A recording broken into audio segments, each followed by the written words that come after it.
Good morning and welcome to PGL Wallachia. It is season 1 and that means it's the kickoff today for a fantastic road for a lot of Dota 2 coming your way.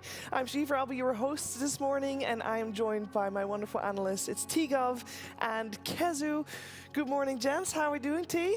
Great. No, it's just cozy. It's too cozy, actually. Too cozy. This chair, I don't know. It's the opposite of like a competitive, important $1 million tournament. It's Yes. like, I'm just like Chilling. like big chilling. Yeah. You agree? Yeah, it's a good morning. We had our coffee, we had our breakfast Little from walk. non-sponsored Luca. We had a walk. We're here on the couch. It feels good. Yeah, I will say the chair definitely probably feels a little bit better than the couch, not gonna lie. This is, I could sleep in it. I'm a little bit biased, potentially. But we're obviously here for indeed a $1 million tournament because it's the start of PGL Wallachia, and it is gonna be a long road filled with top-tier Dota 2, and that means we have a lot to talk about because we wanna inform you of everything, and it is season 1, and that is also leading into multiple other seasons. Now, we've had a little bit of an update, and it is important for you guys to be aware of that. Obviously, the biggest changes is here for season 2 for both the qualifiers and for the actual main event for season 2. And then there's also changes for 2025 and 2026. I hope you guys were having your screenshots ready because I don't want to mention all the dates, but just be aware that all the dates are out. And if you want to, you can obviously look it up on all the PGL social media channels and media outlets, so you are fully aware of what's happening. But it does lead into, it's a long multi-year plan, and I do want to kind of set the stage a little bit, T, because there's been some changes, obviously, after last TI, no more DPC. Yeah, I mean, DPC was pretty cool because it gave like solid foundation for everyone, but post-TI, it was like, what's going to happen? There's nothing. We're lost. Dota's a dead game. But no, I think it is very good to see, at least a 3-year plan already from PGL. It's pretty cool. Of course, we got other TOs doing their leagues and stuff. So we're going to have, 2, 3 big leagues from teams and stuff, or tournament organizers. So I think it's very good for the game. Dota is not dead. Shocker. Absolutely crazy revelation that we're doing here right now in the morning. But no, I think it's just great for Dota that we have so much.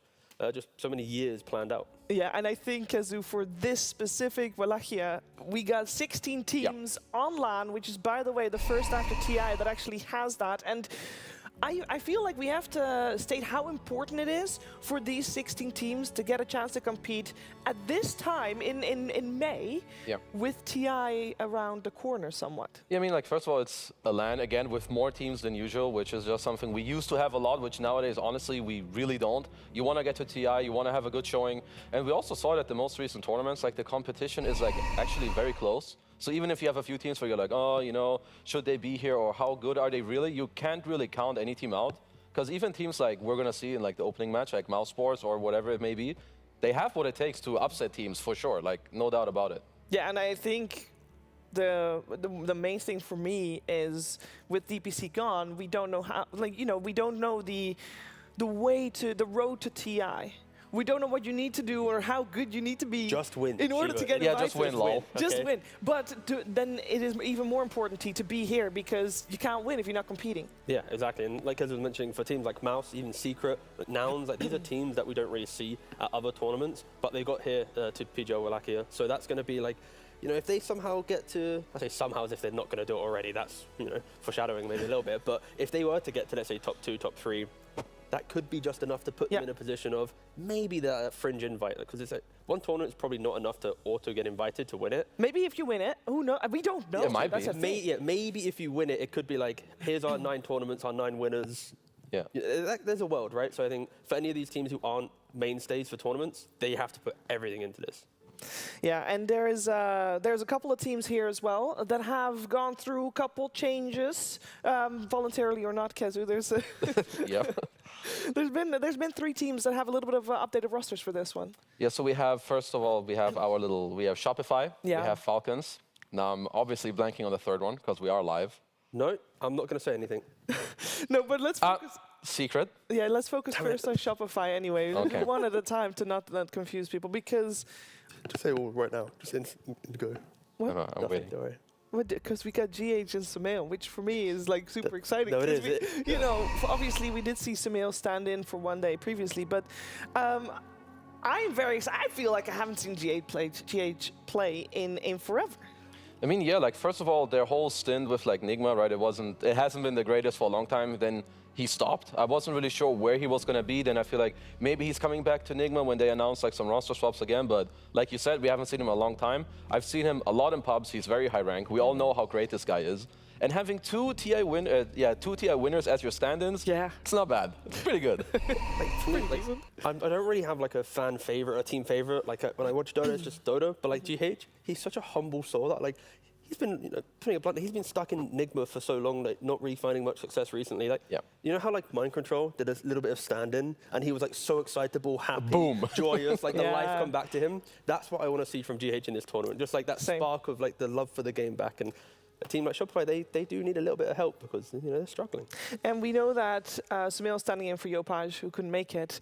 But we also know that GH is standing in for a undetermined slot, an open slot, because Shopify Rebellion removed the Liquor from their roster. But it doesn't mean he's not here. Because he's also here.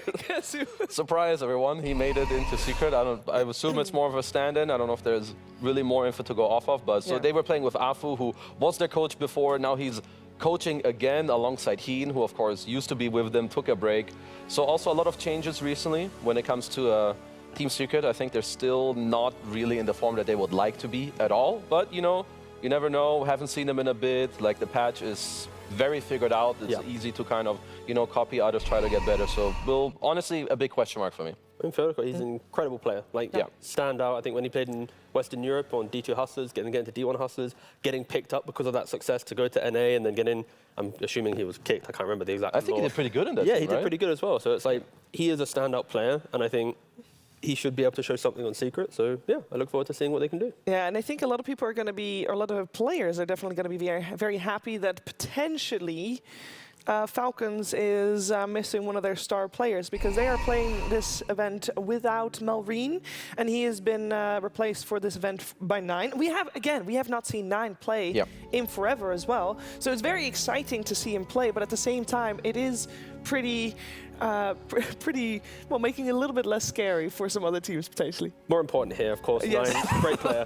Who cares? Who cares? Again, keep her light. Crit? What is he doing, team? So the real question we have now, and I'll let Twitch chat decide if it's a buff or a nerf, but he yesterday was with many, many people, thousands of people. And Quinn. Attending a Taylor Swift concert. Yep. So that's why he doesn't have a picture, because he wasn't here. Taylor Swift.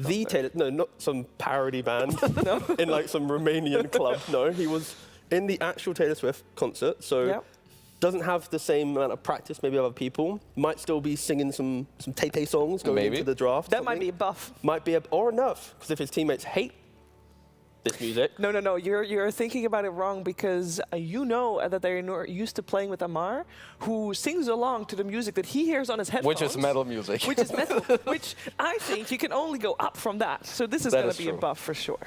But for Quinn, that's a whole nother the same ball. But we'll get there later, of course. We'll get there. Nine, a pretty good player. That's TI winner as well. So that's 4 out of 6 people who used to play for Tundra. So they're pretty familiar with each other. Yeah, I think they are. Well, as I said, Nine is just super active, where I think compared to other mid laners, it's not going to be the biggest detriment where the draft gets punished, but we'll see that when we get to that series. We'll see. The Falcons won't play until later today, and of course there's a lot to play for, because it is, as mentioned, a $1 million prize pool, and I think it is very friendly that we are giving everybody a participation trophy. Oh, 100%. I think, especially because I think it needs mentioning. Yeah. It is pretty mandatory, I think, nowadays that tournaments provide this money for last place. As we don't have the DPC, which supports, let's say, 16 teams within each region. If you qualify to a tournament, you shouldn't be going, oh, you didn't make top 8, no money. Like, you've played a qualifier for a month or a week or something to then get to a tournament. It is very important. So I'm happy that it has become quite a standard across tournaments too. Like being a top 16 team it's no joke. Like even if you come here and lose, like, but it's a lot of time, it's a lot of effort, so reward them at least a little bit. There's nothing else they can really play for that makes them any money. So it's good. Yeah, and the qualifiers were very scary for a lot of teams. And, you know, it's great if you want to be top 16. That's lovely. But the goal is to be first. At least being in the top is where the meteor chunks of cash is to be found. And to do that, you got to do well in the whole tournament, which starts with the group stages. Now, let's talk about that because we got a Swiss format. And I know that there's a lot of people that are very familiar with it, but I also know there might be some people that are not. And I'm going to make it very simple for you. You win 3 games, you're through. You lose 3 games, you're out. It's yeah, it's super. And I say games, I mean series. Yes. Just to clarify on that. No, I like this system, especially because you have 16 teams, so many teams playing. Yeah. Having it as a Swiss format where they all get seeded coming into it, they get to play each other out. Once they finish their wins or losses, there's in the original seeding with who they beat, and then they kind of continues going on. So like, each game should have some gravitas to it. It isn't going to be this like sea of, hey, you got to keep up to date with 4 or 5 concurrent games, and eventually after watching 70, 80 games, you're like, what the fuck's happened? Like this will just be, Secret plays Falcons. They win. Okay, now Secret's kind of hype. What's their next best of 3? Like, it means like every series should have some weight to it, and I think it is going to be refreshing being able to just actually understand the entire group stage rather than it being, well, they just kind of somehow come top. Okay, playoff time. Yeah, especially having multiple streams. We will have multiple streams at the same time, but it's going to be very manageable. Also important to note that the top 8 that do move on all get seeded into a double elimination bracket, all starting on the upper bracket. And for those keeping track of amount of days, we will be here for 10 days. And our double elimination bracket is full best of 3s as well, with a best of 5 grand finals, of course. And every series in the group stage is a best of 3 as well, meaning 6 days of group stage, and the remaining 4 will be playoffs. A lot of Dota to go through, and I think we should be checking out what you can watch, because there's a lot of games. There's 2 streams at the same time. As I said, very, very, very manageable. We're starting to look at the schedule for the secondary stream, which you can find on PGL_Dota2 EN2. And I say that, but you can also find all our streams on a lot of different platforms. So by all means, check out the social media of PGL to find your preferred platform and see where you can watch that, because basically anything is possible to you. Yeah, and I believe at some point, I think it's today, it's... Actually, no, it's not on screen here. I won't talk about it, sorry. I was going to talk about a Falcons series. No, you're too... Oh, it's already... Oh, no, I'm sorry. It's not, no, you're not. You're too early. I was too early. Yeah, my apologies. I know. First. I'm excited for all the Dota. That's the issue here. Take it away, Kezu. What's your favorite series from Liquid G2X IG, in my opinion, is probably the most even one. Maybe I think the other 3 is more like some upsetting. No, some upset need to happen, in my opinion. I think Xtreme versus Boom. I'm very curious about that, because I haven't seen Boom play in a long time. Yeah, they've been basically gate-kept from any land because Heroic's been so good. And I think going back to the Taylor Swift thing real quick, super important. Yeah, last game. Quinn, Gaimin Gladiators. Again, I got the Secret underperforming. Yeah. But they get to go up against a team that's held back by Taylor Swift, or held back by Taylor, or buffed. Secret are buffed by the Swifties because of Quinn, So it's like that's because Quinn is being held back. Yes. Or Quinn is buffed. No. We'll have to wait to see. We'll have to wait and see. It's super important. It's super important. Very. We'll get back to it. Great storyline to follow here. Yes. Live from Romania. Imagine starting early. There are concerts pre-TI. Imagine if these 2 guys get to grand finals.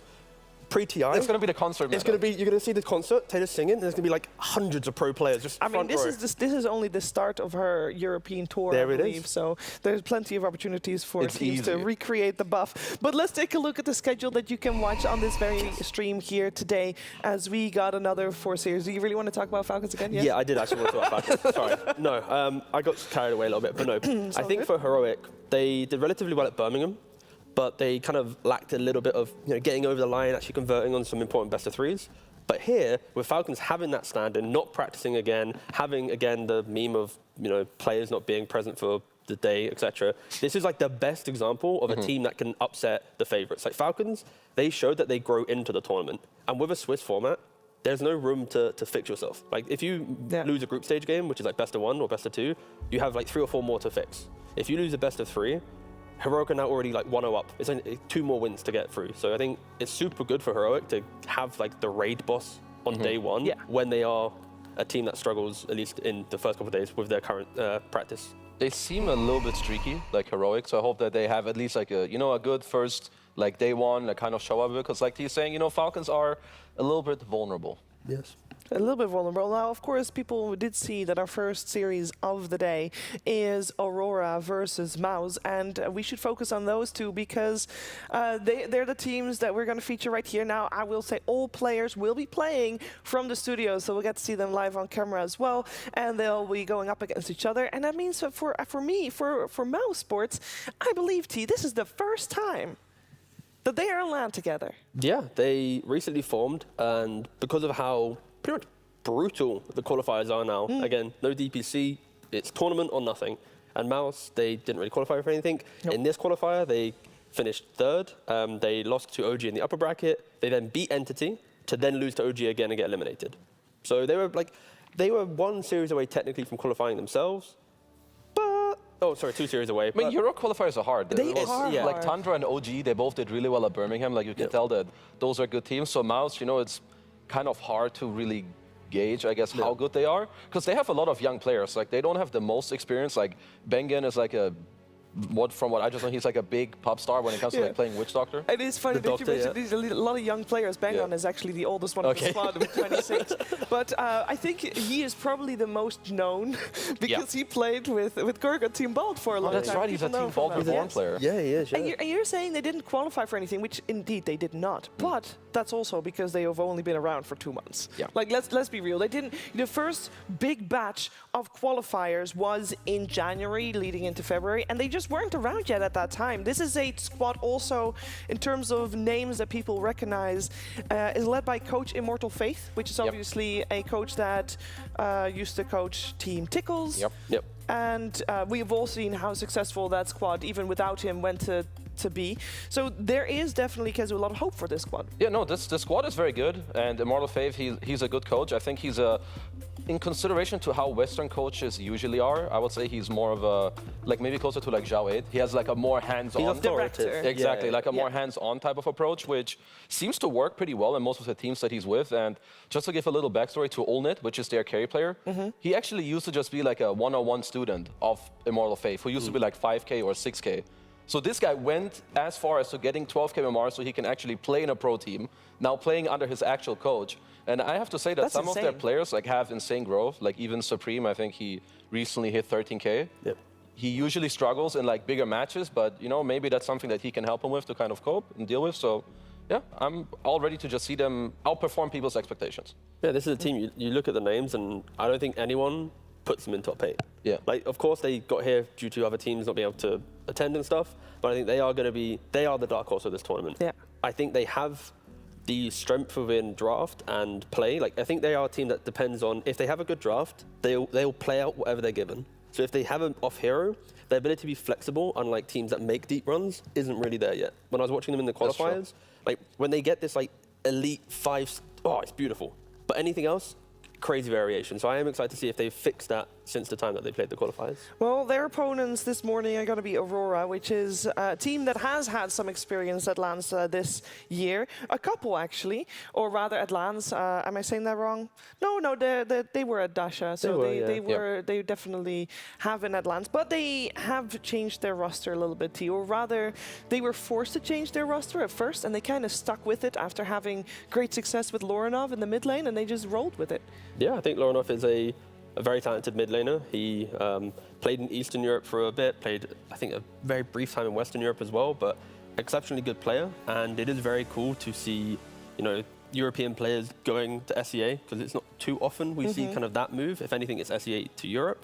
And yeah, I think once again, it's the unfortunate story of SEA. Like, they're here to compete, but it's every tournament, it's like a different SEA team arrives. And Aurora, at least, they look like they could have been the team that breaks that mold just a little bit. But in recent tournaments, they got 8th in Dream League, they got 9th and 10th in Elite League. They've also lost out on some qualifiers recently as well, or months ago. So it's like they're quite a shaky-looking team, but they can. I think they're quite inconsistent, and I don't really know where to like really pinpoint what's going wrong, because they have the players with the skill, they have the experience to kind of know like what they need to change.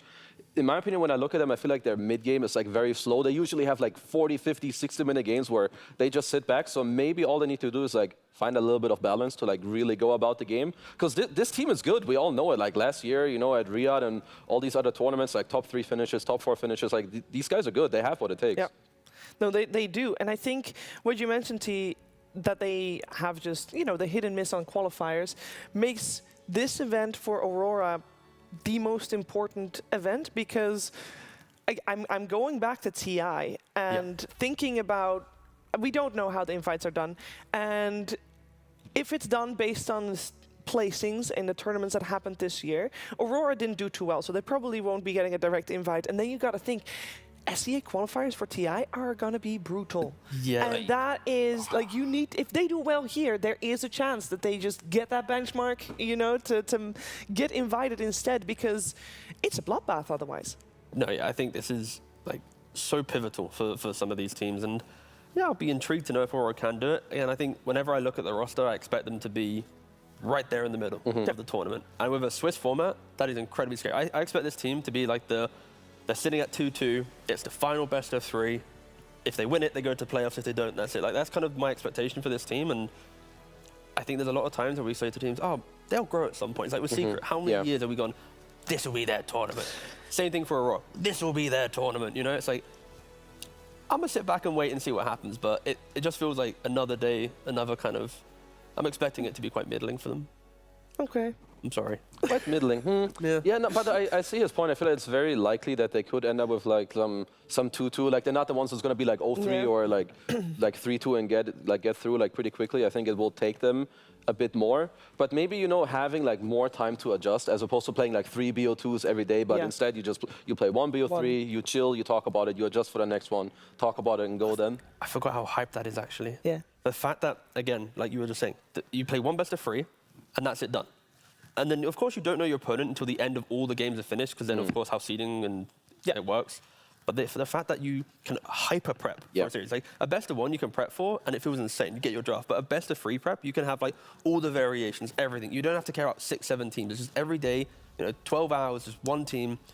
We should have. I would like to think the team should provide us like the best quality drafts ever, because this is a very, you know, a format that enables it. Yeah, I couldn't agree more, and it also leads me back to a team like MOUZ that is very young, and you do have that time to adjust after a best of 3, and that means that the growth of all the teams here that we should be seeing throughout the group stages and obviously the playoffs as well should be insane. So we should be ending up with the highest tier of Dota 2 played this year, guaranteed. I feel like that's almost...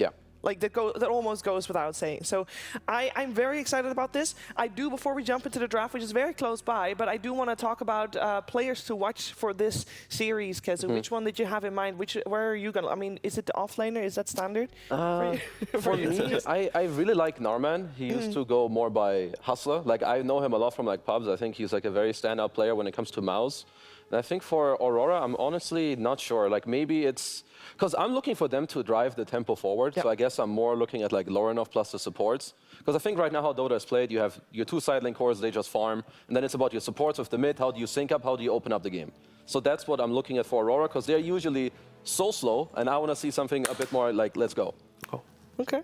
I'm going to go with Supreme. I think throughout all his time in Western Europe, he's been given like the short straw a little bit. A lot of people give him flack, you know, of course they're losing, oh, Supreme, all this type of stuff. You know, he played on Alliance as well, they didn't do very well, but I think most of his games, he is making these like statement plays. And just people, for some reason, just don't give him that level of respect for what he can do to his team. If his team still loses the game, sure, his carry probably did something funny, or maybe Supreme died at some point and it made the game funky, but like the foundation of his play is incredibly good. And I think this is a player that I would like to see at least get a little bit more love. And maybe this is a tournament that some series make people go, oh, Supreme's actually pretty good nowadays. Because what kind of style do you expect him to play? If we talk about Lorenov having like the Lorenov +1 support, making the move, setting the tempo, is that the type of mid lane that Supreme does as well, or should we expect a different style? So he's playing, obviously, some third-party tournaments, EPL, and he's been playing a lot of TA, a lot of Keeper of Light. So he's showing flexibility as well in his play style, but also the man on screen there, Lornoff, he also likes to play the TA. So I think both these mid laners do actually share quite a lot of hero pool. Like the puck that you see most played hero here for Lornoff, Supreme also heckin' loves that puck. So I think we are going to see quite a clash of equal styles in the mid lane. And like Keza was mentioning, I would like to see just the supports. I think, at least in Birmingham, I was saying that the supports were the most important part of the team. Like the moves that they make early on break open the game. And if you see, let's say, Aurora being passive on their supports, and then MOUZ is super active to mid lane, they break down Lornoff, we expect MOUZ to have an advantage. So I think the supports are super important, and which playmaker from mid lane gets to kind of dictate the early game, because both of these players can do it. With the supports having that much focus on them making moves, Kazu, does that also mean that you are expecting the offlaners to be more self-sufficient? Because that is what potentially will allow supports to rotate a little bit more heavily. I think you can make it easier in the draft to play heroes that kind of facilitate like your supports to do that. But I think right now people have gotten so good at offlaning that if you just play very well, your support can leave you anyway, regardless of what hero you have. Oh, okay. So people have gotten that good if you just know, okay, at minute 5, I want to leave. It doesn't matter what hero you are. Let's pull the wave back, pull the next wave behind your tower so you can chill for 30 seconds. I get freed up to go there. So I think you find a way to do it in the game, regardless of draft. Okay, and Narman, you also are used to see him like all over the map. He's gonna make it happen. He's gonna go mid, help his boys Supreme out. Like he's saying, they're gonna show why he's 13k MMR. Boom, baby. See you later. We got biased panelists. Right So here. fucking biased. Just to warn you, by the way, Force is still dabbling with the offlane Broodmother that he's been playing recently. So Ace has been trying it in pubs too. Has he? And he's got a sick ass win rate. All right, there we go. So Brood could be the PGL hero. Ah, love it. Yay. Starting off my day right. Taylor Swift, Broodmother. Minus 10,000 views instantly. What's next, guys? Oh no.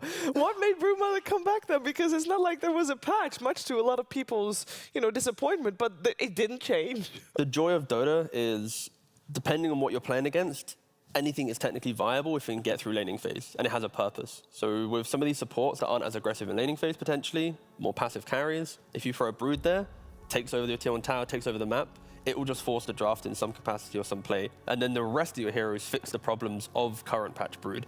It just takes a strong drafter or a strong team to understand the weaknesses of a hero and then how to still bring it in.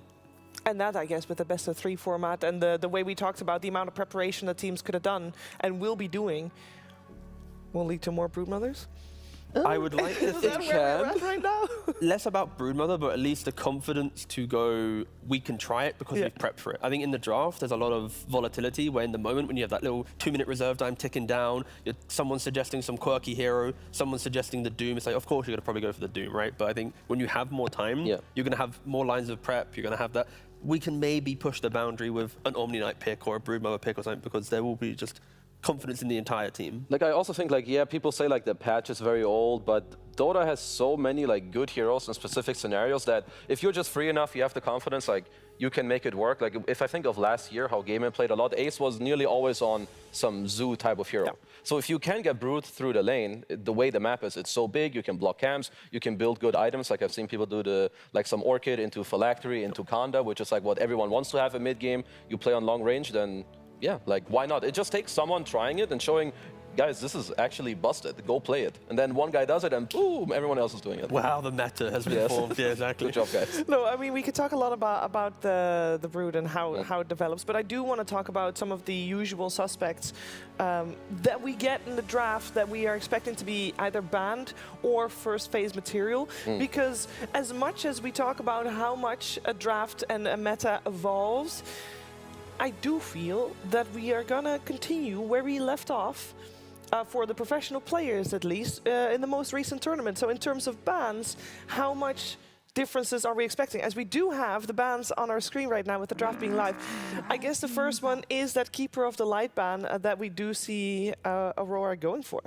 Yeah, interesting thing as well, if we could move from that just very quickly, MOUZ Aurora 30 days ago, they played their last game. MOUZ actively, because they haven't qualified, they're picking up every single online tournament possible. They played, like, say, 4 days ago, 3 days ago. Like, the amount of information fresh available for Aurora is everything there. For MOUZ, they have to do some, maybe they still play it from 30 days ago. Have they learned anything from teams from Falcons at Birmingham and stuff? So I think there's a little bit of discrepancy in the knowledge that they have available coming into this first draft. But I think I am expecting the IOs, the Chens, Disruptors, as we see here, the Kotal and the Primal Beast are respect a lot towards MOUZ. Like, I still think like the two heroes that are kind of left now is like DK and Chen. As long as you can play them in some capacity, like I think that Chen is still like probably top 3 best heroes. I know that people have played against it in Birmingham, and it has actually looked very beatable. I would still say just conceptually what the hero gives you is too broken. Like the way it speeds up the game on this big map is kind of bonkers. And DK, if you can flex this hero, he's still very annoying. He can be a playmaker, he plays your map, he lanes well, he can build all the meta items. Like it just feels good. But one of them will already make it through from this stage. Yeah, and I think especially after teams have seen Falcons in their most recent grand finals flex that DK to carry for Skeeter. I feel like every carry since then has made sure that they have that hero in their arsenal, because the concept of the hero is not too hard to grasp, and it should be easy to get that ready for the next event like this one. BetRider, opening pick by Aurora, and they ban out the Enchantress, so both DK and the Chen are still in the pool, and MOUZ don't go for either of those. They get the Pango on board.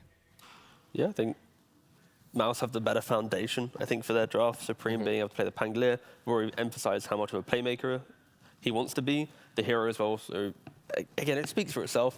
Happy to break it down again, but strong laning hero, you make an immense team fight with your Rolling Thunder. Before you list all the things he does, try listing 2 things he doesn't do. Yes. He can't hit heroes from high range. He's bad oh, wait, he can. He has Swashbuckle. Okay. Yeah, he can't hit towers. Okay, he can't hit towers. He can't ranged attack, but he can Swashbuckle, so that's, you know, that's a spell-dependent ranged hero. Which is pretty good. He doesn't have high magic damage. Okay. No, it's got 2. It's fine. Somewhat true. If you're really good at rolling, I guess. Yeah, you know, and the shield crash is pretty okay. I feel like I earned a sticker. Sticker-ricker. But anyway, if we go through, you know, we have Bad Rider. Ollie's Bad is pretty good. He's generally the one that plays it. He's like very good at the type of like knowing how much he needs to help others, but also like look out for yourself with like stacking. And then as T said, Pango just overall great hero. You're not really ever threatened by the bad. You can just put maybe 1 ban on the hero and you should be fine in mid. There could also be flex potential to the offlane. People have been, I would say, more open to playing it there. Like I think now that you just build 1-2 bracers early, a lot of stats, like you're just kind of chilling. If it gives you a draft win, you can definitely put it offlane. So overall, I would say both teams should be pretty happy with their first phase. For the Bad Rider, because I know a Pango first pick makes a lot of sense, especially because you can flex it, and I'm kind of used to seeing the first picks either be heroes that are incredibly highly contested or flex picks. For Aurora, you really think it's going to be Ollie, or is there still some flex potential? Because otherwise, why would it be first pick? I think it's potentially Q. At least with Aurora, it was a respect ban a lot against them 30+ days ago when they were playing in their tournaments. But at least again, to reference Birmingham, it had like a 39% win rate, I think. It was a pretty atrocious hero. Yeah. But when you think about the gameplay, the hero is still good. It just has some weaknesses potentially. But in the game, of course, if you have the lasso, you can drag back people. Like that will always enable you to have these big moments, these big, you know, pop-off plays. But teams at least preferred the foundation of the Dragon Knights, the Chens, especially like these heroes, into a Bat Rider. Feel pretty good nowadays anyway. You throw some Manta around, you don't really care about Bat Rider, you don't allow them to find these pickoffs, and the game gets really complicated because they're dealing with waves rather than fighting. That's why Bat Rider would struggle a lot. But we're at least complementing that by ensuring that if they do find a hero, they have the damage behind. Lasso into Sharpshooter, a lot of skirmishy pickoff right now in the first 2 picks. I mean, for me, Hoodwink was actually probably the standout hero when it came to Birmingham. Crit played this hero like 14 out of 16 or 18 games.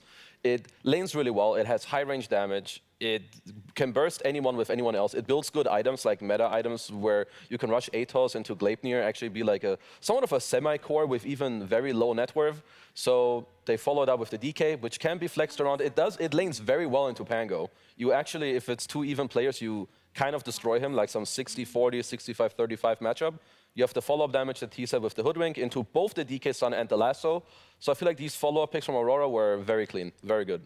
Yeah, and it's what allowed Falcons to do so well. I think there's no real protection right now. I was going to ask if what angle MOUZ was going to go here, but they opt to go for a little bit more lane focus, at least with the Witch Doctor. This is a Bengen specialty.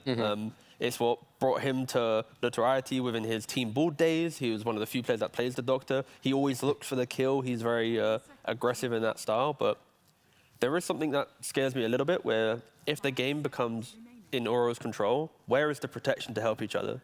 Like the decrypt life drain save from Pugner is going to do nothing in this game.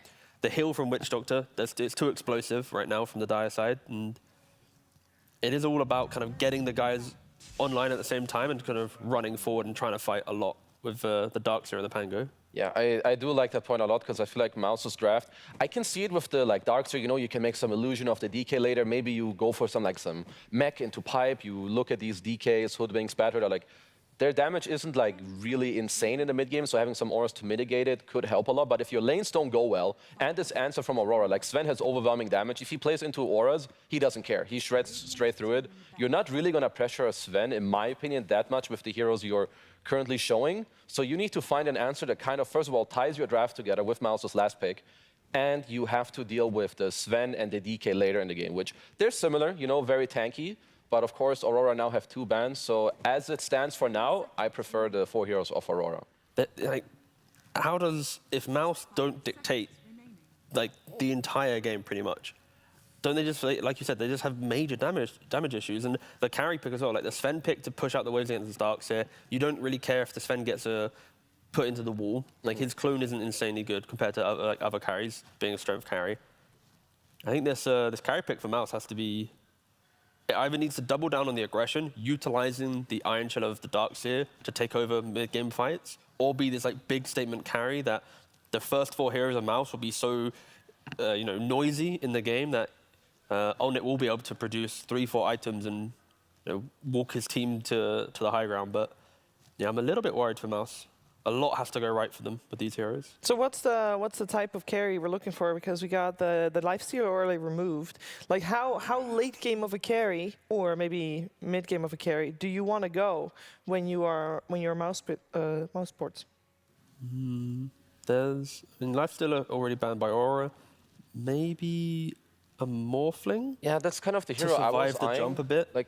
Melee heroes, I'm not sure. Well, so the good thing for MOUZ is that they do have the overall last pick of the very draft. Yeah. So they get to kind of pick their choosing. After seeing the Aurora last pick, for Aurora, I don't see anything wrong with some Mars hero. I think you lane well in the offlane. You can put people in the arena, there's Darkseer, Pugner, Witch Doctor. If they arena, they're straight up dead. Sven just wants someone to be locked in place for 1 or 2 seconds. Can you build a BKB? Yeah, 4 blink heroes, that is, yeah. So kind of now you need to think of, okay, what do MOUZ want against that? They would have, because I feel like you need a hero that when the DK and Sven stand their ground, you can do the same. If you can't, your entire draft is just going to be over. But even Morphling, I feel, doesn't it's a lot of time needed.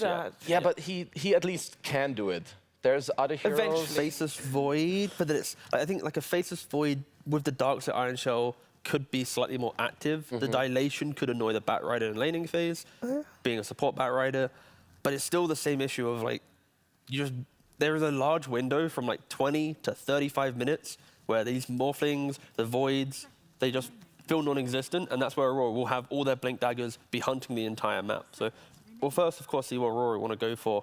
I like the idea of the Mars. I just like any offlaner that ties together the team fully. They could even go for Centaur if they wanted to. Just Stampede away from the initiations. There's no major hard lockdown. Stampede to mirror the Rolling Thunder. And yeah, Centaur Mars, perfectly fine for Aurora. Yeah, I feel like they got quite a few options going for them. The one saving grace for MOUZ is there's not a good amount of overlap right now with the cores of Sven DK. They go for a Timbersaw. Okay, that does connect a little bit. Because I'm saying DK wants to farm, Sven wants to farm, and the supports need to do everything. So if there isn't a core that makes moves, the heroes that we're mentioning, slightly more farm heavy, they just sit in the lane the entire time. Yeah, but Timbersaw they can do that. Right? Because who's going to kill them? Early game, these heroes can die. Okay. Witch Doctor with Pango or a Pugner, the heroes die. The heroes scale into being incredibly tanky. And that's why I think that 25-minute mark spin Aurora will be just elite in this game. Do you see a different carry, or is it still the Morphling or the Faceless Void type? I feel Morph and Void are okay. Maybe now with Timber, it could open up some other ones where you feel okay, there's something in the lane, but there's nothing that really jumps out to me where I'm wow, if I have this hero, it's going to be incredible. I just want one of these other 2 heroes. Pango then has a decent lane. They try to go around, use some Iron Shell. People can die. Like DK with 1 or 2 shells on him, or Timber with some heroes being there, and like, you know, some stuns, whatever being thrown out, they can die. I'd love to say Monkey King, but the supports of Aurora are so good against him. Yeah. But like facilitating this is my fight. If you want to blink on top of me, you either have to 100 to 0 me, or you will eventually die. But it's a really difficult carry pick, I think. We've mentioned 3-4 different types of heroes, all which have different timings in the game, which can give them that fight. And it really depends on if MOUZ want to play for that. And Medusa. They go for Medusa. Didn't really mention this one at all. It is I get to the end of the game and I have butterflies and mantas and I can deal with everything. But can it do what you said when Sven and DK are holding their ground? Can a Medusa hold her ground as well? I'm worried a little bit that because it's a mid-timber saw, Medusa never has an early point of joining her team, like the heroes we were mentioning. So she will just watch her team get decimated. And then when she enters the fight with her 2-3 items, Darkseid's got a broken leg, Witch Doctor's not got a head, Pugner's suddenly half body on the floor. Like I'm just worried that it's going to be too much decimation by the time Medusa wants to actually join the team. Like Medusa at least does do the thing where you can stand the ground and you can try to like help your team with a Stone Gaze if the DK and Sven go in. But I'm afraid that Medusa, Pango, Darkseer, they play very different type of team fights. Like, if I'm Pango or Darkseer, I'm not sure how happy I am having a Medusa, and then vice versa. If I'm the Medusa, how happy am I about the others? So I just kind of prefer Aurora, their mid-game, and their tempo. Okay, well, it looks like MOUZ has got their work cut out for them. Let's see if they can make a dent in Aurora's armor here in the first game of this best of 3. We're heading over to our commentary duo of B-Cup and Lacoste. Thank you very much, Shiver. I'm here with Lacoste again, here at PGL, ready for some good Dota coming your way. And you had some thoughts on that last pick, Medusa. What exactly were they? What was the exact quote you gave? What did I say? It was more of a noise than anything. Don't know. I don't know what I made, what kind of a noise I made, but like I definitely don't like it. I feel like this hero is just a bit too slow. You need 2-3 items, so you're playing against one of the fastest farmers in the games. When they hit their own timings, this lineup from Aurora, they're going to slap. I think that this is one of the biggest outdrafts that I've seen in quite some time. They're picking the heroes that were not popular in the past couple of months. I checked some of the stats during ESL1 Birmingham. Witch Doctor was not picked at all. Pugna only 2 times. So was Darkseer. So trying something different. I mean, we gotta wake up, honey. It's it's MOUZ. You know, they're back. It's last time they played on international LAN was 2017. So yeah, what was that roster? It was the Greek roster. Oh, okay. So I want to see see what this roster is going to be capable of doing. A bit of a hard one, I would say. They don't have this like instant stun, very difficult to play nowadays. Most of the time you'll see it from the off lane. As you see on Aurora's side, having DK who buys a Blink Dagger, you have Blink Initiation, and they don't have like anything that deals well with Sven in terms of like locking him down during a BKB. Sure, there's Medusa ulti, but he does not want to focus Medusa. These heroes are going to be extremely difficult to kill on Aurora. Panel talked about setup that you have with Hoodwink. Q will be playing that Hoodwink. We've seen the hero being super popular during Birmingham as well, mostly being played by these like Falcons. Mostly. Every single time I see this hero being played, I'm like, okay, this hero might be slightly broken even. Taking a look at this little overlay we've got on the screen with the ward placement so far. Yeah, it's the Biggie map. Biggie map? Yeah, is it? Yeah, if it's a mini map and then it's big, it's a Biggie map. Yeah, all right. I mean, it's the first game. That had to process with me for a little bit. It's the new tech that we have. I like the new tech. Make things bigger. I was wondering about this draft from MOUZ. Wondering if, like, this was draft-oriented or token-oriented, maybe. Do you get tokens in lobbies? I don't think you do. For some progress, a little Slytherin tokens for the Medusa pick? If that's why they picked it, they should get, like, quadruple number of tokens from it. So Bengen on his signature Witch Doctor in the bottom lane. This is how he made the name for himself. I don't know if this is a hero right now. Sometimes, you know, you'll see him being picked up when there's like, oh, we need something against Tidehunter in the lane. But yeah, it doesn't strike me as that good of a hero. You're playing against Dragonite, who has tons of armor, of course. So you're playing against Timbersaw. And this time around, it's going to be Lorinov on Timbersaw. Lorinov has been popping off lately ever since we saw him play during BetBoom Team when he was a stand-in. This guy, they decided to pick him up for a good reason, because he looked extremely good. He looked good when we were watching him play for Level Up. Yeah. I was really impressed with his play. He was playing a lot of puck then. That was really, for me, the star hero for him when he was playing mid with that Level Up team under I think the captain of Milan then, with DeHawk in the safe lane. That was a good Level Up squad. I really liked watching them, and I really liked what he was doing over mid. And now he's up here up against Supreme on the Pangolier. So we'll see how that goes. And you were talking about the Witch Doctor for Bengen, and he played it recently in EPL. He had a game with it, won with it. So he's feeling the Witch Doctor. Yeah, so far doing good. 1 CS on support Witch Doctor. That's all you need. Really feeling himself. Difficult hero to use, I would say, nowadays, especially after all these nerfs. The Death Ward, there was a period of time when the hero was super popular. Pretty much in every bracket, the hero felt really good to play. If you manage to farm that Aghanim Scepter, you can basically win off solo as a position 5. And the game's being much longer. Maybe he can do that, but most of the time you want to buy, some support items, get a Glimmer Cape most of the time. Yeah, it's not like that Disruptor, right, where you're going like Arcane Boots, straight Ags. Yeah, you need some item in between. So just a Mystic Snake thrown out. As Jabs and Q really not bothered all too much. Already 10-4 here for the Dragonite in the off lane. This is not a killer lane for MOUZ by any means. Having Medusa paired up with Witch Doctor, it's a cask into Snake, that's it. They also don't have the heroes that utilize Ion Shell. Like, it needs to be Darkseer, maybe Pango can do it. Medusa definitely doesn't get anything out of it. So, yeah, and I also don't see that big combo, that Vacuum into 5-man Maledict. Yeah, Nether Blast. Into Vacuum into Nether Ward. Yeah, that's the combo that they have. It's the ultimate combo that we'll see drop down. Yeah, there really isn't that big 1-2 punch. Whereas you were talking about it earlier, these heroes on Aurora are hard to kill. You've got pick-off potential eventually with the Bat Rider, with the Lasso, the Blink Dragon Tail from the DK. Like, there's a lot here, especially the mobility from Q as well with that Hoodwink, where you're just able to get through the trees, throw a Bushwhack out, have that extra control. Like, there's so much here for the crowd control of Aurora. And you can tell, even just the lanes, CS is pretty much perfect for it. Yeah, all 3 cores from Aurora at the moment. Look at where on this lane top, Lorinov playing behind enemy lines. As you should, this is very, Timber favorite matchup.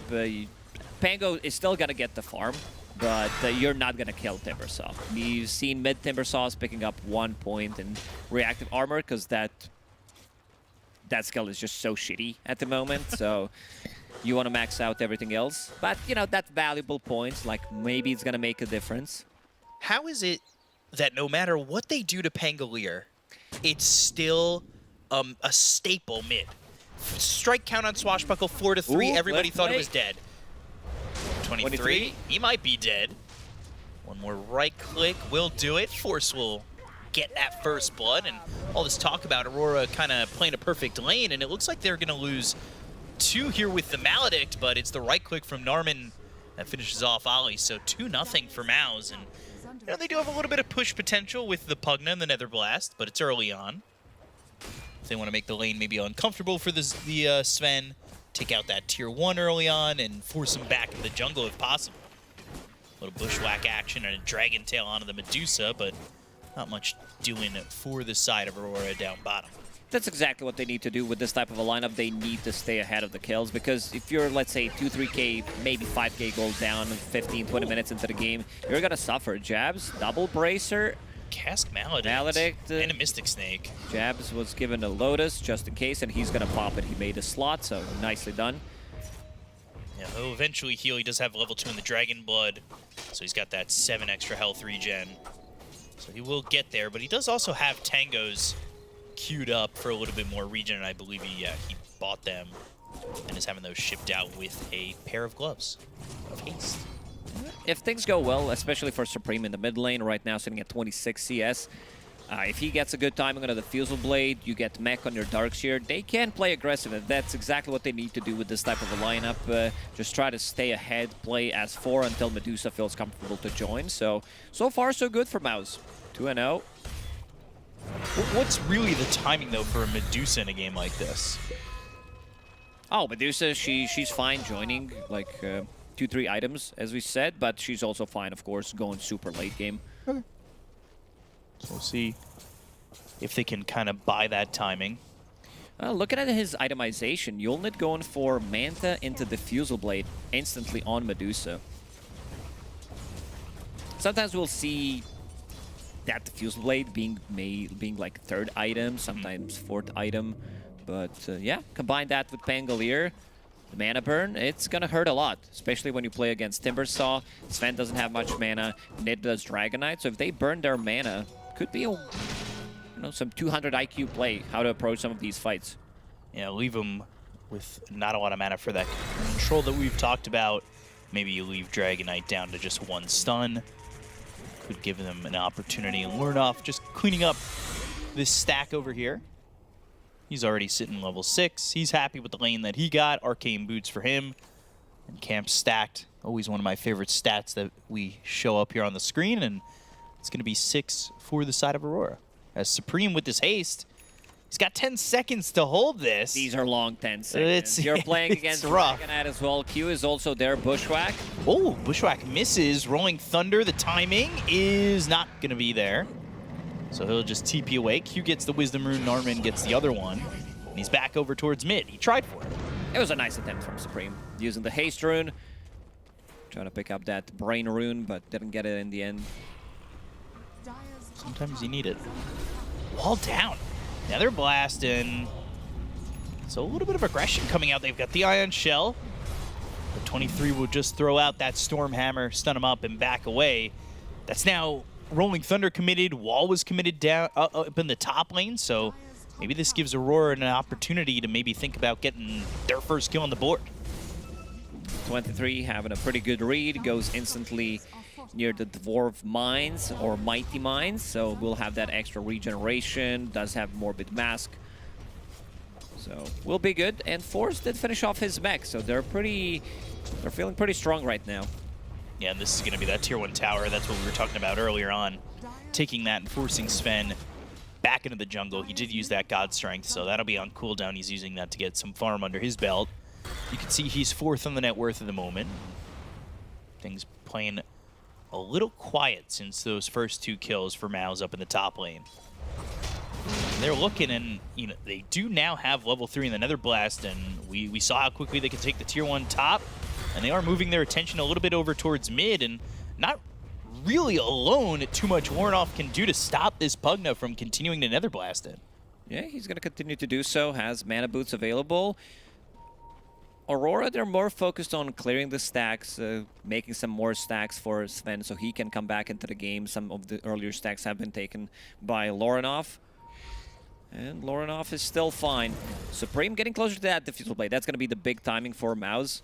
And I think they should group around the mid lane and try to take the tower. Arcane Rune with Rolling Thunder, if necessary, and continue to blast that tower. Yeah. No reason not to. And this is leaving Force up in the top lane. He's farming pretty much for free. He's getting his own staff. When I looked at them, I'm like, maybe he's gonna buy a Force staff, but the Madman's actually doing it. He has my respect. Buying his own item. Do you think that if you make your name anything that is a Dota item, you have to buy it every game? Yeah, have to rename myself the Hand of Midas. I was gonna say, rename yourself Divine Rapier. First item every time. Not that good of an item anymore. Ollie, look at him playing behind enemy lines. Maybe thinking about cutting the creep wave. He was so ready to clear the stacks, but there were none made in the triangle. Can't clear the big stack. Oh. Bengen. Gonna be upset that this ancient stack doesn't stack. So it's just ancient. Yeah. The other camp will stack, though. That's always nice. For Ollie, that is. He's gonna steal that. I love just the cheekiness of being there, hiding, letting the other support do all the work, just to steal the stack. Bengen knows something is up because he just leveled up to level 5. He's like, well, nobody killed a creep near me. There must be something going on in the triangle. So 10-12 on side of MOUZ and 15 for Aurora. That was some fast That math. was quick. I was Probably struggling. incorrect, but that was quick. There was like 8 numbers on that list. Had to figure out what was what. Remembered I was from NA. Couldn't count for a second. Went from 1 to 2. Jabs has just been here bottom, pretty stationary. I mean, truthfully, all of Aurora has really been stationary in their farming. There hasn't been much of a play. They have 0 kills. Well, yeah, they haven't done anything. 11 minutes right now. They've just stacked and... It's still early here in Romania, 10 a.m., 10:30. You know, Players they didn't wake up properly yet. got to get their coffee, their Luca. Get refreshed, woken up. I had a sip of my coffee. It was immediate. I was awake, just instantly. Ready to going go. to the bathroom or just waking up? Waking up. The best part of waking up is coffee in my cup. I only love the smell of the coffee. Don't like the taste of it. You haven't had my coffee before, that's why. One of these days. Ornoff still just cooking. Cooking some creeps, farming away. Blink Dagger now for Force. So he went... Casual fluffy hat. Yeah. Now I feel like I'm being baited. Like he just keeps Force Staff in his queue. No, I think he's going to commit to it. I hope so. It's a great way of just forcing people out of this big combo that they have. Blink, initiation from a Dragonite, some follow-up damage from Timbersaw, so removing the Chakra Magic, and maybe even dodging the Sharpshooter. We're still yet to see Aurora get a kill in this game. 12 minutes. No kills. Pretty even game. Is it a little bit worrying that none of the attention has been on Medusa at all? I think they have tools to kill Medusa. They have a lot of explosive damage. They have very good scaling lineup on Aurora. That's one of the reasons why they are not too afraid to take this to the mid and super late game. But I want to see them do something. Okay, and there it is. Be the is. smoke. Blink Dagger is available on Jabs, so let's see how MOUZ reads the situation. They're going to counter smoke pretty well. I think they understand where they might break in from, and they've got Force here. Not with a whole bunch of mana, but he's got Arcane Boots, which he'll pop. Ready to go with that mech, so they got to get this kill pretty quickly. Blink Dragon Tail, a Bushwhack follow-up, and they're going to try and get something. They get Bengen. That's the first one on the board for Aurora. This Rolling Thunder coming through the wall is down to Ornoff, but he gets that lone tree off to the side. Vacuum on the 4, but they still kill Force. This feels like maybe MOUZ have kind of forced their hand a little bit, as Olnit's going to be trying to run away from everybody on the side of Aurora. Walks towards the wall, but with the God Strength, 23 gets a kill into the Medusa, and it's a 3-0 takeout for Aurora. Yeah, like you have 3 super tanky cores in the front line. It's just very difficult to go through all that tankiness. And we can see some of the damage numbers. Pugna actually dealing the most damage. And you said, you know, Medusa, she's untouched, but they're not afraid of Medusa because Sven does have this extreme amount of damage, and we're going to see the replay again. Witch Doctor, I think MOUZ is like, okay, it's only a Witch Doctor, first point of contact, we're going to be fine with that. But then look how Force died. He's already down to half HP, and he gets immediately blasted. So he blinked in, a little bit of a mistake, tried to cliff them there. Even if he lands like 3-4 man vacuum, I still don't think at this point of the game that they have enough damage to fight back. Yeah, the wall felt a little early, especially on to a Timber like that, solo. Not the illusion that you want to get in a fight. Mostly you're going to be looking at Sven, you're going to be looking at Dragonite. Yeah, and in that fight, Bengen was only level 5. So, you know, there even though he died quickly, like there was no threat of him throwing down an ulti.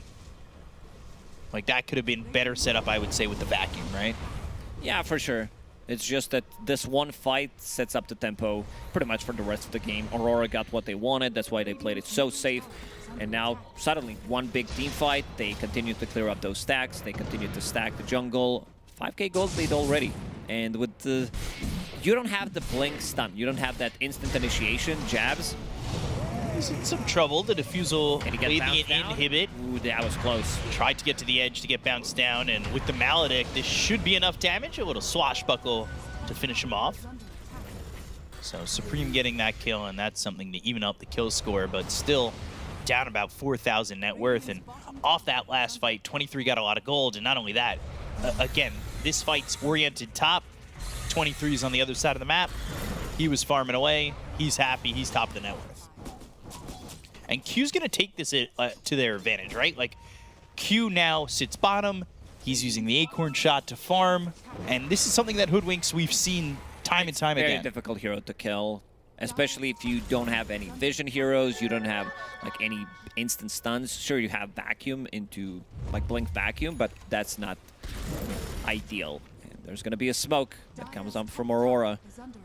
They feel very comfortable taking the fight.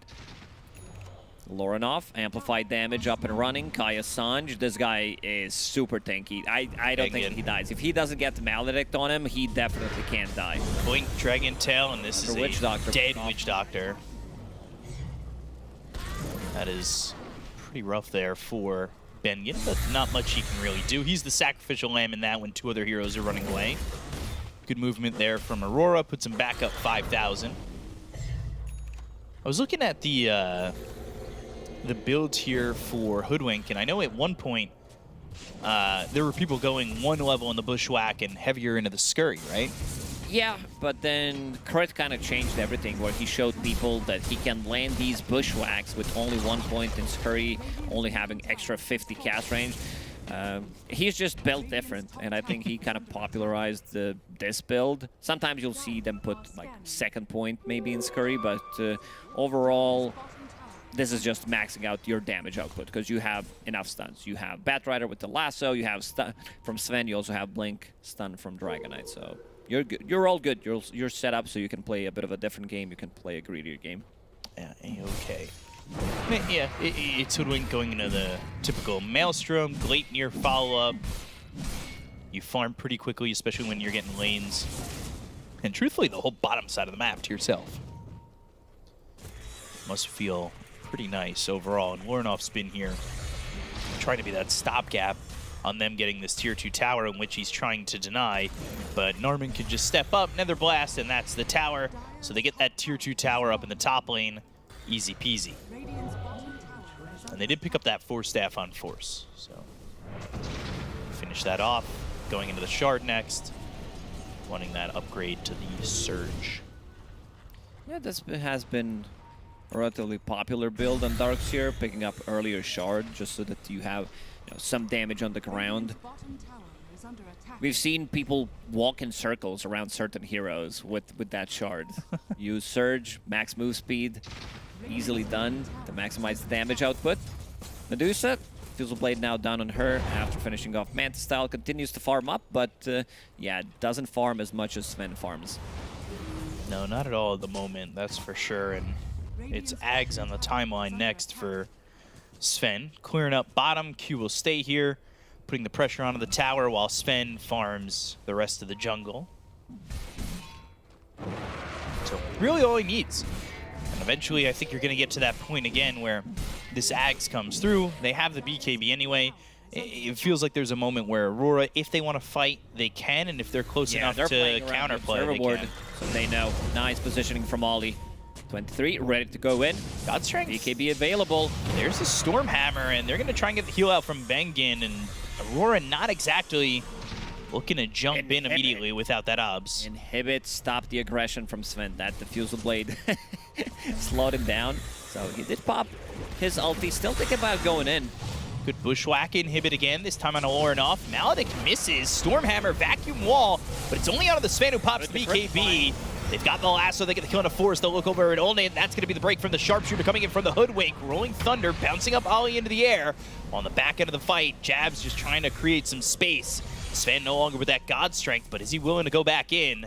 They've got Jabs ready with the blink in one. If they can find somebody.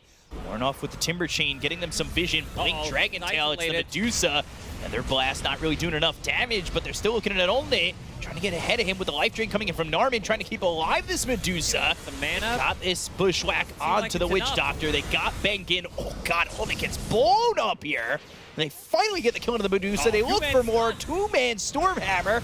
That shield crash isn't going to be enough to survive. Not looking likely. Aurora's looking for the team wipe, and they got it. Force is back alive, but he had died at the beginning of this fight. Yeah, Aurora just just don't kept have enough damage. You have Pugna, who really doesn't deal damage. He needs to keep away. I mean, he still dealt more damage than Force on Darkseer, which is the lowest number, only 400. Problem is, you don't have that follow-up stun. If your Darkseer runs in, he's also not as tanky as you would think he is at this point of the game. 21 minutes, only having a mech. Sure, Blink Dagger is a good way to start a fight, but yeah, you can see how fast Medusa melts. Narman was trying so hard, and I gotta commend him for standing his ground and hoping to keep alive this Medusa, but you'll see Medusa just blow up right about now. That is rough life, and then this Stormhammer just kind of lines up. Yeah, he also can just stand his ground, use Life Drain, replenish some mana in the middle of a fight, in the middle of a losing fight, where you already lost a couple of heroes, and that's gonna be 2 Tormies. Yeah, one on Batrider, the most useless one in the game pretty much, and then you have 1 on Q, plus also picking up 2 Wisdom Runes. So Aurora really on point with what they managed to do in the last 2-3 minutes. Getting a full team wipe, 2 Tormies, 2 XP runes. They can start to look into Roche. Roche is going to be on Radiant side for the next 3 minutes. So try to play bottom part of the map. You really think this Batrider, it's top 5 worst, right? It's not the worst, because I know what I think is the worst shard. What? Skywrath. Skywrath? No, that's an okay one. That's an okay one now? That's an okay one, yeah. I feel like me and you were on the same page a long time ago that was the worst one. Things changed. Things have changed. But yeah, Batrider, because like Flaming Lasso doesn't disarm you. Congratus. You're playing playing a hero now. 5 Batrider, and then every other attack applies a stack of Napalm, which is, you know, not great. It's not like you're going to be right-clicking people in the middle of the fight. And there it is, 23, pops the ulti. They want to kill it as fast as possible. Aghanim Scepter about to be completed. Oh, Narman. Jabs. He got the dust. Dragon Tail runs out of the Elder Dragon form, but that is not going to be enough to TP out with the Gleipnir of Q. So they get that kill on the Pugna. They get themselves an Aegis into the hands of Sven. Even with a 16,000 net worth lead and Aegis and everything, I would say this 87, generous 13? 13% for MOUZ. That's got to be Their high ground numbers, defense right? didn't have any displacement tool. This is not a good scaling lineup when we're talking about like the super late game. Sure, you have a Darkseer, you have Medusa, but your supports are really struggling. Witch Doctor sitting at only 4,000 net worth at this point. Does have Philosopher's Stone, that's going to help out, and he's also sitting on the top of the Observer Ward, so might get jumped here. You think if this lineup got weighed in stone, they'd scale better? Which one? The ones that is looking at Medusa being turned into stone, or Radiant one? That's a good question. That's a good follow-up. I wasn't expecting that. I would have to say the one turning them into... Yeah, the Medusa lineup, turning into stone. You really hit me with a curveball on the comeback. I was so ready for you to answer my question. I was not ready for a question. All right, let's see if they're going to go for the high ground. In terms of pick-off, Ollie, he's ready to go. Blink Dagger available, jumping in. But to jump out from Force.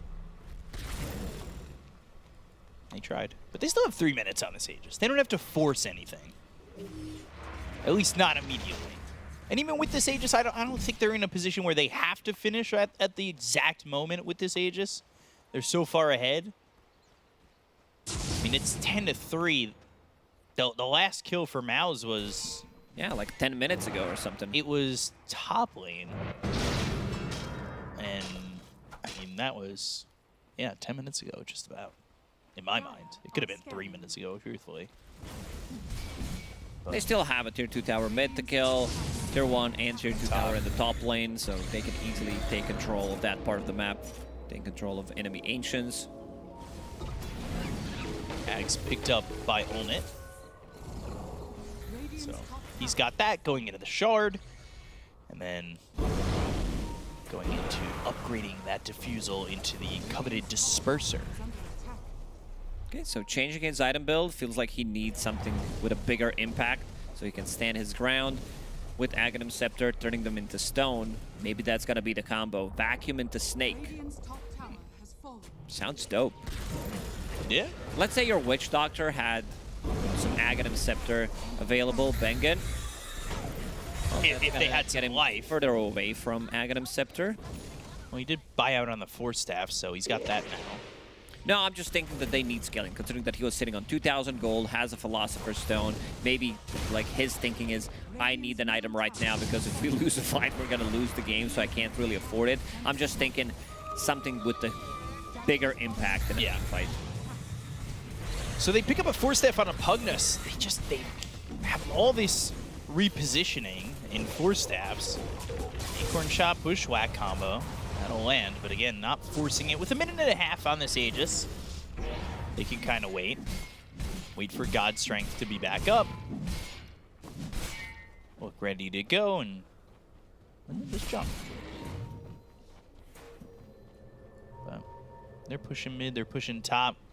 Side of MOUZ are out and around, kind of protecting Olnate more so than going after 23, but their eye focus is on Olnate. He's isolated. God's Strength just came back off cooldown. They've got the Chakram on him. Force Staff number 1, wall down, Gleipnir used, lasso on to the Pugna.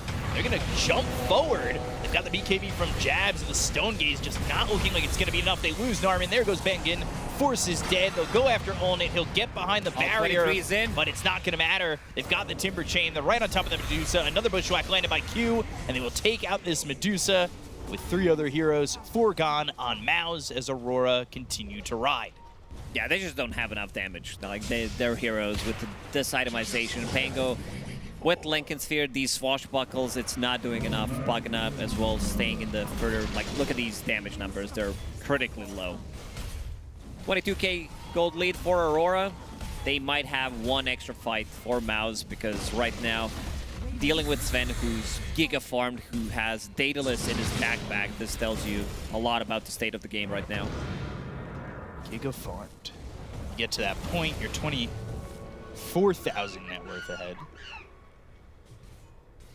And again, now Aegis expires. I think Aurora are in a point where they don't have to force it. MOUZ kind of, that's such a risky play to be up towards that ancient camp, right? Like, you knew the general vicinity of where Aurora was. Yeah, they did have this Observer Ward, which is behind Tier 1, Tier 2 tower in the top lane, which is cutting things out, which is being pinged out right now. And Ollie wants to use that Observer Ward one more time. He's like, I have Lasso at the ready. I want to get the jump. They can go for Olnate. They've got the Lasso. Ollie dragging him all the way back into the Stormhammer. God's Strength. The damage is there. Lornoff is godlike. That is Medusa dead again. Does have buyback, but just doesn't really have the inventory to make it feel like that buyback does much. And that's unfortunate because they were giving Medusa space for a little bit of the game, and it kind of fell apart with that big fight over in the bottom end of the jungle where they fought over that Obs. Vacuum into a wall, but just get one shot. Bengen is completely obliterated. They do buyback on the Medusa as well as the Witch Doctor. They're going to go forward for more, looking with the Stone Gaze. The Rolling Thunder bouncing them up into the air. They don't have an Aegis onto this Sven. Stormhammer pulling all the way over to the Supreme, but 23 is surviving. They go to the ult from the Witch Doctor. Is it going to be enough to finally bring down 23? It is, but now they kind of have to get back to base. Bushwhack on a 2. Blink in, coming through from Lornoff. Chakram down, Force Life Drain. There's the Dragon Tail coming out onto Force. Jabs, he doesn't have a lot of mana, but the Acorn Shot Supreme. Oh, Gleipnir lands, and that's going to be Supreme dead. Looking for more. Narman with the life drain on Ollie is going to completely drain him of all his life, and Olnate's still moving forward. So Aurora just have to be a little bit careful, or does the Medusa have to be careful because they're out of mana? Again, Narman not much to give in terms of life. Will try to do his best, but Olnate explodes, and it looks like Narman is next. 4 heroes dead on the side of MOUZ once again, and they bought back on that Medusa. All they get is Sven and Batrider, but that really isn't enough. Now, Lornoff popping off in the previous fight, like he didn't die a single time in this game. They just don't have enough. You don't have a Spirit Vessel, you don't have Shiva's Guard, you don't have a break mechanic. So basically nothing that Timbersaw is going to be afraid of. There's not enough stun, so he can blink in and be like, yo guys, what up? And they're going to call it. Okay. So Aurora take game one. Anticlimactic ending in this game one, but yeah, Aurora, they looked pretty crisp. A little bit of a slow start, I would say. Yeah. You know, not having a kill for a good 12, 13 minutes. MOUZ, they need to have a different draft. These are not meta heroes for a good reason. I want to see, you know, something strong. I want to see some blink stuns. I want to see easy to play lineup, especially because you are playing against stronger teams here, and you want to make things easier for you. Yeah, so it was a tough task for the side of MOUZ to get it done, but Aurora end up just dominating game number one overall. And to break it down for you, we've got the panel, so take it away. Thank you very much, Beakup and Lacoste. Yeah, Aurora taking this game very convincingly, and it leaves me a little bit worried for the next game and potentially a game after that. But we're going to break it down. I'm here with T-Gov and Kezu, and I feel like a lot of things, Kezu, after we saw the draft, we kind of predicted how it would go. Yeah, we definitely didn't really like their draft that much. I would say that at least their early game in their lanes, they played very well. So obviously they showed that they can do it. Maybe if they change up the heroes like later on, because as we will see, you know, it's like basically one or two things go wrong and like the game, I guess, kind of ended. Yeah. Where it's also, I would also like to touch on the Medusa versus Sven matchup. It used to be very, very Medusa favorite, and I'm not going to say that it's Sven favorite now, but the map is so much bigger. Sven has more tools to like kite the hero. You have Warcry armor with your shard, you have the axe to get around, you have 3 tanky cores to just kind of outplay and outmaneuver. And again, the last point I made in the draft, I would hate to be any of these 3 cores playing with each other on MOUZ. So I just personally don't like it. Yeah, and like we're looking at some of the highlights here. Just the fact that you see MOUZ put so much emphasis on like their timings, and then one fight falls the way of Aurora, and then you just feel the 5k, 6k gold. It, you know, stagnates for a little bit, but then it breaks open to 10k plus. It really was a statement of MOUZ drafted themselves a lineup that needed to win every single early fight, prevent the tankiness of Aurora. But that statement alone, that doesn't happen nowadays in the meta. You never prevent the tankiness coming in line. Everyone will get items in this game. The map is big. There is so much farm to have. Talons will fall. Roshans will be taken. Like, it is so easy for teams to get to their timings that you can't shut out a team the entire time. And I think this MOUZ lineup, it's playing with the logic of like a year past of Dota, right? Like they want to try and get 20, 30 kills. Sven's trying to overlap farm with a Timber and a Dragon Knight, like, but that just isn't the case anymore. And yeah, Aurora, very smooth game one. Yeah, Lauren 1109. I mean, it was all smooth sailing. There weren't that many kills going to the side of MOUZ, and it is Aurora that was just okay. So there's 2 things I want to talk about here, because somewhere I think there might be a little bit of a skill diff here, but what could be maybe a little bit more likely, because we know that all the players on the side of MOUZ are really high MMR. We talked about how much preparation teams could have done before going into this best of 3 series. You know, it's literally the first game of the first series of day 1. So this is something that they just, you know, they want to try this. This is comfort, full comfort. And we know that these are not heroes that are in the meta. They know that these are not heroes in the meta, but they want to start off comfortable. Obviously, it didn't work out, but I feel like you got to try it. I think it's just pacing. Like when we think about MOUZ, they didn't win the qualifiers. They are technically again, middle tier 2 team. And a lot of their games that they play are against online teams who potentially are tier 2 also to tier 3. Yeah. So they are playing in a different world of pacing. So when you turn up for your first LAN, you play up against one of the best SEA teams. Sure, your strategies might work against some Navi Junior, some Mars Bet, whatever, I can't remember their full name. They got such a long name. But like any of these online teams, it could work there. But as soon as you play the first game, you realize, wait a second, 15 minutes is when we have to be online. We can't be online at, you know, 20 or 18, right? Like this will be the slap in the face for MOUZ, where they need to improve because they just learned about everything happening in this first game. Yeah, I kind of feel like maybe this is needed. Yeah, it's inevitable. It's and then it's all about how to adapt, and not just mid-series, which obviously we're going to talk about as well, but also throughout the tournament. I think for MOUZ in particular, the bigger picture for this for this event for them is to see how fast they can, to put it really bluntly, get good. Yes. To be able to crush potential TI qualifiers on the horizon, right? That's the goal. But this game one, it leaves a little bit to be desired, Kazu. Yeah, like I think just one thing I want them to fix for the next game is I never want to see they first pick their Pango and then the entire game is on Supreme. He's the one who has to start team fights, do well in team fights and like everything. No one else can really go in. You never want to put your first pick hero in the position where he has to do everything. He's naturally going to be countered. So next game, maybe have 2 jumpers, make it easier for each other. Again, Dota is very hard. You play against good players. Make it as easy as possible before the game even starts. And I don't think that they succeeded doing that at all. So next game, they can do better, and then the game can be more competitive. Yeah, and I think the game plan here for MOUZ, I mean, they tried to go for a T. Yeah. They did.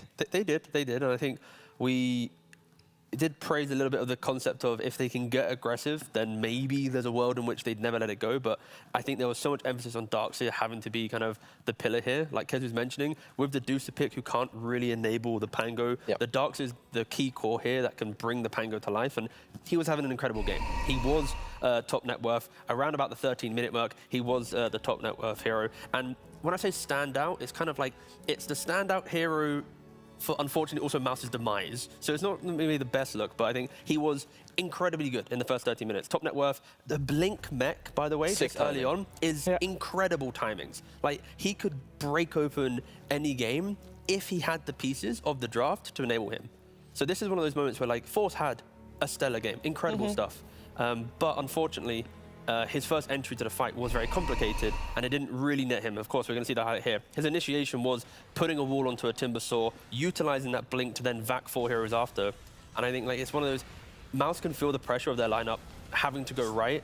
It's not working out, and it's like, imagine if the wall was used there. Yeah. Like, his first 13 minutes, top net worth, incredible stuff. But the entry to the fight, everything was on him. And the pressure got to him, he faltered, and then Aurora just crushed the entire game after. And that level of emphasis on a single player, when you aren't a qualifying team, when it is your first LAN, they might need to simplify their draft just a little bit to ease themselves into this competition. Yeah, and with a one-dimensional game plan, that's the way you're describing, it also means that Aurora knows what's coming, so they know what to watch out for. So the moment the wall was used, I can already hear the comments like, wall was used, guys. We got this. Just stay away from that part of the fight. And that's what happened. So we need a different game plan coming from MOUZ. Aurora, obviously, we don't talk a lot about them because they cruised through that game. They knew exactly what to do, and they executed it perfectly. Can they do it again for Game 2, or will MOUZ put up a larger fight? We'll find out after a break.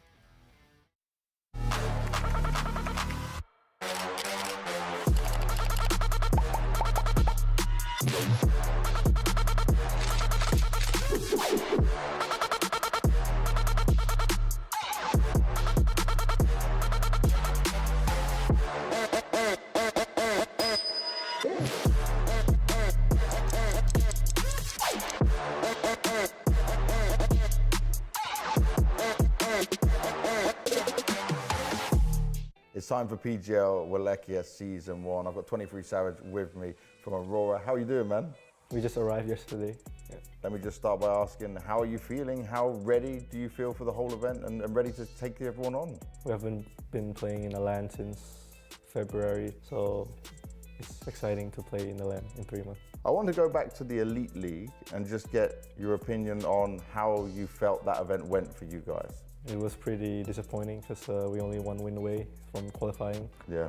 And in the last day we didn't clutch it, but I think we learned a lot back then, and it's just the last day was pretty rough. Those moments are the disappointing ones where you feel like you could have done it. You said you learned a lot from it. What did it teach you? I think we need to be better on heroes and meta. Now, I want to talk about Lorenoff because it was back at Dream League that he had a very dominant group stage, you know, when he stood in for you guys. That's why now he is a permanent member of the team. But how is he fitting in with you guys? How does practice go? Do you feel like he's like come and settled in with the rest of the team very well? He's a really easy to work with guy. He's really try hard, and that's what we want from our mid. He just play Dota whole day. What does the practice schedule, what does the training schedule look like for the team? We just play 2 best of 2s, and then we play like 4 pops at least, five pops at least. Yeah. In terms of looking at this event and how you've got ready for it, did you set yourself some expectation or some goal of like minimum of what you wanted to do here? I think we all want to win, but at least we want to get like top 3. What do you think about the competition, the other teams here? Do you feel like you have a good read and a good understanding of them? All the top teams are here, and they are like, you know, in this year, all the previous teams that are doing well, they just keep doing well, like Falcons and BetBoom. Yeah. So I think we understand them better each time. Do you feel like the change of adding Lauren off is the thing that can make that happen? Do you feel like that's the missing part you needed? Yeah, I think he's really important for us, and he's really similar to Mikoto last year. And culturally, how does it fit in outside of the game? How does that work outside of the game? That one was a bit tough for him, I guess. The food he ate and the food we ate is kind of different. We like Western more, and the weather in Malaysia, because we bootcamp in Malaysia. Yeah. The weather was like not that great for him. But other than that, I think he's just a really good human being and good friend. So hopefully it goes very well for you here. What do you see as maybe the biggest thing that you're worried about with the team? Like, what's the thing you've noticed and you think, okay, this could be a problem for us. This is what we need to make sure does not happen. Laning phase. Okay. We're not that stable on laning, so need to improve on that a lot. Okay, so find some consistency with it. Yeah, consistency. Nice. Well, hopefully you can get it done. Thank you very much for your time. It's good to meet you, my man. Yeah. And good luck going into the tournament. Thank you very much.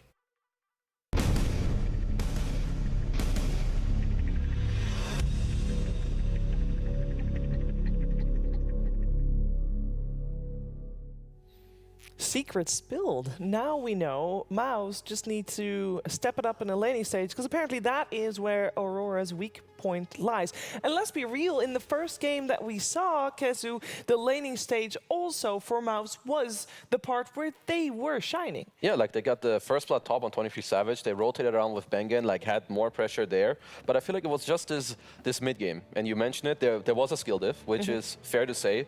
I would say though, like MOUZ, you're like this newer type of team. You want to make it easy from the start. So we start with the draft, make it easier. But then later on, like this 13, 14 minutes we talked about, you don't want to be in a position where you make one wrong play and the entire game like falls flat and you just lose. But you should also notice that maybe you don't have to force it at that very moment. Maybe you need another tool, like another Pango item or a specific rune, or you let them run into you instead of running into them to make it work. So I want them to look at a mixture of that, bring it into this game, and just, you know, show us what you can do.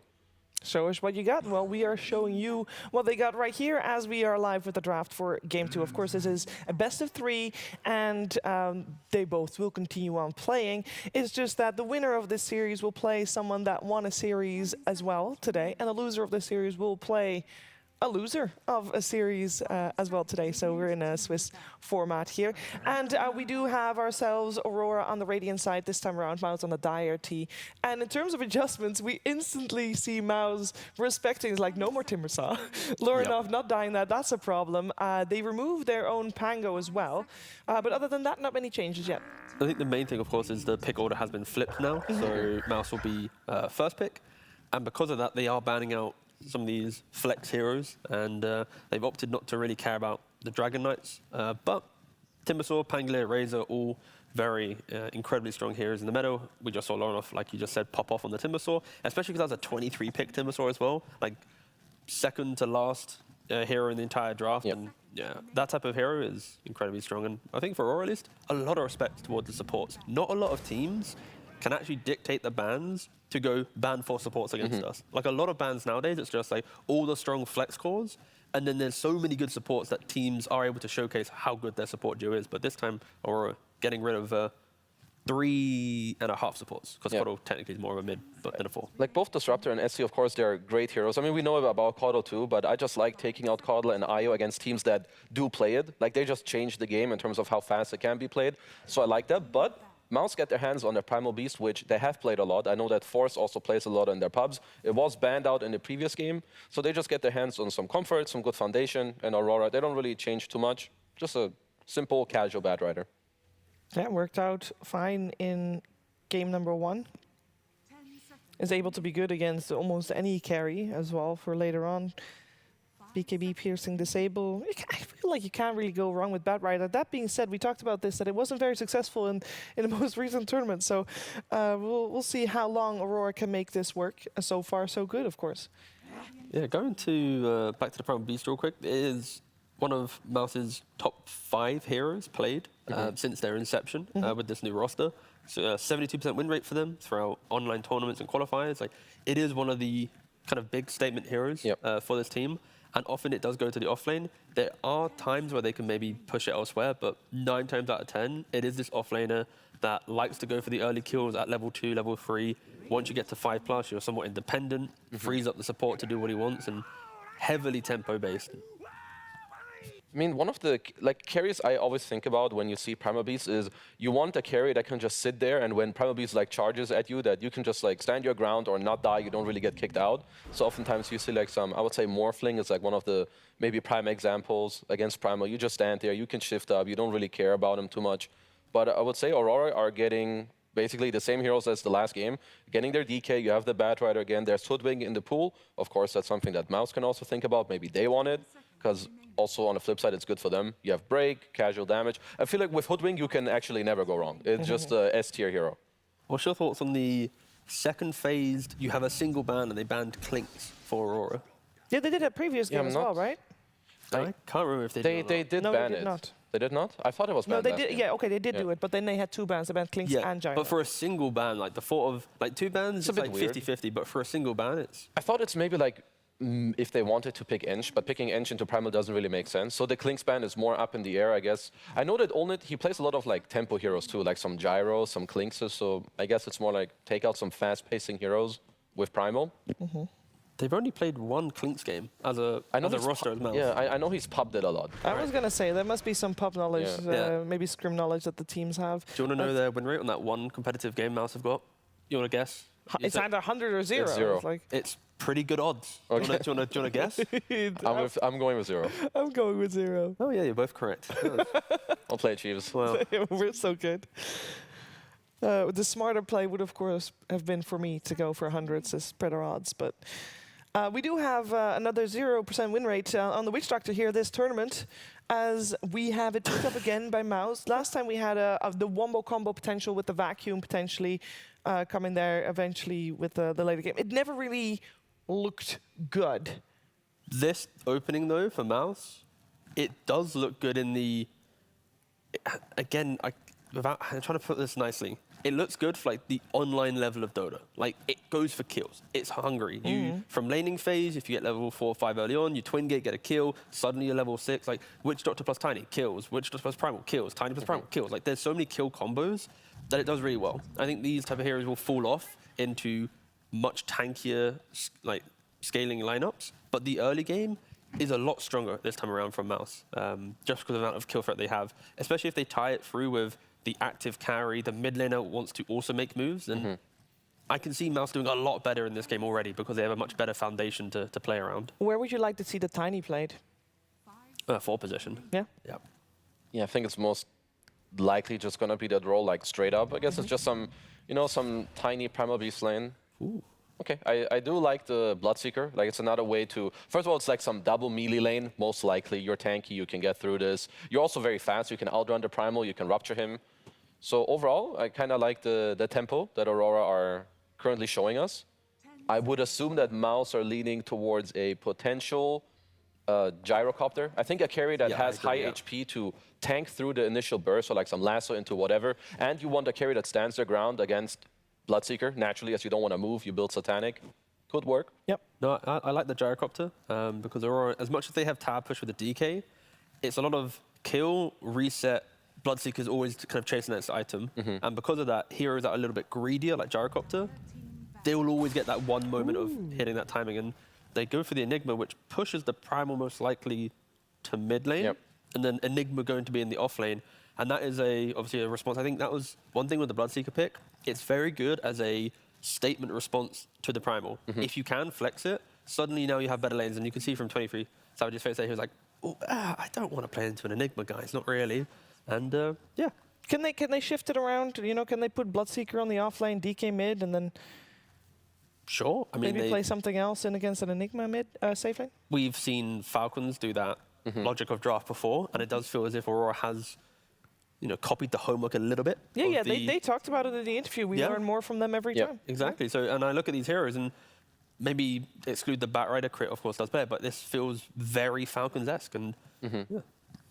I mean, I definitely like the pivot with the Enigma. Also, when you are Enigma or any Zoo type hero, you love having these mid heroes that can rotate to your lane, right? Like this guy goes off the map on Primal Beast. Maybe you have Black Hole Bloodseeker that has to leave the lane or die. You take the tower. So those heroes work very, very well together.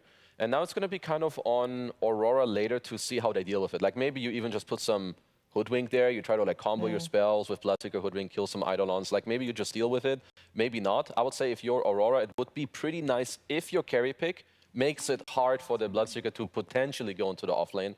I don't know how much they're really going to think about it, but I like this Enigma with the pivot of the Primal going to mid.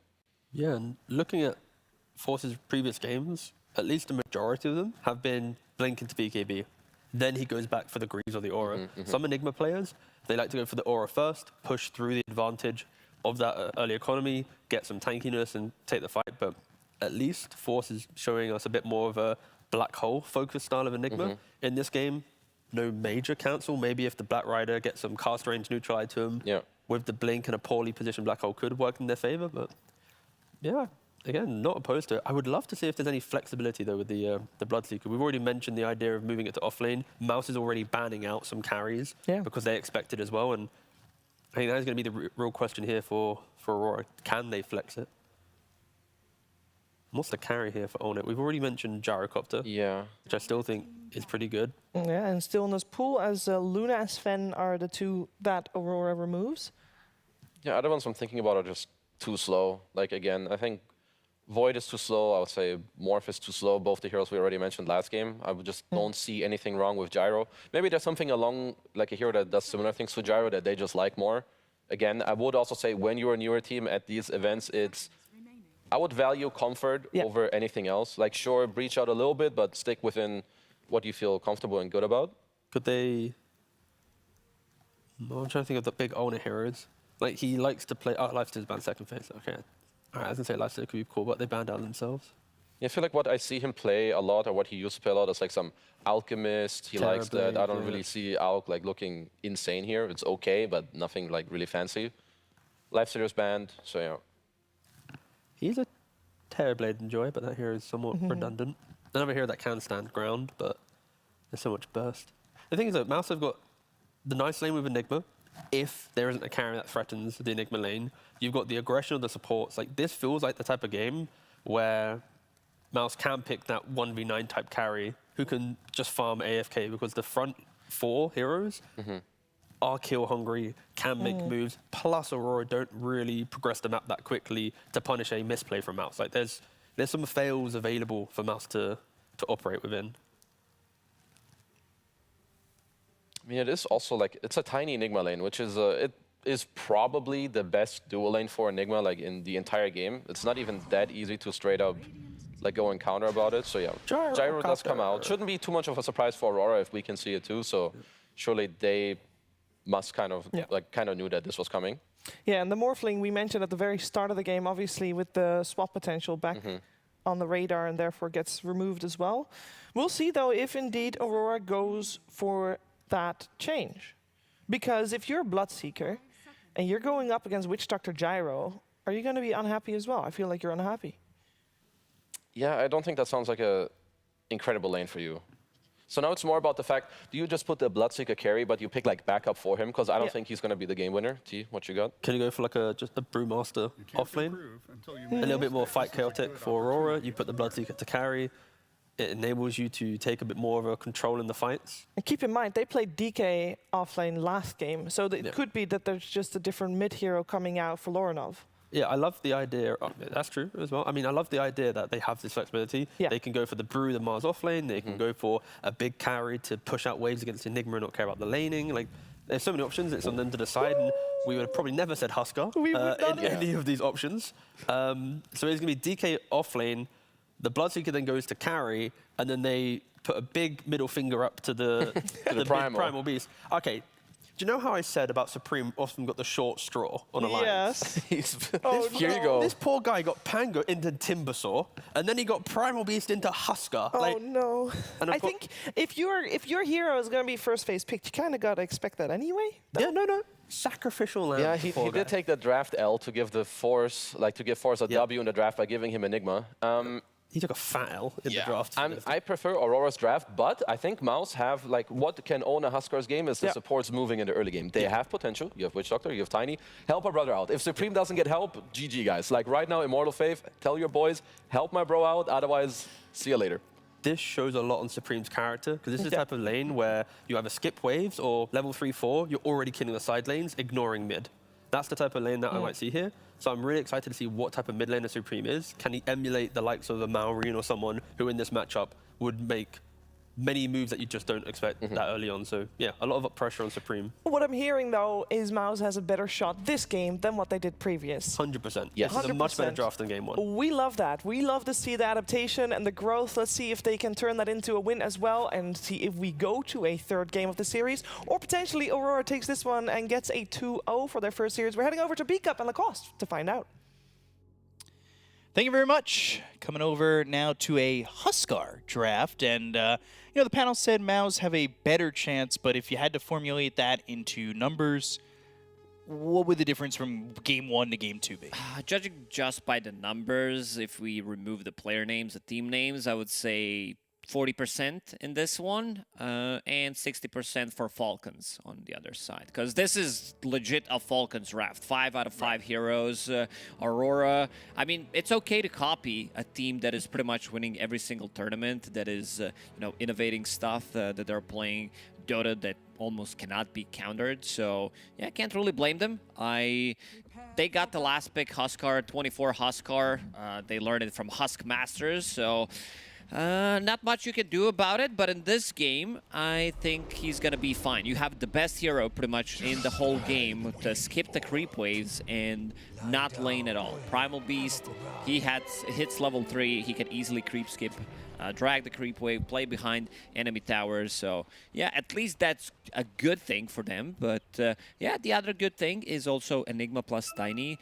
This is one of the stronger offlane duos. Kezu pointed it out, the best pairing with Enigma is Tiny, and I have to agree because ever since this has been shown in professional Dota, the toss back into Eidolons, this is also a build where Tiny gets a tree grab level 1, and he gets a toss at level 2 instead of Avalanche, so he can reposition someone, get him on top of Enigma. Eidolons do split a lot of damage, throw a blood grenade, so yeah, looks a lot better than what they had in the first game. So we'll see how mid goes. That's really going to be a big point of contention. Lornoff had a really good game on that Timbersaw into the Pangolier last game. It's Huskar. I mean, we have just praised Lornoff already so much, and I feel like it's kind of well-deserved, right? For a good reason. Yeah, the guy has been popping off ever since he joined them as a stand-in. They immediately signed him. They're like, you know what? The other teams, other orgs will also see that he's playing well. So, you know what? Like, get him on this roster immediately. Yeah, we got into the ground floor. We're ready. There might have been something that they saw potentially, like we've said, with that level-up squad that played so well. And we'll see how he does here mid against Supreme. And I'm interested to see, because this feels like when you see a Huskar, especially in like your pubs, you kind of get that sense of dread. but that with like Bloodseeker as well, you can run, but you're probably ruptured, and now you're going up against the Huskar. Good luck. Yeah, not going to be an easy lane for him by any means. You're playing into the Dragonite, one of the heroes that also stop you from any kind of aggression. You go in, your trample has been disabled, you can easily be bounced back by Flame Break, Bushwhack.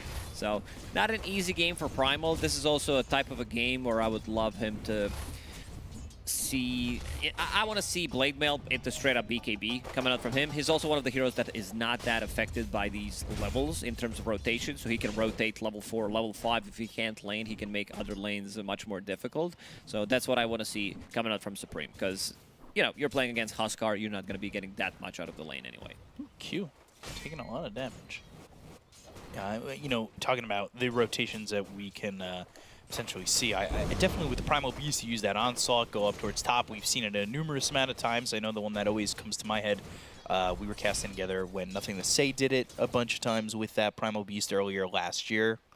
So yeah, you kind of have to make something of your game with Primal. And then you kind of hit that point, you hit that BKB. We'll see what you can get done when you hit that point. So Supreme right now, not exactly enjoying life in this lane, but he's 7-2, so it's not terrible. I think it's time to drag the creep wave, play behind enemy lines, pick up this 2-minute water rune, refill your bottle. It's doing okay considering the matchup, sitting at 7 CS, but Lorinov has a complete free farm in this one, sitting at 6 denies already, and things are going to get more difficult as time progresses. On top of that, you've got 23, who is 13-0 in the bottom lane. It is free farming. Usually it's free falling, but it is free farming right now for both him and that Husker. Actually, all of them. I mean, this is, again, the second game in a row where the CS for Aurora just feels perfect. Pretty much in this lane for Bloodseeker, as long as he's CSing early on, staying at full HP, he's not going to be in trouble. There is a potential that they bring him down from 100 to 0, but everything needs to be perfect. They need to be level 3. Also, Ollie can't stop this aggression with a flame break. So I think 23 in this lane, he's more than fine. And they have a little bit of a combo. Bloodright, it's not as good as it was before. It's not a pure damage anymore. It's magical, so it doesn't work as good against these Eidolons who are resilient to magic resistance. So, resilient enough to survive, resilient enough to help force, get some CS, and we saw it in the first game. You know, he laned relatively well. I would say they got that tower pretty quickly, and things looked good for him when he was on that Darkseer initially, but it was like a fight or two in a row where it just was the wrong target with the wall on that Darkseer, and then he just kind of fell apart. And there it is, this thing we talked about. Supreme, he hits level 3, needs to start going behind enemy lines. But Lorinov is a safe spot though, right? Is chasing him, does have boots of speed, getting blocked by his own creeps a little bit. Yeah, he'll just go back towards mid to farm. Oh no, one button to counter what he's doing. Yeah, but that causes them to lose their boots. So 23 loses those boots on the courier that's killed. So Supreme, he says, you take my CS, I take your courier. And Supreme also says, I can't farm mid, I take your CS bottom, because he just killed Creep Wave from Enigma. Force is not going to be too happy about that one. So back to base, back to healing up, 23 low. And you said it, 100 to 0 for First Blood. Ollie is in some trouble too, and this is back-to-back games where the safe lane for Aurora dies, and the support as well. Yeah, very well executed from MOUZ. Again, getting a First Blood in this bottom lane. Eidolons, when they split, this is the exact same thing we said that could happen. So Avalanche, toss back, and also Eidolons that did split. It's a lot of damage. Norman doesn't have much mana to work with. Bloodright, Flame Break, Bushwhack, that is a lot of moving, but not a lot of escaping. That's going to give him mana, so one way to get mana. And the free TP, actually worth it. So Norman dying there, and he'll come back. Feeling pretty healthy this time around. Lorinov, you know, we talked about the Primal making moves. When is it that, as a Huskar, you're trying to make something happen? Is it just Armlet? I think you want to continue to farm up. You don't necessarily need to move. Might move with a TP, but this hero is not good at going, like, walking to a lane. You can also farm this stack. This time around, I don't think there's as many stacks compared to the previous game, because we don't have the heroes that can easily clear those stacks. Maybe on MOUZ side with Gyrocopter, but I see none in the triangle.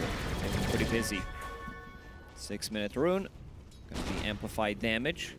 For Q. Q's gonna pick up, so it might still stick around and try to make something happen in the bottom lane. Not too desperate to stay top. A DK by himself is pretty tanky, but 3 heroes here for MOUZ. Maybe they could get a third on the board. Don't commit to it just yet, and I think they're looking for their way in. And of course, it's usually off in onslaughts to start. They know where he's at. They hit that flat cannon. They know he's getting that Lotus Petal. Jabs. Maledict onslaught. Cask is there. They're going to try and get this kill into Jabs. Under the tower, trample. He might be fire. fine. Yeah, Lotus, Maledict. Magic one, he's okay. Not looking like it's going to be enough. And this is what we said. You have this Primal Beast who doesn't care about his levels. He's going to rotate pre-level 6. And in the bottom lane, 23 will cut down his trees. Trying to hide. Q is That's here. Wrong Doctor. side.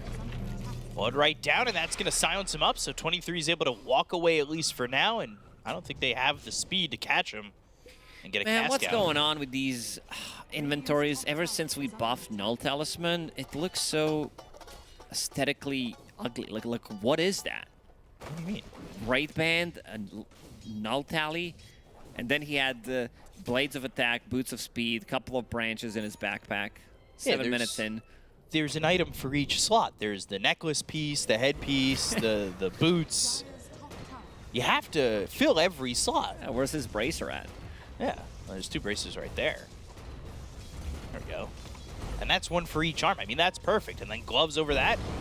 Bracer spot and a glove spot. That's how it's done. So, 8 minutes into the game, Huskar's top of the net worth. Really no surprise with where Lorinoff was at, not really being contested too much in the moment. He's level 8, has that armlet ready to go. And Jab's doing what he did in the last game too, just stationary in his lane and farming away. I assume it's going to be with these double bracers back to the blink like he did last time. Yeah, you need that blink initiation. Bloodseeker doesn't provide you with anything. Huskar as well. So you need to make some kind of a play. Ollie on a Batrider doesn't have much gold at the moment. Q as well, he continues to farm up on this Hoodwink. They need some levels, especially on Hoodwink, who's only level 4 at the moment. It was a very massive difference in CS and GPM between Lorinoff and Supreme. Because right now it's 72 to the 29 of Supreme.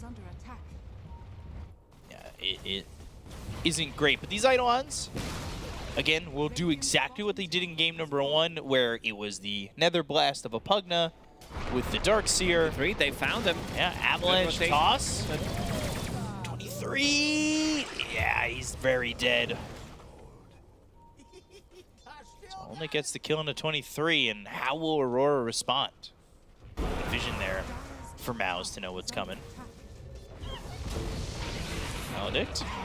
Pulverize. And Onit even responds and comes top. They get a kill on a Jabs. Some good moves. Yeah, really good moves from MOUZ. Onit making a move from bottom smoke. lane to the top. 1,000 damage. Magical. Gyrocopter maxing out Rocket Barrage. So you'll always have something to kill the Bloodseeker, to kill this Dragonite. And what is Primal Beast going for? He's not going for anything because he is extremely poor right now. In to get some more gold. Maledict on Sop. He'll be stopped in his tracks. At least for now. Force is coming over level 6, and the Midnight Pulse down. Pulverize again. Maledict isn't doing enough. Lorinoff with that ult, but eventually falls to Bengen. Maledict, Midnight Pulse, a lot of overtime damage that he can't toggle through. So nice moves. MOUZ playing a really good Dota in the last couple of minutes. Yeah, I was happy with the patience from Force, because that toss was right on top of him, and I assumed he was setting up for a black hole, but knows they've got the damage, holds it, and still now you'll have the omnipresence of it. And this time Bengen, he's level 6 before 14 minutes. Way better. Yeah, might see. I don't think we've even seen Death Ward being used in the previous game. Maybe there was like one fight or something, but he was in a really bad spot. And Lorinoff in the triangle as a Huskar. You want to farm up your next item after finishing off Armlet. Has a BKB in his quick buy. A lot of the times you will see Haven's Halberd, great against Jaro, of course, having some extra region amplification on top of it and having a disarm. So he might still swap things around, but yeah, I think it's safer that you just pick up a BKB in this one. Since you get on top of the Gyrocopter, you get on top of Primal Beast, so you want to stop some of that magic damage and also have a free reign. Nothing other than BKB and Pulverize can stop you from getting in. There's no save whatsoever on Aurora's side. There is no like we're talking about 11 minutes, so there are no Glimmer Capes, no mechs or anything, but there are no save abilities, so he will need to toggle for himself. Now, to all the people in chat that are scared to Armlet toggle, how difficult is something like that? Well, it's a one button, so it's... Yeah, but buttons are scary. You've not been down in the trenches, have you? No. It's scary. We're down there, and I definitely use the literal definition of we there. We are down there and scared to do things like that, even when it looks so easy. Lornov continues to farm up. Both him and Olnit are on top of the net worth, pretty much. Yeah. Olnit having a really good game. These two rotations, and Supreme will get a kill on 23. Just getting it done, Rupture or not. Able to kill off 23 again. That is the third time that this Bloodseeker has died. So, unfortunately, they just really haven't been able to get off the ground. I don't know, I'm kind of glad that he died. It's because his inventory looks so ugly on Bloodseeker, so I can justify it. Necklace, headpiece, boots, Smoke, glove, and a jabs, javelin. a Blink Dagger ready to jump in. Blink Dragon Tail coming through. Force is in trouble. He's going to be lassoed, sharp shot, and killed. As they get 23 again, he just respawned. So, dead for 23 seconds. I don't know. I'm not glad about this. That this is his fourth death at the moment. Going for So more. far away from Maelstrom. So things are looking good for MOUZ. Once they group up with Mech on Enigma, going into BKB immediately.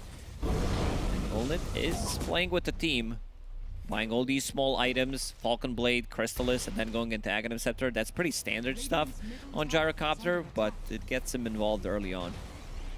Yeah, he's been involved, I mean, from the get-go, right? Like, he was top after getting a kill bottom. He's not afraid at all to really get things done.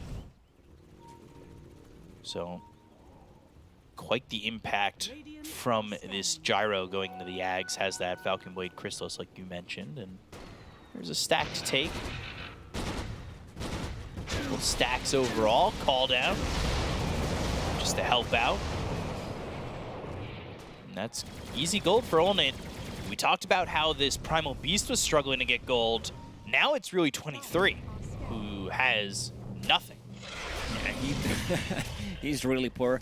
Q again going for Maelstrom immediately on a Hoodwink. A lot of the times you'll see, especially when Kred plays it, he does pick up Road of Atos, which is great for setting up your own skills and also keeping people in place. Let's say Enigma tries to go for a Black Hole, stopping Primal Beast pre-BKB, charging in. 23 might die to a Black Dragon here.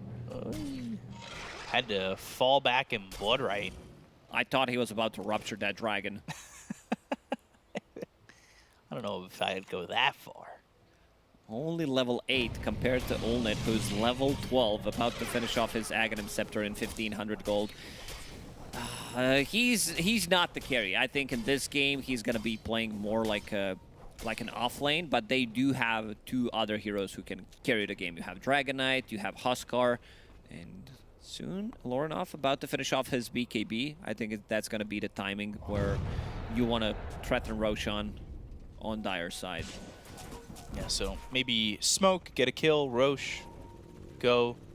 They've got Blink now on Narman.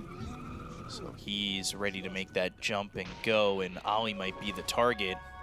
So Ob's catching some vision here of Narman and Olnit.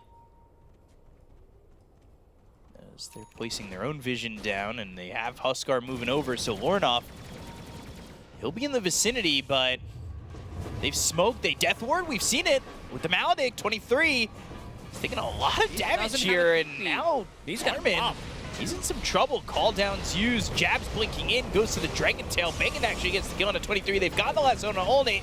They get the kill onto a second. For losing 23 to just Bengen, they might want more. Maledict is down, Dragon Tail is there, Lornov is in, Onslaught with the trample, Lornov just dies. Acorn shot jumps around only once, and jabs with the Maledict on him is in some trouble. Bushwhack locks down Supreme for a moment, they cut that tree. but that will deter them from moving forward even further. However, this is not great for Aurora. Definitely not. They lost 23 one more time. He still doesn't have a single item 17 minutes into the game. Uh-oh, Primal Beast's BKB getting delivered. Can he get out? Oh, looks like he can. Rupture is used. Bloodright is down on a 2. It's the Rupture on the Tiny. They end up getting Supreme out of here. Force comes over, and he's got Black Hole if needed. Narman is killed, but Jabs is the trade. And they also saved Supreme. That's what matters. Supreme surviving, getting his BKB. So for the next fight, he's going to have that available. 23, 200 gold away from Maelstrom. That's like he's he's really struggling. 18-minute Maelstrom. That's not great. If I had to put it into... No, it's terrible. Yeah. It really is. I was trying to sprinkle it in a little bit. I will say, though, there's going to be another Maelstrom on the Hoodwink. So that's good. Yeah, Q almost finished Maelstrom before Carry, so ooh, I think that's gonna get dewarded immediately. Yeah, there it is. Center ward already down. Aurora struggling in this second game. Curse of the Bloodseeker. Also in the previous fight, Lorinov was unable to get a BKB off. I think that fight, he got a little surprised by Onslaught, turns off his armlet, and just gets blasted. Yeah, not great. That's for sure. Smoke in from MOUZ and see if they can find their opening. I mean, it has just been 23 in their sights a lot. Radiant are scanning. Ollie is scouting for now. They do have this Blink Dagger on Tiny, so if they catch vision of him, they might just jump, Avalanche, toss, Onslaught. Ollie's probably dead. There isn't anybody here from the side of Aurora to react, but Ollie able to kind of hide in the trees and stay alive. So it is opening up some time and space, but how much of that will matter? I would also love to see MOUZ going for Roshan, stealing away Aegis from Huskar lineup. Could be pretty good. Jabs. Ooh, he blinks out, but not gonna get out of trouble. Yeah, Pulverize, and there's the homing missile with another rocket barrage. They do have more than enough damage to bring down Roche. That's why I said they have Sustain coming up from Mech. You have a Gyrocopter with Aghanim Scepter, so damage is not gonna be lacking. Bengen also with a little bit of extra Sustain, going for Holy Locket this time around, maxing out Voodoo Restoration. Dire's top tower is under Smoke attack. bought by Narman. So I expect another move, and like you said, potentially one that goes towards or ends at Roche. I think they can force a tier 2 tower and go immediately for Roche. Now it's not only 23 behind, but Jabs is fallen behind too. And you said, you know, it really wasn't going to be 23 who is carrying this game, but Jabs as well as Lorinov, and now Jabs is kind of fallen off.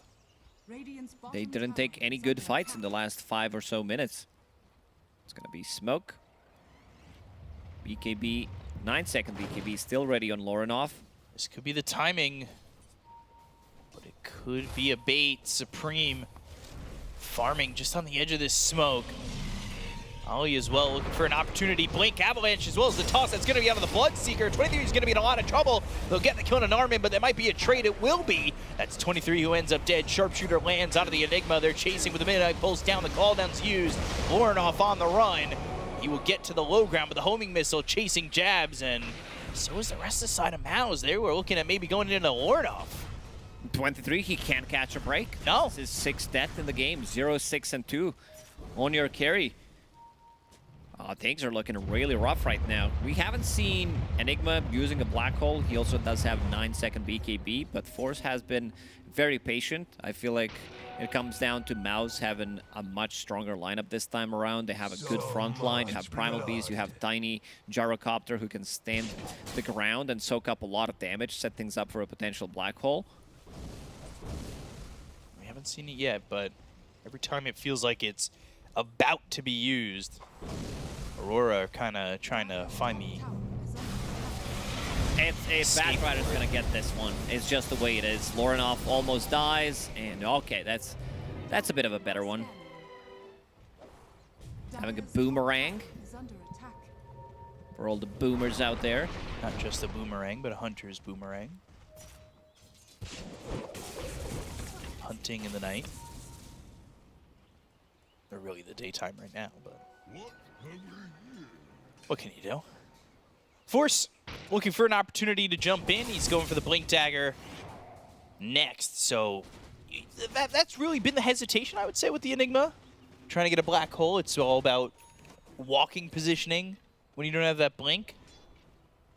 But if you find an opening, could just be a complete wipe for MOUZ. And, you know, even with them up 6 kills, it's even net worth. It's not that bad, and that's also because of the fact that this Hoodwink's getting a lot of farm. Yeah, Q has been very active, and he's just bringing another component. By component, I mean Crystallis. So he wants to scale his, like, you know, step aside. He even overtook 23 on net worth. Yeah, 23, I'm sorry to say, I'm the carry. I think it's necessary. So he wants to have cheap damage early on, now turning that into more physical damage-oriented build. There's the BKB for Gyro. 2k ahead of this Huskar. Gleipnir finally for 23, who's going into the BKB, then Axe. That Good luck blood with that. mist. He needs to farm. With this tempo, he needs another 25-30 minutes to farm these 2 items. Oh, yeah.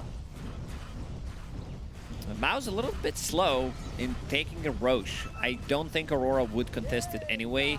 You're playing into Tiny, you're playing into Enigma with a BKB Black Hole. The only ability you have is Lasso, but that's not easily executed if Enigma uses Black Hole on top of him. So yeah, this one's gonna be picked up by Gyrocopter, and I want to see some more aggression. I think they're in a good spot, even though net worth looks the same. I feel with the heroes that they have right now that they can easily take fights. BKB available on Gyro. Your Primal Beast about to finish off Aghanim Scepter. That break mechanic can become super handy. You're playing against Huskar, Bloodseeker, and Dragonite, so you can break multiple heroes. Ooh, Ollie's getting scouted. He's getting scouted and Force is nearby. He'd love to get a kill just to get that Blink Dagger, but they've got the Avalanche to toss into the Pulverize, so thrown up into the air and slam back down. And there's that Ags completed for Supreme, just has to fly out. It's been kills, but you know, Lorinov, he's getting his farm. And so is Jabs, who's caught up to Supreme. So, yeah, I would say, I mean, this MOUZ lead, it could get derailed pretty quickly if we see Aurora take one big fight. Yeah, definitely, but this time around, they're not afraid. They're the one dictating the tempo, having the Aegis, going for the tier 2 tower, and also, like, this lineup scales really well into the late game. You have displacement tools, you have Enigma. Eventually, if this game goes on for another 25-30 minutes, you will have Ocarina Refresher available. 23 does kill the creep wave with Gleipnir and Blood Rage. Needs to be very careful. The second he threw that Gleipnir out, they were looking. There goes that tier 2 top. And MOUZ owning a lot of the map, but not outfarming their opponents quickly enough. So, 26 minutes in, maybe Jab's looking for an opportunity. Blink, Dragon Tail. Bloodright is down, and they've got the Bushwhack. Black Hole, but a lasso to stop it immediately. Force ends up dead. They get the Aegis out of the hands of the Gyrocopter. They trample the Pulverize. It's onto the Huskar, but it's going to be enough damage. It will be. Lorinov ends up dead. The break is onto the Dragonite. The Bloodright is down. It's not going to land on anybody. Toss up into the air. Avalanche used. Maldic is there. They've got the break once again. And they're trying to get this kill to Jabs, but he is quite tanky. Homing Missile is going to come onto him eventually, but the Gleipnir stops him in their tracks. The Bloodright's down again. finally Jabs dies. There's not much that 23 can do. He's throwing out Gleipnir and Bloodright from a distance, but he's not really able to make that impact He can't with come right clicks. No, he just can't. If he gets close, he's gonna die. I want to see the damage coming out from Hoodwink. Yeah, this is as I expected it to be. 7,000 damage. This is like 7-8 Acorn shots in the previous fight. And that's pre-dataless, because he doesn't have enough money to buy a Demon Edge. Enigma, as we said, he needs to be much more careful about Lasso. There was such a clutch play coming out from Ollie immediately. And total healing done to allies, 60%, 20,000 healing so far. Avalanche, break toss, Maledict, 23. He is just gonna die there to the Maledict popping. Calling use again, Ornoff pulverized. No BKB Can he for 15. survive? Lasso's there, the damage, all the cast, the damage, Ollie, Lornoff, both dead, down goes Q, and only Jabs is alive as MOUZ. Well, they are just destroying Aurora right now. Yeah, they drafted themselves a much better draft in this second game, and it really shows. This is much easier to execute. Narman with another toss back. no. Playing out of his mind right now, finding these opportunities every single time somebody shows. Suddenly 8K gold lead. They could And high close out ground. this game. I think they can close it out right now because they have Satanic available on Gyrocopter. No Black Hole for 50, but BKBs are coming off cooldown. You can feel that Aurora are very weak at the moment. So time to use it. Nemesis Curse just got picked up by Ulnit. That's a lot of damage increase on Gyro. This is Server ward has been planted. Norman thinking about playing around it, otherwise it's gonna get dewarded. little Wisdom Rune pick up for Force. You can just see how far ahead this Gyro is now. It was close, now it's not. Double the net worth of this position 5 Bloodseeker. Yikes. That's very concerning. This obs forward. Wait, so we went from not great to this is concerning. I said yikes to start. I feel like yikes it's connotation been concerning holds. ever since minute 6. I'm still concerned. I'm also aware of how bad it is. Oh, he slowed him down. That tree is a homing missile. Tower is under attack. Another blink. I don't think he's getting out of this one. They know. Oi, Jabs. Onslaught in. He's tanky. He's got that going for him. But Maledict, the break mechanic of Supreme, the pulverize, and eventually They're killing Jabs will die. a lot of kills to Bengen. Bottom tower is under attack. Yeah, they're letting the Maledict pop.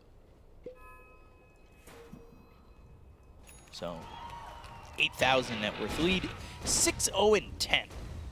And this was really, considering the start of the lane and the way the game started for Primal Beast, this was a game where Supreme needed to show up, and he did. Yeah, he At was least playing right now. into a really bad matchup, but sitting at 0 deaths, started the creep skip. 6-0 and 10 on him. This break mechanic, Narman is in one more time. Ollie. Yeah, blink, avalanche, toss, one pulverize, just slam him into the ground. Nobody's here to defend. 23 wants to farm. Space. Yeah. Radiant's top barracks. Ping a couple times. Like he's trying to get his BKB up, but needs another 400 gold. There is a tier 2 tower available in the bottom lane, so they can get megas, but you will lose 2 sides. Might even lose this Huskar. Oh boy, Lornoff. BKB, where is he going? Trying to get the damage out on the Enigma. He's surviving for a little bit longer. The right click's on a Narman, but eventually this BKB runs out. He is disarmed, he is dead. And Narman will get credit for that kill. Yeah, I think we're gonna go to game 3. I haven't seen anything from Aurora in the past 20 minutes. They're just trying to farm up their BKBs. Even with the BKBs, like damage coming out from the Bloodseeker, it's not gonna be enough. Like this hero dies relatively quickly. You're playing into Q-farm Gyrocopter at this point. He has Daedalus, he has Satanic, and look what Ulnit has in his quick buy. Another break mechanic, going for Silver Edge. Not the most popular item nowadays, Nope. because the buildup is pretty terrible. There's that Daedalus for Q. I will say after game 1, it felt like an episode of Tom and Jerry, where Tom the cat trying to take out Jerry the mouse. And you hit that halfway mark of the episode, and all of a sudden, Jerry the mouse is winning the fight. Yeah, Jerry always wins. Yeah. Paints a fake wall or a tunnel. You just run into it. That's what it feels like happened to Aurora here. They were rolling, and they hit that fake tunnel. Radiant's bottom tower is under attack. So they waited with the mallet. Tier 2 bottom, that's gonna die. Radiant's bottom tower has fallen. I feel like that was a really old show to reference. But I'm sure people understand Tom and Jerry. Yeah, I've seen that episode. Especially because it's MOUZ. Ooh, lasso in. Rupture used. That one. All right, hold it. To try and get there, there's the black hole, and that's going to be Q Dead, who had a lot of the damage in these previous fights. Down goes Lorinoff. Ollie falls. That's 3 heroes dead on the side of Aurora. They buy back on Lorinoff, trying to make something happen. Jabs goes away with that Ag, so he does have that pathing that allows him to get up onto the high ground. Gleipnir used. Homing missile coming in with the BKB. He'll run into it before it runs out, but the damage coming out on the 23 is not enough to get the kill just yet. So Jabs now hit with the onslaught coming out from Supreme. The uproar is there. They've got the tower in the bottom lane. They've got the break onto the Dragon Knight, the Avalanche as well as the toss. They've got this Dragon Knight dead, and he'll be gone for 63 seconds. The Gleipnir doesn't do enough. GG is called, and it's 1-1 as MOUZ take game number 2. I think neutral item on 23 tells you a lot about how he wanted to play these fights. He had Psychic Headband on a Bloodseeker so he can keep the distance, never get too close to a fight. But yeah, MOUZ in the second game, very well executed draft. Panel did mention, you know, the draft looked much better overall. Right. And yeah, they executed it pretty much perfectly, I would say. You know, could be slightly faster in terms of execution when it comes down to going Roche and going high ground, but they felt that there was no need to rush anything. You're already 1 game down. And yeah, MOUZ with the victory in the second game. Didn't know what to expect from the team coming into this tournament. After seeing the first game, I'm like, okay, this could be, you know, really one-sided series, but they managed to bounce back, and really glad for it. Yeah, I mean, you see it there when they get that victory. They're kind of... They have that sigh of relief, right? Yeah. They finally get a victory. They're coming into a tournament super last minute. And I think there's a lot of pressure on yourself, maybe not from like the outside, because you're not expected to get victories here, but you come in last second, get a victory here, and now you have a chance to win the series over Aurora. Well, that's good news, and let's get more news from the panel. Thank you very much, Bika Pentecost, and that is actually exactly what we were looking for from MOUZ, because we know that they have high-skilled players. We just want to see them adapt and grow during this event, and so far this is within the series. They've shown some great adaptations from game 1 to game 2, and I think, Kezu, they were able to do that while maintaining their identity, because it's not like they threw the whole plan out of the window and decided to go for something new entirely. They just tweaked. Yeah, like they stuck to their comfort. They did a good switch in the draft with the Enigma. They had good lanes. They executed very nicely. I feel like they played well with the way they moved. Maybe a few things from Aurora that weren't perfect, but overall I think this is just MOUZ showing up a lot more in game 2 as they did in game 1, and they just make it look honestly pretty easy in this game. Yeah, it kind of goes back to in the pre-show when I was talking about how when MOUZ get a draft that like feels good on paper, they execute on it, right? Game 1, it was relatively chaotic when you think about the layering of the cores. This time around, you just see kill combos in every single lane if you want to make the moves, and I think we highlighted how Supreme was going to have a difficult time in this game, but sure, the lane wasn't very good. He was down, what, 20, 25 CS, you expect it against the Huskar, but he didn't die in the entire game. He had incredible discipline, and I think Bengen on the Witch Doctor, this is a player and hero combination that we need to show a bit of respect for. He goes for the 3 points of Maledict, he's making these moves around the map, he's kind of counterplaying a little bit of that early aggression, and yeah, it was refreshing to see MOUZ adapt so quickly from game 1, but it wasn't as if they adapted away from their own strategies. Like, they just picked the better MOUZ strategy. Yeah. They really did. It is very nice to see. I'm actually incredibly happy because I know there were a lot of doubts going into this with MOUZ being a team that replaced a different team, of course, and they weren't even the first in line to be the replacement team. So the expectations were high, and what we want to see is top-tier competition, and I think MOUZ hereby proved that they got what it takes to bring some fresh air into the competition. So very happy, but let's break the game down how it exactly worked, because we ended the draft with an overall last pick Huskar, and we knew it was gonna go up against the overall first pick Primal Beast, and well, I do vote. Okay, let's first talk about Witch Doctor because See, there it is. there he is, the Unbound, and 2 games in a row. He doesn't stray, and we see why they prioritize this Witch Doctor so highly. Yeah, and you can see from his build as well, it is just a lot of utility. He goes for the Locket for that little bit of burst of heal, helps up his second spell. The Yules for the Kite, when you have these initiating heroes, being able to disengage nicely. Like, again, itemization-wise, it wasn't anything too crazy. He just done his job, did it very well, but it's because he had the foundation of other heroes to lean on that the Doctor looked like a hero. Like, other drafts, this Doctor would be left aside, but he had so much kill threat that like it feels like a good Witch Doctor game. It also rare to helps say. like Supreme a lot, right? With the Locket, the Glimmer allows him to go in, because honestly, we said he was going to have a hard game, but I think he played well to make up for it. His teammates also itemized in order to then keep him going. So I think all the pieces kind of came together and they played well. So really just kudos to them. Yeah. I love the fact that they also defended mid-tier 1 for what, nearly 20 plus minutes. I can't even remember if it did 4 in the end, but the fact that it's mid-tier 1, like this is crucial with a Huskar lineup to take the mid tower, to then open up smokes to top to Ancient contest. That never happened because Bengen went mid, because Supreme didn't die, held his own, never allowed for a catapult wave to do its job. So yeah, again, MOUZ showing a really good bounce back. Yeah, and I do want to come back to that mid lane because it was a mid lane of which we said that this mid lane for Supreme was going to show his character and show what type of mid laner he is, and can he deal with the pressure of being overall last picked Huskar against his first pick Primal Beast T, and he did well. Yeah, he had to fight his inner demons to come up against himself to then be able to overcome that. But no, I think the main thing here is Supreme didn't die in the lane. He prevented the Huskar from really getting online. And like you see here, Huskar at 25 minutes, if this was an Amar Huskar, a Marine Huskar, we're entertaining the idea of an Aghanim's. Right? If they're picking it, that's happening. But no, Supreme, on the other hand, he rushes the BKB, instantly goes for the Aghanims to have that break, to then punish the Huskar. And I think the short of it is just Huskar just didn't really push his team forward. No. And that's what the hero is meant to do, right? Yeah, like the hero, like his last pick, he has all the CS, but it didn't really accomplish anything on the map. Like it didn't drive the game forward. As opposed, like Supreme, he's the first pick Primal. He has an early axe. Like he can break all of the cores on the Radiant lineup. Also, Narman on the Tiny played incredibly well. They kept getting tossbacks and like winning fights here, winning fights there. The one thing from Aurora that, in my opinion, could have been slightly changed for them. I'm not sure how much I love the Daedalus on their Hoodwink. Maybe you just turn the Maelstrom into a Gleipnir. Your Bloodseeker has one. You keep playing on high range. Maybe you can outplay them as opposed to your Acorn, you know, doing some little red numbers.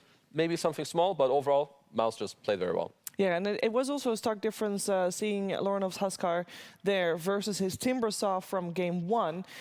So if we saw the fire that Supreme got from game 1 to game 2, I am very curious to see how Lorenov will act in our third and deciding game of this best of 3 series. And I'm sure you're very curious about that too. So if you want to hear the answer, stick around. We've got MOUZ coming into PGL Wallachia here, and it's a golden opportunity for you guys because you didn't expect to be here, but does it feel great to be here? Yeah, it's amazing.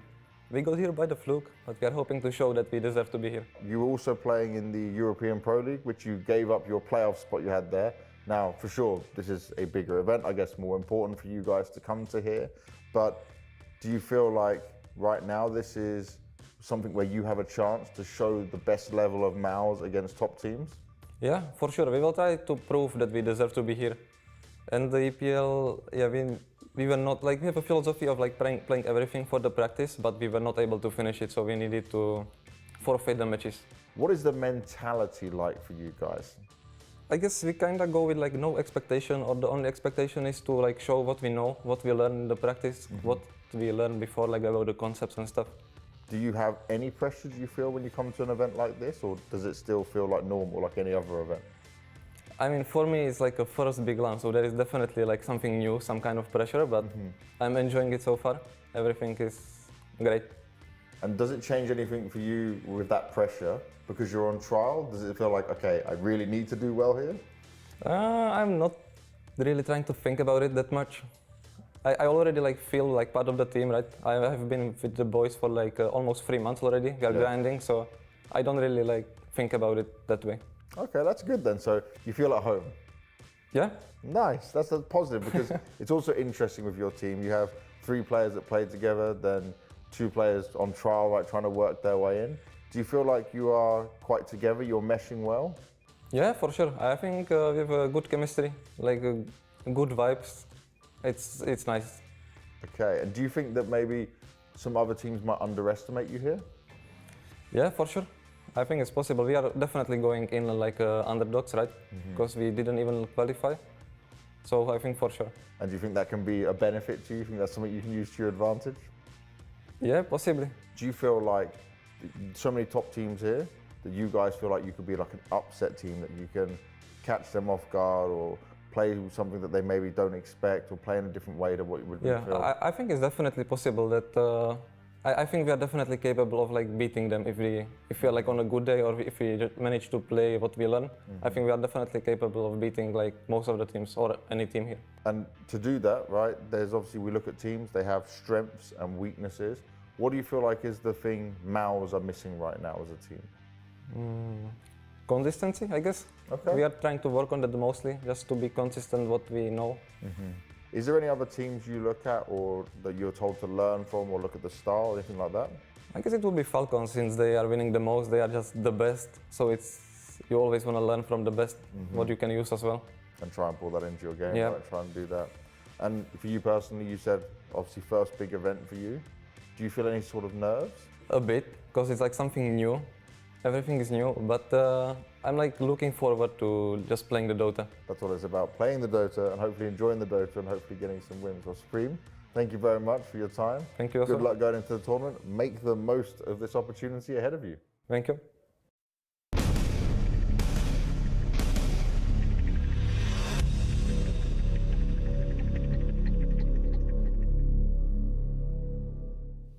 Going for their 3rd game here of the day in the series means that I think the nerves should be gone. Maybe in game 1, definitely, you know, first game on LAN, very, very new. Second game, they looked a lot more comfortable here for MOUZ, and now it's time for game 3 for both teams to show what they have learned throughout the series. Now, we've talked a lot about how MOUZ has adapted from game 1 to game 2. It is Aurora's turn to adapt from game 2 to game 3 because they fell short. And it wasn't even the weak point that 23 said that they had, because I don't even feel like the laning stage is really where anything went too wrong. It was more like the fighting later on. Yeah, it feels like the team that makes the first moves are the ones that are struggling a little bit. 'Cause like in this game, it was a lot about MOUZ reacting, and then that's something that we critiqued them on the game 1. Yeah. MOUZ were trying to be proactive, set the pace of the game. They fall into the victim of playing up into high ground areas, choke points, and they fed away. Aurora this time, they were trying to use the Huskar, try and make these moves, but then Bengen in the mid lane, Supreme with the turnaround plays, killing off the Huskar by the tier 1 tower. Like these small moves, the reactions, enable them to have a better grasp on the pacing of the game. And maybe that's something that Aurora can look at and just go, okay, well, we just don't have to rush the game, rush the narrative.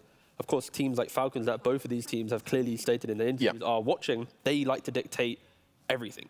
But if you're not as consistent as Falcons, dictating everything can be your biggest opponent. It does seem like consistency is absolute key here, with both teams already not being consistent with the first series, with a 1-1, you know, it stands tied. So we got ourselves MOUZ on Radiant, Aurora on Dire, and in terms of learning from the previous game, I feel like this game, more so than our previous game, I don't feel like a lot needs to be changed, because with the start of the draft in terms of first phase bans, or is there anything in particular you would want to remove?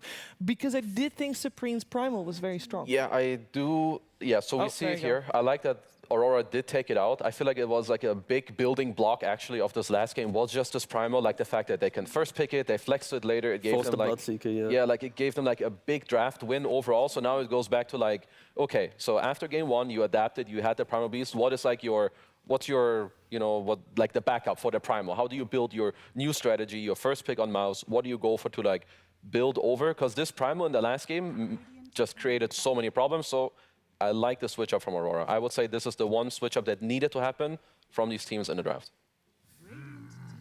You can't improve until you can't improve until Okay, you make we got ourselves our opening. It is the first time in this series that Keeper of the Light makes it through.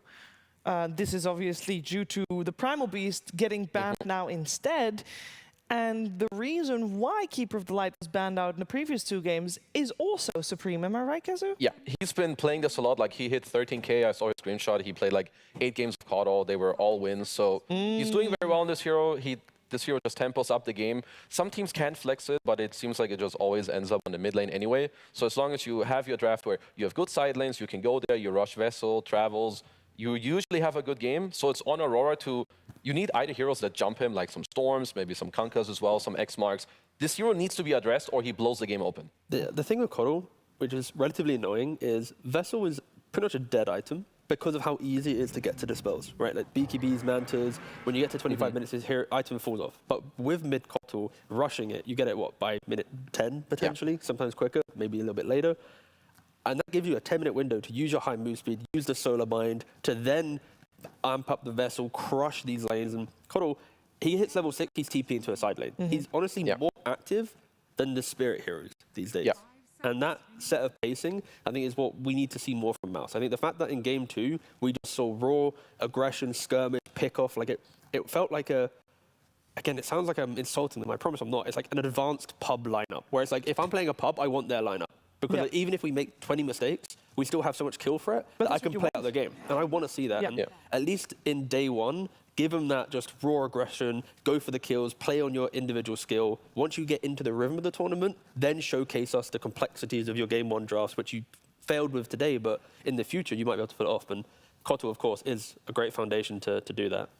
Yeah, and Keeper of the Light is also a hero that if it does go later on in the game, you're still going to have great backline. You don't have to worry about the lanes shoving too much because you're a great shover yourself.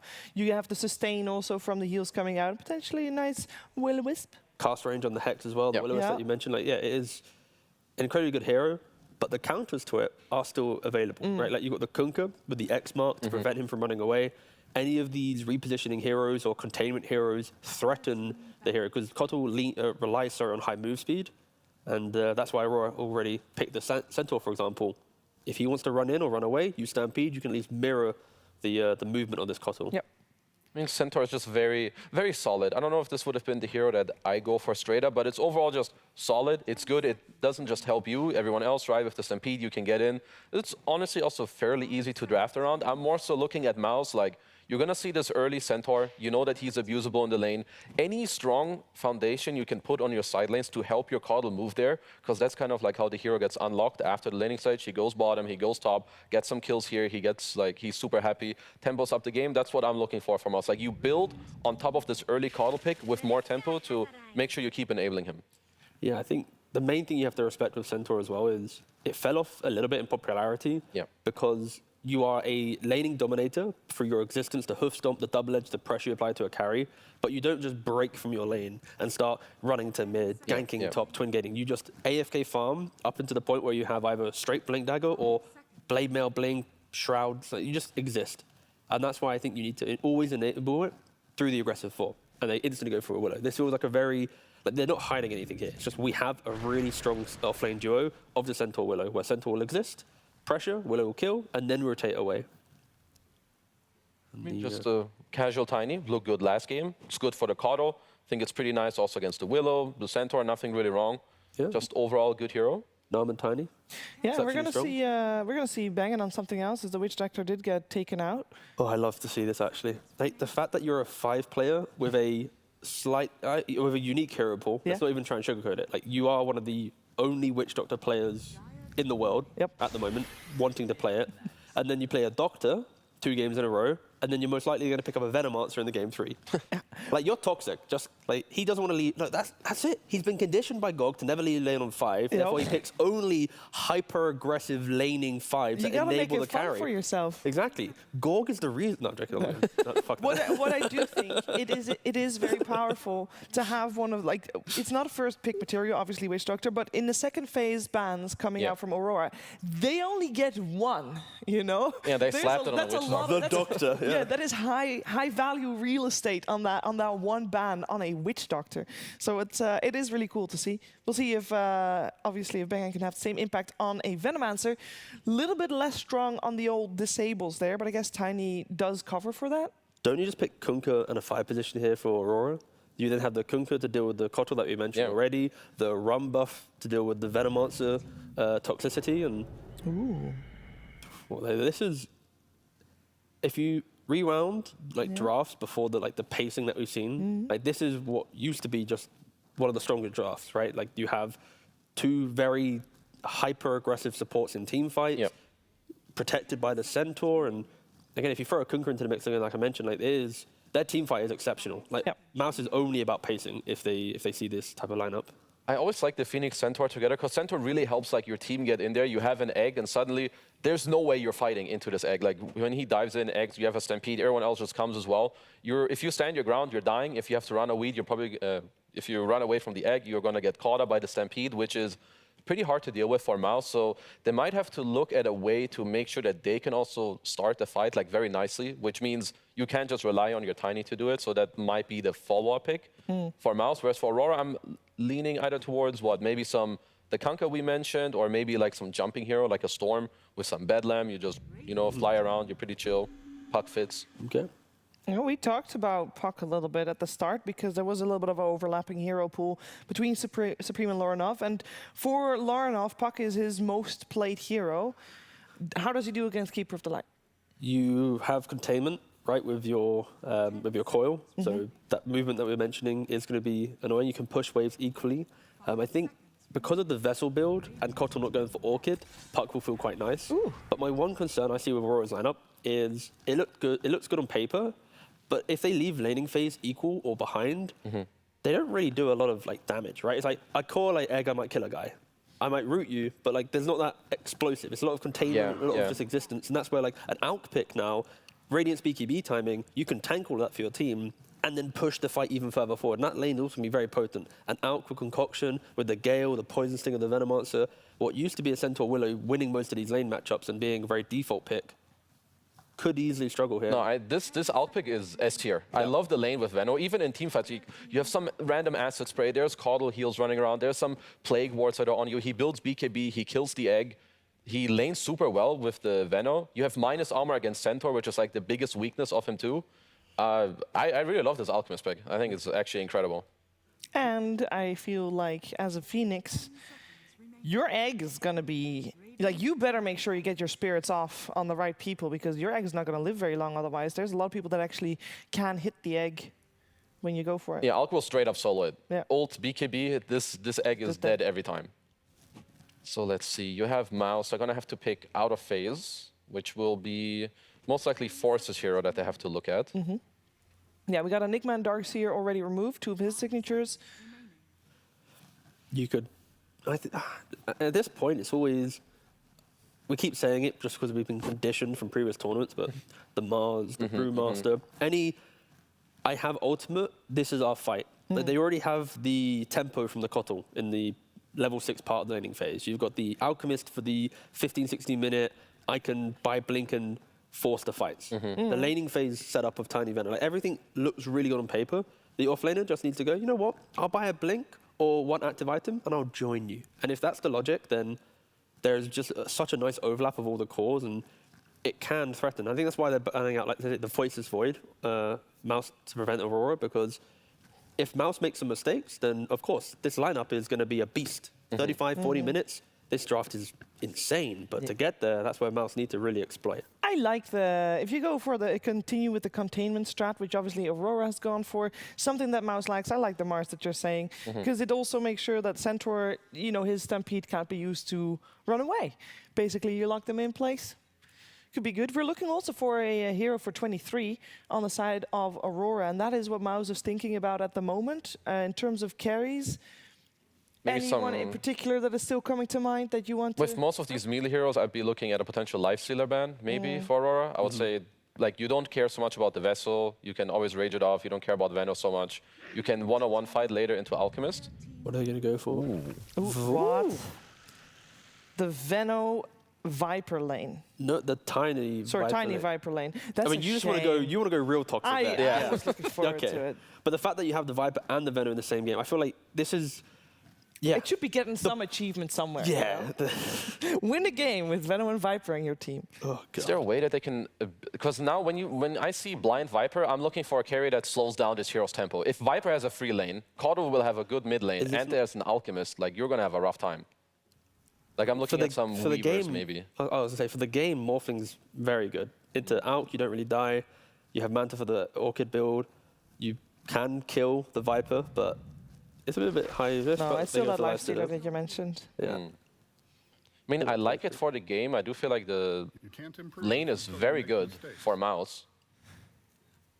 I mean, I feel like both teams put themselves in a position where if they execute nicely, they should be happy. Yeah.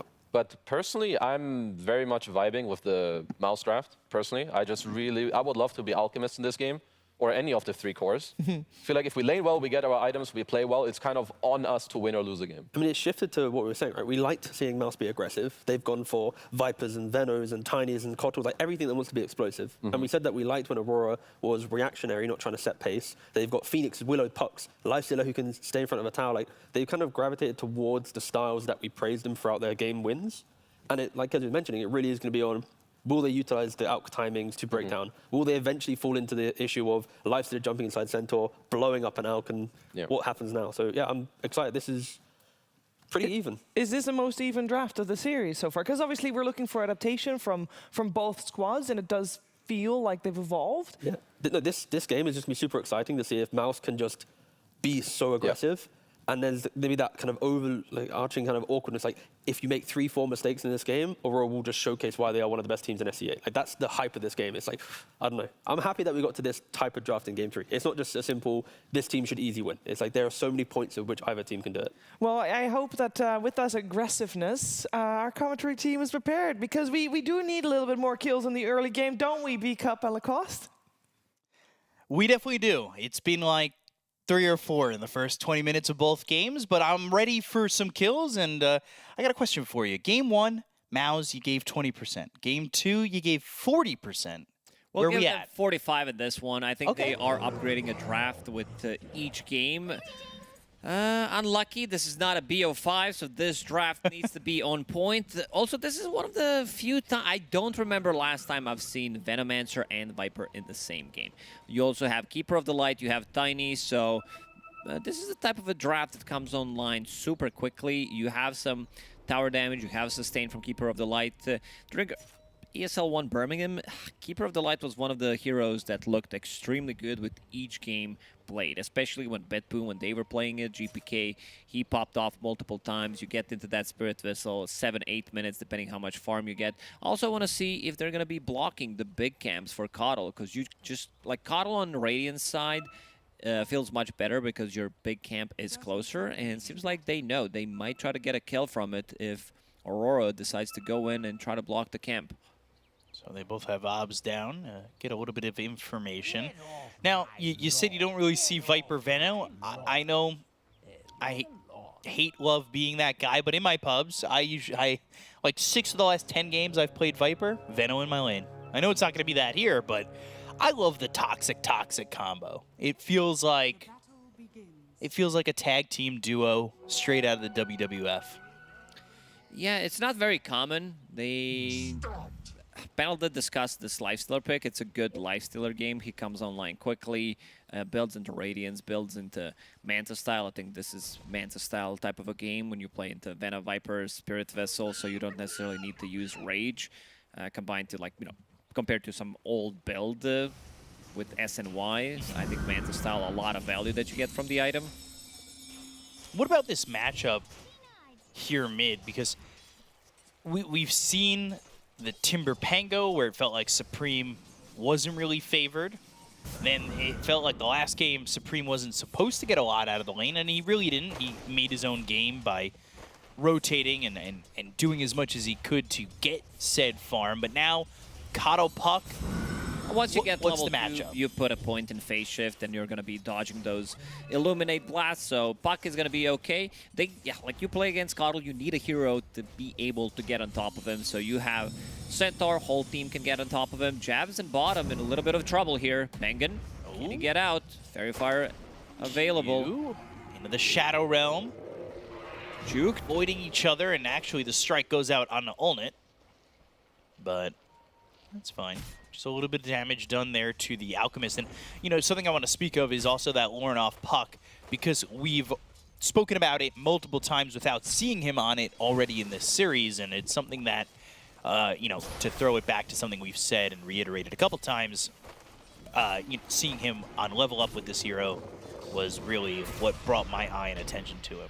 Yeah, he's very good at playing these elusive heroes. Storm Spirit, Queen of Pain, Puck. These are like heroes from the previous patches, but this guy has a pretty big hero pool. He plays all the meta heroes, and we can already see Supreme stacking these two camps. Didn't even place a Sentry Ward down, so a little bit surprised that they didn't block any of these camps. All right, if we could get the stacked camps stats already right now, thank you. Supreme. Yeah, there it is. Thank you, guys. Oh, such love for production. Jabs with the stun. This bottom lane is the first blood lane for sure. They are playing so aggressive. Ulnit, low on HP. He should be fine even with the Shadow Realm strike. Yeah, he's fine. It's just that he needs to bring a healing salve. And there it is. It's on the courier. He knows the matchup. So salves up and also getting closer to that 3-minute mark. So we'll see where the control is for this upcoming Lotus Petal. Venomous Gale, it's not amazing just by itself, level 1. But 6 more seconds, Ulnit kind of camping that area by the Lotus Pool. Charging up a stun even to make sure that he could secure this. And he's got that Lotus Petal. So let's go back up towards top. That one's going to be picked up by Force. And my question is, do we see another Force staff? On Viper, sure. You want to scale, you build into Dragonlance. That's pretty much your core item. And you're also playing against Lifestealer. You want to be able to push yourself out of the trouble. So, yeah, most definitely. That's basically your core item in this game. Does Force only play heroes which core items are Force staff? Oh, yeah, he played Enigma in the previous game. Very good hero to pick up a Force staff. Bottom lane, Ulnit in a bit of a trouble here. Yeah, Jabs, especially on Centaur, it's one of those heroes that you just double edge and put so much damage out that you can get first blood. And you were right. You said this lane was going to be the first blood lane, and it is. And Ulnit is the one who gives it up. This time, it's so tricky. Aurora gets it. Yeah, he's full HP, thinking about playing aggressive, and then just dies from 100 to 0. Yeah. So both previous games, it was MOUZ who got the first blood, first and second blood in both games. And Aurora this time, they're the ones who pull out first blood, and they've got themselves a 1,000 net worth lead. Yeah, this is such a strong lane. Ulnit, he's cooking, but Jabs is pretty much full HP, has double ring of protection. Playing against Alchemist, you want to have that extra armor. And this lane, this duo, Dark Willow plus Centaur, reminds me of Xtreme Gaming. They do love to run this lane if Centaur's off to a good start, and that means you get a Blink Dagger up, and ever since Bedlam can be used on your allies, makes this combo even more powerful. Phoenix. Oh, he's going to die there to Narman, and that is the first kill on the board there for MOUZ. Yeah, I believe Lornoff stole some of the creeps. Not getting that stack in time, but we'll take out the creeps.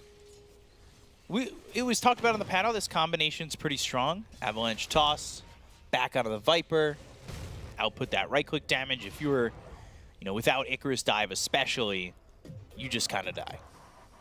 Yeah, it's pretty similar to Enigma, where you have this overwhelming damage. You just need to be able to lock onto a hero and have an extra stun. Venomous Gale again.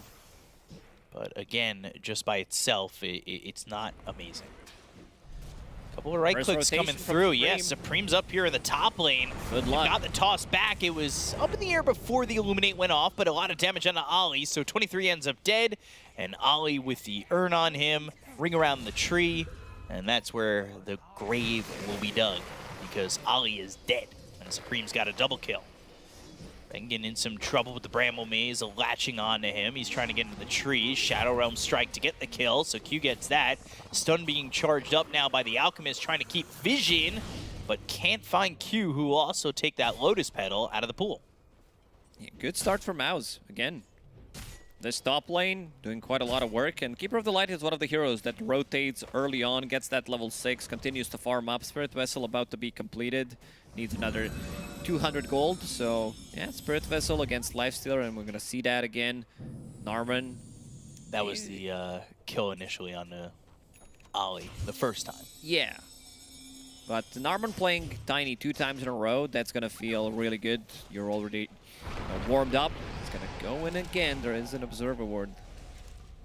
I mean, going from the first game on Tiny to this game on Tiny, you could see already a lot of growth.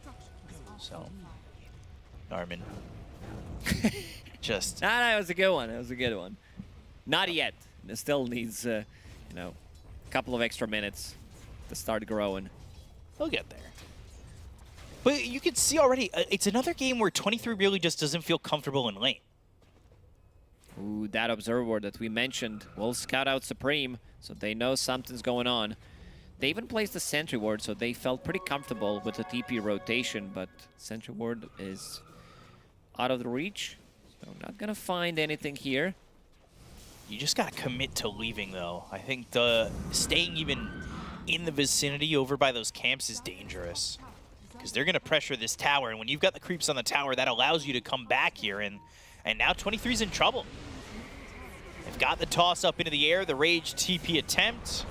Avalanche stops that TP, and now 23's on the run. It's not enough.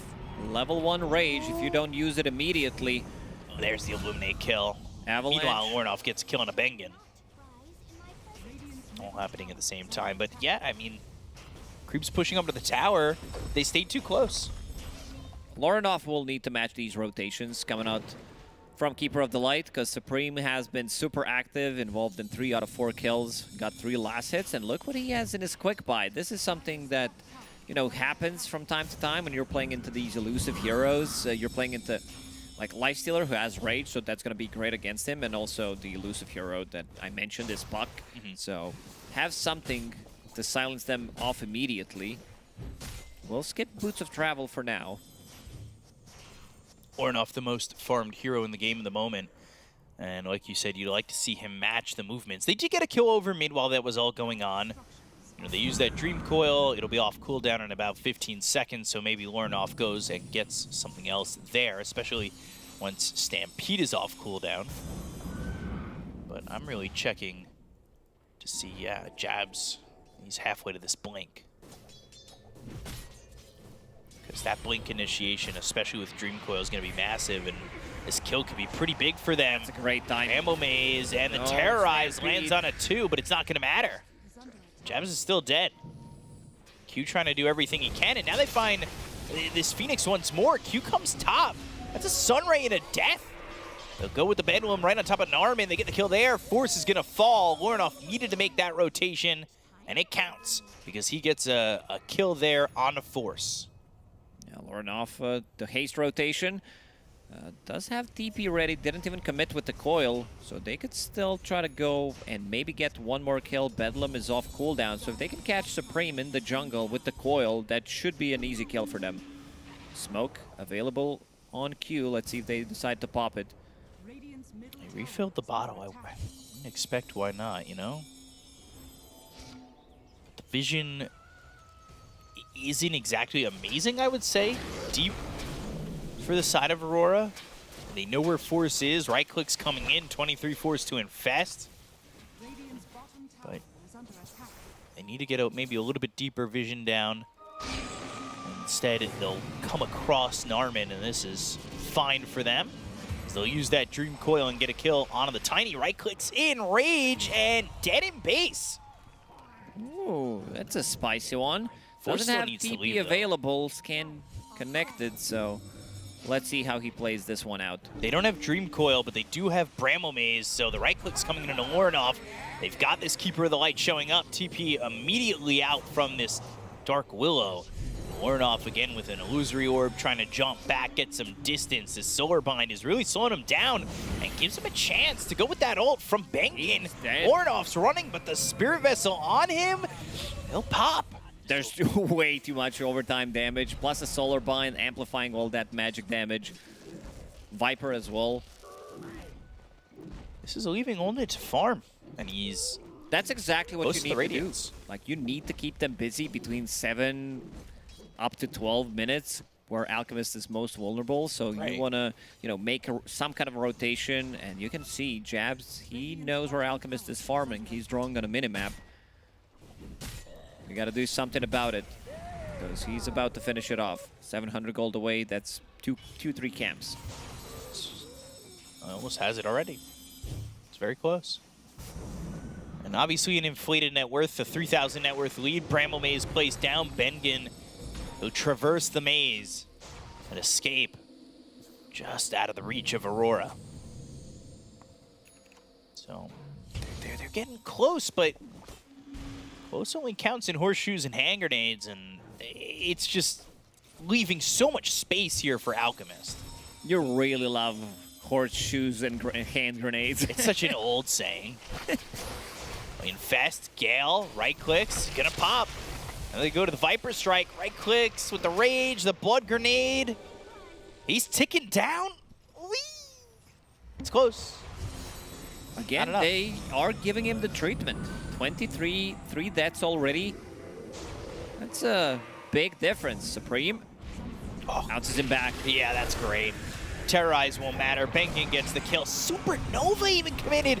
Blink, Host Stomp, and an Avalanche. Supernova's gonna pop eventually. Supreme's already dead. Lornoff gets the kill, so the stun is enough that came in from the Centaur. But again, all this time left to the Alchemist. Will it be enough? He continues to farm up. Radiant's about to be delivered. 13 minutes with only 1 death to his name, which is more than fine. As soon as you pick up a Blink Dagger, it's time to join, play with the team. He's not showing anything on Keeper of the Light. He wants to be able to surprise, get 1 big kill out of his Orchid. Cornucopia away, 800 gold.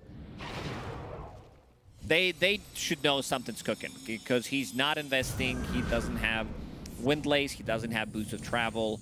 Not picking anything up. Maybe they think, okay, I'm playing against Puck, Arc Willow. I need a BKB. Host Stomp into the Shadow Realm. Sunray, Bedlam on top of the Centaur. They get the kill in a force. It's really, it is great rotation damage when you've got all that available. But like you said, Olnit's going to get involved when he gets this Blink Dagger, and will that be the jumping off point here for MOUZ in terms of being able to really fight back when you've got a jump like that coming out from Aurora? Every single time there's Coil available, there's Stampede available, I feel that they should try to do something. They need to relieve some pressure off 23, because he is nowhere near his Radiance. Sitting at only 2.6 gold at the moment, 14 minutes in. He was also thinking about picking up Armlet as your first item, but yeah, I think it's time to skip it. Keep this Gloves of Haste as a casual item. And there's that Orchid, so I would assume off that you're gonna smoke, because you decided all this time not to show the Orchid. So now you gotta make it worthwhile, right? You gotta find Puck, I would say. That's the hero you want to kill, but look at what he has in the bottle. Countered already. Illusion Rune, ready to go. That's a bit unfortunate. They are kind of grouped up together, too. They saw it, so they bailed. They're like, okay, maybe we can't kill Puck until his Illusion Rune is out of the bottle. So could try to kill 23 one more time. They just got to find him, and right now he's back in his own jungle. Safe, theoretically, behind a Tier 1 tower. But if he moves out of position, that could be a big issue. A lot of obs here set up for the side of the Dire, too. This is getting them a lot in the river, but it's not going to see this smoke. Scan doesn't connect from the side of MOUZ, and they really want to get this Puck. They jump him with the Tiny. That's the start they need. Illusory Orb. Johnson in the lane, that could be a problem. Doesn't actually go for it, and he's sitting in the trees, trying to be aware of the positioning. Gets around, but Supreme, he sees him, and now has that silence. There's the Illusion Rune, the Blink, the Host Stomp, the Terrorize. Oh, it's all lining up for Aurora. This is a real big problem with the Dream Coil down. Supreme, Narman, as well as Bangan are going to die.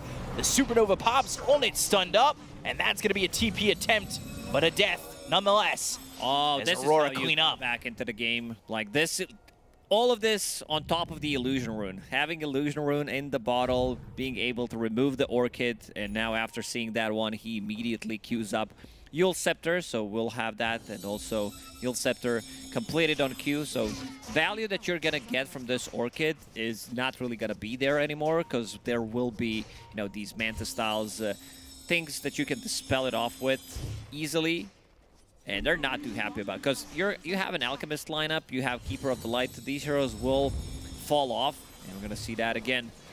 The host stops have been on point. Just poof. 4 euros. And I mean, Sunray, the Supernova in the back lines, combined with the Dream Coil is just way too much. You either need to snap the coil, get stunned, or you need to have some range heroes to be able to attack it.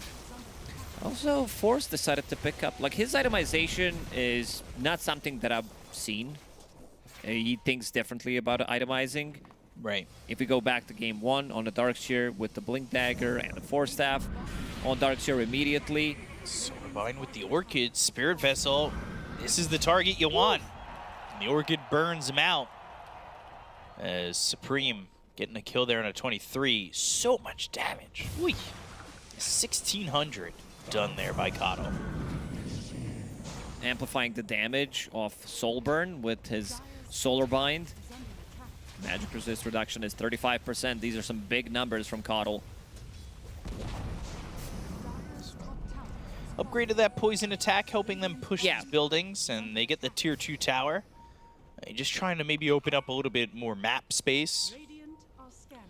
I think it's fine in a game where you're like dominating, where you are keeping the tempo, you are the one controlling Roshan, you have like super farmed Alchemist, so you want to go and try to end the game as fast as possible. But yeah, this time around, I think he needs another item. He needs a little bit of a protection of his own. So yeah, buying a Force Staff will turn that into Hurricane Pike. They got scanned out, so they bail on Roche. Unbeknownst to them, they got scanned out, but they went in there for a moment, maybe assumed the worst. They were right. But this looks like a clash waiting to happen. Both teams kind of on the edge of where they're able to jump, and nobody makes a move. There are 4 heroes up top for the side of MOUZ, while 23 is trying to farm up as best he can. He's had a rough game and is still sitting here, least farmed core.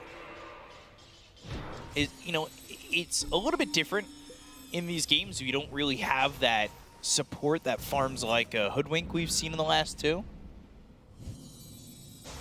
So we're not really seeing that 4th core. Yeah, you can start scaling on Dark Willow, but you need a little bit more time. 3 Eul Scepters already on Aurora. They're ready for this. 19 minutes. They're so ready to dispel themselves. Finally, Radiance comes in. 19 minutes. They smoked on MOUZ. A pick is potentially Roche. Look at him go. Kobold leading the charge.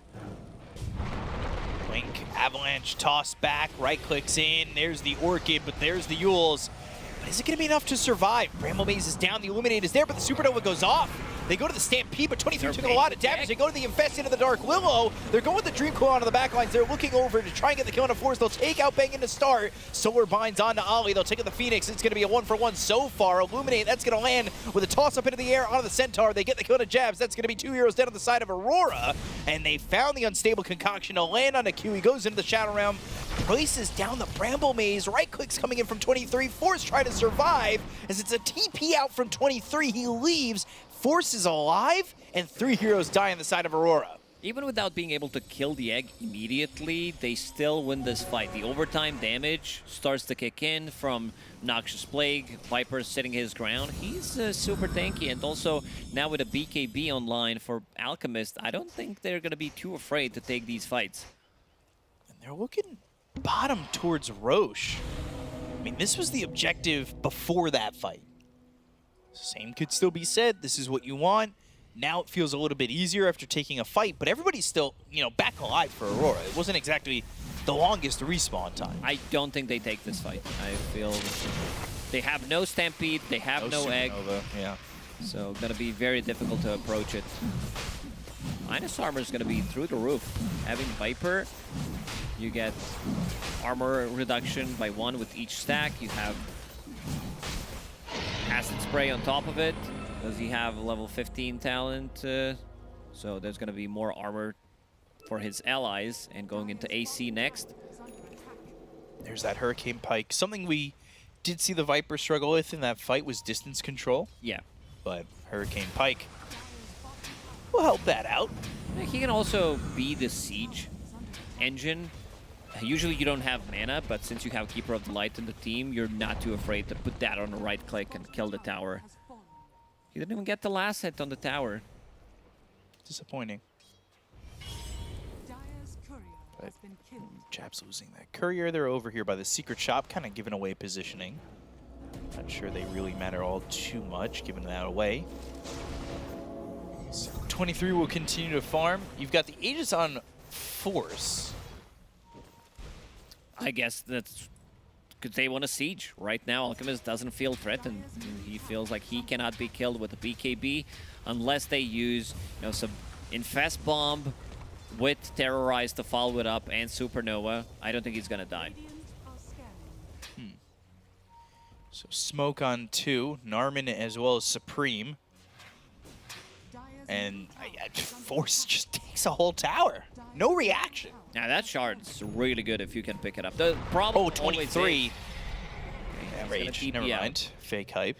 Not having enough mana to use that shard early on, but Force in a good spot.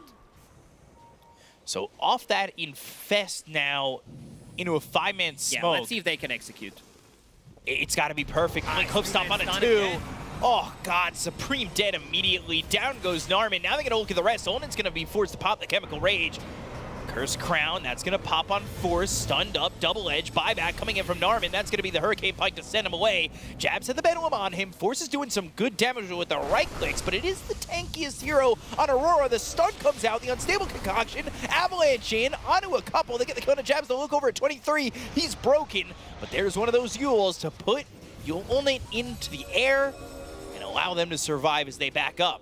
And Jabs is saving the game for Aurora. If he doesn't land those 2-man stomps, sure enough, we'll get the Aegis off and we'll be getting out of trouble. 23 barely surviving there. But you saw that Hurricane Pike, that distance management. Get the hero that's got Bedlam on top of him away from you. On top of which, be able to do some decent damage with that upgraded right click and the shard.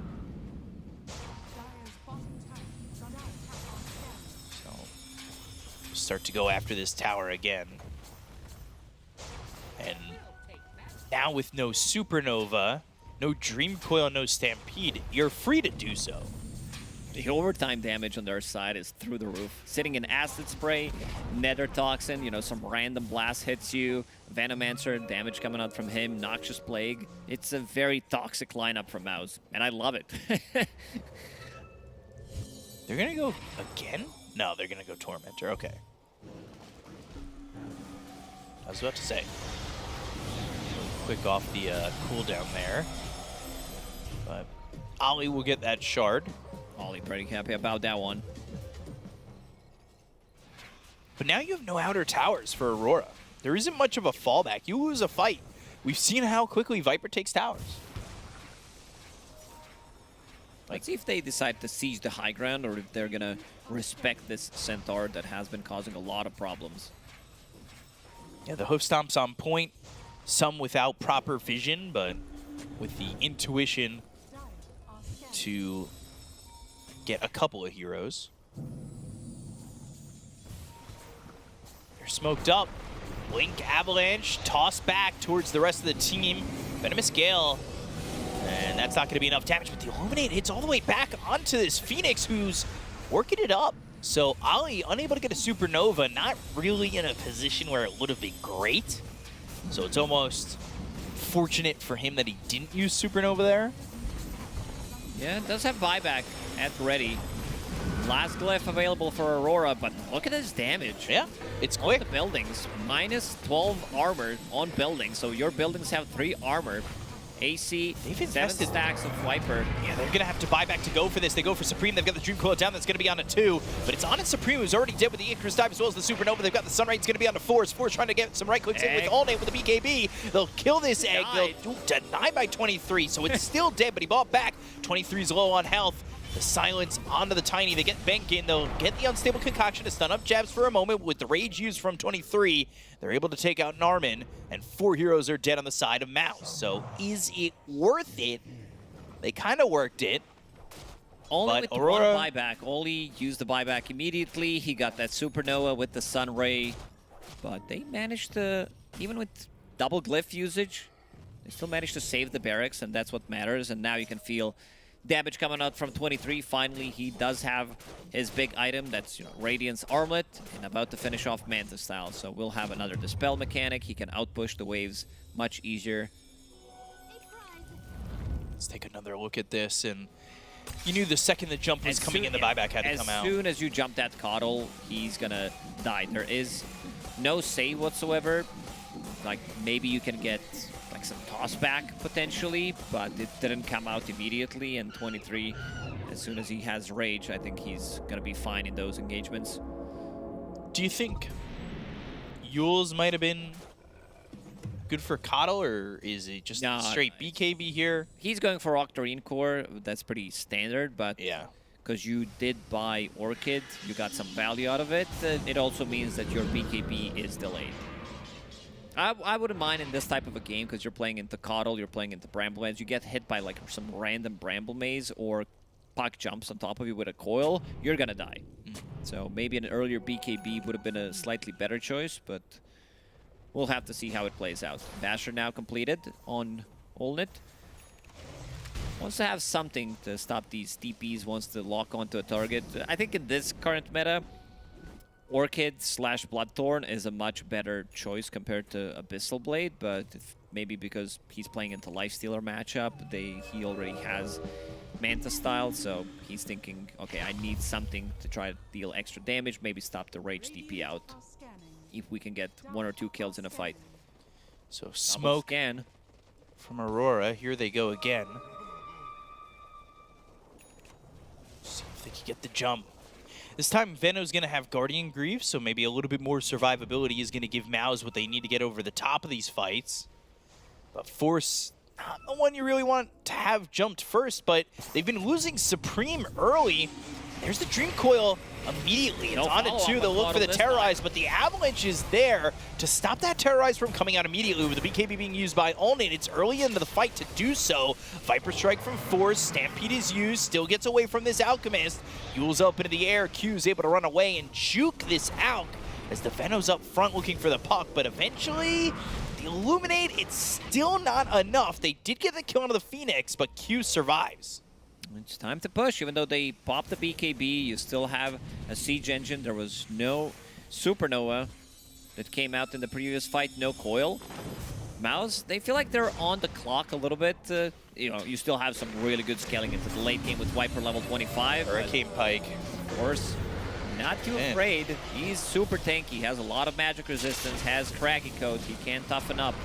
Yeah, we'll see if he's able to survive. They don't have Guardian Greaves now for another 30 seconds, but the Sunray onto Force, trying to run. Blink Hoof Stomp again from Jabs is good, with the Curse Crown popping, though. That hit as he jumped in. Oh, no, he owned it. He jumped in to try and help out, but he only dies because of Save Your Friend syndrome.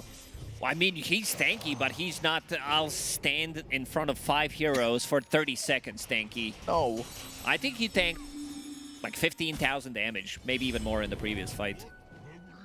Oh, dear. The Curse Crown on the jump in. And then Fear. And yeah. They stun locked him. Couple of stuns into Root. They keep trying. I think they need to keep trying. They need to keep trying these fights because things are not going to get easier for them. Puck has Shard, has Enchanted Quiver. This guy is going to scale. Very difficult to deal with Puck in the super late stages of the game. Oh boy, is it. Oh, it's Parasma now. What is a Parasma? Like it's obviously a halberd in that Halberd, picture, yeah. but Is under attack. So what's the question? If you know it's a halberd.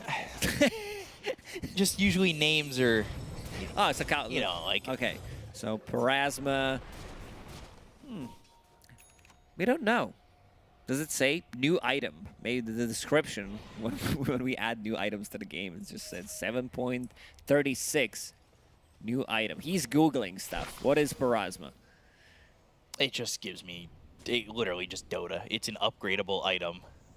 There's no like real thing. Radiant's top tower is under That's attack. disappointing. So, Lauren off on the high ground. Yeah, that's what happens when Blink, you shit up. stop. Tiny. And they're going to go and look to get the kill, but the Yule's up into the air. Bramble Maze is down. Avalanche lands onto a couple, but the Sunray on him. He's pretty tanky. Force staff back into another Bramble. Loser Orb gets the kill on an Armin. So even despite the fact that they were able to get him into the back line, they still die. 23 with those illusions. First Crown. Radiance burn, missed chance, also providing vision. Waning Rift, Gonna be silence fine. the Orchid. Yule's up into the air again. Unstable Concoction, won't get the stun. Bramble Maze once more. Curse Crown is down. Another stun. I mean, the CC is just annoying at this point for MOUZ. MOUZ, they're on the clock. You have Alchemist in your team. You better start scaling because Keeper of the Light, he's gonna fall off. Veno, Tiny, these heroes don't scale unless we're talking about 60-minute plus where you have Tiny with some Aghanim Scepter right-click. So they need to do something. And it seems like they're gonna leave this Roche. Let's see. They'll commit eventually, right? Realize MOUZ isn't coming back. Bedlam him down, and Roche is going to be theirs. So while they go for Roche, I found that Parasma is a Macedonian Halberd. village. No, not Oh. Albert. That's all I got. When you say Macedonian, is it Northern Macedonian nowadays or Greek Macedonian? Greek. It's Okay. West Macedonia, Greece. Or at least that's what Wikipedia says, and I use it on all my school reports, so I trust it. Yeah, Wikipedia, 100% correct. Yes, every time. So smoke purchased there by Phoenix. They've got the Aegis in the hands of Aurora. So they're really dealing with the proper advantage at this point. It was fights being forced by MOUZ, knowing that they're on a bit of a timer, but Aurora now are the ones that kind of, I would say, control the game.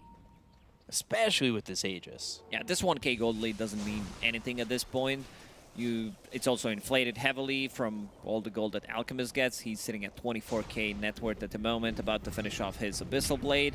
And he's pretty much going to be, I would say, 6-slotted. Sure, you can still upgrade your Blink, buy some Aghanim Scepter, but yeah, when we talk about the Aghanim Scepter upgrades, Venomancer 1 is cool, Tiny, he can start scaling. Poison, it's a lot of text, look at that. That is a whole book report to read. It really is. But I do enjoy Poison Nova and Latent Toxicity. I think that's one of the coolest newer ability names.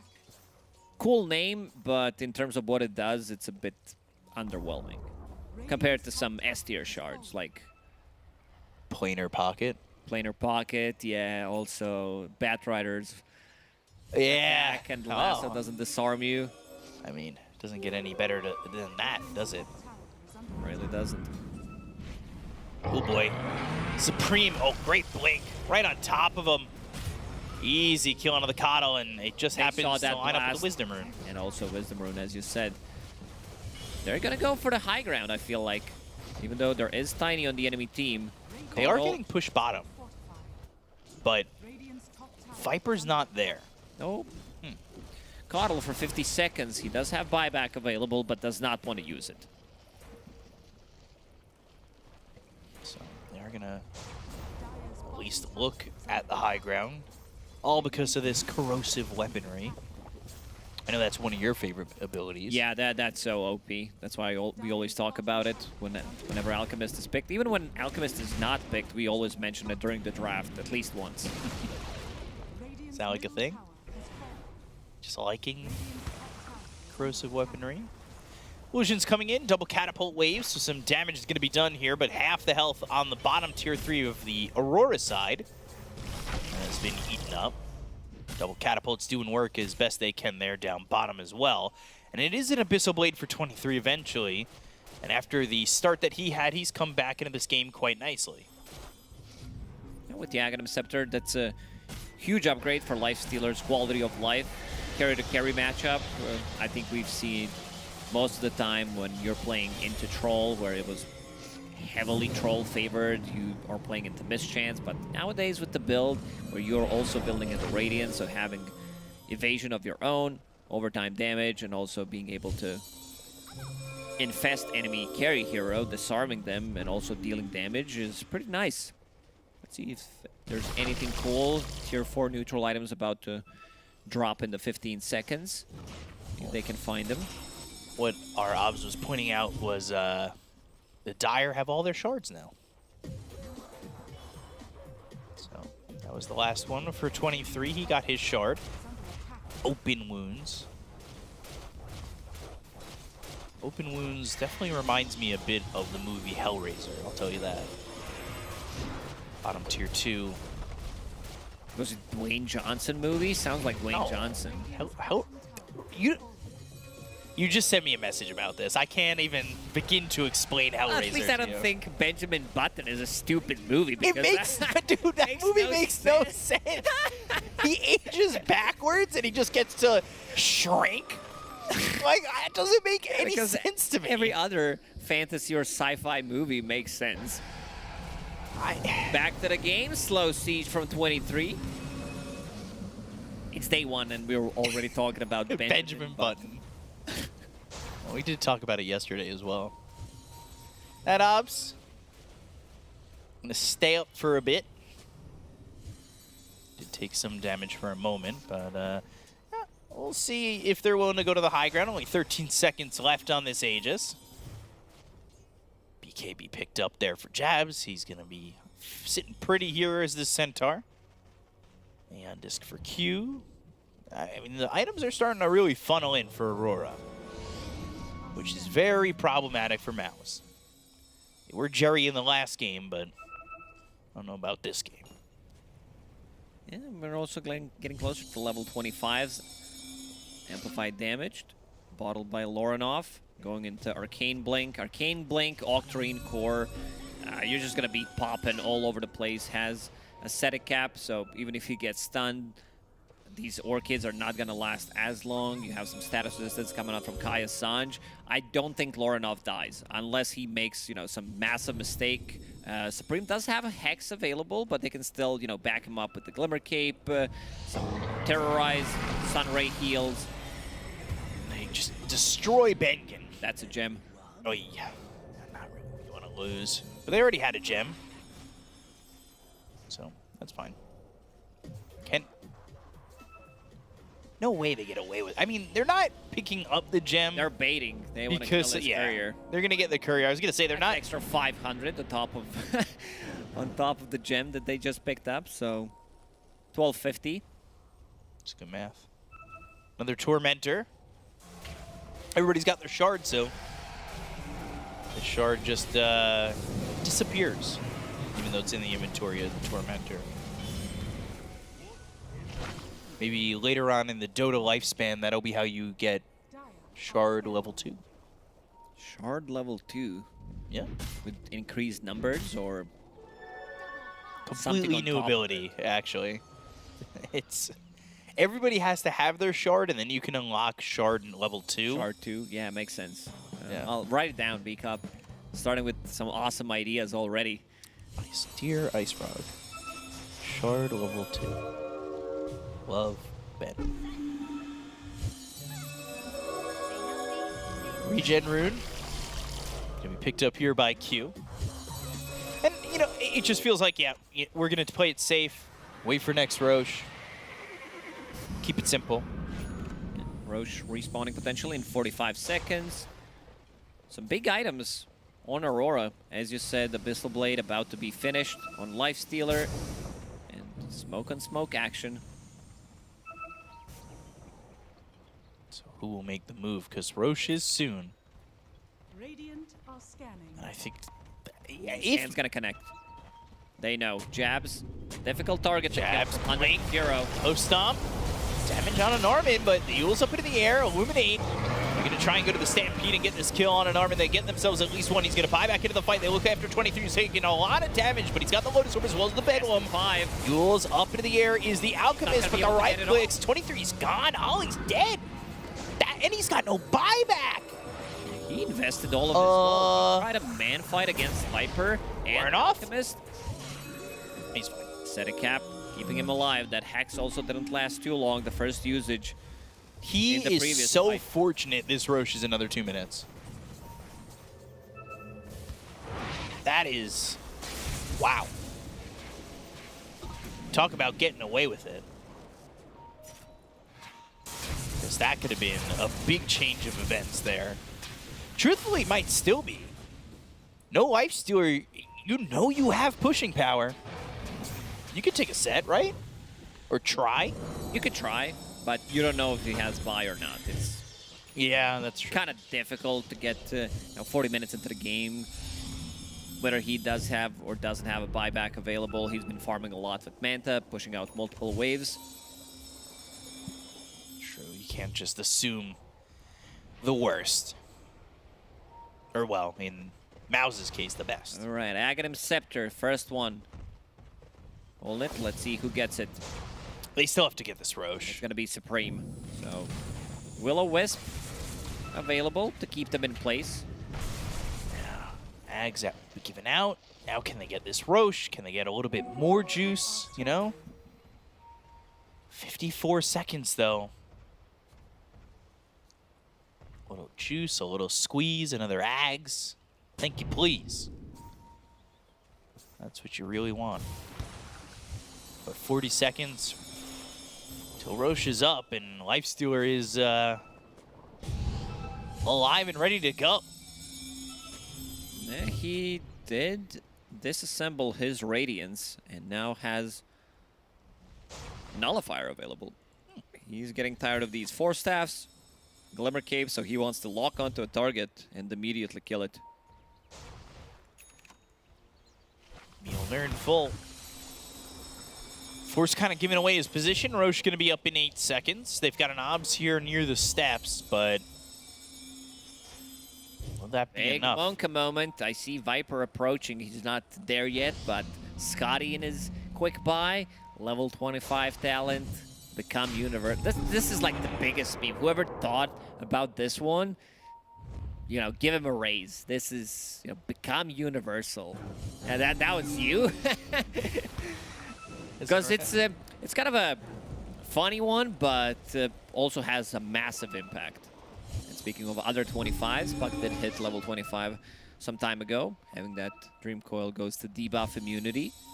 They're wrapping from behind. Oh no, Norman! Oh, the Will-O-Wisp. It's down, but the BKBs, they're right on top of the Tiny. He's still surviving for a little bit longer, but he'll end up dying. 90 seconds. Now they've got the Sun Ray onto the Alchemist. He's in so much trouble. The Viper strike, the right click's not going to be enough. Onit's dead. He doesn't have buyback either. Oh, MOUZ. They're falling apart. They're getting snapped by the traps. The right click's in from Force, but he's still dead. They'll go after the Veno. Bengen's gone. Godlike here.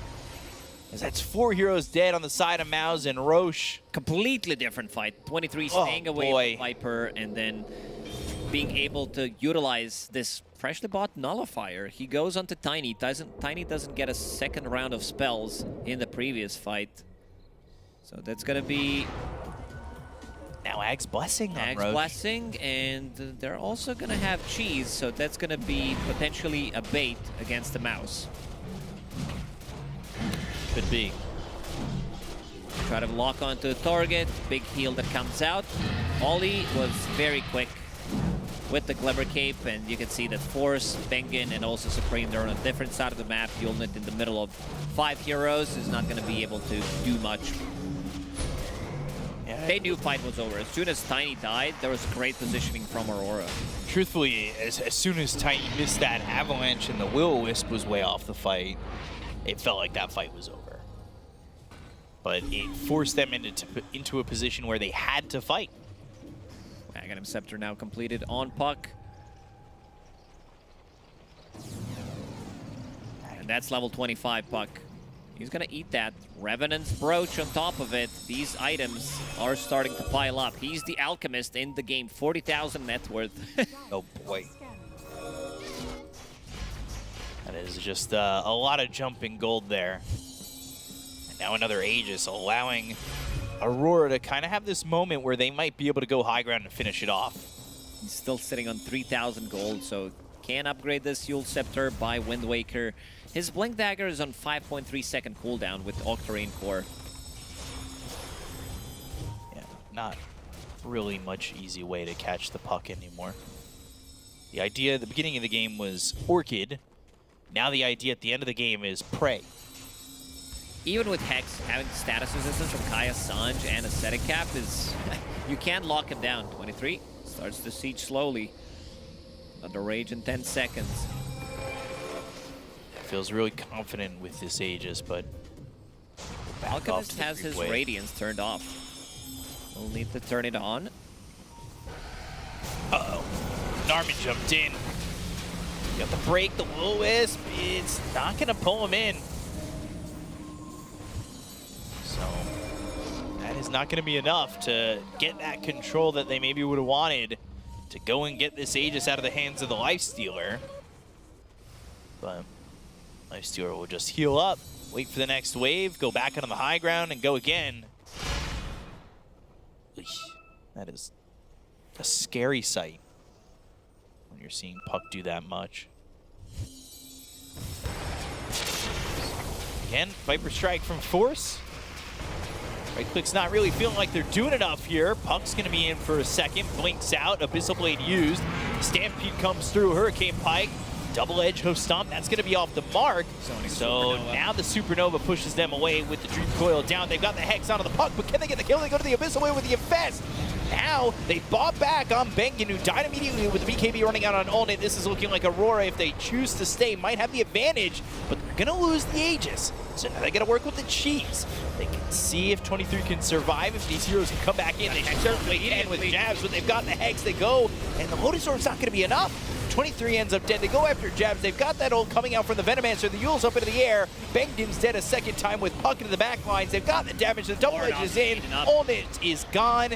As Force is going to stand his ground and go after this Puck with the Hex again. The Waning Rift, the damage is there. Ollie with the Sunray gets the kill on a Force. He's thinking about jumping in again. Why not? This guy's mad. Back to half HP, ready to go. Ascetic Cap, ready, even if he gets Hex. Oh, the Wind Waker. But they've got vision, they've got this Obs. Interesting spot for an Obs. Gives them the info they want, though. Will-O-Wisp, silence there with Waning Rift. He's got the Illuminate. Lord off. Always thinking that he wants to jump in for more. He is really, truly not afraid. 10,000 damage by Puck, 10,000 damage by Viper in the previous fight. We've seen Hex, this valuable pickup from Supreme, did allow him to kill Lifestealer from 100 to 0 after he respawned. I think he had a little bit of time to pop the cheese. Not sure if it would make a difference, but yeah. Wind Waker at the ready for Coddle. Hex, Avalanche, toss, the damage? No. It was close. Coil committed and another fuels up into the air. Bramble, oh no, Narman. He never needs to go heal with the Puck. Every single time you use a Blink Dagger, you get 200 HP. Uh-oh. No. Never mind. No. Having Sun Ray behind you. Warnoff will take that top set of racks. Narman, 45 seconds till he's back up. Even with the plus 200 Illuminate damage, it doesn't feel like enough. Viper Strike. They go in onto this Lifestealer. They go to the Hex, the Force Staff back. They buy back on Narman. Now they'll Infest. Are they going to choose to jump back in? And talking about it, Lornoff doesn't really feel like they're in much danger. Oh, amplified damage. Bottom lane, so he's gonna pick that one up. And now come back. So why not? with the Infest, they want to blow, like you lock onto one hero, you're going to instantly kill it. Having Nullifier, there's no defense. Jabs has Blink. Ready to go. Looking for a target. Bramlemaze is down. Illusory Orb once again. Hoping to find somebody as Lornoff instead starts to hit the tier 3 over bottom. Takes the tier 3 as he trends away, but they go to the hoof stomp in. They get the kill on Supreme. Bacon's dead already. Buyback from Supreme, but is it going to be enough? The right clicks, no, the stun! Oh, the Supernova! That'll pop, they'll take out Olnit. He's got buyback. He's probably going to be forced to use it if they want any chance of turning this around. He needs to use it. These are long 90 seconds. Does not have Venom Chemical Rage, though. Buyback. Wind Waker in a second. Yeah, there's that the foil. Buyback in. Viper Strike, toss up into the air. Maybe they get jabs, but onto the back lines once again. They've got themselves the silences. They get the kill on the Centaur. They'll look over. It's a phase shift as well as a blink away from Lornoff. The Illusory Orb back over towards mid, but before starting to do some damage onto 23, who will TP out. Avalanche toss right onto Lornoff, pops the Aeon Disc, TP again. The attempt to go and leave is successful from the Dark Willow. Oh, no Avalanche, no toss was ready. Chakra Magic also off cooldown. So multiple buyback. These are very expensive ones. Both Supreme and Ulnit did buyback in the previous fight. 33k gold lead for Aurora. Last set of barracks to be taken. Roshan can respawn in a minute.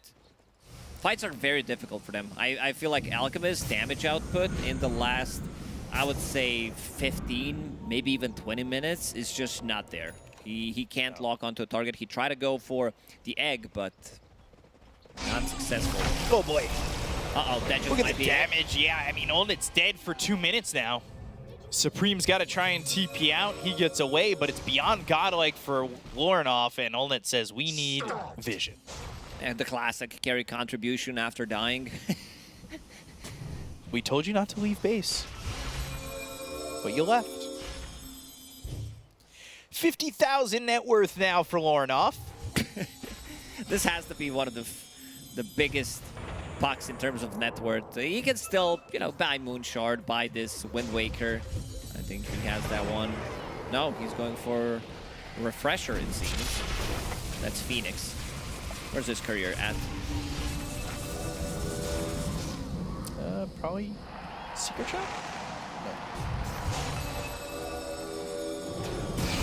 So they'll go. Stampede Hex going. Supernova. They've got the root. They'll go after the Viper. They'll break that Dream Coil. The toss that was actually from Narman, and now the double edge. They get the kill on the 3. And yeah, with the Havoc Hammer, 4 heroes die. GG is called, and Aurora eventually wind up taking the series 2-1 over the side of MOUZ.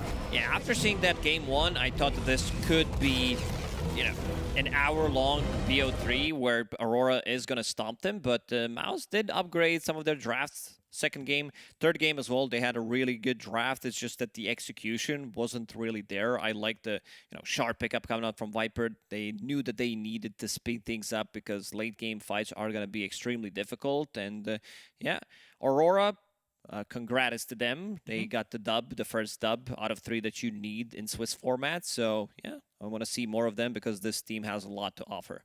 Yeah, they definitely do, and they take the 2-1 over MOUZ. To break it down further, we've got the panel. Take it away. Thank you very much. There's a lot to talk about with a game like this.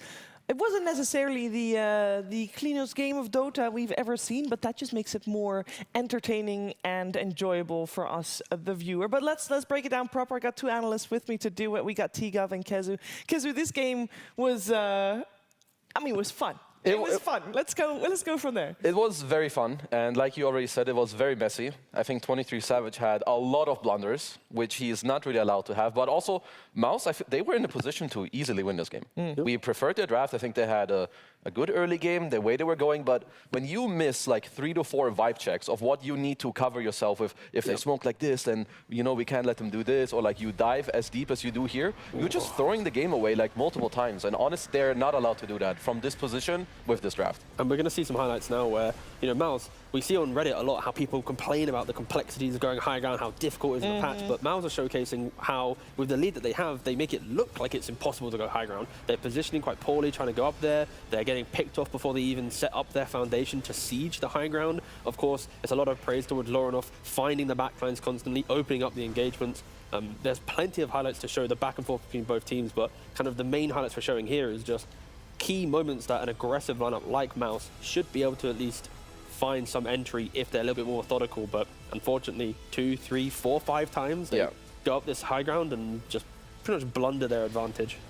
Because like the thing is too, if they succeed in one of these plays, if they succeed two, I think they win. If they succeed in one, they at least keep the game more competitive. But they failed, as you said. Laurinov, he played sick on the puck. They found the ways to smoke around and rotate and like find the right hero. But again, it's this balance of them doing the right thing, but also ultimately MOUZ allowing it to happen. But yeah, Laurinov, he had this guy when he plays his heroes. 18-1 and 19. This is a nasty stat line. Like Laurinov game 1. Unkillable, Timbersaw, right? Double digits KDA. Same thing again in game 3. And I think, at least for Aurora, they're kind of teaching MOUZ that it's like, if you want to be this aggressive team that plays for the fight, the early map pressure, you need to be disciplined to close out a game. Because when you're behind, these players will be able to skip the waves accordingly, find that opportunity to get that pick off. Like Supreme, he had a pretty decent game, quite aggressive early on, opening up the moves, but the initiations from the Puck or the Willow or the Centaur, they caught Supreme out in key post-25-minute engagements that just prevented him from being the Kotl that we see dominate a lot of games. So MOUZ learned a lot. Aurora showcasing that they are disciplined enough to come back into games, but quite a lot of information from this best of 3, I feel. Yes. Yeah, I'm at least happy with MOUZ. I feel like they showed something nice. I mean, both teams are probably fairly okay. Obviously, MOUZ aren't happy that they lost, but they showed that they can draft, they can play, just fix some stuff in the mid-game, whereas Aurora, pretty sure they're happy winning their first game, you know, just getting into it, just step it up a little bit, and they'll be okay. Yeah, I feel like a series like this is actually positive for both teams. Obviously, MOUZ wouldn't like losing, but I think them making the series as competitive as it does give a staple like, hey, guys, we're here maybe as a replacement team and we're here to play. I will say, I mean, Aurora is probably happy with the big W, because obviously if you win here, you'll go up against other teams that won, meaning better competition, and also means that you are 2 wins away from actually making it out of the group stages. But I think if I'm Aurora, I'm not going to be super happy with the way they won. There's a lot to improve on for tomorrow. Yeah, I'm happy you alluded to that, because I think for Aurora, going up against the 16th seeded team out of 16 teams, having to go to a game 3, only one of the wins felt like you dictated the entire game. For a team like Aurora that's coming from SEA, being one of the best SEA teams, you would expect them to be able to, at least in the 2 wins that they have, control the entire time. Or at least be like, okay, this is their game to win. Maybe MOUZ have hope. But the fact that MOUZ had hope in 2 of the 3 games, that's a lot for them to improve on. And they're going to have to finish this series. Again, luckily for them, it's the first series of the day. So it's now early in the afternoon. They can sit back, really understand why, but they should not be that happy with this win. It was too competitive for the seeding of the 2 teams coming into it. And you also said that the reason why we saw MOUZ not being able to go high ground wasn't because Aurora was phenomenal in that. They did capitalize on opportunities they were given, but they were given them, Kezu. Yeah, that tier 2 dive, it's illegal. Like, you do that. Like, the thing is, okay, you make one big blunder, okay, but then you go high ground, you allow it again and again. It's just not great. And also, if you're Aurora, again, I have to say, 23 Savage, I'm surely he himself is not happy with how he played. So there's just a bit of this consistency that they need to look at, because overall, I think both teams had very playable drafts. So it comes down to execution. So just talk a bit about, okay, in mid-game, let's talk more about this. We want to play around that. Go from there and just, take it as it comes. That's it.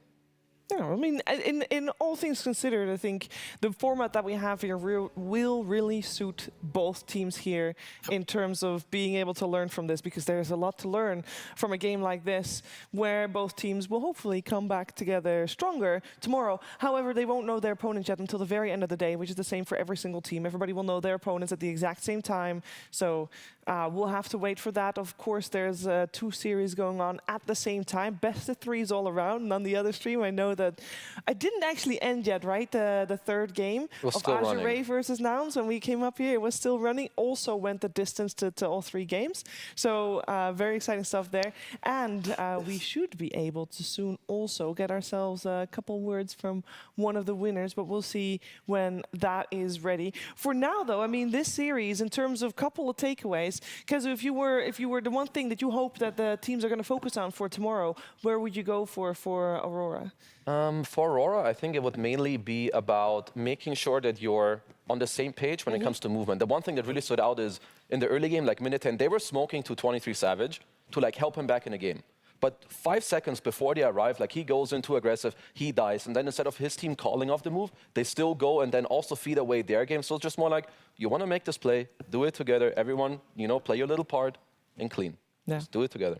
Just got a little update as well from the second stream. Nouns is still playing against Azure Ray, but they're 40k gold up. That's pretty good. They're doing very good there on that side. What's up to you? A little bit of context for that. They're 40k up, but I believe they only have taken 1 Rax, if that, and they're against techies. And there are more. Okay, no, they've taken not a single lane of Rax. And there's a lot of mines. They're up 43,000 gold, and there's a bajillion mines in Azure Ray's base. Some Lycan Drow techies. This game could last forever. So if you're on the B stream, Forever. you're stuck there. Well, and then that's fine. You can be stuck there, but it's way better to be stuck here because then you get to hear from the lovely Lorinov, who's standing by with Tsunami.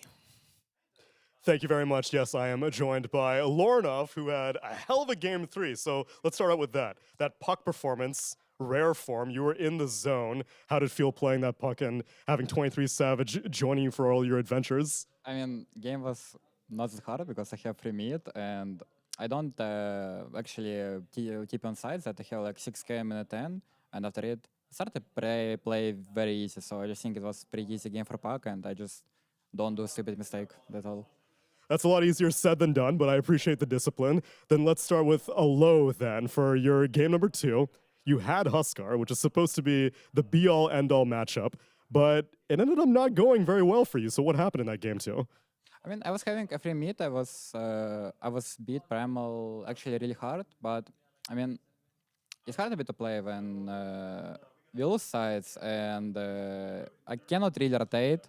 And we was having a plan, just having 1-2 item and min 15, take rush, and with it we can take all map. But I mean, game just go bad and we stay bad lanes, and that's why it's happened. So it was kind of hard after minute 10, I think. What? I think maybe if I will be the best Huskar player in the world, I can carry this game. There's only so much that you can do. But then how often do you have influence on the picks that you choose? So did you request Huskar, and then I'm assuming you're talking to Jabs as being the captain or Sunby?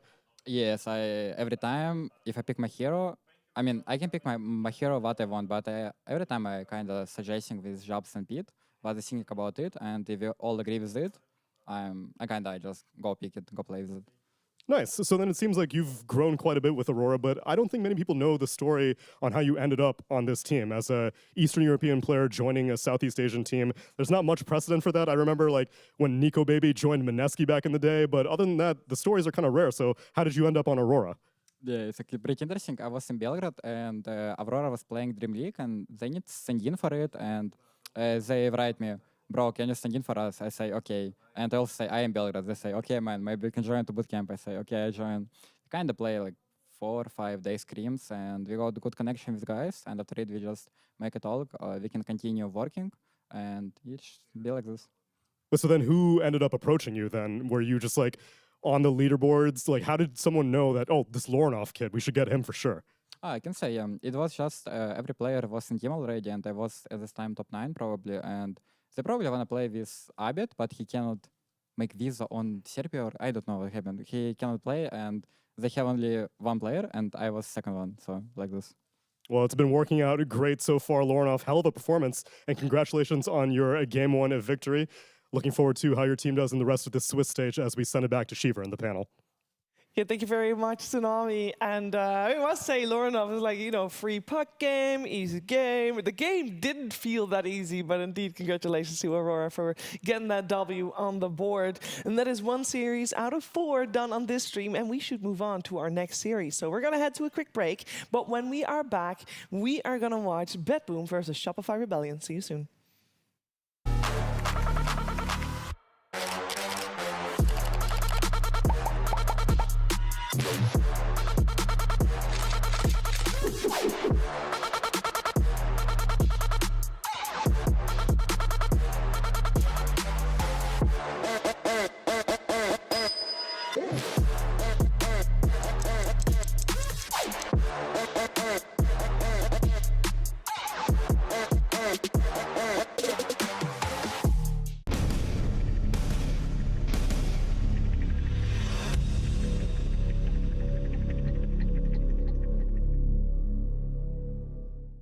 Welcome back. You are still watching PGL Wallachia, and we are in our second series of the day, or at least about to start our second series of the day. We got ourselves BetBoom, we got ourselves Shopify Rebellion, and I'm joined by T-Gov and Kezu, and we're ready to break this series down because, okay, there's for me very exciting, and I think for a lot of people online very exciting. I'm just gonna straight up jump into Shopify Rebellion here because they're playing with 2 stand-ins, which normally would mean we're very sad because the full roster is not here, so they're not as strong. However, these stand-ins. They're pretty. First of all, you have Sumail, who gets to play again. You know, with Arteezy, they're old faces. We all love GH. We all know how great he is. He's back. Hasn't played in a long time. You know, these are pretty good stand-ins. This is a good team. The only problem is they're going up against a pretty good team. You know, BetBoom were in the finals. They did get kind of blasted by Team Falcons there, but they were in very good position in a lot of the games they played. I feel like both game 1 and 2 they could have won, but overall, let's not get ahead of ourselves. Shopify Rebellion, this is a fan favorite team. It has to be. It has to be, and I really hope they can do well. And T-Gov, I know a lot of people might have missed the very start of the day, but I think you described the vibe you were hoping to see from GH. I just want to see the euphoria of like enjoying Dota. You know, like the players from Enigma Galaxy, the Mind Controls, GHs, these legacy players, when they get to play back on LAN, because of course they haven't been doing very well on and off with their team in MENA, when you get to see them back on LAN, it's like you just see the smiles, like the years of their success just come back in the Dota, and like I just can't wait. Like already he's got a little bit of a change walking into the building. I don't know. There's only a couple players that have that level of just excitement when you see them within the Dota space, and of course GH is one of them. And I think for Shopify at least, they came last in ESL Birmingham.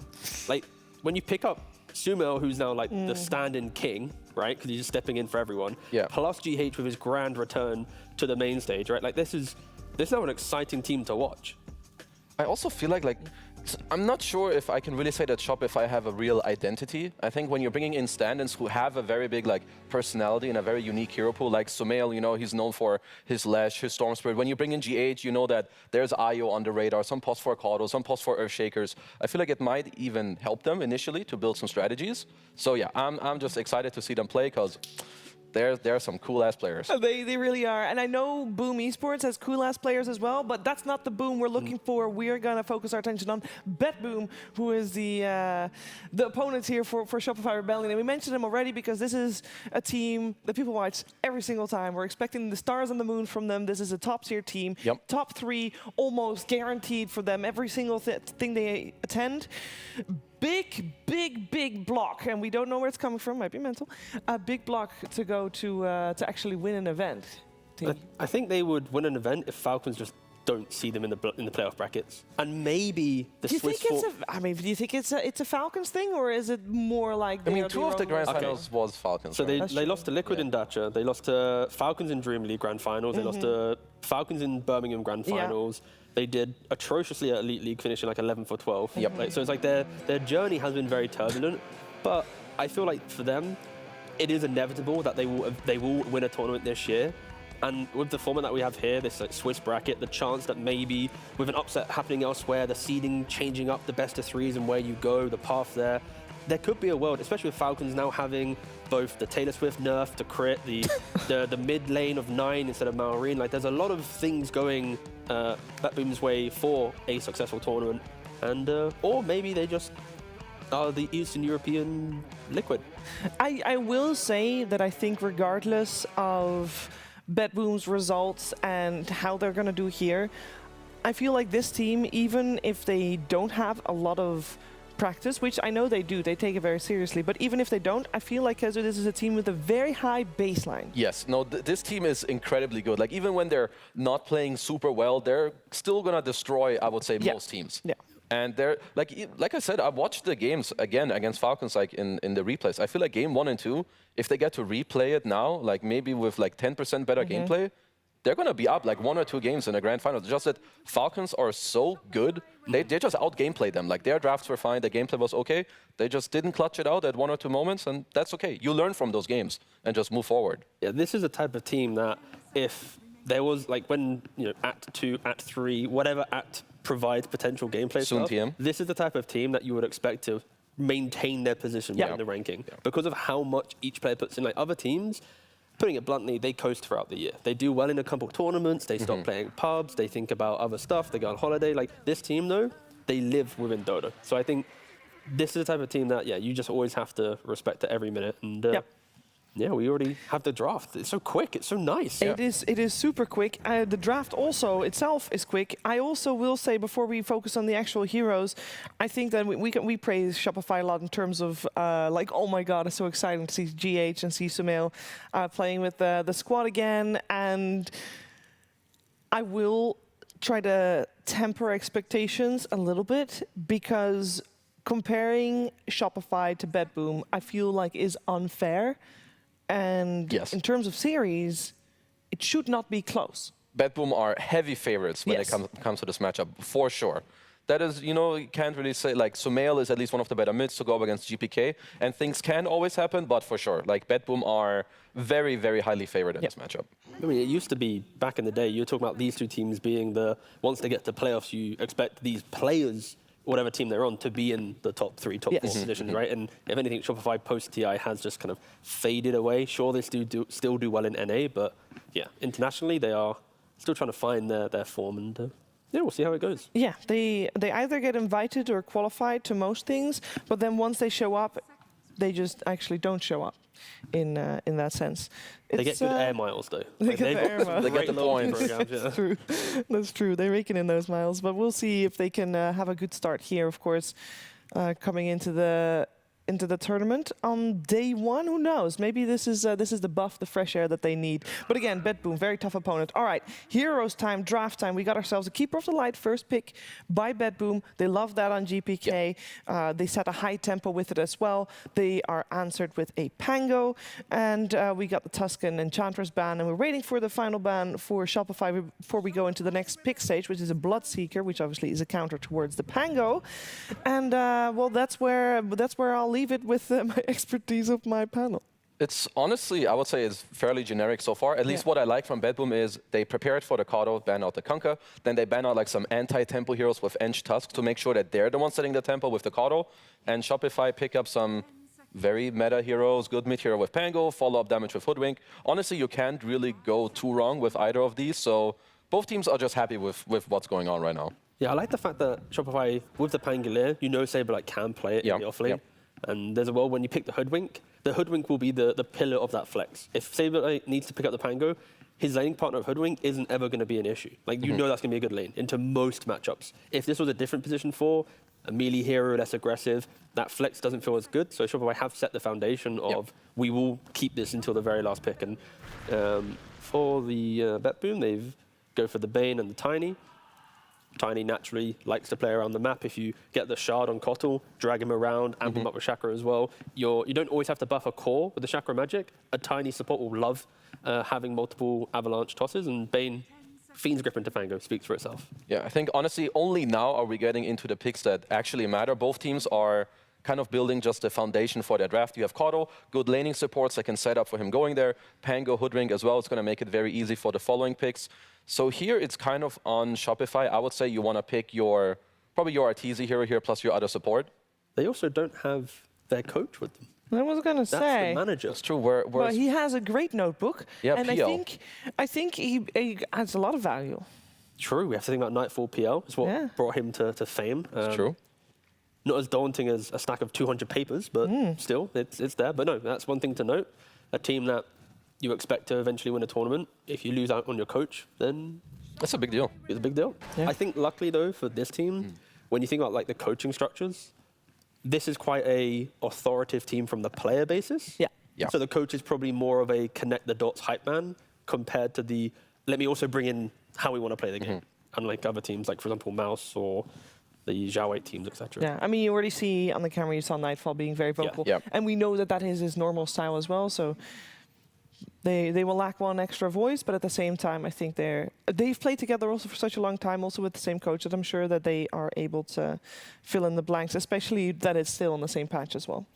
Clockwork, incredible pick. We haven't talked about it yet, but into the Keeper of Light, getting the hook shot into the cogs contains the Keeper of Light. Into the Bane, you always have Rocket Flare to find where he's Fiend's Gripping from, to then cancel it out.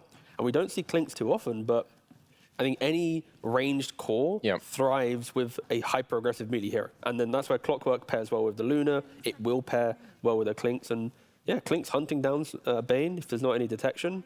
Get the Orchid onto him or some Gleipnir, you kill him off. It's very, very skirmishy from Shopify. I do like that Clinks is kind of coming back. I feel like maybe both Ame and Thompson were the ones at Birmingham to kind of bring it back. What you want against Caudle and Bane is just like assassin-type heroes that, you know, right, just find them, get them out of the game. You have some minus armor as well with the Swashbuckle, later with the Clinks, like more damage. Your clock goes in, so honestly, all in all, it looks very solid so far from both teams. If Shopify aren't hunting, though, and they're playing on the back foot, they don't really protect each other too well. Like Clockwork can, the Rolling Thunder for sure, but into like BKBs and tanky cores that can brush off a Clinks. Like, if BetBoom can craft themselves a little bit more grouping around their heroes, then this could be very formidable of a lineup. I'm trying to think right now where BetBoom really want to take this. I'm thinking of some offlaners for Miero that could like really offset this matchup. That's okay, they will go for the bat. So they could, I was toying with the idea that maybe it could be a offlane Tiny, because just your base damage is like really high against the Clinks. You can out CS, your high damage, clock runs into you, can stand your ground.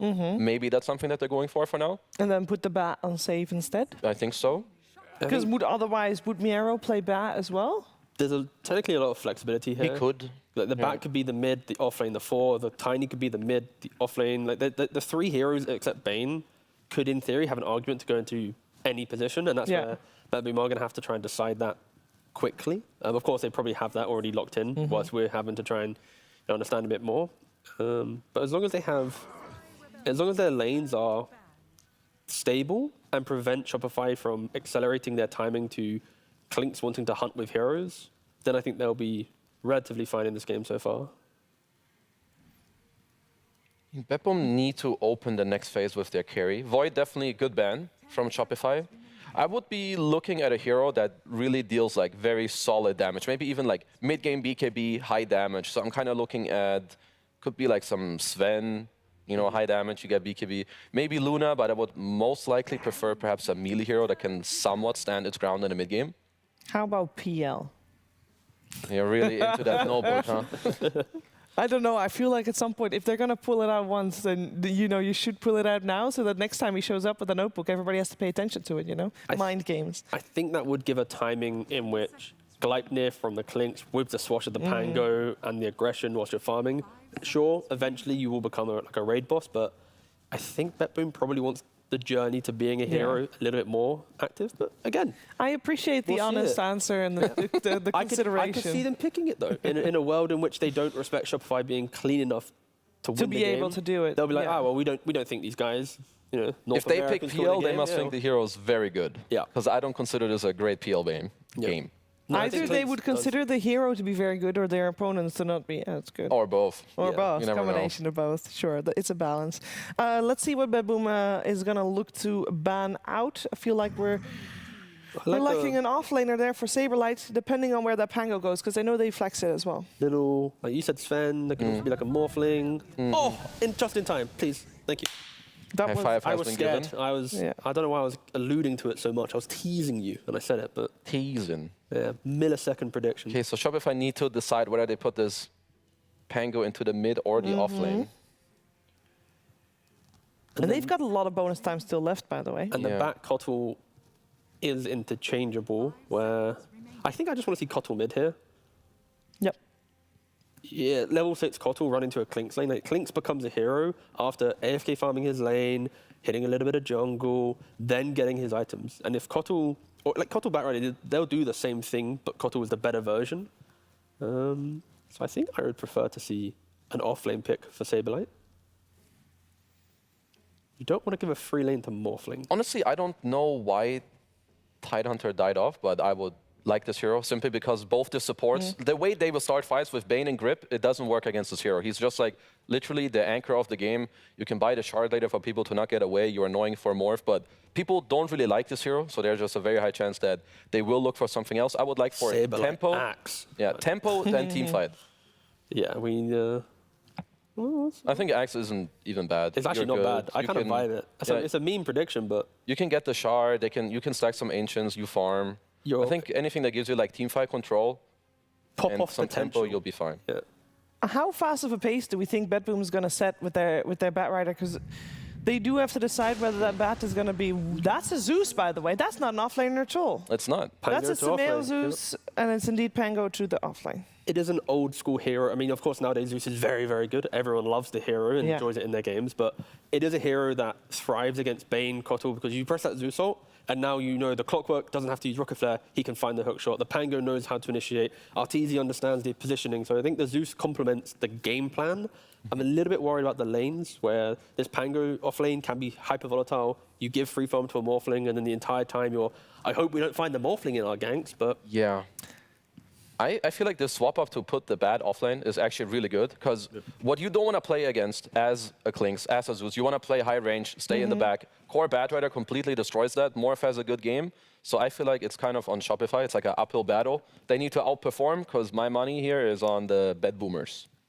Morphling is very scary to kill. Like when you get 2, 3, 4 items, this hero will consistently be a thorn in Shopify's side. So I'm looking to see Shopify just dictate the game, utilize the experience of Sumail GH to win their lanes and to push Shopify forward. Because if this game stagnates, then we will just see the classic BetBoom masterclass of finding the correct pickoffs, playing them up well, contesting the right Roshans, etc., etc. Because with my previous question still hanging, if Miero's Batrider gets a Blink Dagger early, we're going to see a very high tempo game, right? Yes, they're going to go around, they're going to open up the map, so it's on Shopify to stop this. It's tempo stopping time. Okay, well, let's find out what's going to happen in this game. But before we head to the game, though, we're going to head to Tsunami, standing by with the coach. Thank you very much. Yes, I'm joined by Boba, where we were left wondering what the plan was for that last pick. Were you deciding between whether to send the Pango between mid or offlane? Because that's kind of where we were at. It's like the Zeus came out of nowhere, but maybe we were expecting a Saberlight hero. Yeah, I mean, it was Sumail called the Zeus being really good and trusted him. It's a little bit of a YOLO tourney. They flew in yesterday, so but yeah, we're here to have fun. It's like a little bit of a reunion. So yeah, he called Zeus. We trusted him. Yep. Nice. So then you are viewing it as a welcome back, just like old times kind of thing. Yeah, we were having some good vibes, playing some good old music. The new Kendrick Lamar song. Oh yeah. Yeah. Poor Arteezy, though. I know he's a Drake stan. Didn't work out well for him, but hopefully this game one works out well for you as we send it to our casters. Thank you so much. Coming into game number 1, Shopify Rebellion BetBoom should be a fun one, and we'll see if the reunion tour works out for Shopify. Yeah, I mean, as Bulba said in an interview, they did arrive yesterday, so maybe a little bit of a some jet lag issues and stuff like that. But when Sumail tells you to pick him Zeus, you pick him Zeus. Who else has that kind of power? Pick me this. Ame? Ame, most definitely. Yeah, he's definitely up there. I don't think any others Anna get tells to you hold to pick Spectre, you probably pick Spectre. That's, definitely one of those. That's very true. So we'll get into game number 1, see how it goes, see how the lanes sit. I'm not huge on off-lane Pango, but if there's someone to make it work, it's Saberlight. I'm huge on off-lane Pango. You are? Yeah, huge hater on off-lane Pango. Yeah, I mean the first half. Jeez.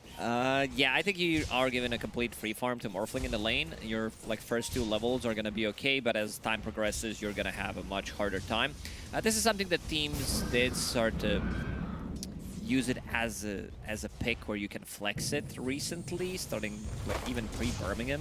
Sometimes you would have one team who's like, oh, Jabs is gonna be playing off-lane Pango because we want to give something better for 23, or we want to give something better for Lorinov. But overall, I don't believe in this hero. I feel they are doing the same job, just a worse job from the off-lane, pretty much, as a mid Pango. And then what are your thoughts about bottom lane with Miero on this Batrider and save? It's a god-tier Batrider game. He jumps in. He can, you're also paired up with Tiny, one of the better combos.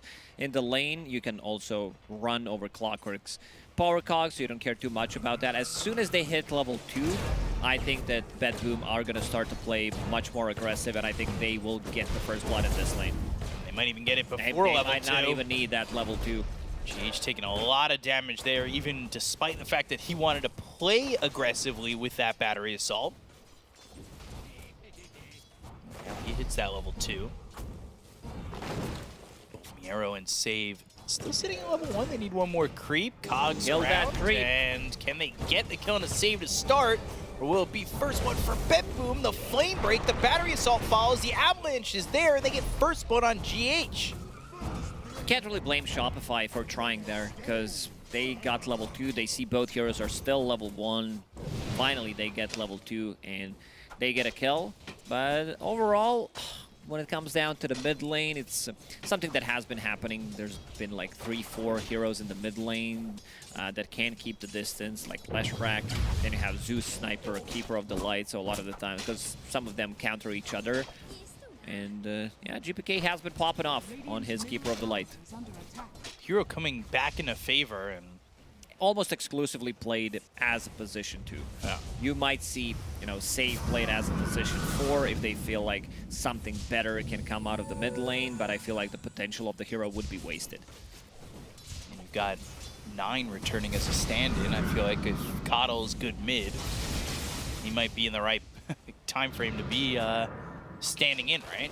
Absolutely.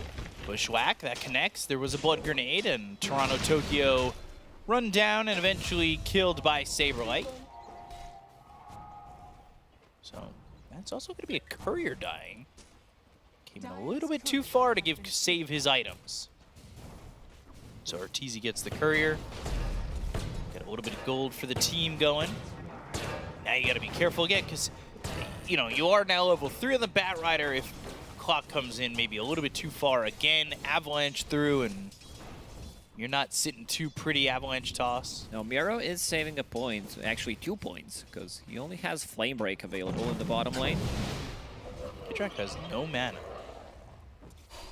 That's a clarity on the courier, but not gonna be great if that gets stopped at all. Saberlight just trying to stay well farmed here, but 13-1 in the 17-2 of this Morphling, and GH again running forward towards Miero, who has now taken 2 points in that Firefly. So holding those 2 skill points eventually just throws him down. And it's a bit quiet, but very even thus far. How are your thoughts on Bane?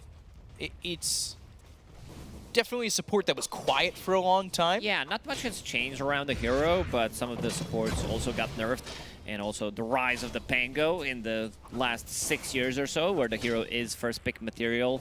Nothing has changed.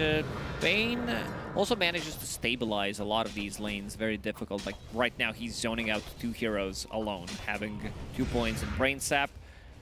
And things are going to get much more difficult for Pango. But Saberlight doing a good job, sitting at 21 CS so far, same amount of CS as Morphling pretty much. Yeah, so he's happy with that. Especially because it feels like it is a bit of a free lane here for Morph, but yeah, as free as it is, Pango's keeping up and might actually have a second kill. But Toronto Tokyo goes to the Nightmare on the Hoodwink, so that stops the chase for a second from the Hoodwink, but Bushwhack lands, and still Toronto Tokyo able to survive with that stick in inventory. As soon as Sumail gets level 6 in the mid lane, it's time to try to make a move in the top lane, try to surprise him, and maybe even get a kill in Morphling. 1 Bushwhack into Swashbuckle with Zeus ulti should be enough to bring him down, because right now he's sitting at 400 HP. That is really not much. There's the arcade boots early for Sumail. So, level 6 holding a skill point for the moment. What is he gonna get? Probably stats on level 6. I'd love to see it. Just as much as I'd love to see double stack of Mango's Sage's Mask. But there's that ult with a Bushwhack landing. That means Toronto Tokyo is dead to rights. Yeah, Observer Ward also got scouted, so Sumail will get extra gold from it and some extra XP. So a lot going his way. Solar Bind. Although, yeah. He can get it off. You get that Solar Bind early on, that means that save. Didn't make a rotation, but couldn't find anything. Could have been good there if they got the Avalanche Toss with the Solar Bind. Probably means a Zeus that's dead to rights, but still CSing really well as this Keeper of the Light. Nightfall. Heavy into the Agi as Kitrak is spotted by this Obs that came across. So they know where he's at. Flame Break on a GH, chasing with the battery of Assault once again.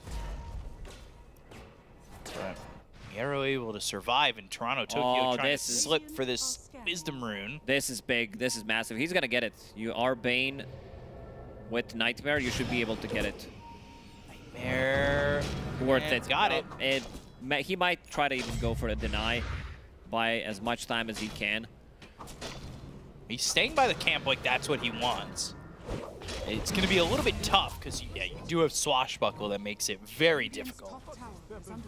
Oh, these supports, they are very reliant on getting level 6. You want to have Hoodwink with the Sharpshooter, Clockwork as well to try to set things up, having Hookshot available. Level 3 right now, so GH is going to struggle. He might need a lane for himself to try to get that level 6. Yeah, falling behind a little bit due to the fact that both Wisdom Runes were taken by the Dire side. GPK is here, but GH, Firefly on him, right-clicks there, Miero gets the kill. Now they look over at Arteezy. Solar Bind's on him, and he's going to need some help. But the Illuminate and the lack of mana on Kittrack means he just gets run down. Yeah, I don't know what kind of help he needed there. He needed Oracle to be like level 6 to bail him out of the trouble because Keeper of the Light, some of his early rotations. You can see Zeus still in trouble, even with the Heavenly Jump. Yeah, there's still damage follow-up there, and again, a nice Nightmare. But Bushwhack connects on the Toronto Tokyo. It's not going to matter. Sumail ends up dead. GH might be next. Solarbind on him. Cogs just makes him an open target for the Illuminate coming through from GPK. And that's Boots of Travel on GPK. GPK taking over the network lead. You got to be very careful. Like, by very careful, if you get hit by a Solar Bind, you're pretty much dead at this stage of the game. Very dead. And it's just jumped up like BetBoom. They moved around the map so nicely to get those kills. I think Saberlight needs to be ready for the next engagement like this. If they decide to dive a tower, he needs to TP and use the Rolling Thunder to help the team out, because these heroes are very squishy. You have Hoodwink, you have Zeus, Clinks, they have like no defensive tools. Even with the Heavenly Jump, it's still not enough if you get hit by a Solar Bind. And supports on BetBoom will be level 6 relatively early on. Not that it matters for Tiny, but for Bane definitely matters. You can stop Rolling Thunder from going off, might even be able to get a kill. Nightfall shifting everything into Agi. Be careful playing against Zeus. Oh, yeah. And having that Fiend's Grip just going and catching somebody, I would assume he hits 6, they go for smoke and fight. You said the levels are also important for the supports on the side of Shopify Rebellion, and you finally have 5 for Kittrack as Bushwhack thrown out, but not doing much with the shift used. But 10 minutes into the game, BetBoom have a slight advantage. GH within his own cogs, and here's GPK with 1 Illuminate, looking to try and get this kill. Toronto Tokyo is level 6. They do have the Thunder God's Wrath. Toronto Tokyo's in a lot of trouble and has the Brain Sap. I think they're just trying to hold down on using Thunder God's Wrath, but also didn't have the mana for it. Just buying a little bit more time. Saberlight does get involved, as we said, needs to help out the team, because right now, these heroes, if you get a first initial jump, they're gonna die most likely. Miero playing aggressive in the bottom lane, has Dust available. Arteezy immediately pinging things out, like, I need some kind of a help. Definitely. So, actually bring the Tiny down towards bottom for the side of BetBoom. He's trying to get into that Blink Dagger, but he's so far away from it now. At least for the moment.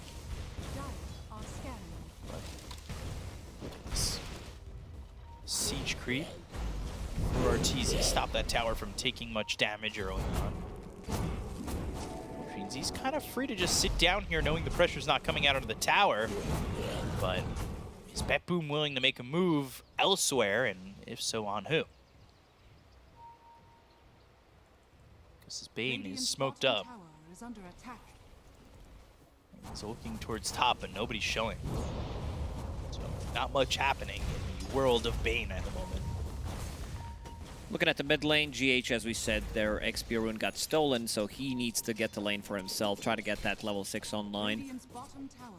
Difficult to play Clockwork without Hookshot. Scouting things out in the bottom with the rocket. Toronto Tokyo is in a good spot, but got hit. Skeletons also providing crucial vision so Arteezy can get out of trouble. Say get out of trouble, but he's sitting relatively close. Like he wants to make a move, and that is exactly the plan, bringing Saberlight bottom. Need to be careful about how they approach this. Our 3 heroes here.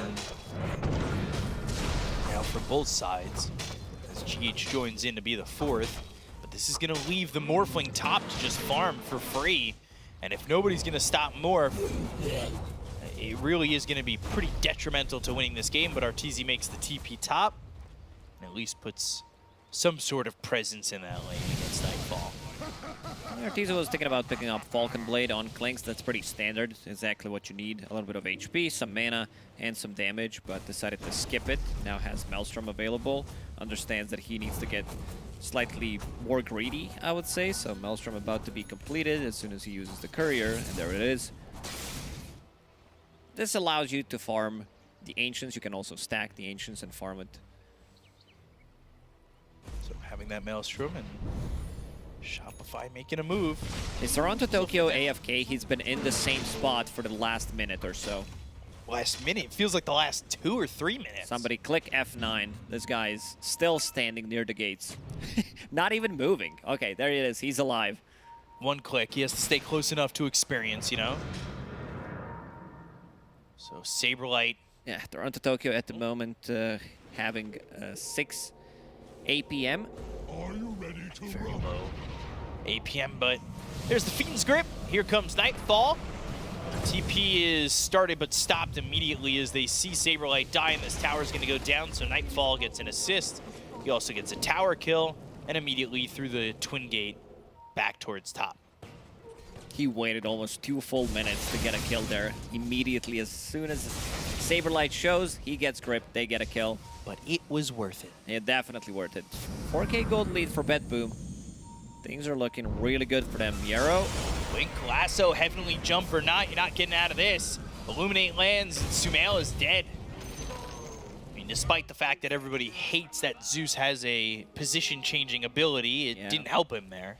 Also, Miero, like, I had to double-check because he doesn't strike me. I don't remember him playing Batrider. Last time he played it was almost 3 months ago during Nightfall. I want to go Sharpshooter. on him, but the Sharpshooter pushes this Hoodwink back into the hands of Save and GPK. Toronto Tokyo is here with the Nightmare onto the Clockwork. Nightfall comes back over, Spirit Vessel on him. Cogs will protect him for a moment, and then Hookshot, it connects, but he dies before. They're going to steal the stacks as well. These are some big stacks.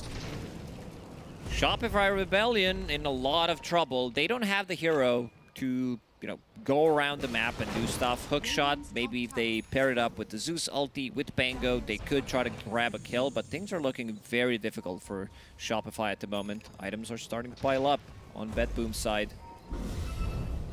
So, get this stack. They know. they can know that's all they fine. want. They can know that their stack is gone. Oh, yeah. Ooh, my favorite. So, 7, 2, carry the 1. 15, and then 9 for BetBoom. Well, you don't need to stack if you are going to steal enemy stacks. Yeah, let the other supports do all the work. That's how it's done. That's why you keep vision and eyes on that stack. Is Miero again. He has Lasso. He's got the Blink, so Blink, Lasso, in GPK. Hook shot. Not going to matter.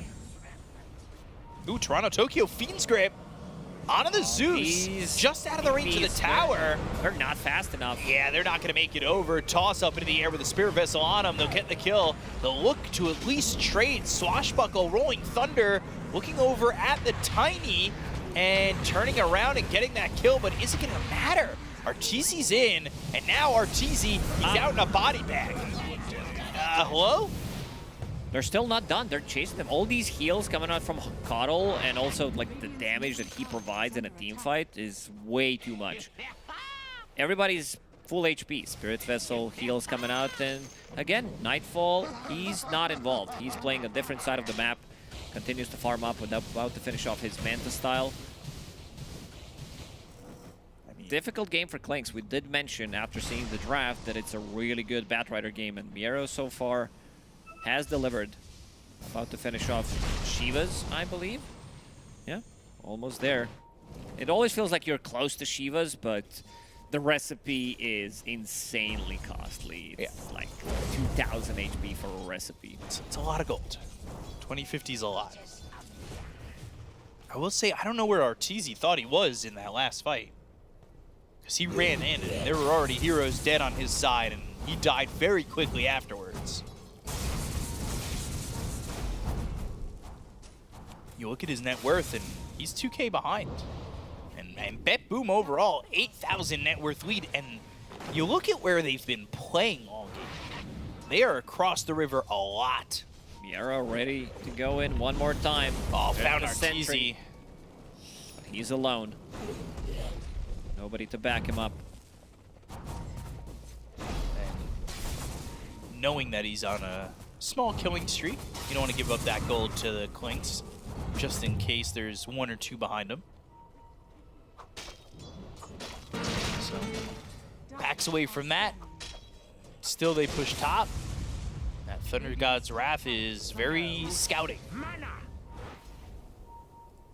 Which is very unfortunate, but Miero, GH is here, battery, so, oh, hook shot point blank, misses!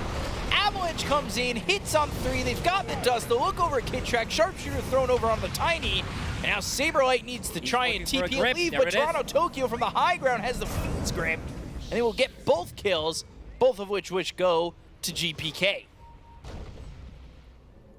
Oh boy. Like, they haven't hit a single hook shot aggressively. Like, 2 times he tried to bail himself out of the trouble, the first one missed. I don't think it matters, even if he hits that hook shot, you're still playing against the Batrider. There is 4 staff available on GPK. Great itemization coming on from him. Finishing off Boots of Travel after getting Earn, and 25% accuracy. 1 for 4. Man, I remember the days when I called GH. I knew what the letters meant. Good hook shot, but not in this game. Difficult game for him. It's time to make up for it. Yeah, if they can his survive. XP rune got stolen, everything got delayed. Usually when you have a hero to play with, Zeus, you're going to be able to get some kills, but always on the back foot in this game.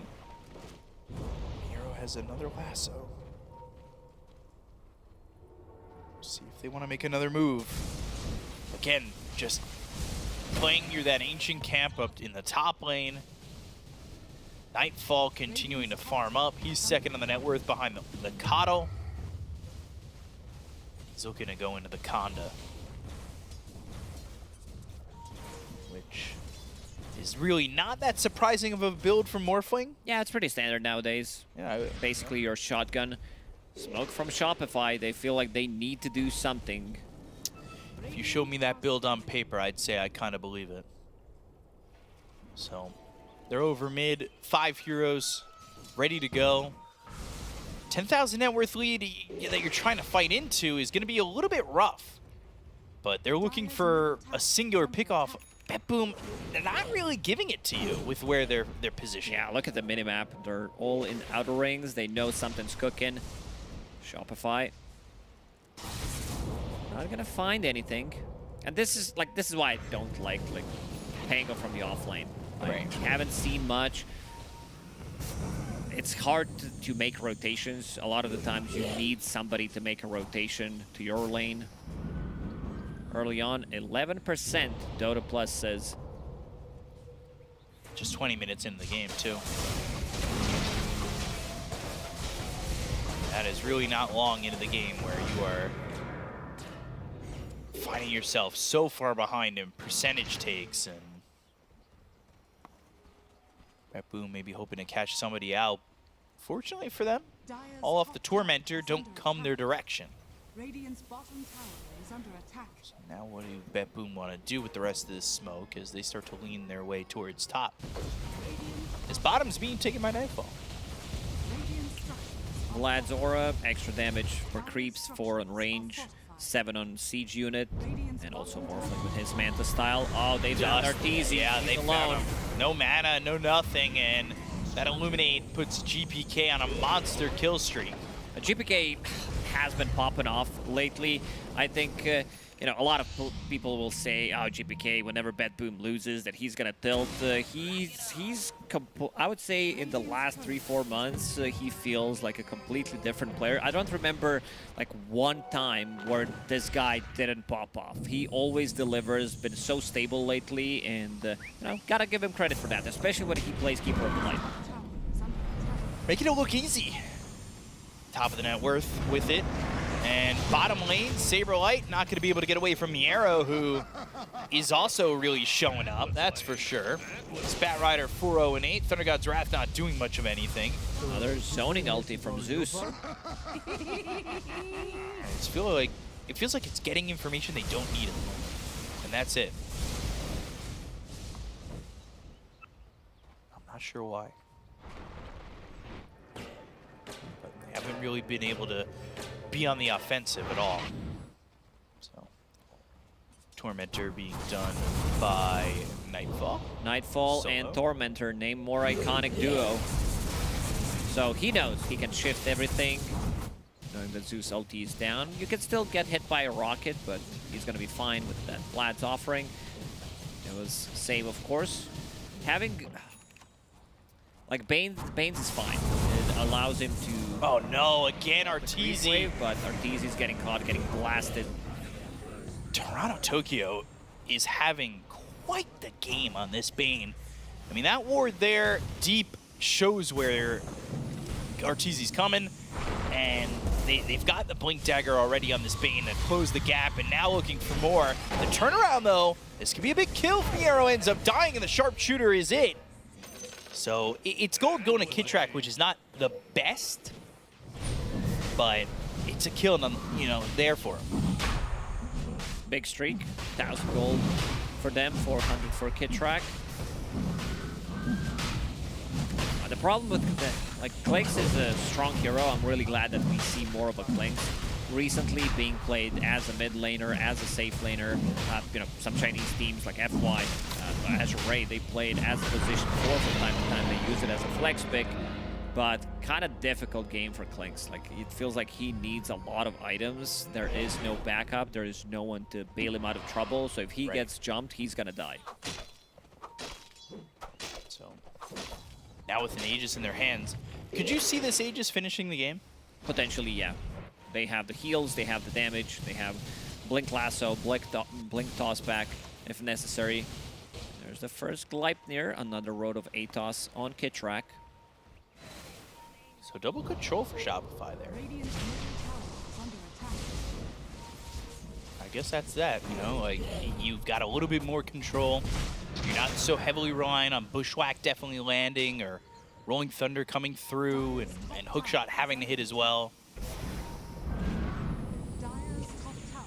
So, Creeps will push in the tier 2, Nightfall will show, and Nightfall will go. Bottom lane also being pushed in by Nightfall's illusions. This tower is gonna drop. Dagon on GP, ready to go with Whispers of the Dread. Insane amount of magic burst. Triple TP to the top lane. Yeah, because they've got the Nightmare. They found Arteezy again, and with the Spirit Vessel and the Illuminate, they just do so much damage so quickly from the Coddle. And Vision was placed down by GH. However, it's not good enough when you're losing your Clinks. By the way, the Whispers of the Dread, I like that item. But I have a question. What's being whispered in your ear that's so dreadful? Like, if it were you. I don't know, it's a good question, B-Cup. Is it you whispering it? Yeah, it's me just going, your support's not buying wards. Oh, and kill, another Fiend's one. Grip, GH dying, GPK gets the kill. That's just gonna be me whispering dread into your ear all event right now. Wheels up into the air, sharpshooter, but do you have the follow-up? Actually, it's BetBoom who do. And Kitrak is going to die to Nightfall, and it's now a 14,000 net worth lead, and that Conda is online. BKB almost right behind it. It feels like Shopify are delaying inevitable, where like their lineup doesn't scale as much. It's in a situation like this, you can try to creep skip, but eventually they're gonna go for the high ground. You also don't have that much tower damage. Right. Klinks can try to be outside of the base. He still doesn't have Deso, and Toronto Tokyo finds another one. Yeah, he's everywhere. He's all the way from Toronto to Tokyo, north side of the map, east side of the map. And now in Bucharest, finding those big openings every single time. Blink Dagger into a Nightmare, or just the Fiend's Grip to keep them in place. And Keeper of the Light with Boots of Travel can easily rotate to any side of the map. I mean, Toronto Tokyo was what? Topped by the Radiant Tier 1 tower to get RTZ. Topped by his own Tier 2 tower to get RTZ. And then he was also just there at the east side of the map, bottom lane on the Dire side, Tier 2, to get Saberlight. It's just so much good movement. And it's really just showing the powers of Bane. Hook shot all the way through, actually hits Miero. That's so one. They get the Aegis out of the hands of this Morphling, but there's the lasso on a Sumail, and he's onto the low ground away from his team. The waveform with BKB being popped by Nightfall, so they get that. Although Save maybe thinking about going in with the Blink Avalanche toss if they weren't too careful on the edge of that swashbuckle. To be very careful, Avalanche while going for the D ward, Gleipnir used.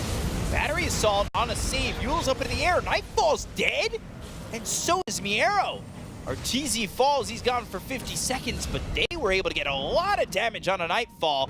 They also take out Save, and all of a sudden, Shopify Rebellion have made a very good hold. There's the high ground push. People are complaining about going high ground. It's almost impossible unless you have some like giga mega lead. Uh-oh, GPK has 4 staff available. Have some help here, but the hook shot. Light, breaking the cogs, swashbuckle follow-up. Gotta be careful about how far you go. Buyback from Tiny, Save. He's gonna try and find a blink somewhere, but gets out of that TP and unable to blink and find anybody. He did not want them to get that streak. That's 2,000 plus gold on GPK, 12-0 and 7. But yeah, not too bad of a fight for Shopify. They also steal the enemy XP rune. But with some buybacks, of course, on their side. So I think BetBoom, they have PTSD from going high ground multiple times during the Elite League. I had an interview with Nightfall where he, you know, said about the status of the game that it's almost impossible. He got blasted multiple times. They have Aegis, they push the high ground, 20k gold lead, and they couldn't finish off these games. And this time around, I think it's gonna be easier, but yeah, waiting for the next Roche, potentially in 2.5 minutes. Yeah, now you gotta wait. Meanwhile, Toronto Tokyo, he's going into an Ags. So let's see how quickly he gets to that. 5 now on Coddle. Oh, God. One zap and, well, take on. So, the arrow's here.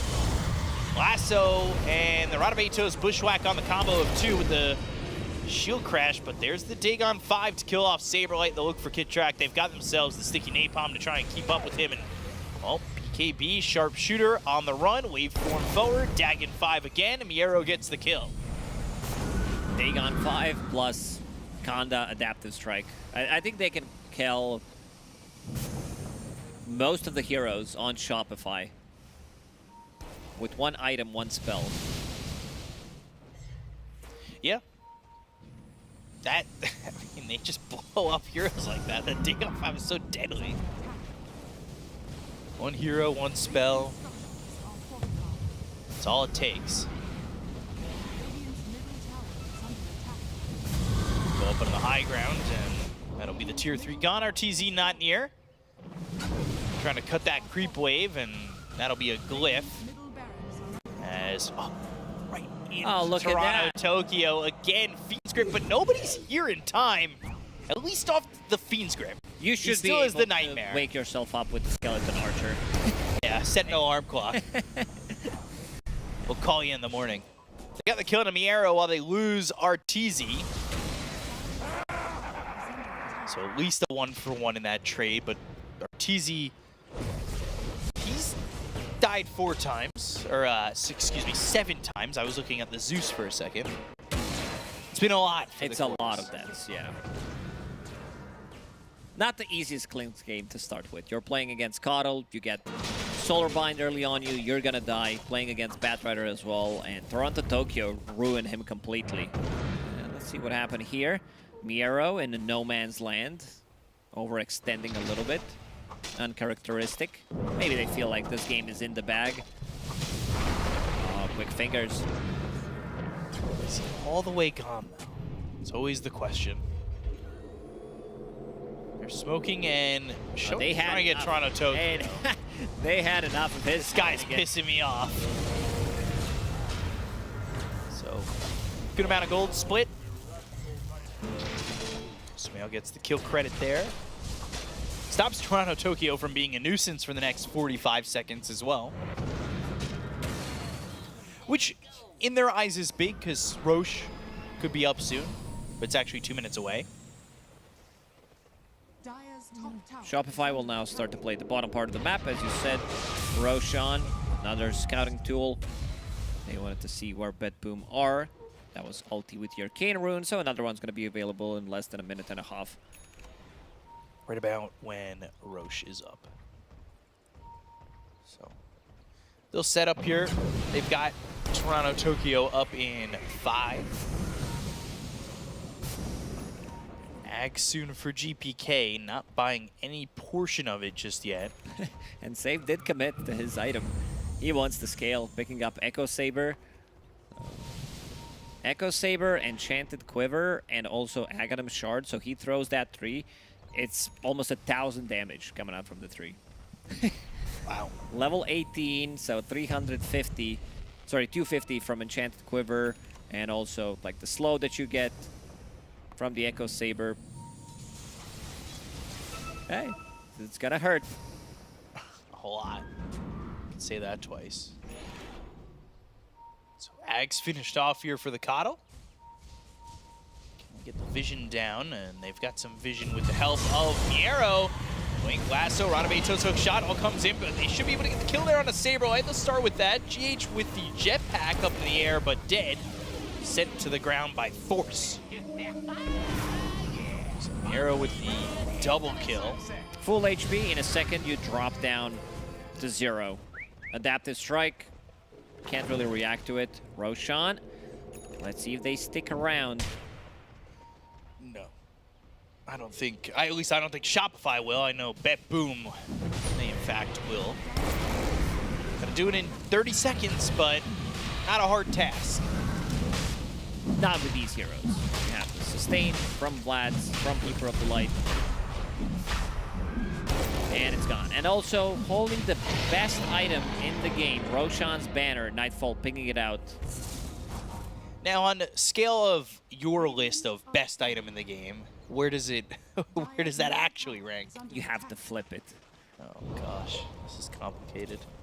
So it's not good? Oh, it's great. It's the best. Bushwhack. Oh, Nightfall trying to shift. Oh, already lost the Aegis. Good kill there for Shopify. Okay, let's see the camera. Nightfall, not too happy about that one. Good read from Shopify. They knew exactly where he's gonna go.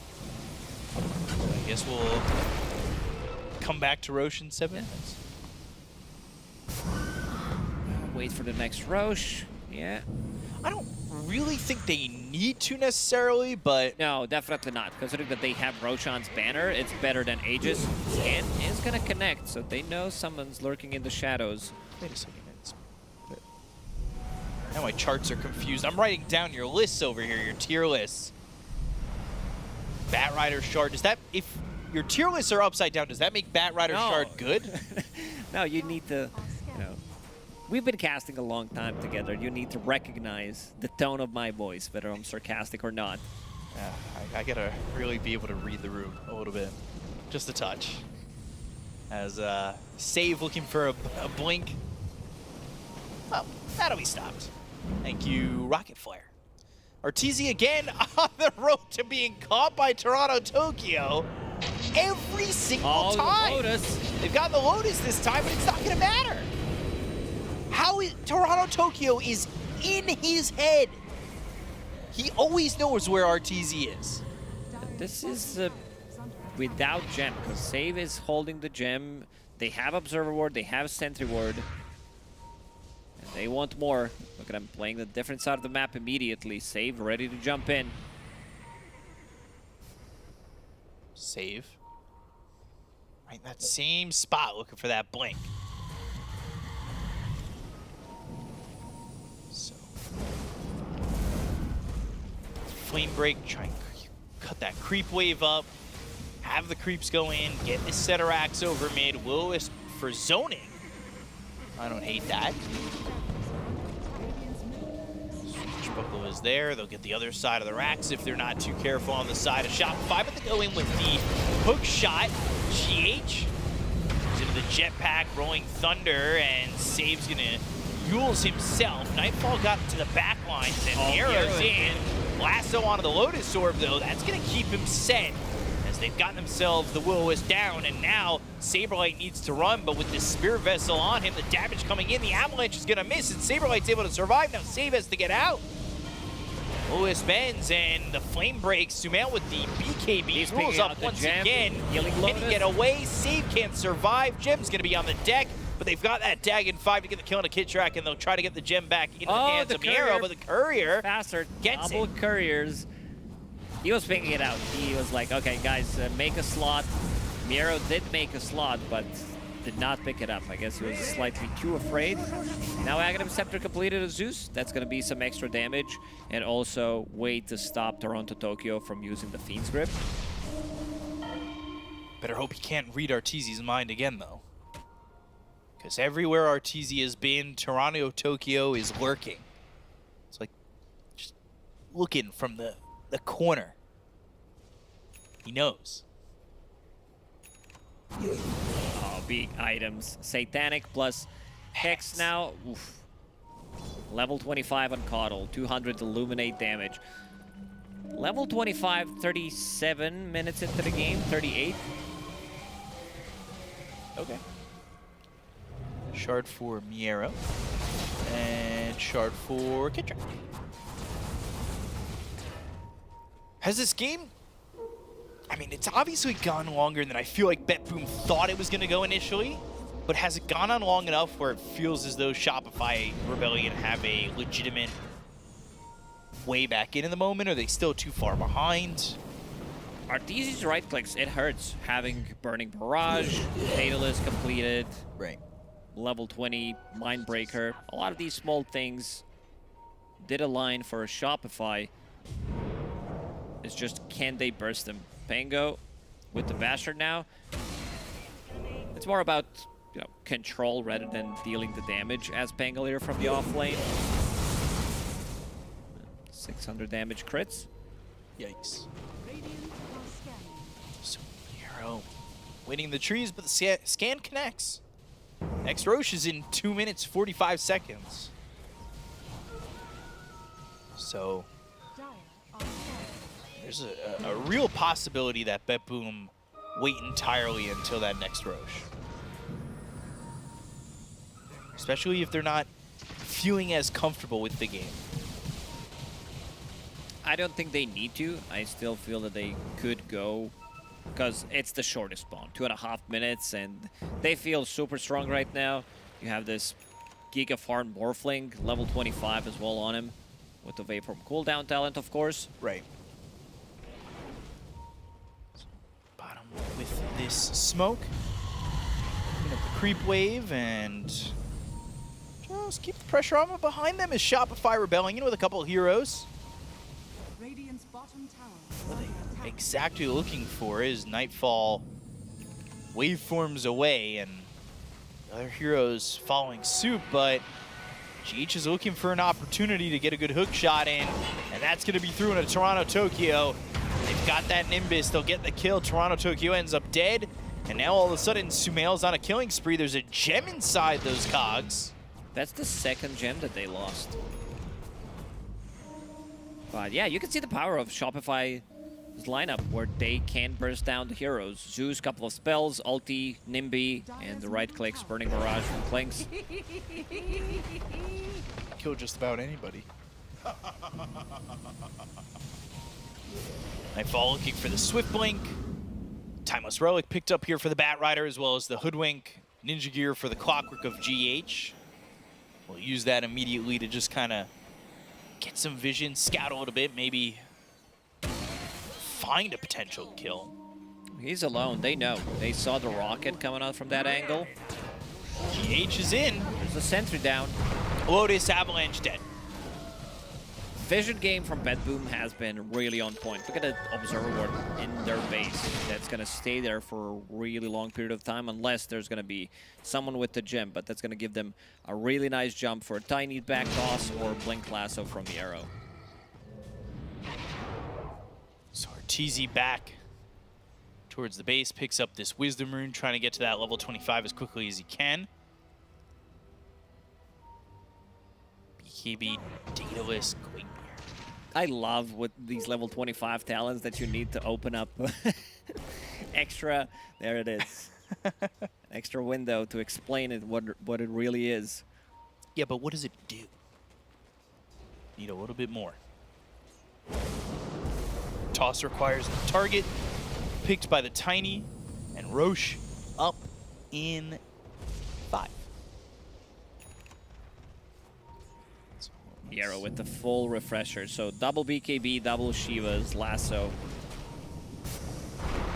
Getting closer to his level 25. Yeah. Soon to have it. Swift Blink finished here for the Morphling. Shopify managed to stabilize the game in terms of network lead that BetBoom had. I think it's been no more than 5K in the last 10 minutes, maybe even more. You're losing heroes like that, it is tough to keep it close. Toronto Tokyo gets the kill on Kid Track, but they are able to end up keeping the gem by a courier picking it up. I'm looking at Bane's level 20 talent. What is this dog shit? Why does he have 30 movement speed as level 20 talent? That's actually pretty good. Percentage-wise, it's pretty high, right? He's already got it. He was moving at 350 before. 30 is like 8% more movement speed. Let's talk about an item that you can buy for 225 gold in a shop. Go on. And it gives you, sorry, 250, and it gives you 20 move speed. So your level 20 talent is basically worth like half of it, so 250, 375. Yeah, but you earn this one. Sure, it's a slot, so we need to add some value to it, but overall, it feels lackluster compared to some other level 20 talents. I don't disagree. So they pick up that Aegis. They were holding the Roche, that new Roche's banner for 2 seconds before they dropped it.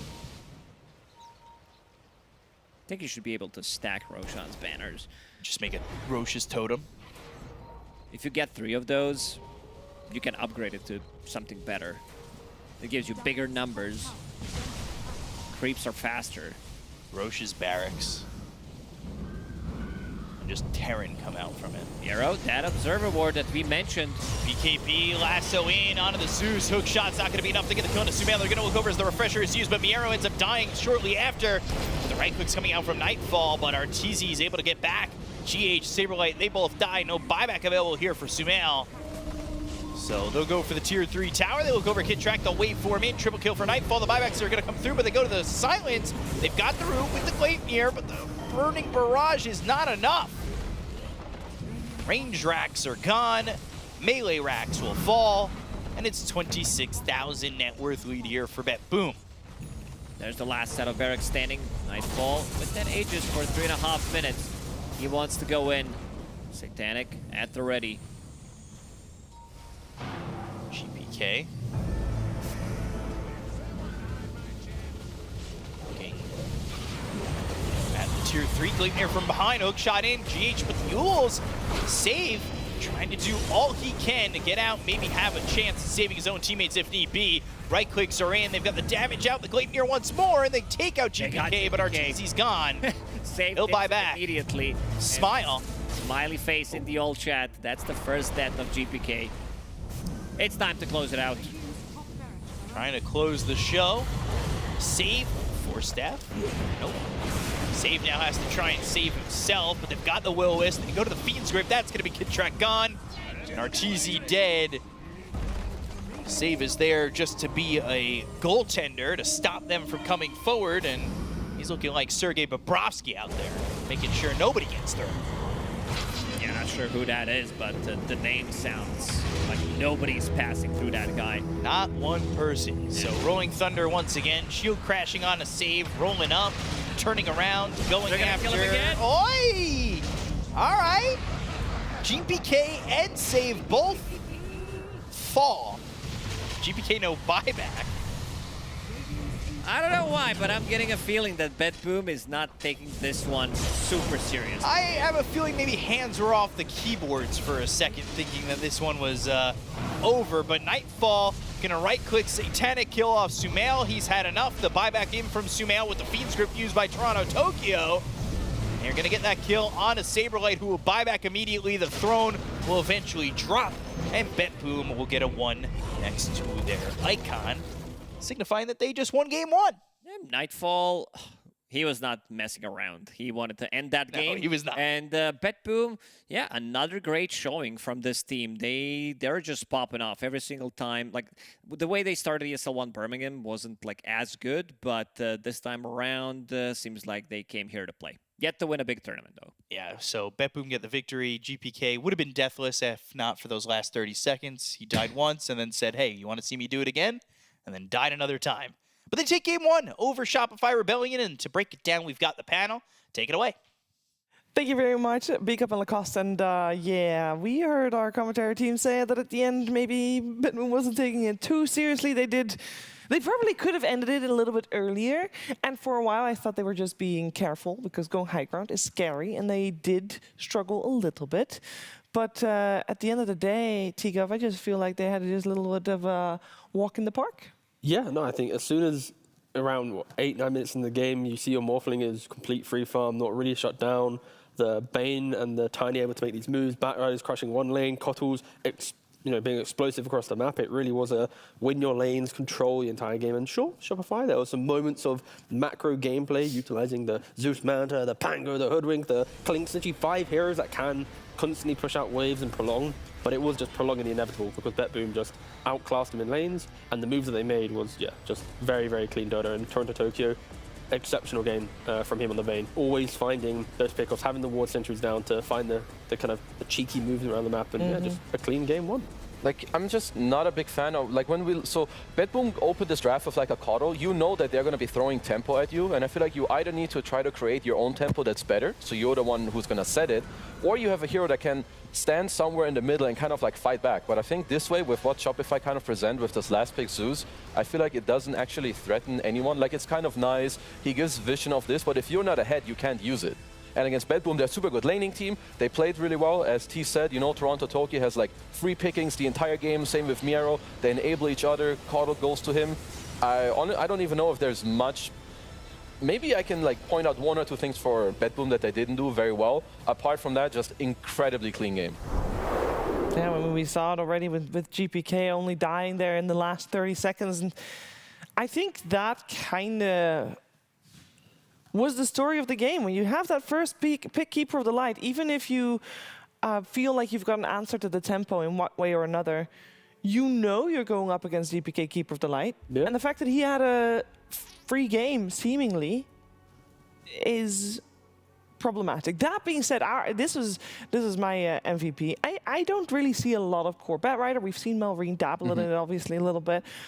But I really liked seeing Miero's Batrider, because we thought a lot of the tempo with would come from him, obviously, as well as GPK. But Miero being our Fireborn MVP, Kezu, I don't think that is a surprise. Yeah, no, absolutely. He played super well. Also, this pick, it destroys lineups that play on high range. Both Zeus and Klings, they're very similar in terms of what they do. This hero, it just breaks your draft. So if you don't have an answer to this Bat Rider to then facilitate your Zeus and Klings to play the way they want to, how are you ever supposed to win this game unless you ultimately outplay them over and over again, which is pretty hard because they're very good. Yeah, and the fact that Miro, of course, having MVP performance, Arteezy, he died like 10 times in this game. The last time he had double-digit deaths in a pro game was like 7 months ago at TI. Like, he doesn't die, he dies, you know, middling, but not that much. So Miro had an incredible game, just counter-picking him with the Bat Rider, farming so well to itemize early on, to then find those points of pressure, to constantly kill him off and have probably one of his worst games in a long time on Arteezy. Sad. It is, I mean,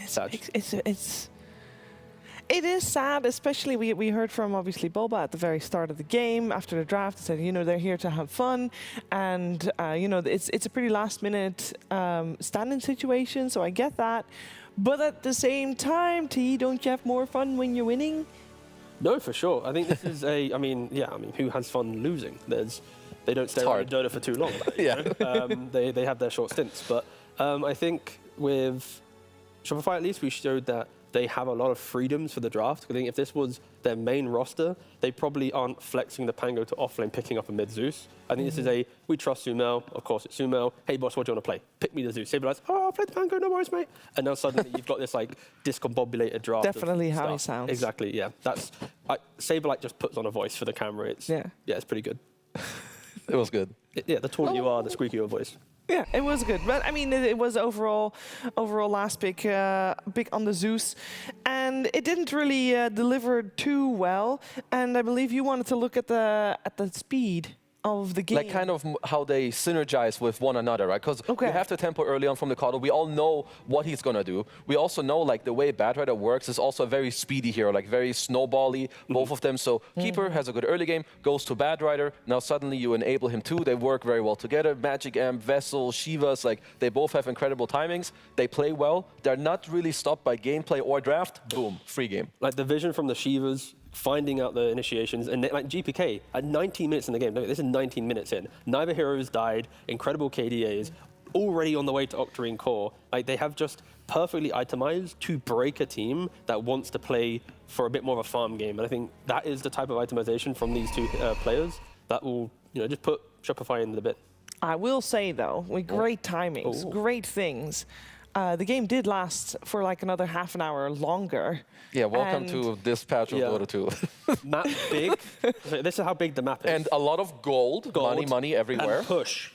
So Shopify did this, and then eventually, Bat Rider just slapped him. Eventually he goes, and lassos him in. There we go. Then they die. Was for the people who are muted, because now they know have what's the up. audio turned off. Now they see exactly what we're doing. We lassoed them back in. We lassoed them back into the stream. Yeah. Exactly. Oh, very good. Just in time for us to stop talking for a little bit, because of course it's a best of 3 series here, and we're going to find out if maybe Shopify can have a little bit of a better showing in game number 2. Stick around. Hi, I'm joined by Gunnar of Nouns, who just said, a hell of a game. Maybe even 2 games or 3 games. What the hell was going on in that game 3, Gunnar? I think it all started, Copy like blinked in, and we were like, careful of mines. And then you just hear a bunch of like fireworks go off, and then he's dead, and we're like, oh, okay, I guess the game's going on for a little longer, guys. But a little longer, and then it ended up going much, much longer. So we'll go through, I guess, maybe like the final few moments. The one thing that I also took notice of is a block of cheese was actually made. I've never seen that happen before. Whose idea was like, yo, I'm going to get the lotuses, we're going to sit on the cheese, we're going to make this happen? I mean, I think it's Lelis. We were the first team, I think, to make it in a pro game. I think so. So I think it's probably Lelis, because he was on that team too. And then Roche was like going to spawn at like daytime at 2 minutes into the daytime cycle, and then we're like, Lelis like, I have a block of cheese ready. We're like, okay guys, don't hit Roche for 3 minutes, wait for it to go top, and we get a block of cheese. It was like planned for like 3 minutes. We're just sitting there like not roaching, because we're like, they're never gonna leave their base. We could do anything, so just like get the block of cheese for free.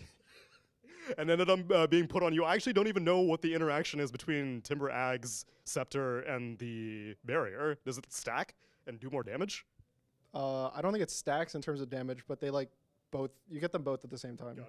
Okay. It was more just, I think, for him to be tankier and not die to mines or something.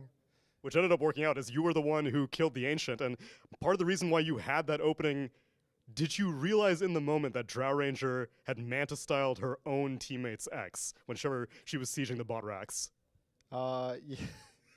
Yeah, we were like, oh, the Drow's out, guys. And someone else like, he messed up the X. I don't know how he messed up the X. And then Coffee after's like, he meant to dodge it. And then we're like, it doesn't matter how he's here. He's dead. Like, let's just go. And we were like talking about him meant to dodging it for like 5 seconds. Because we were all like so crazy that he meant to dodge it in the game. It was really funny. And then the decision to finally end the game, was it just like, all right, well, Drow has no buyback. This is as good of a window as any to finally go in. There are literally no more items that we could get.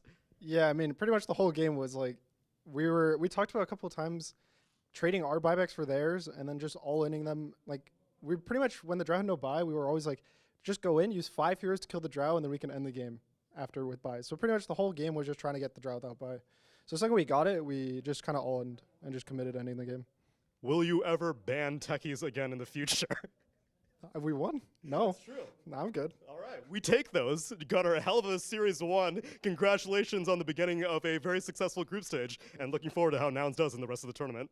I am. Me too, hopefully. It was a fun game for Copy's first LAN game ever. So we're starting it out in style. Thanks again.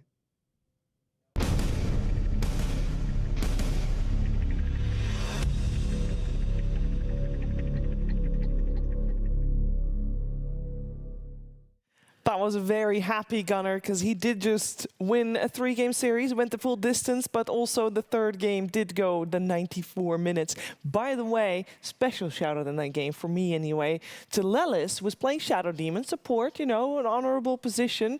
Shadow Demon in a game of 94 minutes with only 2 deaths. I think that's an achievement on itself. But we that respect. was Yes. was that right? Yeah, we respect our supports here. Yeah, that is insane. Very good. No, yeah, it's scary here as well, into like Lycan and stuff. But Yeah, and techies.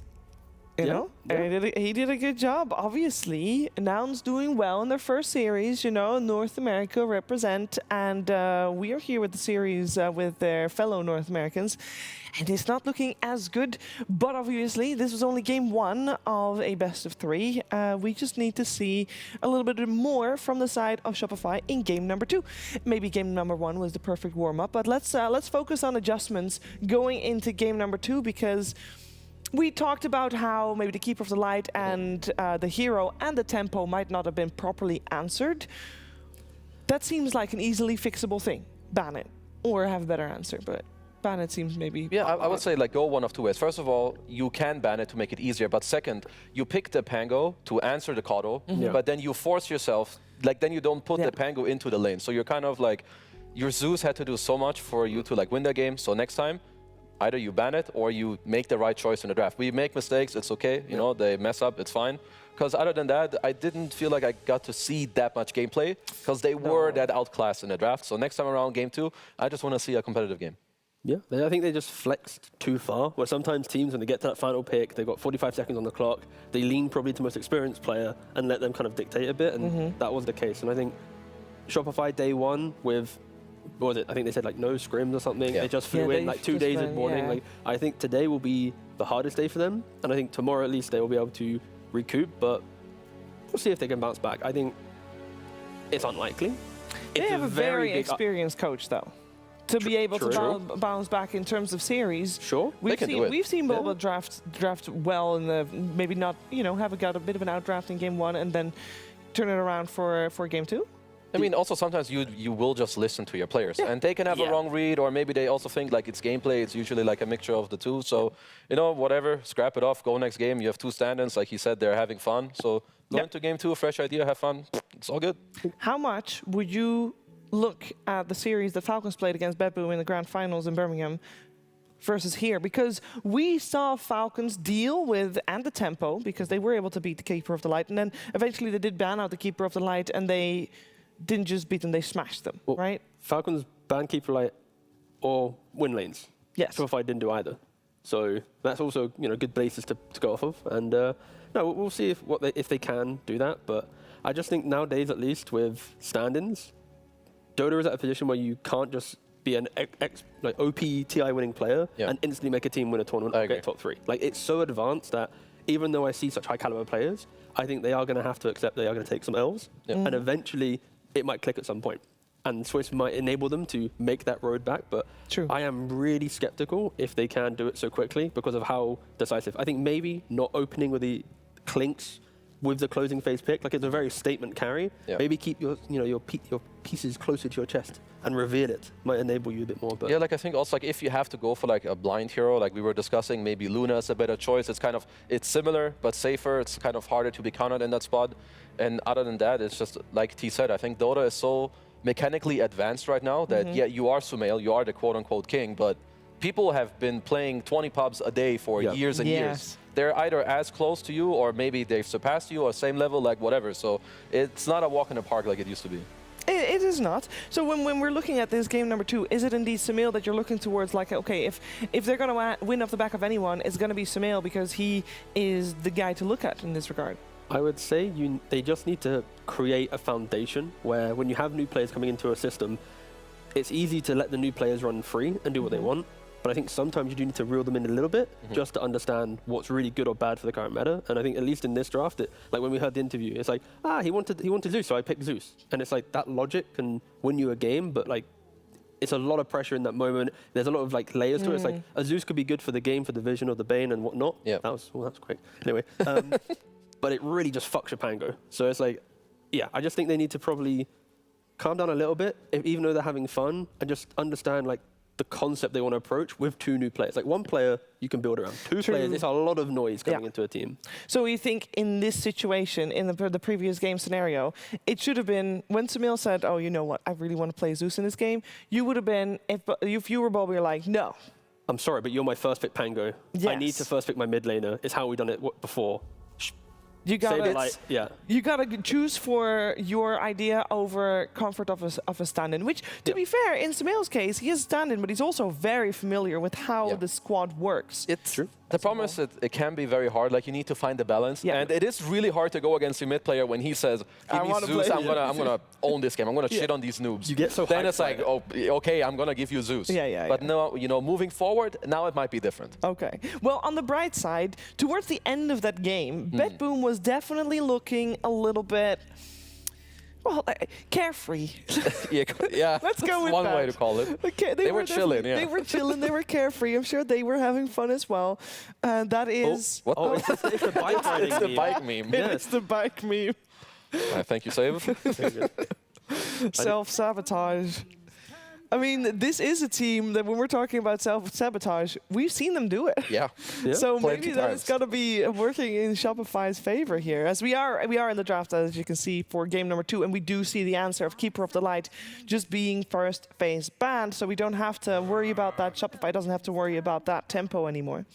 Yeah, it's just one of the easiest fixes, and of course you have a lot of bans nowadays that you can just go with, so it looks like they will just facilitate their Pango, take out the Bloodseeker, just pick it up early on. This time around, we'll see if they make a better adjustment later on where it ultimately will go, but overall, just good first pick. Yeah, this time around, with the first pick Pango, you unflex it by the close of the second phase. Yeah. So you'll have 4 heroes, and then BetBoom should, in theory, have a good understanding of where the Pango is going. And I think one key ban here is the Gyrocopter. It's a hero that some teams respect a lot against BetBoom. Sometimes it's let through, and it is a Nightfall specialty. You utilize Twin Gates really nicely. Sure, you're a little bit greedy in the fact that you need Ags, Crystallis, Falcon Blade, not in that exact order, but a lot of items, BKB Satanic. The BetBoom play around it very, very well. And sure, the Bane returns once again. Stand out, like very close to MVP level. Yeah, we were debating between Miero and Toronto Tokyo, so. And to be fair, it's pretty hard to make Bane seem like a flashy MVP hero. I mean, obviously it helped a lot that they were ahead and they did have the map control, but I like the Bane pick. I would also say that mid Pango deals with Bane better than it does from the offlane. First of all, you don't have to lane against it, and second of all, you have more golds. You can build a Lotus, a Linken's earlier to kind of play around it. But overall, BetBoom just pretty happy with the answer. I like the fact that supports, because of the map size, the duration of the game, the fact that you just naturally get more gold, we're seeing supports be confident going for the bigger items. Like, we're not seeing as many drums into a Force or Glimmer. Like, heroes like Bane, Ags is so good, so you go for a Blink first to ensure your early positioning, and then fight after fight, you just slowly build your way up to the Aghanims, and then you're as impactful as an offlaner, as a position 4 in sometimes. And I think it's only recently we've seen position 5 at least change their logic on how they want to really approach like the big ticket items. And of course, Bane is one of the forefront of that type of logic. Yeah, big power spike from his axe. I believe, I mean, with not every support you can do that, obviously. They need to have an item that gives you. And just to big power clarify, spike. in case you don't know what Bane adds, when you use Fiend's Grip, 2 little illusions spawn to your left and right. You always stay in the middle, by the way. And the enemy has to cancel all 3 of you to cancel the grip. You can still run around on your main hero, therefore they have to cancel only 2, but still. The size of it, it's very... it's really annoying. It is really annoying, but I will say one of the heroes that can deal with that is Pango. However, he's normally the one that's gripped. Yes. Yeah. And also, like, as much as like in the game, you're like, okay, why not just pick an Earthshaker? You can fissure, you get the angle, but in the chaos of the fight, your positioning, trying to get that perfect angle from when he's doing it, to get all three, fissure, whilst also needing to utilize your toolkit probably to lock down a core. Like, we're talking about position 5 and the amount of stuff you need to do with him, and hence why I like the fact they are greedier with this hero. And it is also maybe even better to be greedy in your position 4 and just go straight Wind Waker. Save him. Just save him. Or pick a hero that has a save, which might be a little better. Wind Waker is such a trio. Oh, I got Enigma.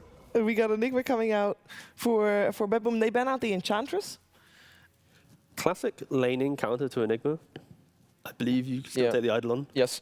You just throw it back at them. Very aggressive. Yeah, I'm a bit surprised about the Enigma coming out right here. I wonder if this is just straight up them wanting it, or maybe they also feel like that Shopify would have very likely wanted like a Zoo type hero in the lane against Bane, like some like an Enigma.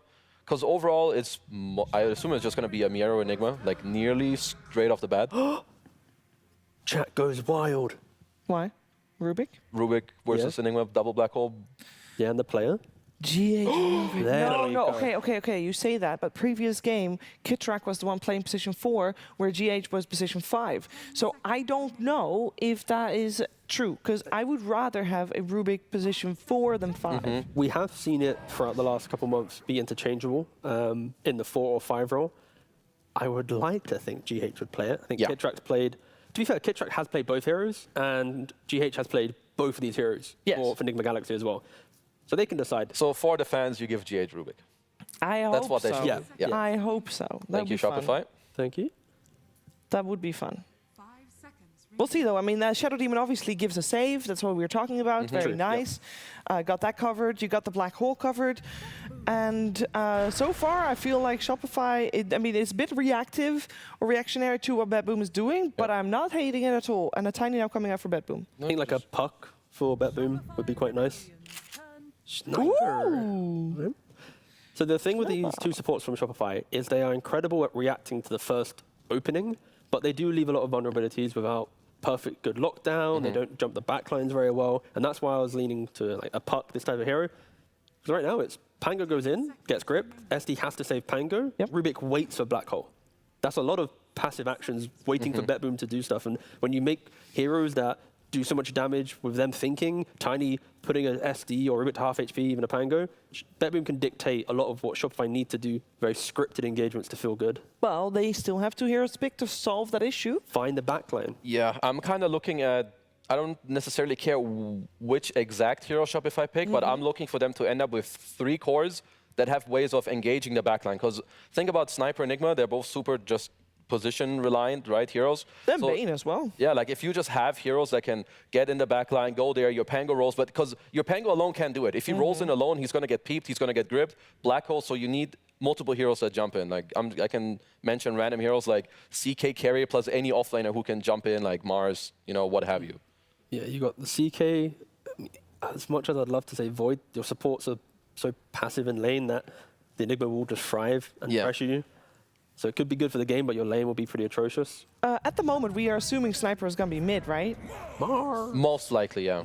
So Sniper versus Pango is going to be our mid lane, especially now that Mars has been picked up. So our flex potential is gone. How are we liking that matchup, considering this is BetBoom picking against Shopify for the mid lane? I think Sniper early on can super annoy Pango. Yeah. Pango shouldn't die, get his levels, and it's more, can the supports of Shopify punish the Sniper and get a couple kills and scare him to go to mid lane? If they don't, then Sniper will just continue to free farm, and it can get quite awkward. But I think supports moving in is key. Yeah, Sniper definitely he kind of destroys that lane. Like, it's very sniper favored.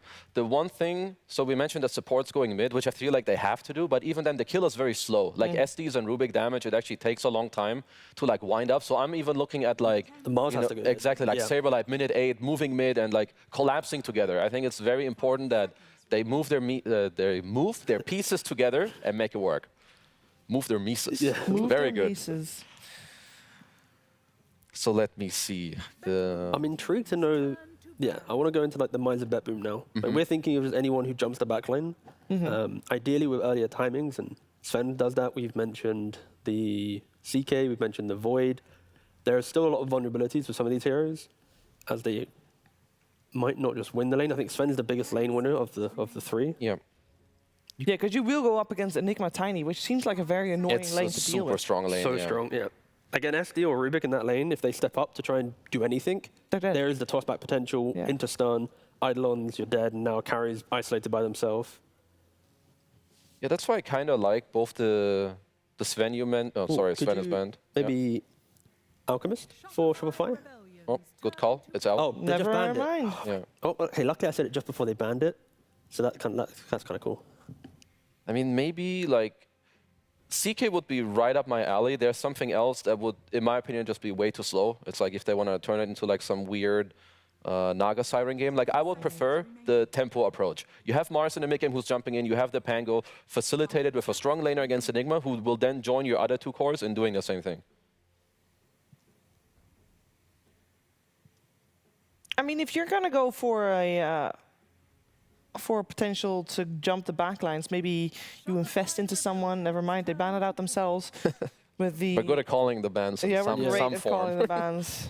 Doing so well. Still about a minute left for Shopify to choose their hero with a bit of bonus time. Bit of bonus time also left for BetBoom. Never mind, they don't need it. The Naga Siren call. Yeah, I mean, you called it, but it wasn't. You didn't like it. Yeah, like I thought that there's a high chance like that you would think about it because it lanes well against Enigma. Like you can set up the team fights and whatnot, but I feel like it isn't as one-sided against like Enigma and maybe Sniper as it may look. Okay, so if you're BetBoom, you need a hero that deals with kind of the map state and Naga. Like you need a Naga answer in this hero. Give me the Gyros Hodge out. carry. You got to sniper mid. They could go for any non-conventional carry, but Ags, Shroud. Does Nightfall play it? That's the question. Yeah, He's more of a. I feel like he's a more strict type of carry player. That's like true. he's not like super finessey. Yeah, that's true. He might not finesse here. I'm looking for this answer to the Naga. Right now, they lack a big frontliner. Enigma wants to reinitiate, Tiny wants to hunt, Bane wants to hunt. Like, this pick needs to be someone who steps into the fight, into the open area, and goes, hey, jump me. If you And don't it is jump a me, Nightfall hero. Yes. That's why I was kind of leaning on the Pudge. I think it's kind of fits that bill. We'll see where they go. They're going to go for Void. Secures your late game. I mean, you seem happy but not super excited. It complements what, like, with items, you become that front line. There will be a window in the early to mid game that BetBoom need to utilize their individual skill to enable everything in their lineup. But as the game goes later, then sure, it's going to be very potent. Yes, there's a Naga disengage and an SD disruption, but if you're using that in the chrono, then the Black Hole is now going to feel better, or the Sniper's going to be so far back. Like, it's a super scary scaling lineup from BetBoom, but Shopify have to try and be active. And fan servers will be done here with the Rubik played by GH. So yeah, nice. That's that answered. The question remains, does Shopify have a better shot this game compared to a previous game? Because it seems like you guys are a little bit better on board with what they're going for here. No, I think so for sure. Maybe also there's more to the Naga pick because I feel like it made this last pick for BetBoom actually not as easy. I would say the Void is okay, but I'm not sure if it's perfect. It's definitely a lot harder for BetBoom to execute it this time around, but I'm still slightly leaning towards the BetBoomers. Find the Sniper in the early game. Don't allow him to pew-pew, headshot, and then they should be in a good spot to ride that momentum. But again, BetBoom will inevitably be very scary. Kill GPK. Kill GPK. Wow. That's what we gotta do. Yes. Sablight and Sumo should hunt him down. Yeah, I want them to sync up and like just go together. Arena, roll, same spot, boom, boom, boom, boom, 3 times in a row. Boom, boom, boom, bam. Then it's over. Okay, well, let's see if Shopify can fulfill the wishes here for my panel and force out a game number 3, or will BetBoom take it to 0? We're finding out together with B-Cup and Lacoste. Thank you very much. Kill GPK is apparently the name of the game, something they were able to do twice last game, but The last 30 seconds. yeah, it was the last 30 seconds. GPK might have had his hands off the keyboard. He did buy back and then immediately die afterwards, but if the name of the game is Kill GPK, can they do it? Can they make that possible? Yes, but also Tank Cardell, the new build on Sniper, Raid Band, Magic One, sometimes even double Raid Band into Magic One, Treads, Dragonlance. You could run out of damage. 2 supports on Shopify, they don't have that much damage early on. Pango needs to hit his spells. I like the idea. Something that Kezu suggested about MOUZ rotating relatively early on, because with the arena, you're not going to lack damage. Disruption into MOUZ TP, 8 minutes in, set up the arena, set up the spear, and try to get a kill on Sniper, because they don't have any saving tools on side of BetBoom to try to bail him out of the trouble. Maybe something, toss back, but at the early stages of the game, it's quite difficult to execute. And also with the last pick, Faceless Void, this lineup from BetBoom, it scales extremely well. This is Faceless Void, Sniper, Enigma. It's a very slow lineup, but these heroes are not going to move, so I think for BetBoom, it's very important that Save is having a good game. In the lane with Enigma, I would be fine if he's the one getting the kills, so he can get his Blank Dagger like 13, 14 minutes into the game and be that playmaker. Yeah, we've talked about it a couple times today, just taking the high ground being a little bit more difficult. The complaints that I've read on Reddit and other places and from other people, it doesn't get easier when there's a sniper on the other team. What other places? What other people?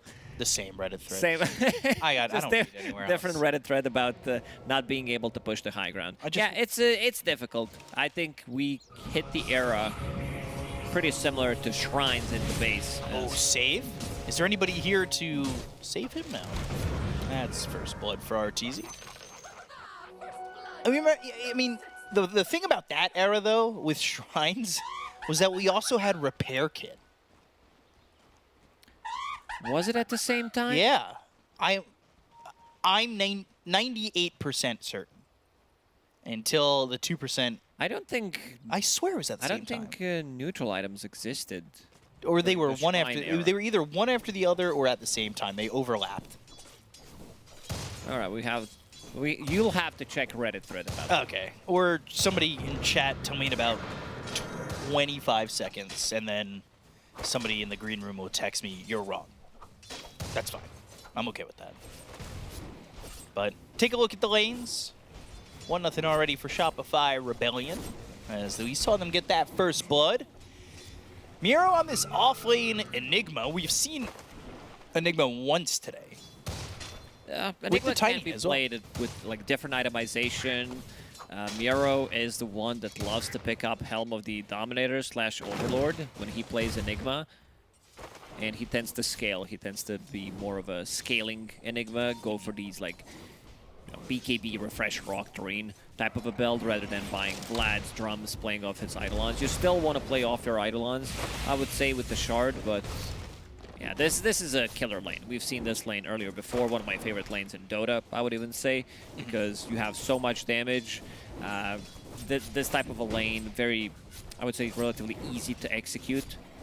And GH's going to be playing Rubik as a position 4, but we'll be playing that kind of 5.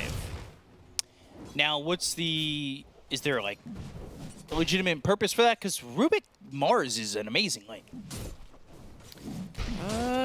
Yeah, I'm just wondering why they're deciding to swap things around a little bit. I would definitely prefer if Rubik is getting some extra farm.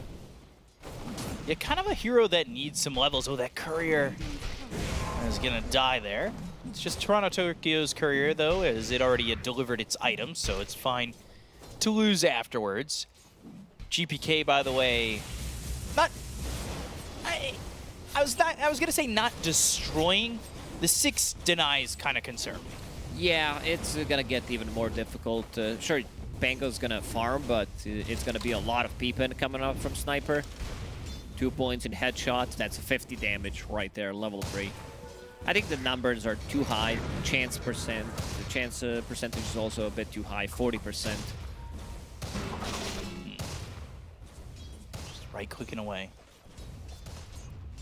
He's in the spacesuit. I do like that set. It's like the immortal set from the Halloween treasure. The Sniper has so many good sets. But, you know... I think it's time we focus on other heroes for sets. So I think Pudge needs to get another one. There's a banger set right now that you can vote for. GH. Low and dead. Miero gets that kill, but the net is around on a Miero. These Eidolon's going to help out enough. The Riptides and one more right click needed, but the body blocks from Save onto the Illusions. Oy. They will time out and he will survive. And salve, so we'll stay in this lane. And he's shipping out Helm of the Iron Will and another salve. That was a salve from Save, so that didn't really do a lot. Yeah, it's half only. Remember when that was like a thing? Yeah, I remember. I want to forget about that part of the Dota. It was so stupid. Where basically you were in Mad Max Fury Road. As a 5-player, you're like, oh, I need to have a healing salve. Tangos. First 10 minutes of the game. Yeah. I'm not allowed to have items because all of them are healing for my character. You're not allowed to have fun. Yeah, basically. And that was, I mean, in an era when we had careers for everybody. That shouldn't have been happening. But here we are now, and 22 and 13 now for GPK. Coming out the gates, doing real well. Game 1 was really good for him. Sans the 2 deaths at the end. Perfect game. And now, I mean, he's having a great start. Yeah, he's playing Sniper into Bangalore matchup, so kind of expected. I want to see if he made any stacks. He didn't make any stacks. Sniper on Radiant, pretty similar as Keeper of the Light. When you play him in the mid lane, you want to be having access to the big camp. Stack it, use the Shrapnel. And this combo bottom of the Shadow Demon Mars, I don't really expect it now at like level 3 with both these heroes to get a kill, but Sumail, again, by the skin of his teeth, is able to escape. I mean, that is the second time that GPK has been able to kind of do that. GH is going to die here to Miero, and Arteezy can only just watch. You might try to go for some return kill, but if they're not at least down to 50-60% HP, he's not going to get a return kill. GPK immediately gives the tip. Yeah, he knows. He knows. There. He had that ward in the river, or down a little bit further in the river from mid. And I did mention the build on Sniper, that sometimes you'll see a double raid band, a magic wand, and then go into power treads. This is exactly what GPK is doing. He wants to have as much early equipment as possible to be as tanky, survive any kind of aggression, holding on to Fair Fire. Sitting at 60% HP, but yeah, he can still survive a lot. Knows that Kidtrack will try to make a move, especially now that Sumail has Arcane in the bottle, but he's only level 5. GPK already level 6. Does have 17 denies on his Sniper. And it's not going to get easier. Wraithbands early help him out with getting these denies, getting the CS, and honestly, just harassing Sumail so much. 3 levels in that Shrapnel is it's really made things difficult for him to kind of stand and CS well without taking some damage. That was time dilation from Nightfall and a bash as well. Time walk forward towards Saberlight, but Toronto Tokyo not there immediately to follow up, so nothing really doing. Just puts time walk on cooldown. It's off now. He'll be fine.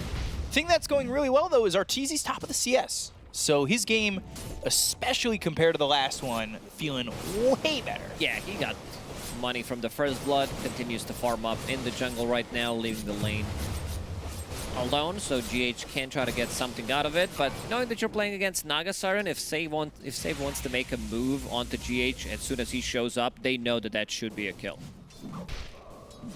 So Nightfall gonna hit that level 6 soon. We'll see what maybe GPK wants to do. Because he's free to just kind of CS as much as he wants in this lane. Nothing really stopping him from doing so. They tried to bring over his support before. Wasn't level 6 yet on the Pangolier, but now level 6. Maybe you get a Disruption, a Rolling Thunder, and potentially some help. But they do have this ward in between the tier 1 and the tier 2. Catches vision. Level 4 here for Toronto Tokyo, and they go to the Avalanche. They've got the Assassinate, Shield Crash, not doing a lot, but the Black Hole on 2. That was it on the TPing GH Rubik. So Sumail and GH, both stand-ins for this team, will fall in tandem. Yeah, panel did talk about the 8-minute rotation from the offlaner. Expected MOUZ to make that rotation, but Miero surprises them. As you said, they plant down an Observer ward, they get 2 big kills. Obs is going to get dewarded, but definitely worth it. For sure. And Helm of the Dominator picked up here for Miero. He's got boots flying out with an extra 500 gold in his pocket. He is involved in those 2 kills over mid and just comes back to a spot where, you know, with Naga Siren going into the jungle, backing away from the lane, it's really open for him, right? Yeah, definitely. And he can farm these neutral camps in a triangle. Save's going to be the one stacking it. Power of position 4 Tiny, one of the few melee position 4s who can stack multiple camps without committing too much. 3 grab is 40 mana. Sure, you can, I don't know, use Ice Shards as a Tusk, but that's quite a lot of mana to just get the stacks going. Kitrak and Sumail are smoked up, trying to make something happen. Uh-oh. It's... Oh, foreshadow. 300 HP just from that. Save immediately makes a rotation. They do not want to lose the tower early on. Would give them access to triangle and Silver Sniper in the mid lane. The Tank Cardell himself. Very difficult hero to kill with all these items. Power Treads on Strength, Seeds of Serenity, extra HP regen, extra HP. Once you pick up Dragonlance, I think you need to commit with 3 different heroes to kill Sniper. Sheesh. There's a lot needed for someone who is notoriously squishy. Rolling Thunder, Telekinesis up in the air. Shrapnel down, so let's see how willing they are to take this fight. Toronto Tokyo is getting low, but he's got the Brain Sap, so back up to about full health. Starting to peep away here as GH will die. Kitrak is next on the menu, and they'll lead up too. Again, supports on Shopify are under-leveled. Level 4 Shadow Demon. Nobody cleared those stacks. I think somebody needs to clear the big stack so that he gets some extra levels from it. He might even be there just to leech it up, get more out of it. And then Rubik, still level 5. Tiny's not the most level-dependent position 4, but Bane would also love to be level 6. But yeah, level 4, 10, 11 minutes into the game, you're not pressuring anyone. Miero doesn't care. He's farming in a triangle. Sniper's too tanky to sustain. He can sustain all of this damage. Like level 4 Shadow Demon doesn't really do much. Rubik without a stolen spell. And then this also leaves Nightfall in the bottom lane, who's completely free farming, starting to catch up. Yeah, he had Chronoed, but didn't get anything. Top lane, you were talking about, they really want to keep that alive just so they don't lose. Now this is interesting. Control. Power Treads on Toronto Tokyo. On Bane. I usually want to pick up mana boots. A casual no talisman after. It's good. Null Tally is good for mana. 1 Null Talisman, 1 Raid Band. Most of the carries do buy it. Stealing Time Dilation. Spear lands, but doesn't do much. And right now just 6-1 with a 1K net worth lead. Enigma top of the net worth. No surprise with how much he's farming. Has that Helm of the Dominator with the Eidolons. And let's get a little bit of a replay. Taking a look at that fight over mid with the Shrapnels down on the Nightfall. Chrono, 1 bash. Okay, that was about as much as he probably did there, considering the fact that you don't really see Mars's health move. But Arena, back to live. Grip, and they get the kill into GH. They're gonna look for Saberlight, trying to get another bash out of this. Tree's gonna be thrown, slowing him up. Saberlight on the run, and Time walking in front of him, but now they're starting to TP in at least 1 more. I don't think Shopify is going to be able to get anything out of this one. And also, good thinking from Toronto Tokyo. Uses Fiend's Grip onto Rubik immediately, so Fiend's Grip doesn't get stolen. They have multiple ways of stopping the Fiend's Grip, so I don't think Toronto Tokyo is going to have that good of a time compared to the previous game. Playing into Shadow Demon, playing into Rubik. MOUZ with 1 spear, can't stop it. Then you also have Naga Siren, big AoE on that ulti. Arteezy continues to farm up, about to overtake Miero on top of the net worth. Still not fight ready. Naga Siren usually needs 2 items, Mantis style Orchid, and then you're gonna see her jumping in, trying to get some kills. So this is Enigma wanting Blink Dagger and Shard. Chrono again, this time with the help of GPK. Chrono duration, it's not enough to get the kill, but afterwards they have an easy time. Time dilation stolen again. And truthfully now, with that rotation over from GPK, it opens up the lane more for Nightfall.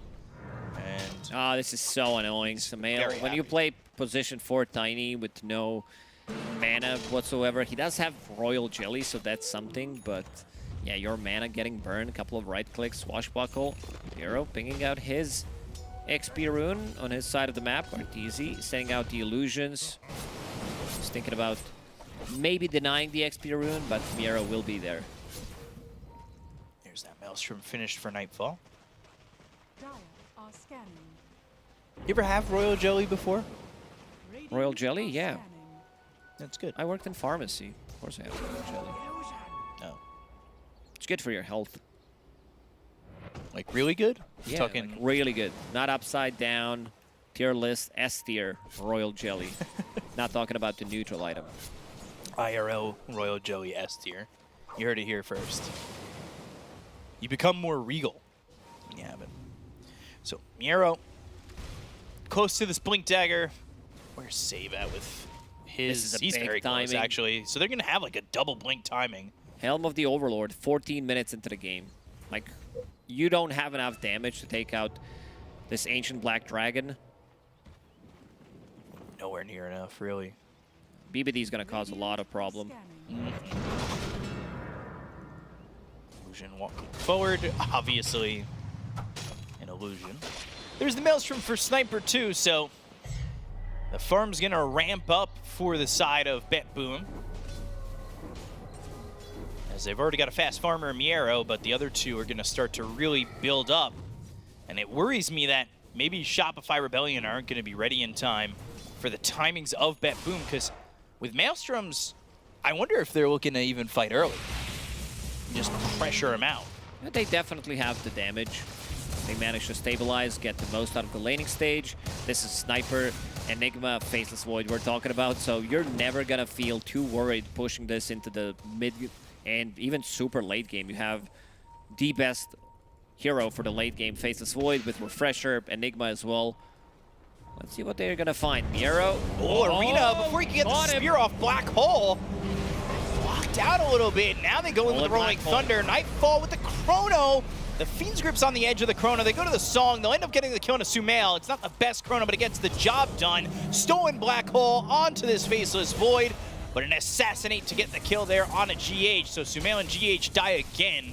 Man, BetBoom, they're so good. They're also going to get the D-ward on this one. Miero, quick fingers, catches him off guard, buys just enough time for the rest of the team to TP in and help him out. He doesn't even die there, and also the Chronosphere. It catches Pango on the edge of it, and Arteezy couldn't get too close. Like, it took him good 3-4 seconds to use Song of the Siren, get close, and try to cancel it, but damage has already been done.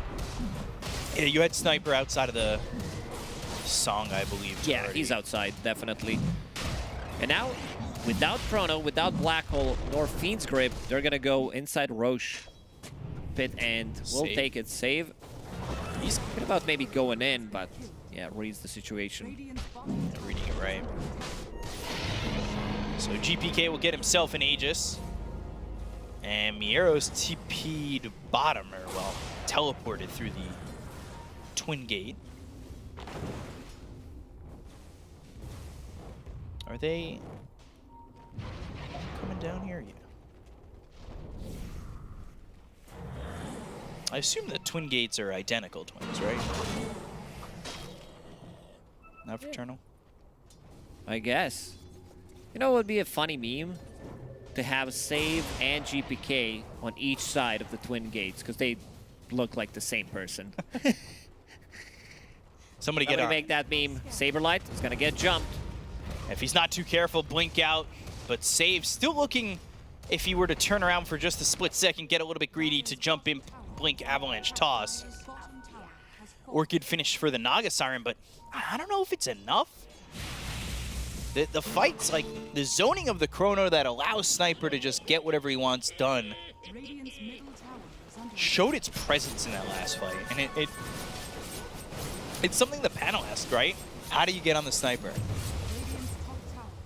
You have 3 heroes who can get close with the Song, with Blink Dagger on MOUZ, Pango with Rolling Thunder, but you're playing into Chrono, you have 3 BKB piercing abilities. So Chronosphere, we've seen great Black Hole from Miero in the previous one. Great Chronosphere as well, and then also Fiend's Grip. So not going to be that easy jumping the backlines because Sniper has so much protection around him. Enigma able to escape. By escape, I mean put some damage here onto Arteezy.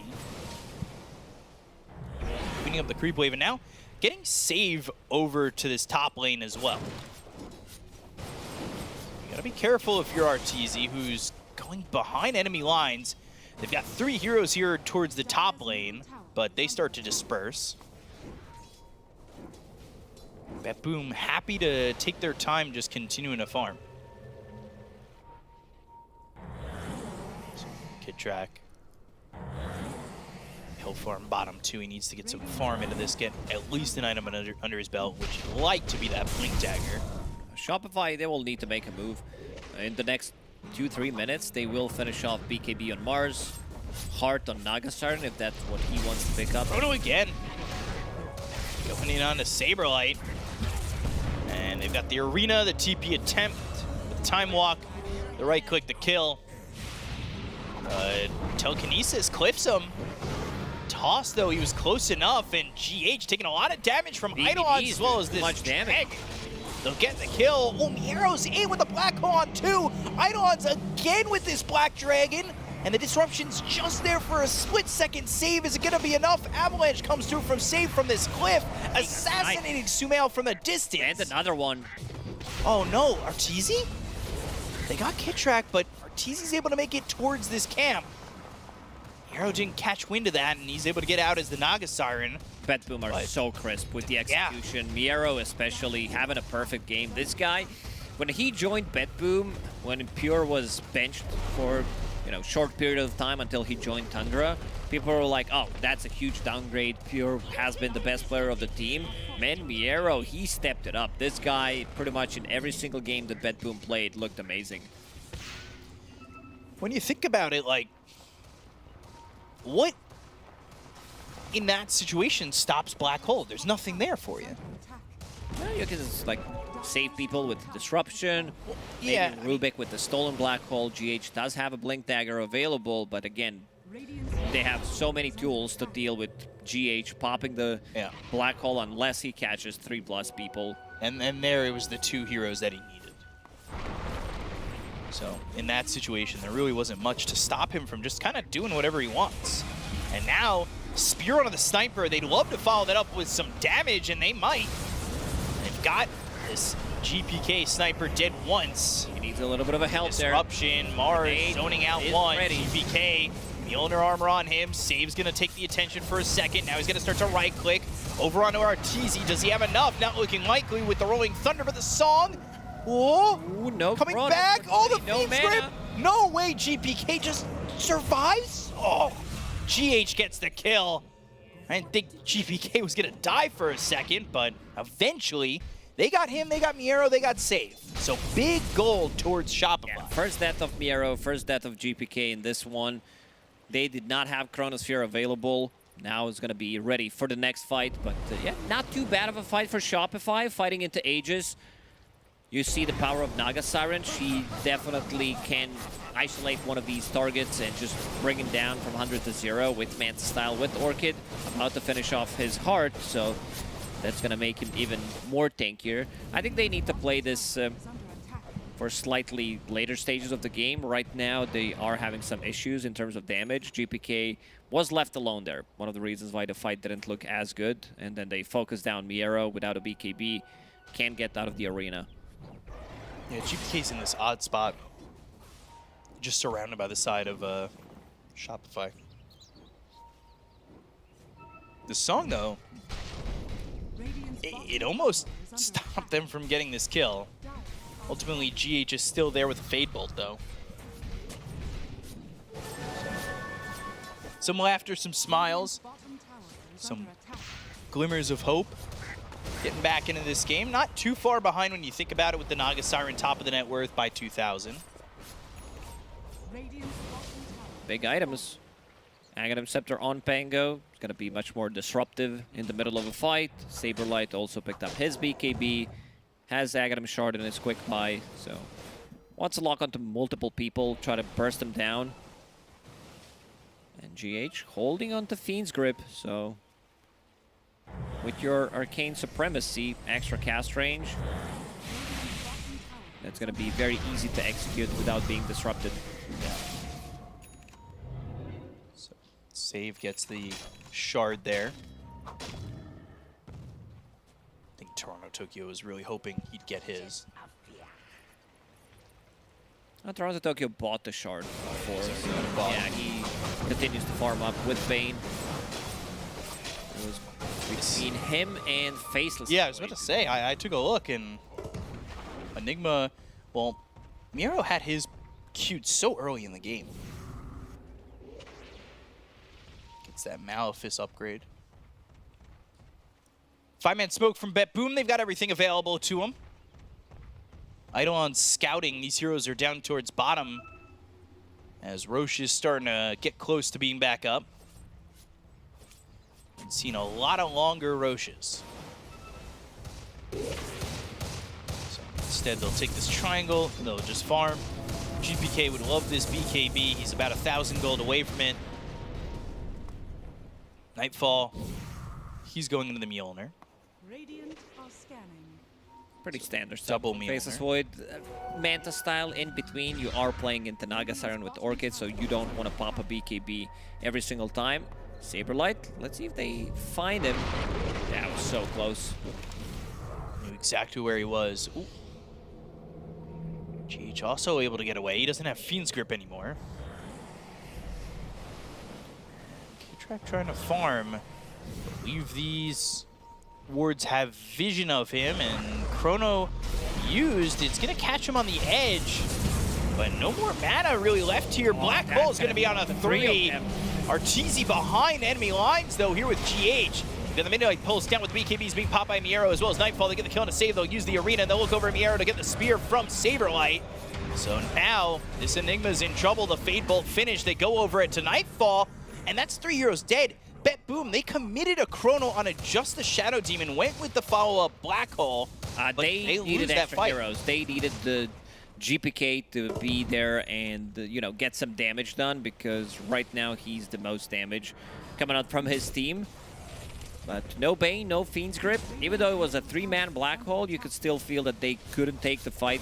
Faceless Void was completely out of mana afterwards, so no time walk. This is 800 mana pool, Faceless Void, so you pop BKB, that's 50, Manta style. GPK. Oh boy. We'll snipe him. Glimmer. Okay, that's gonna keep him alive. Still looking like it hurts. This is GPK without having to hold a high ground right now.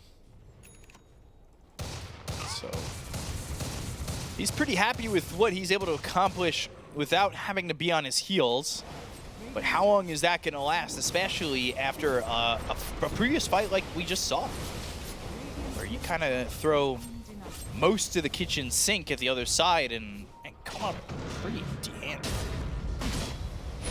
Let's see if they decide to take this fight. No Chrono for 40, 70 seconds without Black Hole. They might try to poke, buy a little bit more time, use a Shrapnel, try to delay them as much as possible, but the lane is pushing in, and they're very far away. Gonna pick up the smoke. Nightfall with the TP. They just saw him TP with that deep observer ward in the outer ring bottom. Plus using a scan. Roshan, it's not fast enough. Ooh, can he get there? Shopify will get it. Oh, just a second too late. But do they want to still go? I don't think they should, but Saberlight's looking for that opportunity to get the Blink Arena in, and that's a spear. BKB Quick fingers from GPK, but there's the arena. They go after Save, and they're going to try and get these right clicks in. No, he's going to go to the TP out. Over on the other side of the fight, they go after GH. They've got the time walk in from Nightfall, time dilation used, and they are going to try and at least get something out of this. Chrono onto GH. Song is even committed on this with BKB. Running from this Song, not being caught. TP attempt from Toronto Tokyo, but the spear is there to get the stun onto this Bane, as he will still try to run and extend the time needed to get out if he can, but he can't. Very disconnected fights, last two of them for BetBoom. Not everyone is on the same page. Also, Chronosphere only hitting Shadow Demon in the previous fight. This time around, going for Rubik. It's fine as long as you can land a black hole after that on 2-3 people, but yeah. Just kind of a difficult one if you're using it alone. And also, GPK is the one who's getting caught. His BKB is down to 8 seconds now for his BKB usage. Managed to TP out. But Shopify have a net worth lead for the first time in a long time, if at all, this game. Yeah, they gained like 7k in the last 5-6 minutes. Arteezy is massive. He does have Butterfly holding on to Cheese Heart, so definitely not gonna die. They have like double Maelstrom / Mjolnir, so that's gonna be their way of dealing with the evasion, but might need to build into MKB. At least on Sniper, Faceless Void could go for something different. So now, if you're BetBoom, what's the plan here to salvage? Because Aegis is 3 minutes. Shopify are going to use that time to maybe get a kill or two here or there, but keep this Naga Siren farming. Are you hoping high ground, or do you have to feel yourself going out for kills? Nah, they can still take a fight. I think when the green lights are ready, they could definitely take the fight. So another Chrono in 25 seconds. 2 deep observer wards from Shopify, so they scouted all the movement from BetBoom. Toronto Tokyo. Good damage with the tier 3 tower. Yeah.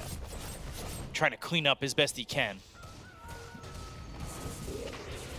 As these heroes continue to farm, and they've got the Hex on Mars now. Dire's middle tower is under attack. Big item to have. Anything that can make Nightfall's game a little bit more difficult is what they need on Shopify as they smoke up. Get 4 included.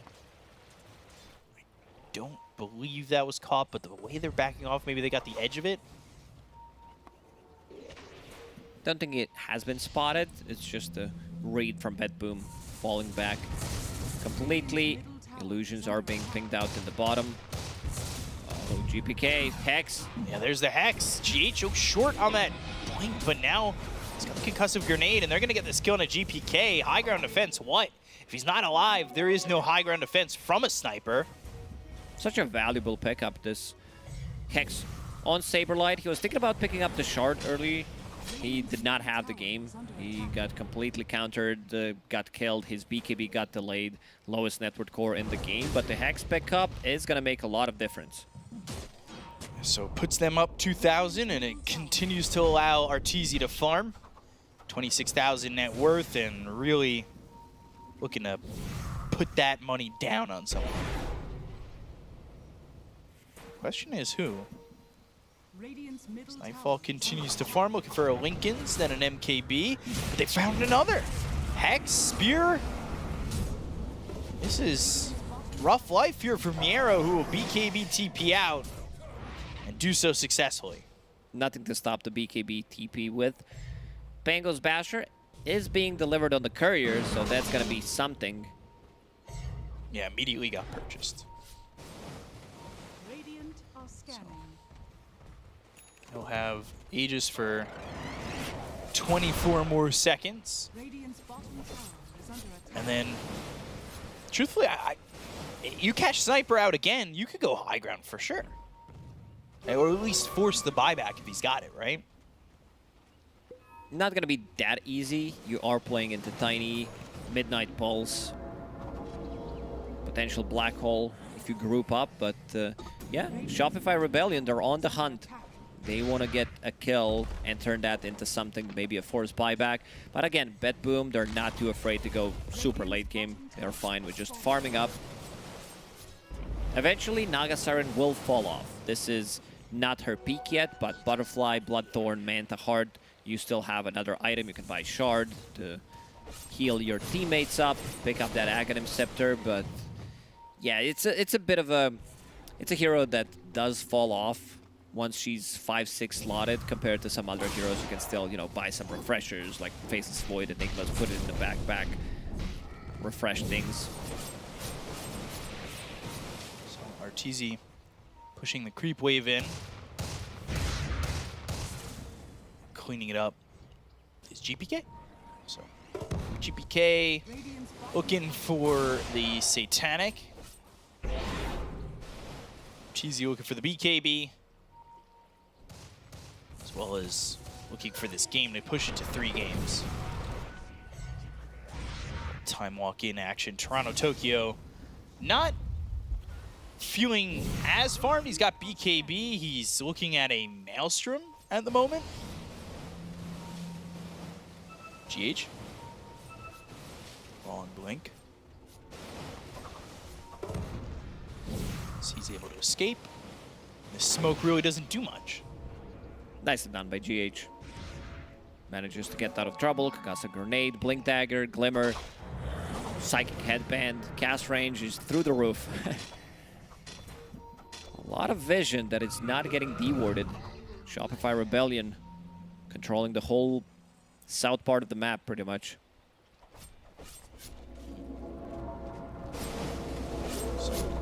Shopify Rebellion as they continue to farm up. 4,000 net worth lead. Smoke again. See if they can find anybody this time. Big map. Biggie map, as you called it. Is that 1 G or 2? A double G. Okay. When you said, is that a 1? I'm like, is I 1? B1, GG. 1E. Let's see. This is going to be interesting timing. GPK sitting at half health. Arteezy just walks up the high ground. BKB forced out immediately. Concussive grenade, but into the arena. GPK really needs to get back. This BKB's got 2 seconds left on it. He's going to run towards the gate, but oh no! He is so dead, and they are sticking on to Miero. Controlling them. Oh, so well, too. Toronto, Tokyo ends up dead. Swashbuckle. BKB runs out on Miero. And they get both kills. That was such a risky move, but yeah, didn't pay off for them. Shopify having a good read. 35 minutes. This is catapult wave, so you want to get something done. Yeah, you can see the damage. 4,000 damage coming out just from Pango. And also picking up the enemy XP rune. 2 catapults did spawn. Uh-oh, save in trouble. Save. Hex. Dead. Arteezy now unstoppable. I kind of feel like we're teetering over the edge at this point. We haven't seen much from BetBoom in the last 15 minutes or so. They were so crisp. They were getting kills here and there. MKB now completed a Nightfall. So thinking about maybe focusing down Naga Siren, but you also need to catch Shadow Demon. Otherwise, if he keeps the distance, Kitrak can easily disrupt everything with his Blink Dagger disruption play. So do we get a chrono play coming out of this one? Has the cheese. Net on a Miero. Hex immediately from Saberlight. The spear, the damage, the Rolling Thunder, and the kill. 90 seconds, no void. Shopify Rebellion. They are really making this tough for BetBoom to hold on. And it looks like they're on the cusp of really quieting down the side of BetBoom, but there's the black hole. Arena's down. They've got the BKB, but the disruption is in, so it stops the damage. They've got the Hex on the Toronto Tokyo. They get the kill on a GH. They'll end up losing save. 2 heroes don't have buyback on the side of BetBoom, and they've already used the black hole. Uh-oh, here comes the song of the siren, and their ears are not plugged. They look over at Miero. They look over at GPK, who pops the BKB immediately and tries to get away. Throw a shrapnel down on the mid lane as Arteezy, with all those mirrored images, are angry and want to take this base. That's the last left. 40 seconds without Nightfall. Uh-oh, Nightfall. I've seen him do the same thing. No buyback. Goes in super aggressively. Nobody to back him up. Just picked up by Kitrak, and now they're going to look to line up the spear. They've got it without the BKB. This is a problem for GPK. He's got buyback. Toronto Tokyo on the run. He definitely needs to play. Otherwise, they're going to be playing against Mega Creeps. They still might play against Mega Creeps, but yeah, I think it's time to buy back. There's the illusions from the disruption. The tier 3 is gone. I think they're committing to at least either Megas or waiting for the others to come back with the BKB, though. Now Miero walking forward. They got the Fiend's Grip. They got the kill to Kid Track. They look over at RTZ. Do they have enough? They're going to time walk in. They've got the Chrono on a 2. Do they have the damage with the Rolling Thunder from Sumail? The TP in forward from Save. They've got the control. They'll get the kills. They look for Sumail. The Assassinate. It flies out, but Sumail rolls away. Nightfall looking like he wants to chase. Oh, the Avalanche. They got him. Oh, is this it? Is this the comeback? Oh, gosh. GPK. Did they go over their shopping budget? GPK, they did. He used the buyback, but there's Roshan available, and this is the big one. This is the Aghanim Scepter Cheese. This is Dire Roche. They're still in this game. Most likely will be playing against Mega Creeps, considering it's the last set of Barrack, and it's the range one. Unhealable damage. Oh, no. Arteezy will eventually take it. Eventually it'll fall, and it looks like so will Roche. Like you said, this is the Ag's Blessing. Presumably for Nightfall. Either Nightfall or Miero. Axe is good on Faceless Void because you are dealing with those annoying Naga Siren illusions, so you bash everything, a couple of Mjolnir procs, and there it is, bottom lane. We're trying to go through bottom immediately. It's just GH for now. But they did set up the vision, so... Save. GH. Got the dust. Steal the Brain Sap. But Malefice and GH is dead. He's now 10 for 60, and the rest of the team is alive while he doesn't have buyback. That's a bit of an issue. Faceless Void about to crack level 25. That's going to be the big one. 140. 20%. Oh, yeah, the AoE. So nobody can hit other than Sniper. Yep. Yeah, the backtrack is just too good. RTZ. There is no break mechanic yet on Shopify. Ooh, this is one of those secret slide out. Grants. Grants 20% backtrack. We're up on the high ground. Miero. Is he willing to just blink BKB and go in like this? He's ready. He's so trying. ready. He knows. BKB, blink, black hole. That's going to be placed on a 2, but they've got the arena. Is it going to be enough to get the save on RTZ? No, it won't. Back into the black hole. Oh, jeez. Buyback is available, but that's a big one. Miero. When his black holes, like this guy can carry so many times BetBoom. When they're on the back foot, he knows how to make a comeback play. Oh boy.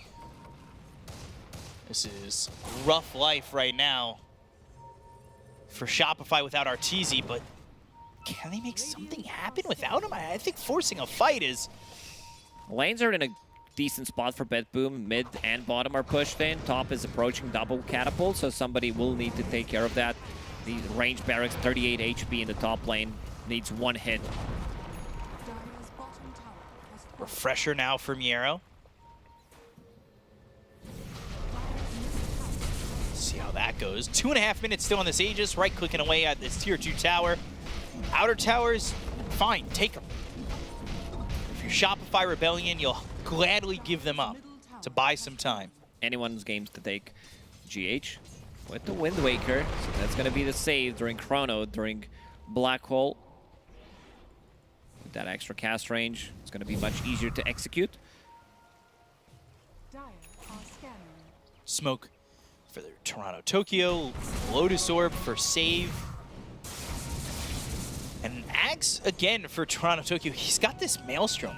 And this wasn't like a Maelstrom we lost 2 lanes of racks. This was Maelstrom being built from like... From the scratch. Minute 21. After he finished off his shard and then picking up a BKB, he already knew what's going to happen. And yeah, it's a good way to push the waves because once you use the Brain Sap, it's not enough damage to one-shot it. So And Maelstrom is fine, also dealing with the illusions and maybe even prepping for potential mega creeps.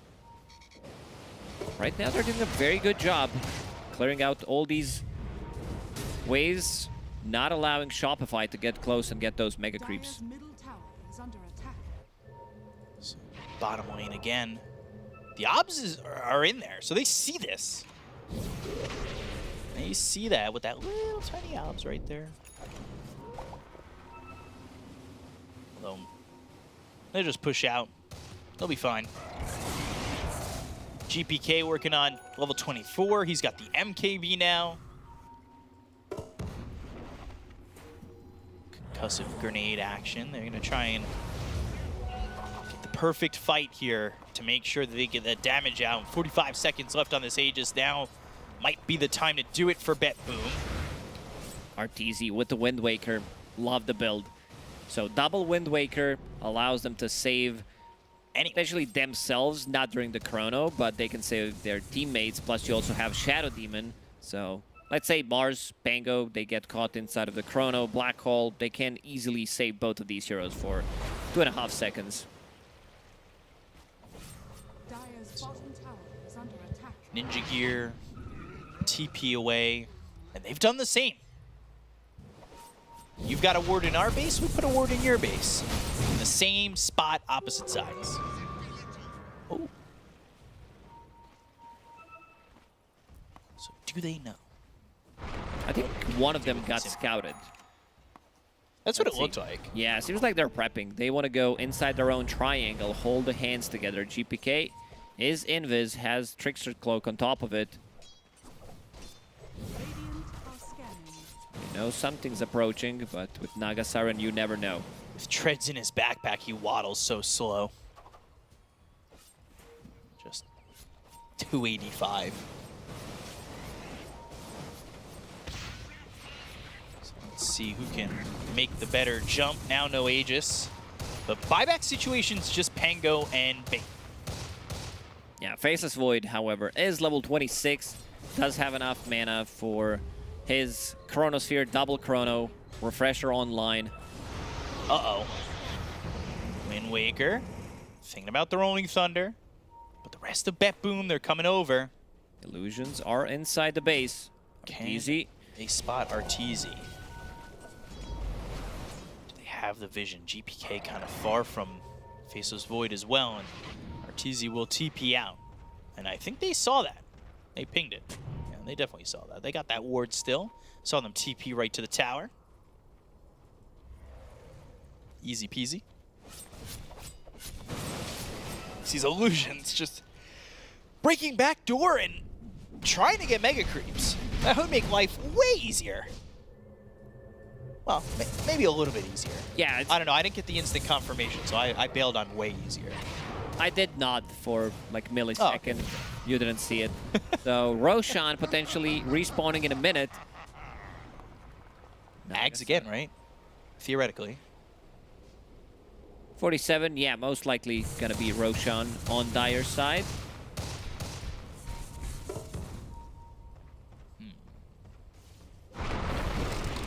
So just kind of waiting to see the move, but Shopify Rebellion look like they're just gonna commit to getting megas. Or at least in doing so and pressuring, they hope to maybe get a TP back.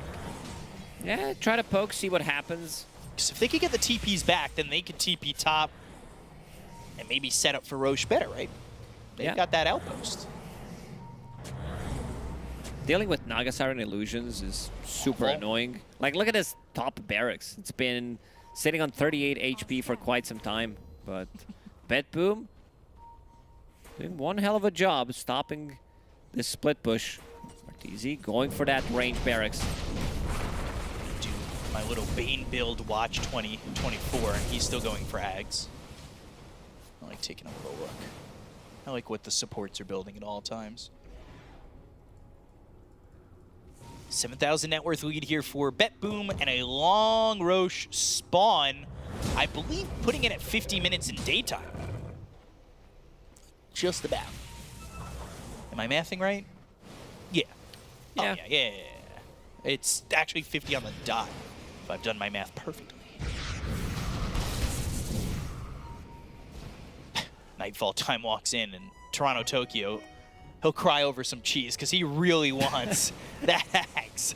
It's like, I have AoE brain sap. I could definitely be loving life right now. CRTZ sitting on 7,000 gold. His buyback is very expensive, 3.5k. Can still buy a shard, can still buy Aghanim Scepter. Toronto Tokyo still coming over. Thanks to the Ninja Gear, he is smoked up. And GPK working close to 25. He's a fourth of the way there. Good wards in the lane if they break this smoke. I believe that's spotted Nightfall anyway. But Obs gets placed, not knowing that Roche is math again. Definitely bot. I just want to make sure. But they're going to wait here, thinking it's going to be top. Now, chances of it being bottom were super low. Like, that was the max. Yeah. Pretty much. Max spawn time. Every Roche spawn has been very long. Yeah. 2 minutes plus. Oh, time walk, time dilation. They did some damage. It's getting lower. 100 damage to range barracks. We're getting there. 860. And look at the top. 841. Top range barracks have fallen. Oh. Rolling Thunder committed. Not finding it. Not finding anybody at the moment. It's honestly, how often do you get a perfect on-the-minute, day-to-night transition spawn on Roche? That has to be super low chances of... That's very It has rare. to be. Super rare. So... Multiple refreshers, now one available on Mars, one on Pango, so Sumail with the double Rolling Thunder, lowering the cooldown as well on it with Octarine, Swashbuckle cooldown. It's going to be a lot of damage coming out from Pango, unless they focus him. Now thinking about going through the bottom. Ooh, actually, Arteezy's getting pretty close. Arteezy, Lotus Orb, reflecting a little bit, save. Nightfall, time walk in, they had themselves the Fiend's Grip, they go to the Chronosphere, that's going to be out of 2. They look for the damage, but they've got the Disruption, that's going to be a save out of 1. They go to the Refresher, they've got themselves another Chrono, Bing Bong, they're coming for more. They want to take out the entire side of Shopify Rebellion. GPK doing the damage, has the right click, Fiero in with the Black Hole, that's going to be right onto the Naga Siren, and they will get the kill on Arteezy. Assassinate lands on a GH, but... It seems like they want to take a fight right now, knowing that there is no Chrono, there is no Black Hole. There is going to be one Black Hole available because Viero Refresher has not been used. Ooh. But yeah, this is very risky, these buybacks. I assume if they didn't pop them, BetBoom would try to run down mid, see what happens. Are they going to give up? Roche. I guess that's what buybacks are for. I want to say you could have taken this fight with the Refresher on Enigma, right? You could have, but I don't think they care too much about this Aegis. It's also Roshan's banner, Refresher Shard. They would definitely love it, would more love it if it was on Dire side. So Arteezy doesn't pick it up. Sumail also doesn't have his buy available.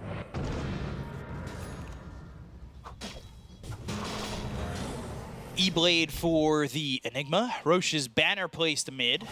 So that'll get those super creeps pumped up. They've gone to the gym with Lizard. They're now ready to do some more damage. Although they'll be blocked by some Eidolons to start. There's a lot of tinier dots. There's Naga Siren illusions over there, Eidolons and buffed up creeps happening over mid. It's a lot of Eidolons with level 25 talent, +5. It's the same guy who made that talent. It's the same guy who made the talent for TA level 25, 7 refraction charges. Ah, yeah. Okay. Just add plus number. Right. So Saberlight trying to see if he can find an opening for an arena. They only have buyback on Enigma, Sniper, and Faceless Void, but that's really all you need. Double Black Hole Bane will have it at in ready. 50. Viero, Gold. another Chronosphere in a second. The longer they wait... Saberlight Blink Spear, Arena. It lands perfectly. They've got the Rolling Thunder with the Lotus Orb, though. That might reflect a little bit. That's going to reflect the silence that was coming through Toronto. He's going to stand there. They've got the Chrono. They have the Fiend's Grip, but they've got the Disruption coming up from Kidtrack. They're going to walk over. They've got the Black Hole. It's going to be on Arteezy once again. Kidtrack's dead. But can they get the kill onto Arteezy and take out the Naga Siren who just used the buyback? They've got the Black Hole once more. 2 heroes caught in. Saberlight, Arteezy, Sumail all fall. And that will be heroes gone with no buyback. 2-minute timers on them. And this is going to be so hard for Shopify Rebellion. Stolen Black Hole will extend the inevitable. Goes to the Refresher. Another Black Hole? Oh, another Wind Waker. All right. It was worth a shot. It buys some time. Is it enough? Not likely. That's game. You have no buybacks on your side. It's basically Kidtrack 1v5. Maybe they get distracted. Maybe the mouse disconnects. Yeah, there's also a Divine Rapier that has been picked up. Nightfall has another Chronosphere available. Like, this is why we said this lineup, if it comes down to the super late game, they're gonna outscale them. BetBoom, you have Enigma, Sniper, plus Faceless Sweat. I don't think you can ask for a better trio. What's the Dota plus? 10%. Okay. At this point? I sure don't know about if they that? know about the buyback situation. Are you sure about that? Fiend's Grip, full team wipe. GG is called, and BetBoom take the 2-0 over Shopify Rebellion.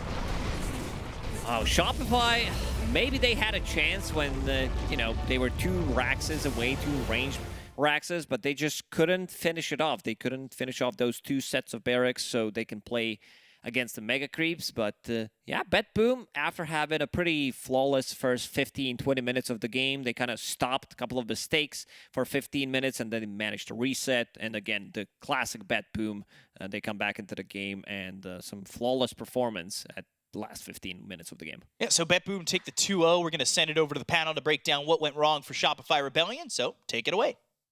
Thank you very much, Beakup and Lacoste. And yeah, Shopify Rebellion did not manage to take the game, but they made BetBoom work so hard for it. They managed to pull it back, of course, 2-0 for BetBoom. I'm joined by T-Gov and Kezu, and we're going to break the game, going to break the series down. And T-Gov, I will say, we got back to the panel, because we watch elsewhere. We got back to the panel about 20 minutes ago, 25 minutes ago, because we thought Shopify was going to take this. Yeah, I mean, they had such a controlling position. I think this is a game where BetBoom, when watching the replay, will go, we made so many mistakes to get to the position that a team with the caliber of players like Shopify was able to capitalize on our mistakes. And eventually you saw the draft come back into play. But a lot of the highlights you're going to see here in the early game, it was Enigma pairing up with the Sniper behind with the Void, all perfect layering. But actually this fight specifically, if you look at the minimap, look where GPK is. Like, this is the start of all the problems for BetBoom in this game. Sniper's just not in the fight. And then multiple fights, it's like, go fight without Sniper, or fight with Sniper, but we don't have the spells up. Or there were like so many things that went wrong that it did feel like BetBoom either just didn't respect Shopify or weren't treating this game like to the utmost level that they would of other teams. Yeah. Because they just made so many mistakes that Shopify, of course, will capitalize and nearly win out the game. There's something weird with Dota players, and I've been in this position too, where when you're doing well, you're not trying as hard. Like, you need to lose like 2 or 3 fights where GPK isn't there until you finally talk, okay guys, what the hell are we doing? Yeah. This is what we need to do. Let's do this. Go as 5. You use your spells like this. Let's do that. And then like you finally come back, because like you guys were saying, I thought Shopify had this game. Like, when we walk back here, they were ahead going high ground. They were literally on the high ground. Yeah, like we come back. Apparently, they lose 4 heroes, and now they lose the Roche where Nightfall gets his Aghanim to like furthermore actually help him in the matchup against Naga. Because the longer this game goes, we all know, like, Faceless Void, Enigma, you don't get much more Exodia late game heroes other than these 2. So with 5-6 slots, them playing well, getting their ass kicked a few times, they did step it up, and you know, GH couldn't get the double 5-man black hole. What a shame. But shout out though to Saberlight, I think. Even though his scoreline doesn't look too crazy, he popped off, right? Like, his arenas, he was always going for like these spear into arena combos, not just going for the arena first and spear. It means that you get more time to punish the BKB timing. He's getting the hex. He's doing some like preemptive hexes to prevent Nightfall from jumping in. Like, Saberlight had an incredible game. Even Sumo always finding the backline. Like, they did the job they needed to do, but converting at the very end, the discipline, of course, went the way of BetBoom, where they shone with their scaling. Eventually, GPK joined the team and pew-pewed from a good position. Yeah, we ended the draft saying, kill GPK, that's your road to success. And, well, at the end, they weren't able to. But in the mid-game, they didn't need to, because Indeed was not there. So that made it a lot easier and made the game probably a lot longer than what it needed to be. But I do think that it speaks volumes that being behind that far BetBoom was still able to bring it back, Kezu, and this is speaking volumes as to how good they actually are. Yeah, I just feel like every time I watch them now since the addition of Miro, I feel like he's really bringing this team like together a lot with how he's playing, kind of what heroes he's playing. Like he makes a lot of nice plays. He can play different types of heroes. It also, I would say, gives like the space to Nightfall that he needs. We all know how giga vocal my bro is, and you can just see like Miro. He owned last game on Bad Rider. He did really well on Enigma this game too. So overall, I'm just over and over impressed with BetBoom. It's just eventually, way deep in the tournament, in the finals, something goes wrong. But until we're there, they're incredible. I think the key thing is they just don't die that often when the games get difficult. Like when you look at the scorelines, you got Miro here on screen, we just saw it, he had 2 deaths. You got GPK, he dies 4 times, a couple of them were a little bit spicy. Nightfall, 2 times. And supports, Toronto took 3 deaths. Like they keep their deaths to a minimum. Save had the most of 7, but the point is like the majority in a difficult game where momentum could be shifting away, they don't feed away cheap kills, they make sure they live or die as a unit, and if they go down, it's like, well, we've done enough to stall out the next move. So again, they are a formidable team that will always hold the high ground. And yeah, Shopify, I think they should be a little bit proud they got this close, but these type of players, they're not going to be like, oh, guys, so happy we nearly did it. No, they're not. No, they're not. I believe also you wanted to highlight a specific fight that happened a little bit earlier on in the fight, right? Yeah. In the game, rather. It's the around 19 minute, you know, some pos 4, pos 3. Like this is, you know, everyone is doing their own stuff right now in BetBoom, but this is like 2v3. Look what's going on. You know, you get cliffed, you toss around, but you have Miro, you know, he has his whole family here, the Black Dragons and stuff. Blinks in, gets a nice black hole, you know, safe in the meantime. Still chilling, but he's waiting, you know, stuff is over, he waits for the disruption. Then the avalanche comes through. You know, 2v3, this is an outplay. Now GPK, you know, he finally did it. He's here. Because like from here on out, like you make this outplay, you're in this position in a game with an Aegis, game should be clean. Yeah, and then it wasn't. We don't, you know, we don't talk about that too much. It's we showed that highlight because it was quite pivotal where if they were to lose the game, it's like, imagine if they did this 4 more times in a row, but they just didn't. So that was like the best highlight before the game got chaotic. And then an hour deep or 50 minutes deep, they then started replicating that again and were able to close it out. But yeah, they are quite a very, I mean, of course, they're a scary team. They are a scary team, and I mean, a lot of teams are going to have to watch out for BetBoom. They're going to be a force to be reckoned with. And speaking of them as well, it's Tsunami who is getting a chance right now to talk to Save. Thank you very much. Yes, I am standing by with the winner of that series, Save, which it was a 2-0, but were you guys expecting to win that second game, really? I mean, in the beginning, we were expecting to win, but when we almost lost 3 sides, it became very hard now. A few guys of us were kind of sad and mentally unstable after this, but it's good that we have some people that are mentally stable and can say that we can still win. Which side of the camp are you? Of course, I'm the guy who always knows that we can win. Rock solid stability up here, I can imagine. But I was also curious about your prep for this series because you guys don't have your coach. And I noticed you've got some slightly different notes. May I, what you want to explain why this was your prep for this event? I mean, this picture, our coach is not on this tournament and he sent us this meme. Basically, when we watched the replay of our grand finals against Falcons on the ESL, he said that this meme describes all of our gameplay, and overall, like this meme is all about our team. Like we can only lose to ourselves, you know. So you're actually taking it to heart then, and you're hopefully taking the lessons that he's giving you. That don't be your own worst enemy, right? You guys can just stay out of your own head. You're better at Dota. Yeah.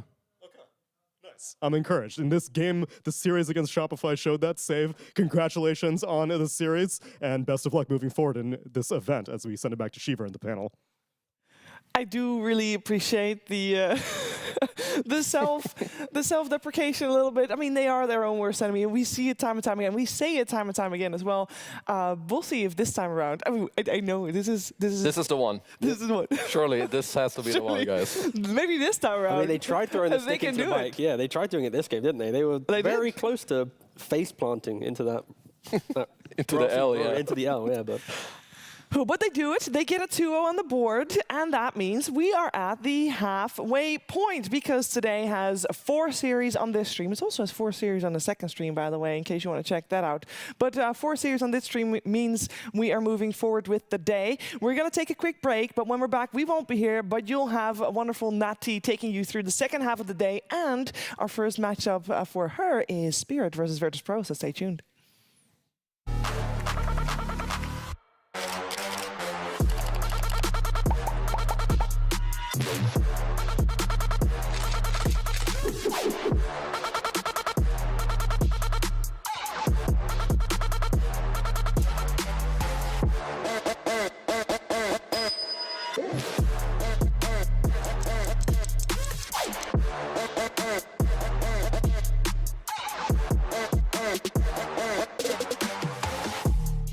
What's up, everyone? It's Tsunami here for PGL Wallachia Season 1, and I'm joined by Maposhka of Team Spirit, who I'm looking forward to seeing your performance for this event because I think we're still in the first half of the year for the most part. And for as long as I've watched you on Spirit, the first half of the year is never really that good for you guys. I'm talking like 2021, first half of the year wasn't that impressive until maybe Anna Major. 2022, Stockholm Major was nothing impressive, but then Arlington comes along and you guys do well at that in Riyadh. And then last year, Lima, Berlin, Bali, nothing really special until Riyadh. So what is it with you guys and like not liking, I don't know, spring and summer?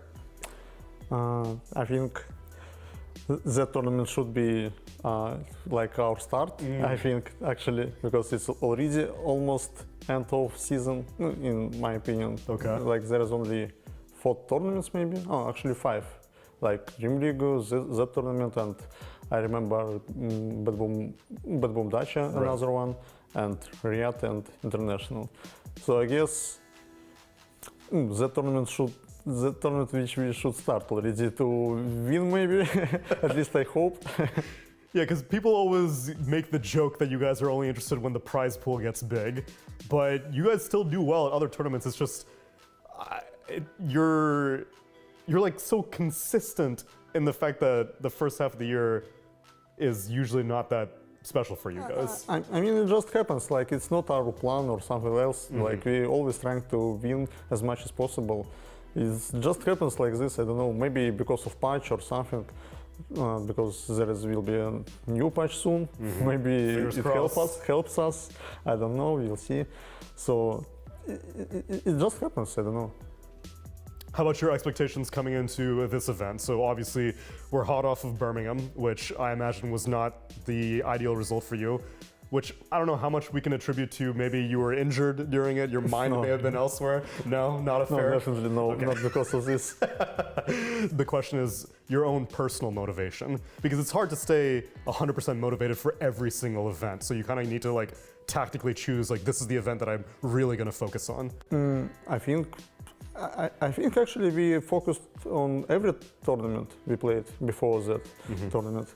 But right now, I guess we're in position that we lost already too many tournaments, matches, and now we are thinking that, guys, like what the fuck, we are not that bad, we still can do it. We still want to show that we are a good team and show our best gameplay, everything like this. So we're gonna try to win this tournament as any other tournament. Sure. Then does the energy within the team ever change? Like if you guys are on a losing streak, like do you guys ever get depressed? Or for the most part, you're like... I mean, of course we got depressed sometimes, but we still believe in each other. We know that we still can win. Every of our player is good. So I think we will do much better in the tournament. Okay. I'm convinced. Maposhka, thanks so much for taking the time to speak to me and best of luck at this event. Thank you so much.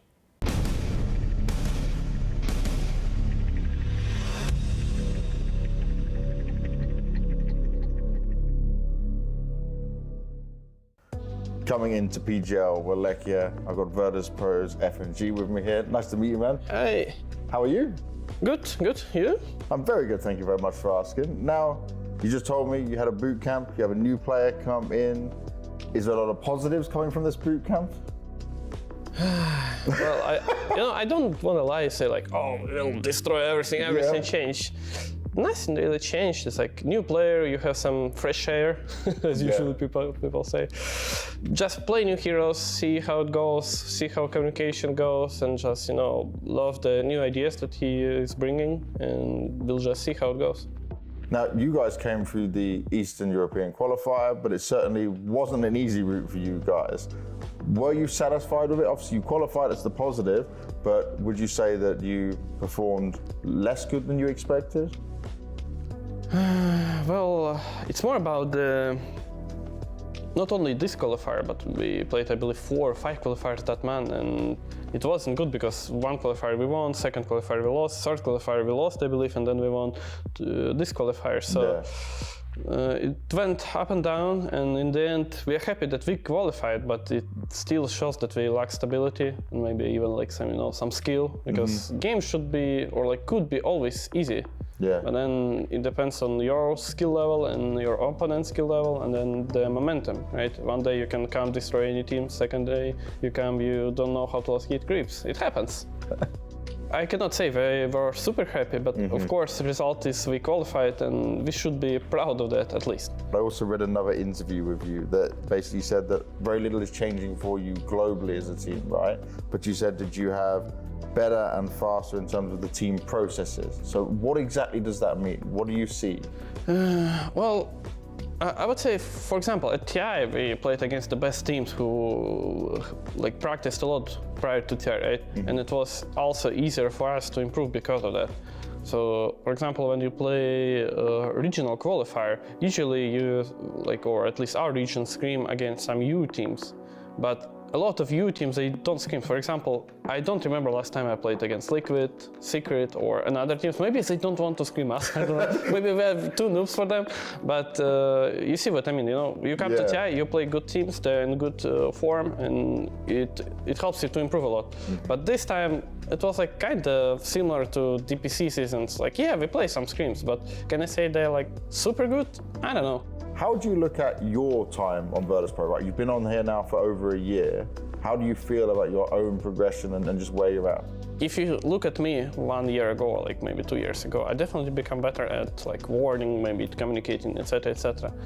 But what I care is more about the work we do as a team. Yeah. For example, preparation to this event. If it was bad, obviously the result will suck because our skill level is not that high. For example, Falcons. When they play bad, they can still play good. They just need time because they already proved they can play good. For me, I didn't prove anything, Yeah. So that's what I wanna, break this wall. Well, hopefully this is the event you can do it in. Thank you very much for your insight, man, and good luck in the tournament. Thank you.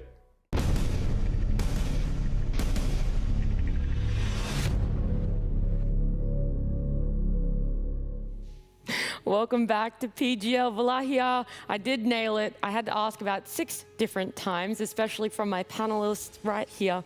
Fia, I'm so excited just because it's been so long since I've even seen you. Listen, I literally saw you a month ago. We were working together, It's okay. It's okay. It's okay. I get it. We're not allowed to have favorite teams or players, so I'm going to have favorite panelists, That's rough. That's rough. Sure. And that's how we're starting off panel off. The first time we worked in how long? And it's going to be the same for 10 days, You're going to buckle up for that one. No, but it is great to have both of you here. We're transitioning into the second half of our day number 1 here for our season 1 of Wallachia. And it's already been an interesting day, both on Stream A and on Stream B as well. I do know that we're going to have a look at what results have happened, just in case you haven't been able to keep up with what's happening on both streams. Over there in our very first series, Azure Ray up against Nouns, and Nouns took it in a 2-1 fashion for you.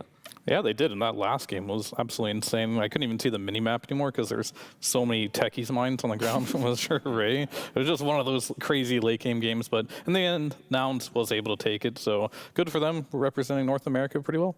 Yeah, a more expected result was the Xtreme taking it 2-0 against Boom, but there's still 2 more series to happen over on that stream there. It's Liquid up against G2IG, and then Gaimin Gladiators and Secret as well. So that's on our second stream that you guys can tune into. But here on the main one, what has happened is our first day also started off with a 3-game series, and it was Aurora taking it from MOUZ. Also a very close game 3. Yeah, it was a very close series overall. A lot of NA teams. 2 NA teams in the tournament, Shopify and Nouns on 2 different streams. But when it comes to this first series, like everyone expected probably Aurora to even maybe 2-0 it, specifically after that first game, because that first game for MOUZ did not look great. Like I was reading the chat, I didn't even have to watch the game. Like just the chat itself told a perfect story. But yeah, they drafted much better in game 2 and 3. I think that game 3 is probably where they, where both teams brought their best. Like you could see them evenly matched up with even drafts, playing it out, duking it out, and Aurora, of course, in the end, did prove to be a little bit better, a little bit more experienced, because MOUZ and this squad, they haven't been, well, in MOUZ as an organization for way too long. And this is, I believe, their, well, I think Lacoste actually said it, that it's their first big tournament. It's their first LAN since like 2017. Or Yeah, he did say 2017. Yeah. It's been a long time for the org itself in Dota and having that representation there. But we also saw the unfortunate ending to the Shopify series as well just beforehand against BetBoom. But like I said, transitioning into the second half of today, we do still have 2 more series to go. And we're going to be starting off with Team Spirit up against Virtus.pro. And Virtus.pro being another team, you talked about MOUZ, you know, having that experience for LAN, you don't really know where they're going to sit. I think it's pretty similar when we talk about Virtus.pro here, Fear, because whilst they had a fantastic showing at TI last year, where have they really fallen in the months since then? Well, it's been a little more rough for them coming around, because like, and as you see Riyadh here, they didn't do super well. Like last place there, went into TI, and that's when they really made a name for themselves. Like, wow, VP's on the radar. But unfortunately, since then, they're getting first in the qualifiers because Spirit is getting directly invited to most of these. But unfortunately, at the actual lands, they're just falling short, right? And it's like, kind of like a little worrying. They did bring in a new player, so maybe that's going to be the shakeup for them going into this. But they've been so close to like being a team that is on the cusp of greatness, but they are just falling a little short every time. And unfortunately, it's not really fixing right now, and that's probably why they're making the change. You know, like Winter actually ruined this team for me. If you if you remember the what was it, Road to TI that we did together with him, I just remember him sitting in front of the screen like this and just flaming Kiritich 1 second after another, you know, like Kiritich lol. But yeah, I think they improved overall as a team and as players. You could see the FNG and his interview a little bit there with Banks a bit earlier. He talked that, okay, this TI might have not felt as big of an improvement as before, but he personally has grown, and I do believe that they're in a position right now where they can definitely take a game or the series off of Team Spirit. Like not only because of their form, but because of Team Spirit and how they've been performing lately. Yeah, that's really true. It's this pressure that's going to exist for them where, okay, you've made it to this LAN. It's been really rough for the last couple of months for yourselves. You have something to prove. But on the same side, a lot of people expect greatness from Spirit, whether they're hitting it right now or not for themselves, because whilst they did win Riyadh and TI last year, it's been mixed results for them as well, Fear, in what's happened so far in 2024. Yeah, I mean, this team has been so dominant for such a long time because they won 3 tournaments in a row in 2013, right? They ended up winning the International, of course, Riyadh and Dream League all in a row. Then since then, the results are just kind of staggering a bit, and they're having a hard time finding that footing and being that team that we expect them to be, like one of the best teams in the world, 2-time TI winner. You'll see here 3 first places in a row, then into a 5th, 6th. Like, okay, maybe it's a new year, they're relaxing a little, then they get back in form a little bit, 4th place. But since then, Elite League, 13th, 14th place there, 9th place, 10th place of Birmingham. The results are, this is the weakest Spirit is been in a year, I'd say. So this is like a little worrying going to this tournament for them. And that's good for VP though. They're playing Spirit when they're kind of at their worst. Yeah, Spirit is so weird. They did this last year. You said this is their worst performance since last year. They did the same thing. Everyone was really undervaluing them. Lima Major, I mean, I think they just made it out of groups, or maybe they just fell short in groups. And then we're seeing, okay, where are they going to end up for themselves when it comes to Riyadh, when it comes to TI, and out of nowhere, they're just all of a sudden on form. They're just chilling, you know. they're taking the puppy approach from a couple of years back. They know when it really matters. Yeah. Just bring it all together when the big tournaments happen, when it's actually necessary. But yeah, they had a couple of interviews during the Elite League as well, and what they said wasn't necessarily, how to put it, confidence-inducing, because they were like, yeah, we have no idea what's going on. We're just playing poorly. And what's craziest about them and let's say the Elite League performance, I know that they didn't do very well in Birmingham as well, but in Elite League they were taking games off of good teams, off of the best teams. They would play well, right? Like, so if you're playing against Falcons, they take a game off of Falcons. If they're playing against, I don't know, like Xtreme Gaming, they match up really well. But it's the series versus the underdogs that they really struggle with, and for me that really feels like lack of motivation.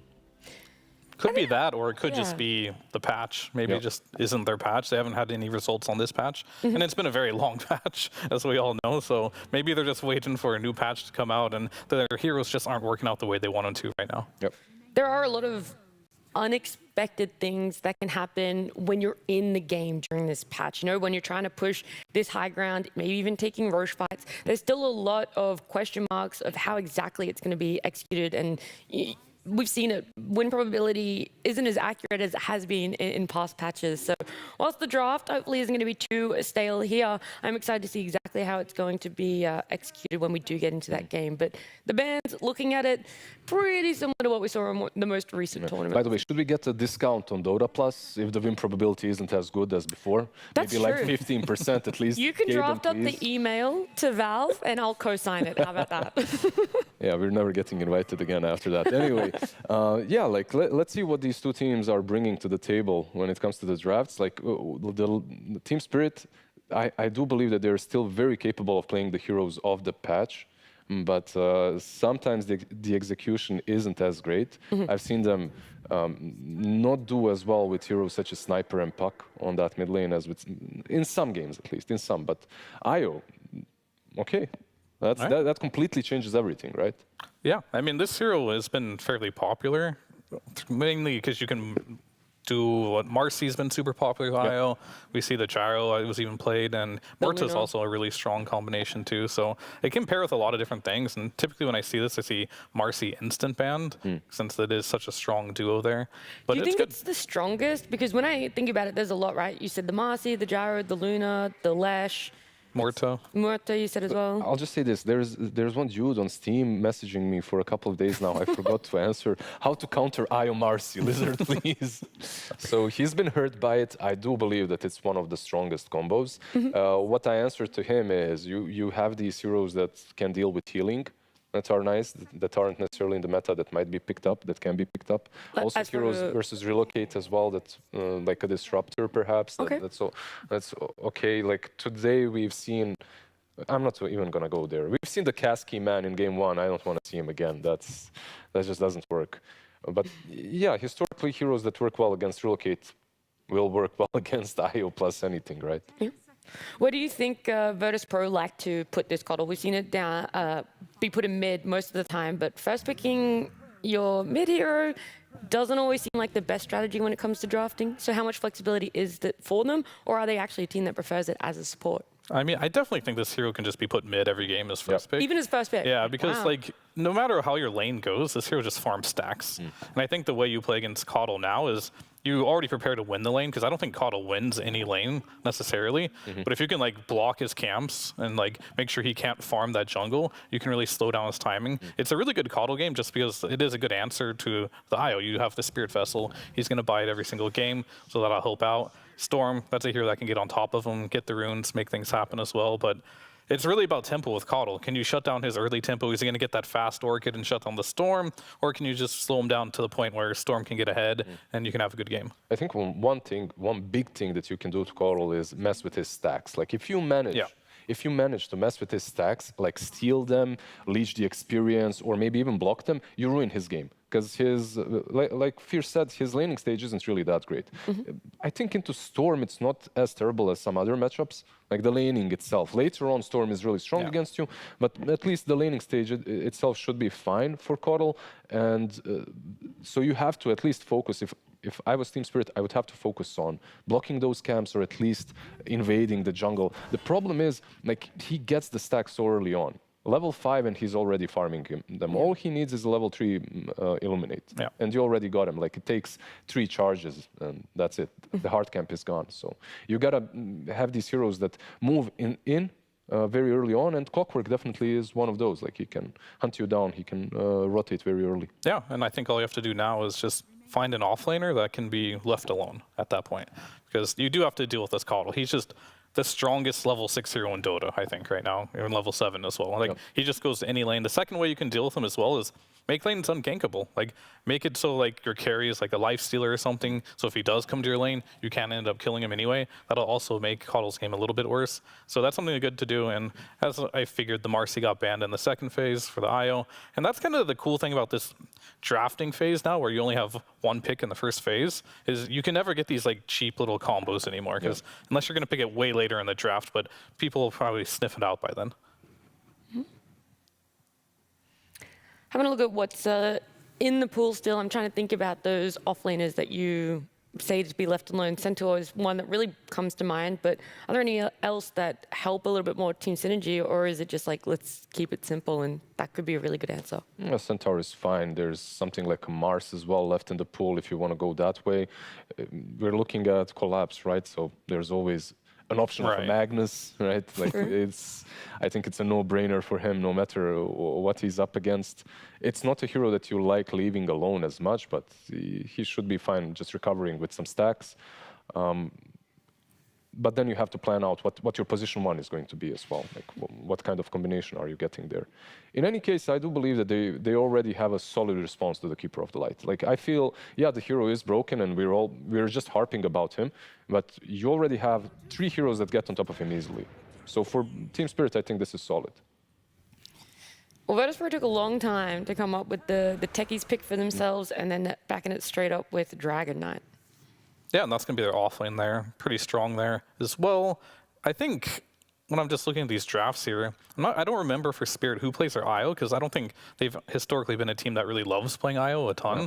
So either they're going to pick a Clockwork and put, like, I don't know, maybe an Enigma with a clock in the offlane, or they might get a bit more aggressive and do like some IO Slardar potentially in the offlane, depending on which of the position 4 or 5 wants to pick up this IO. But not entirely sure on who is their IO specialist. They probably both play it though. Yeah, they do. But like you said, they don't play the hero a lot. Yeah. They aren't historically an IO team. But already you have some combos, right? Like with the Storm, it's good. We talked about Muerta, Marcy. I think Storm is also a pretty good partner with the IO throughout the game. What I like about Dragon Knight on the other side, by the way, just to touch on that a little bit, like you have this hero with an instant stun with the Keeper of the Light rotating in. Like sometimes it's very annoying. You rotate in with the Keeper of the Light, like people just TP out or get away, even through your burst. And Dragon Knight prevents that from happening, and he has a cheap stun as well. Yeah. So once you get those travels anywhere on the map, like you can have Bane setting up or Dragon Knight setting up. One stun into travels, into blowing heroes up, but they do get the Mars in the end.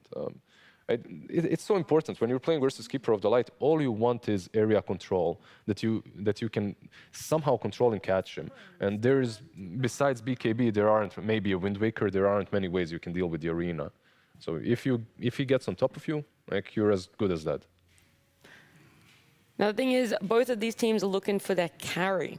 That's going to be the last pick. So a lot of carry heroes are going to be taken out. We've already seen the Faceless Void there as well. Do you still have to double down on this, making sure an IO doesn't get like a good pairing, or at least you don't get a pairing that is benefiting off the IO? Is probably the way I should say it. Yeah, they'll probably try to ban some of those out, but I think Lifestealer is gone for sure. For VP, should be banning that one.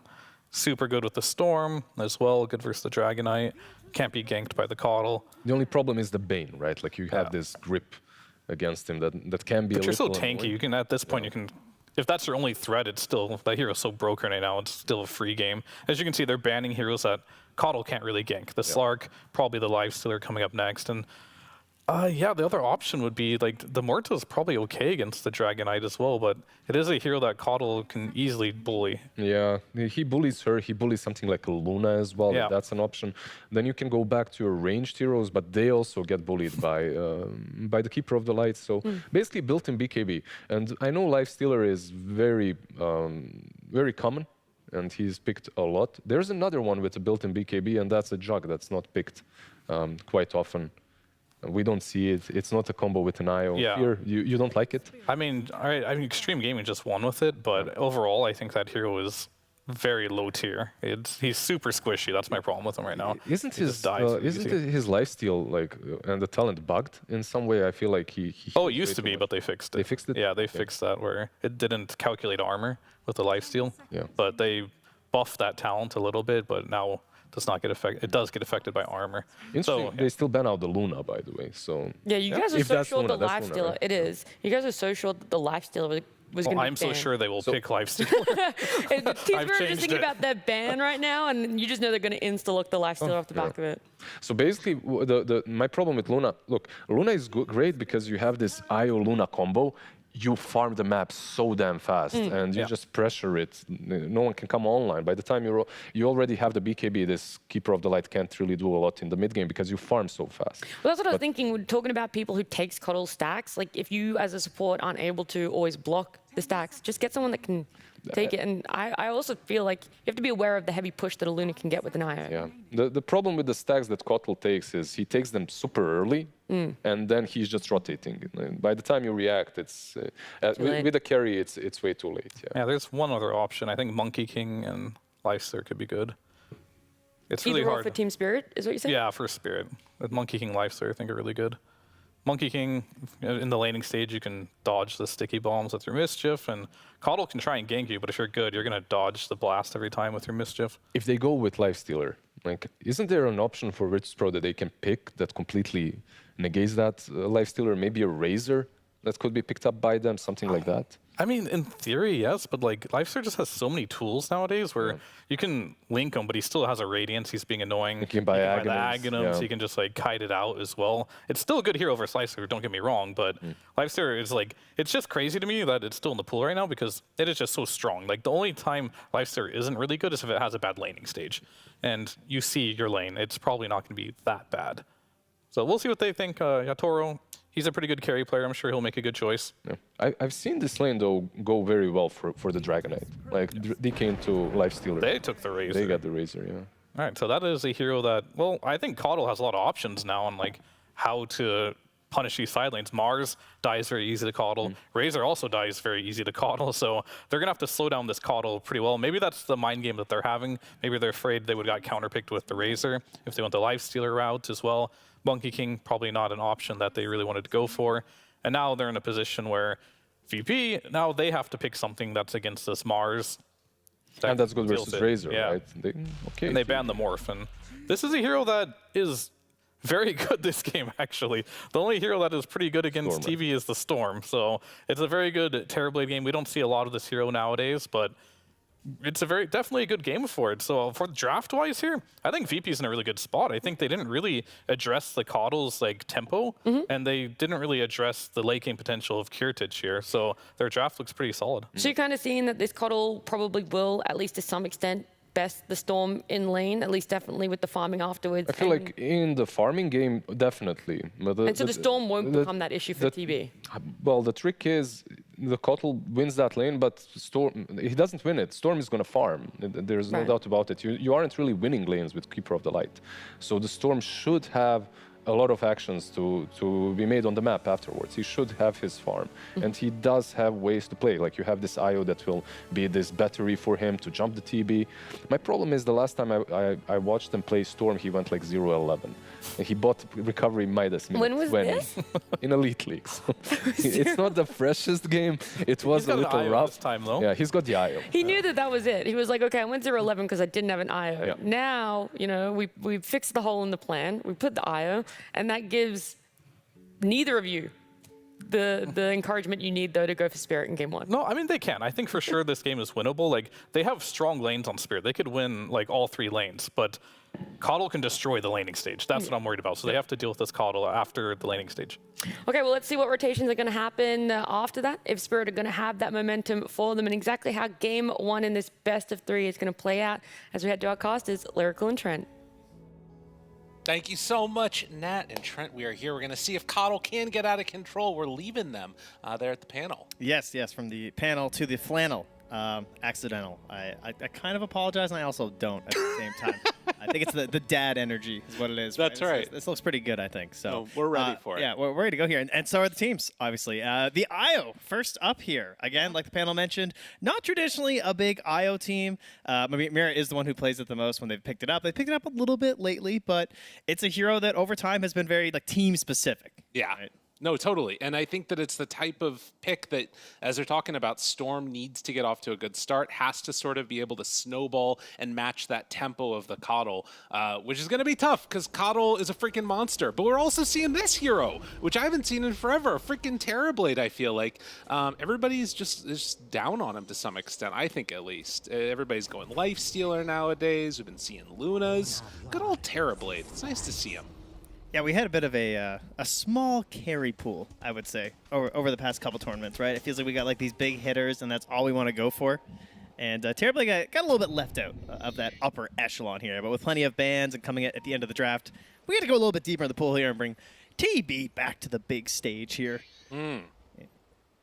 And like the panel said, though, I think this game definitely going to revolve a lot around this mid lane, specifically the Keeper of the Light. Not a hero that we are, too worried about missing out on. We see this hero quite a bit, and it's all about the stacks. It's all about those rotations of the solar binds and this crazy nuke damage.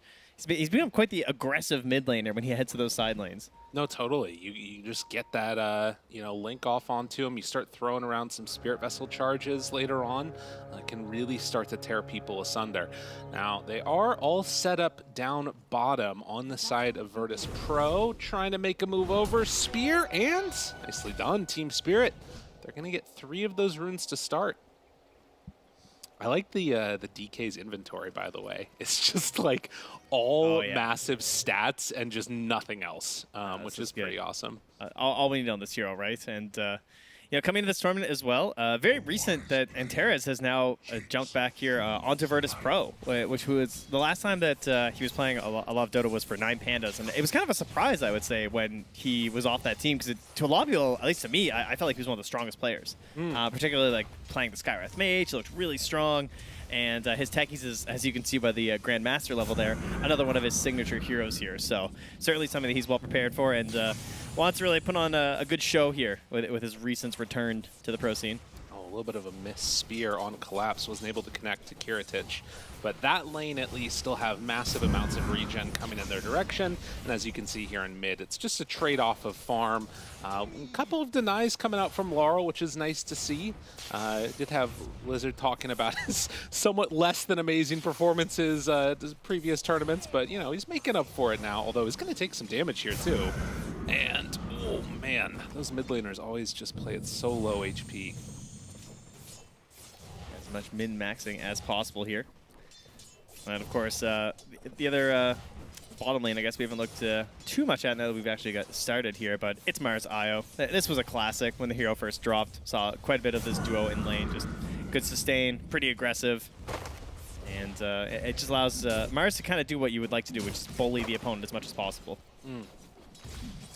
Keep that pressure on. Of course, trying to throw out God's Rebukes, not going to be the most effective against the Terrorblade, but it feels like this is going to be a lane more focused on trying to get that farm if at all possible.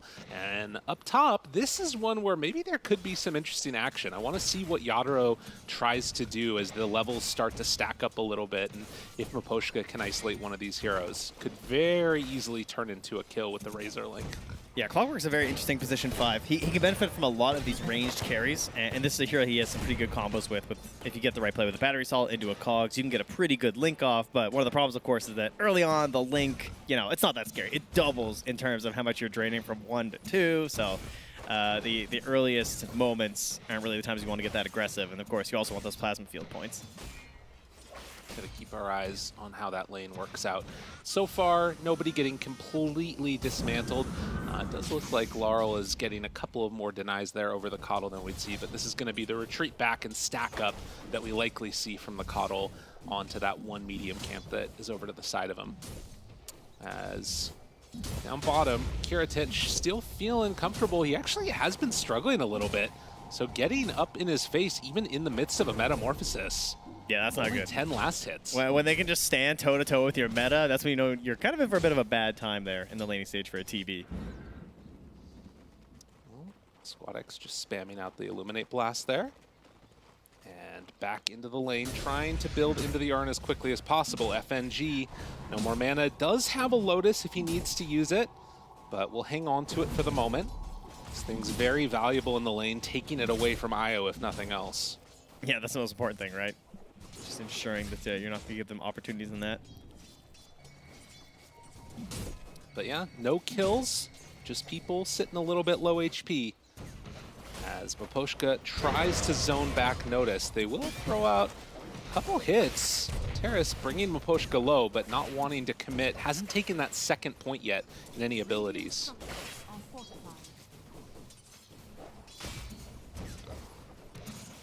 It's interesting because, you know, it starts out a little bit slow here, second series of the day, but typically when we start these group stages, Notice...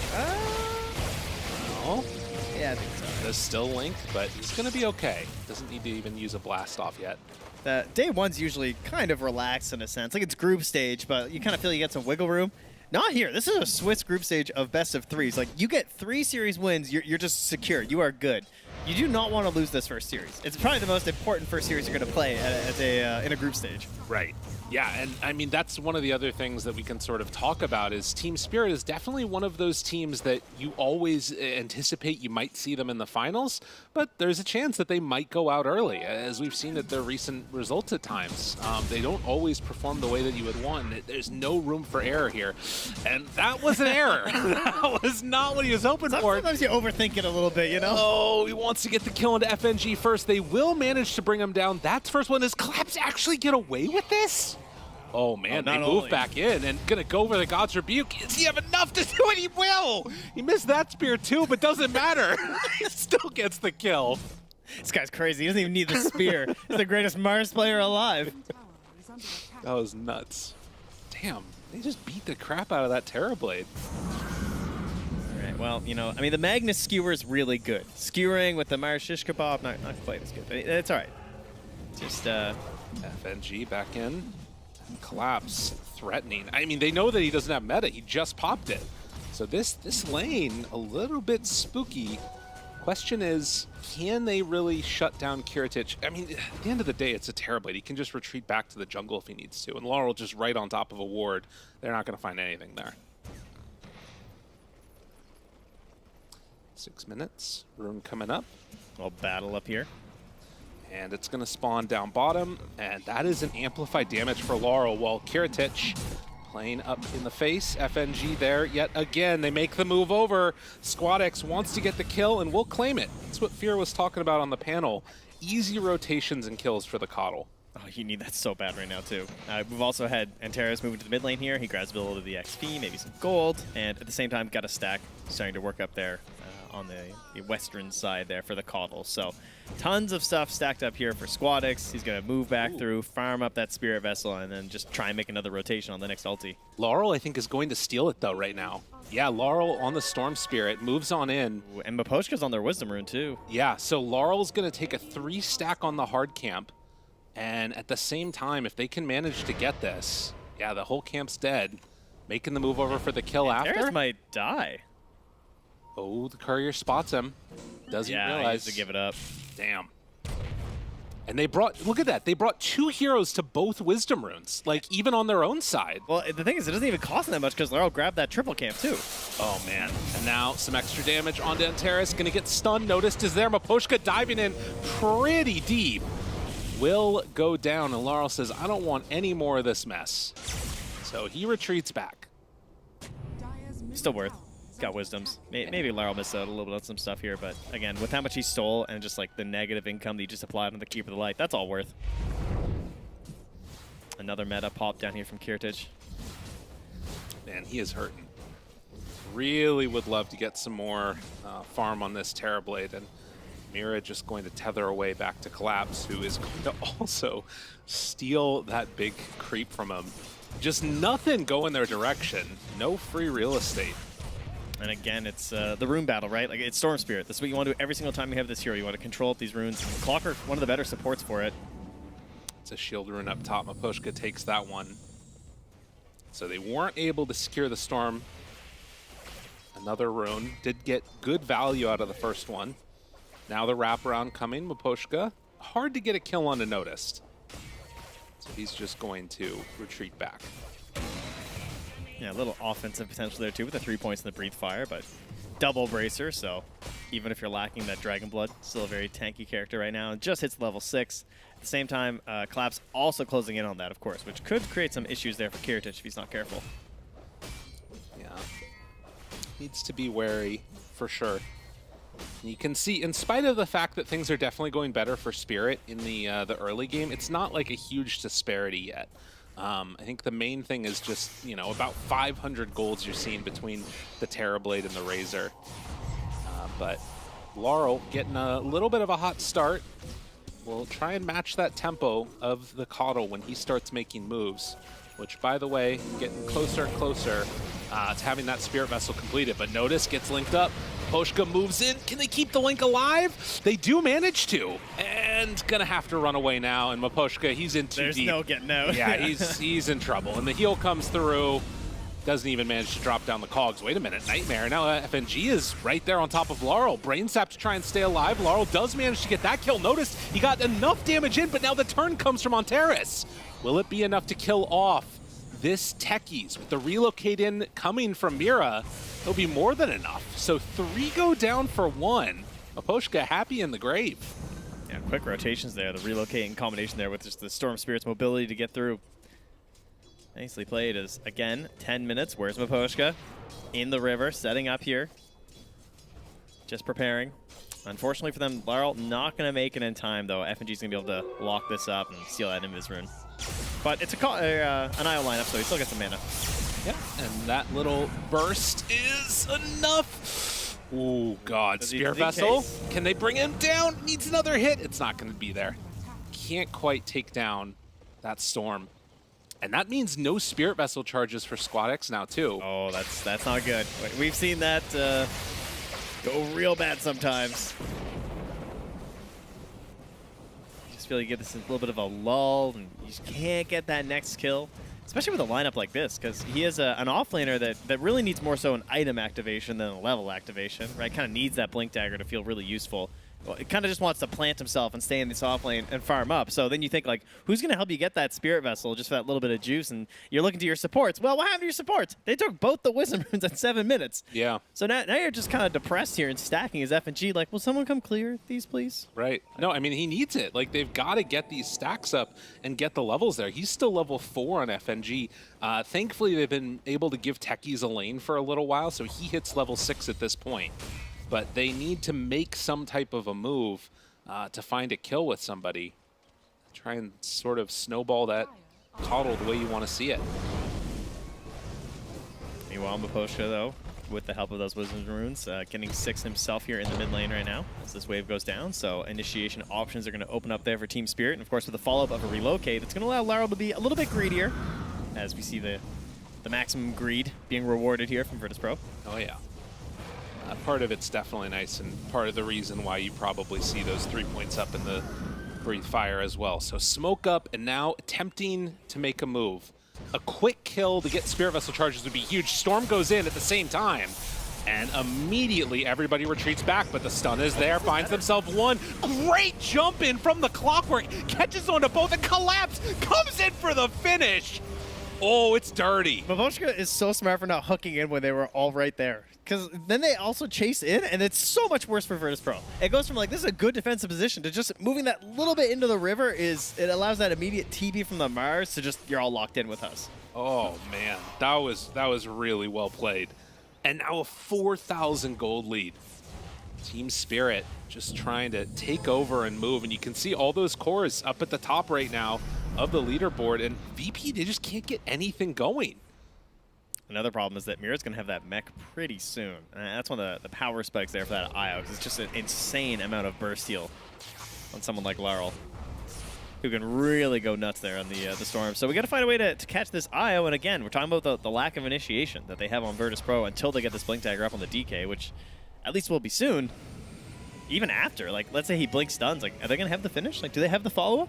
I mean, it's tough. You would probably have to bring in your Terrorblade. I mean, depending upon who you find, right? Like, there's going to be some kills that you can maybe make happen. And TB is going for, you know, this Dragonlance, has the Yasha queued up next into the Manta.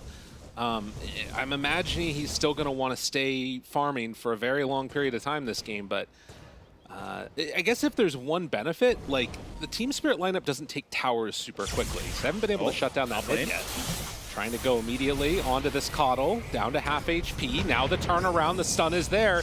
Can this be what they need on Virtus.pro? Squad X low, but not dead yet. Starting to drop and is finally going to go down. And Mira, he does eventually fall, but they're going to lose the techies too. And now also they connect on the DK. Triple kill for Laurel. 14 minutes, this man is styling. I mean, when you were watching that fight, by the time Coddle died, Storm's mana was still full. Yeah. That's how crazy this combo is.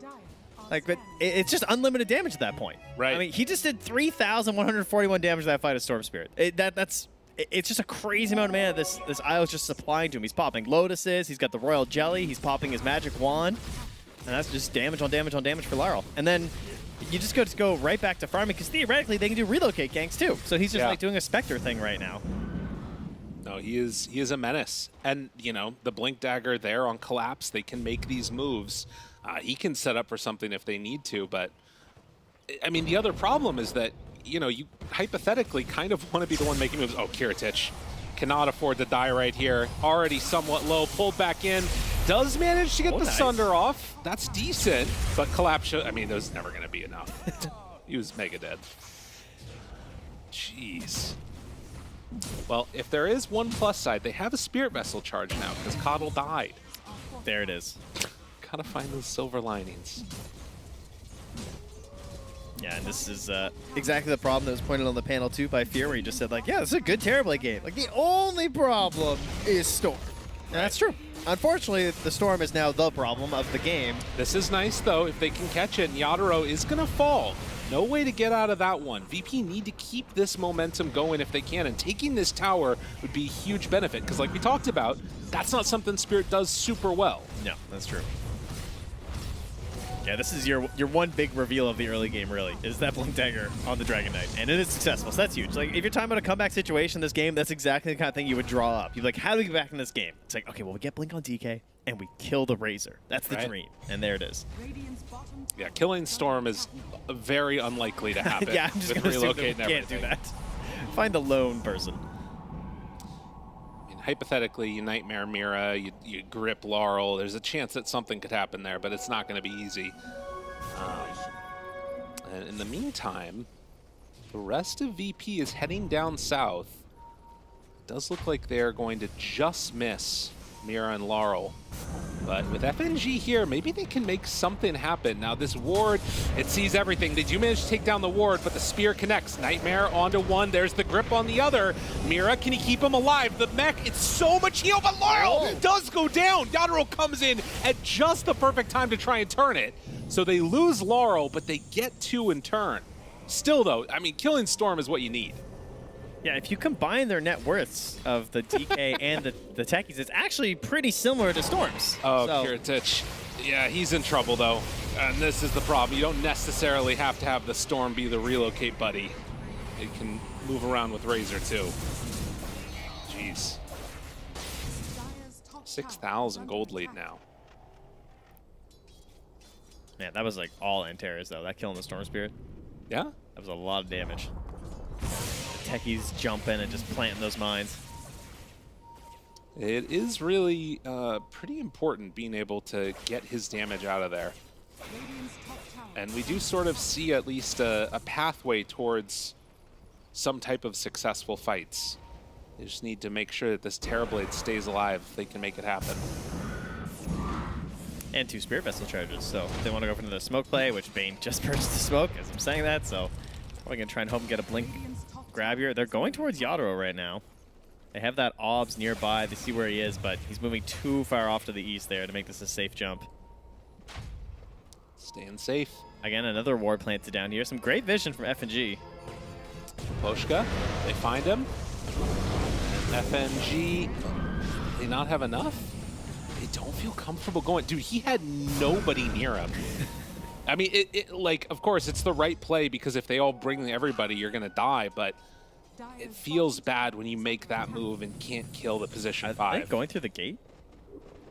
Oh, yeah. Interesting. Oh, okay, they smoked up and are running down to the gate. At the same time, they're actually smoking towards them on Spirit at the moment. So I think they were hoping to catch someone farming up top, but they're going to be disappointed when they see this Razor pop out in the mid lane.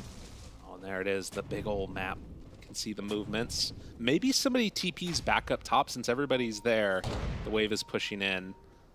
Claps thought about going... Oh, they're thinking about going through. Who are they going to find? Aurora? Razor? He's getting kind of close. If he shows... He's about to show right now, isn't he? Oh, the breathe fire. Oh, whoa, whoa. man. I don't want to go there. That's got to be so frustrating. Yeah, and now they're going to show up with everybody. I mean, I don't know if you want to dive from right into that tower anyway. Right. I don't think that would have been a very good idea. Yeah, it doesn't feel good for VP right now. All their heroes on this same side of the map. Meanwhile, Spirit farming up everywhere. Now, FNG will find him with the Nightmare. They deny the ward, but there's nothing else really happening here. TP out. Dodge, dodge, dodge. Which, to be fair, if you're Virtus.pro, you want to extend this game later if at all possible. You want to get into your TB's items. Again, as Virtus.pro too, like, I mean, that mid tower has taken about 130 damage. Right. That's it. This whole game, it's still just chilling there. Goes in onto one. Didn't know there were more. Zipping everywhere. Laurel gonna get caught. Can they get the stun? They do manage to, but is there any extra help? Spirit Vessel onto him. On Terrace is there. They do have Mira nearby for a save if they need it. Looks for the group, but FNG can't quite get him. They're gonna get the kill onto FNG when all is said and done. And Mira, he just jumps away.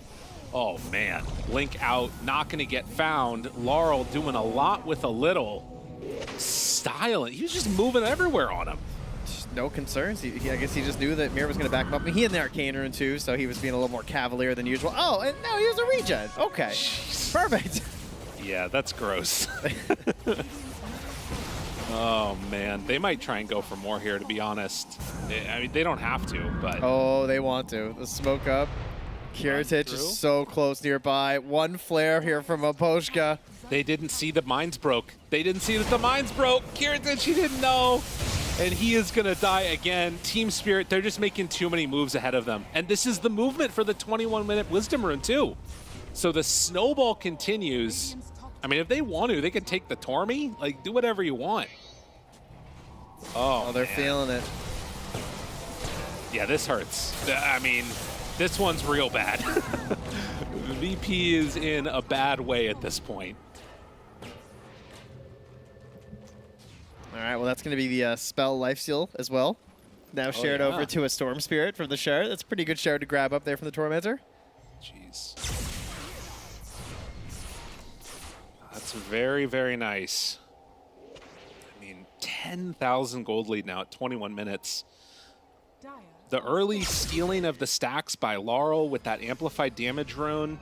A couple of moves by VP that just did not go their way, and now you can see, like, they just have to play so afraid. This tiny area of the map is the only place that they feel comfortable in, and honestly, they shouldn't be too comfortable there. They could still die.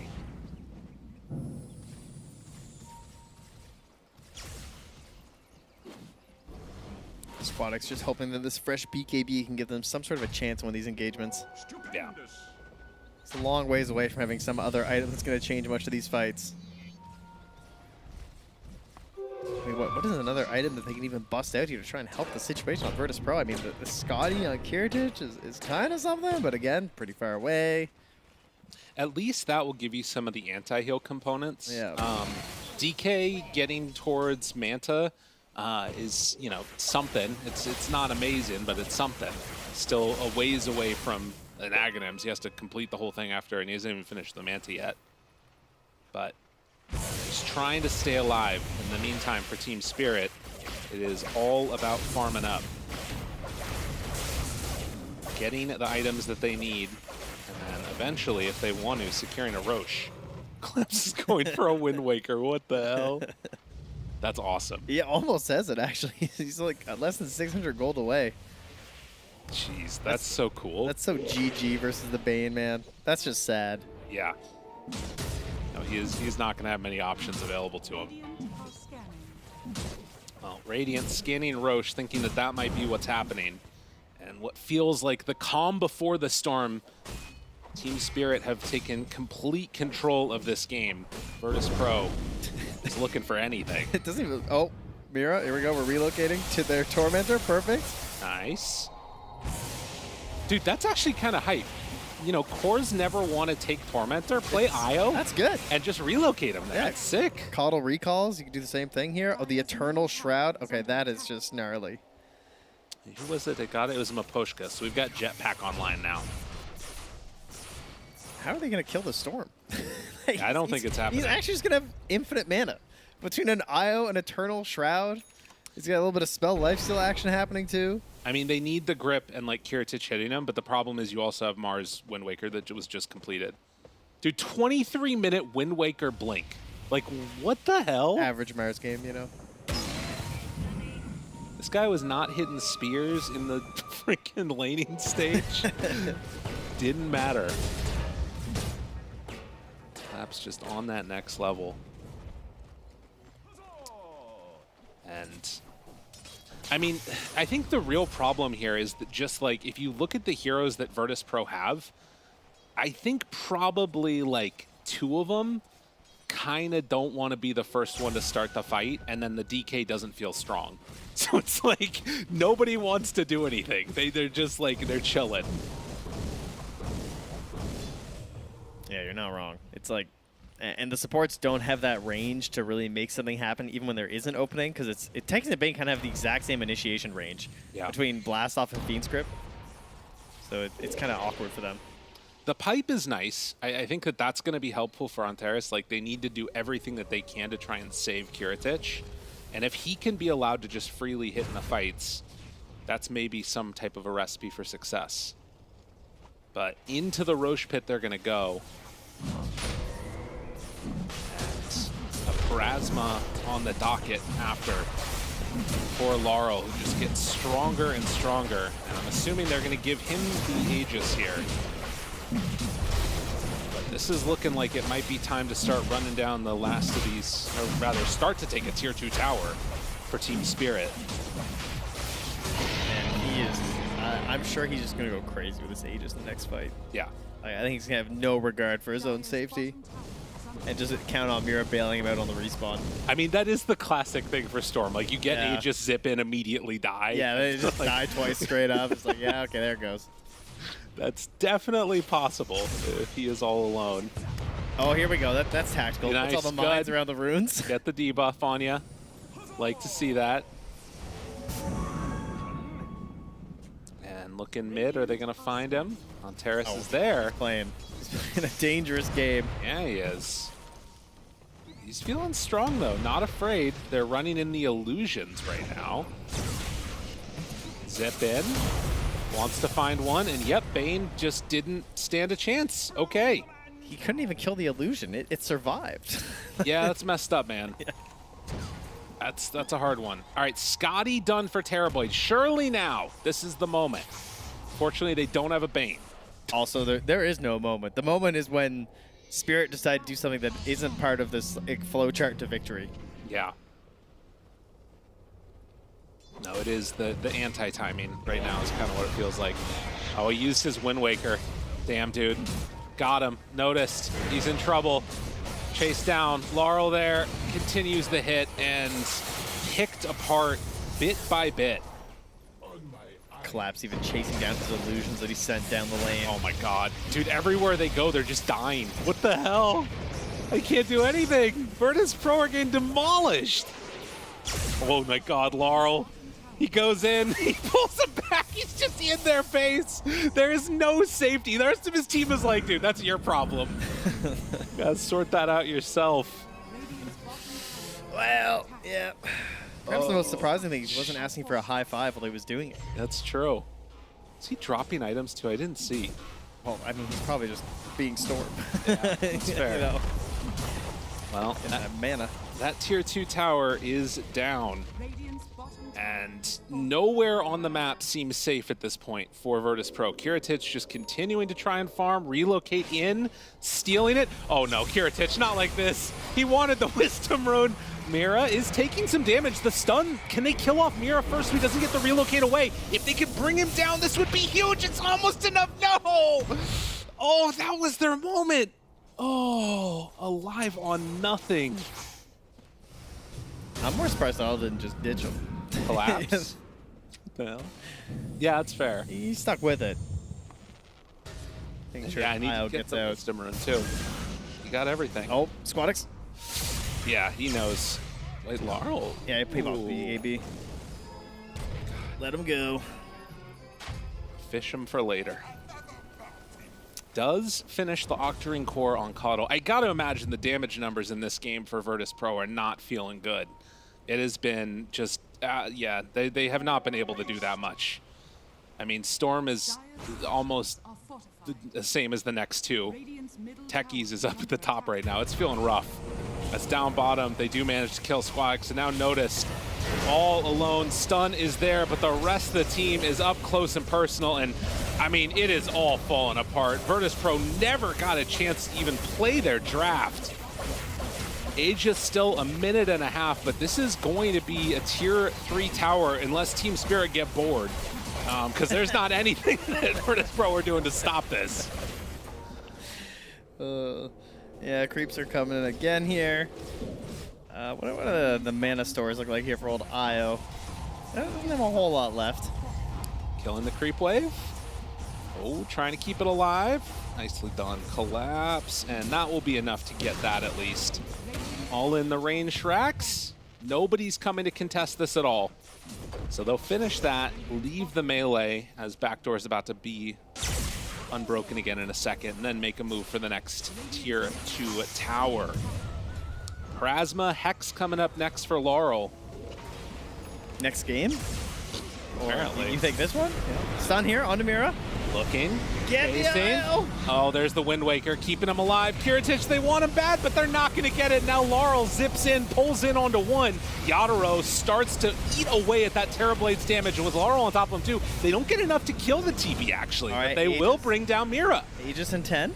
Maybe a chance. Can they chase this down? Looking for it. The stun didn't quite connect yet, and in fact, Dragon Knight is just dead.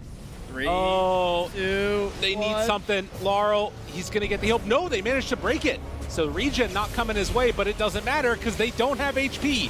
Kiritich hoping to do anything, but there's the hook shot coming through. All 5 are dead. Team Spirit still dominant. Oh, look at that accuracy. Maposhka 5 for 6 on the hook shots. Jeez. Yeah, they have absolutely decimated this Virtus.pro lineup. And now come back in, gonna finish off that Rax.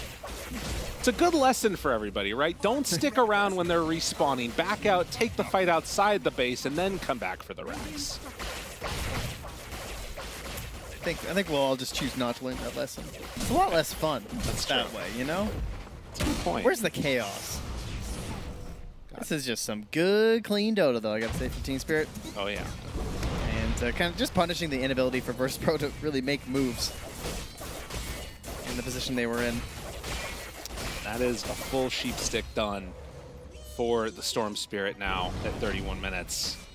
Oh, I wanted Ags. They were so clumped this whole game. Chiefs, you know, Chiefs better. I agree. But man, there have been so many opportunities. Could have got these insane ultimates to set up for his Clockwork and his Mars here, but Laurel, again, keeping it simple. I mean, it's a little bit of a funky build overall. Like, the Eternal Shroud thing is kind of cool. I'm a big fan. It works really well in combination with the IO. Well, VP, they want to get an objective this game, and they're going to get it.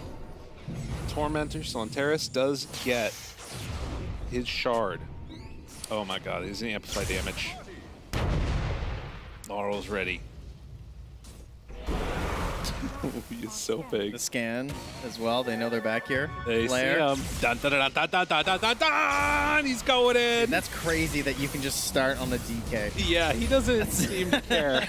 Oh, man. That's a bad sign. When they willingly jump your DK and don't try and find someone else. Plasma just amplifies that damage up so much, I feel like, too. That item, it feels like it just changes Dota. And, like, the tank ability that you think you have is just not actually there.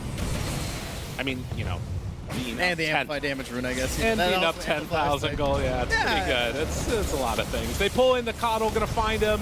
The disarm is only there for a moment, and it will be enough for Team Spirit to take down the top set of racks now, as it has never really felt like you can do that much Heritage. He's just off in his own little world. Don't tell me what's happening at home, okay? Just trying to farm. Yeah, that's good. Zip in, Laurel. The fountain even is not safe. They move in. Mira saying, please keep me alive. Does not want to die. Goes to the Ogre Suit home. Kiritich is coming back in. He wants to fight.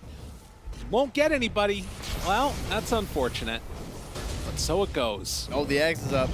All right, Axe DK, Bane buys back. They're hankering for a fight now. His next ulti's in 83 seconds. Can they do it? Jump in. Didn't get the Hex.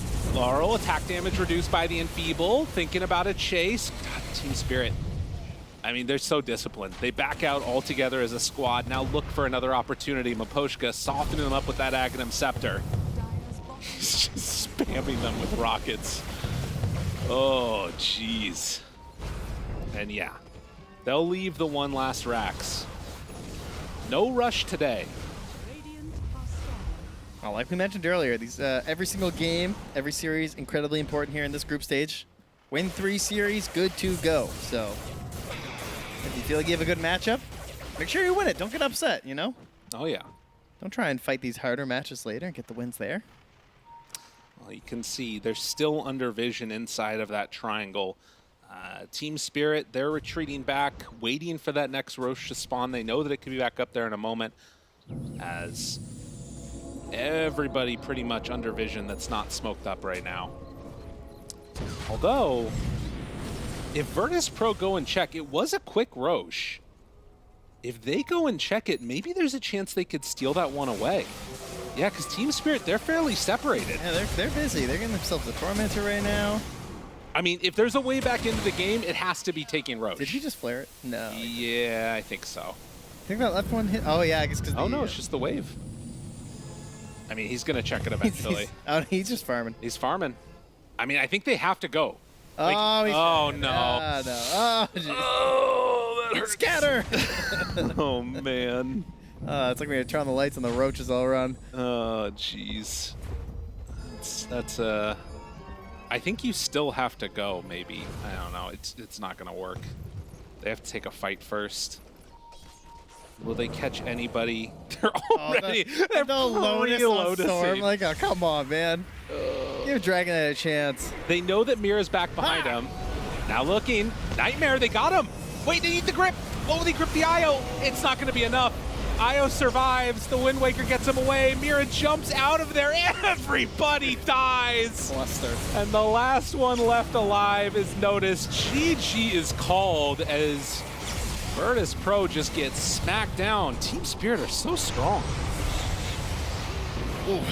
I mean, I think draft-wise, this wasn't necessarily a huge problem for Virtus.pro. I don't think it was just like GG straight up or anything like that. It was just, I mean, that was just some gameplay stuff right there. Team Spirit just taking a commanding lead early and really running this game through that Storm Spirit IO combo.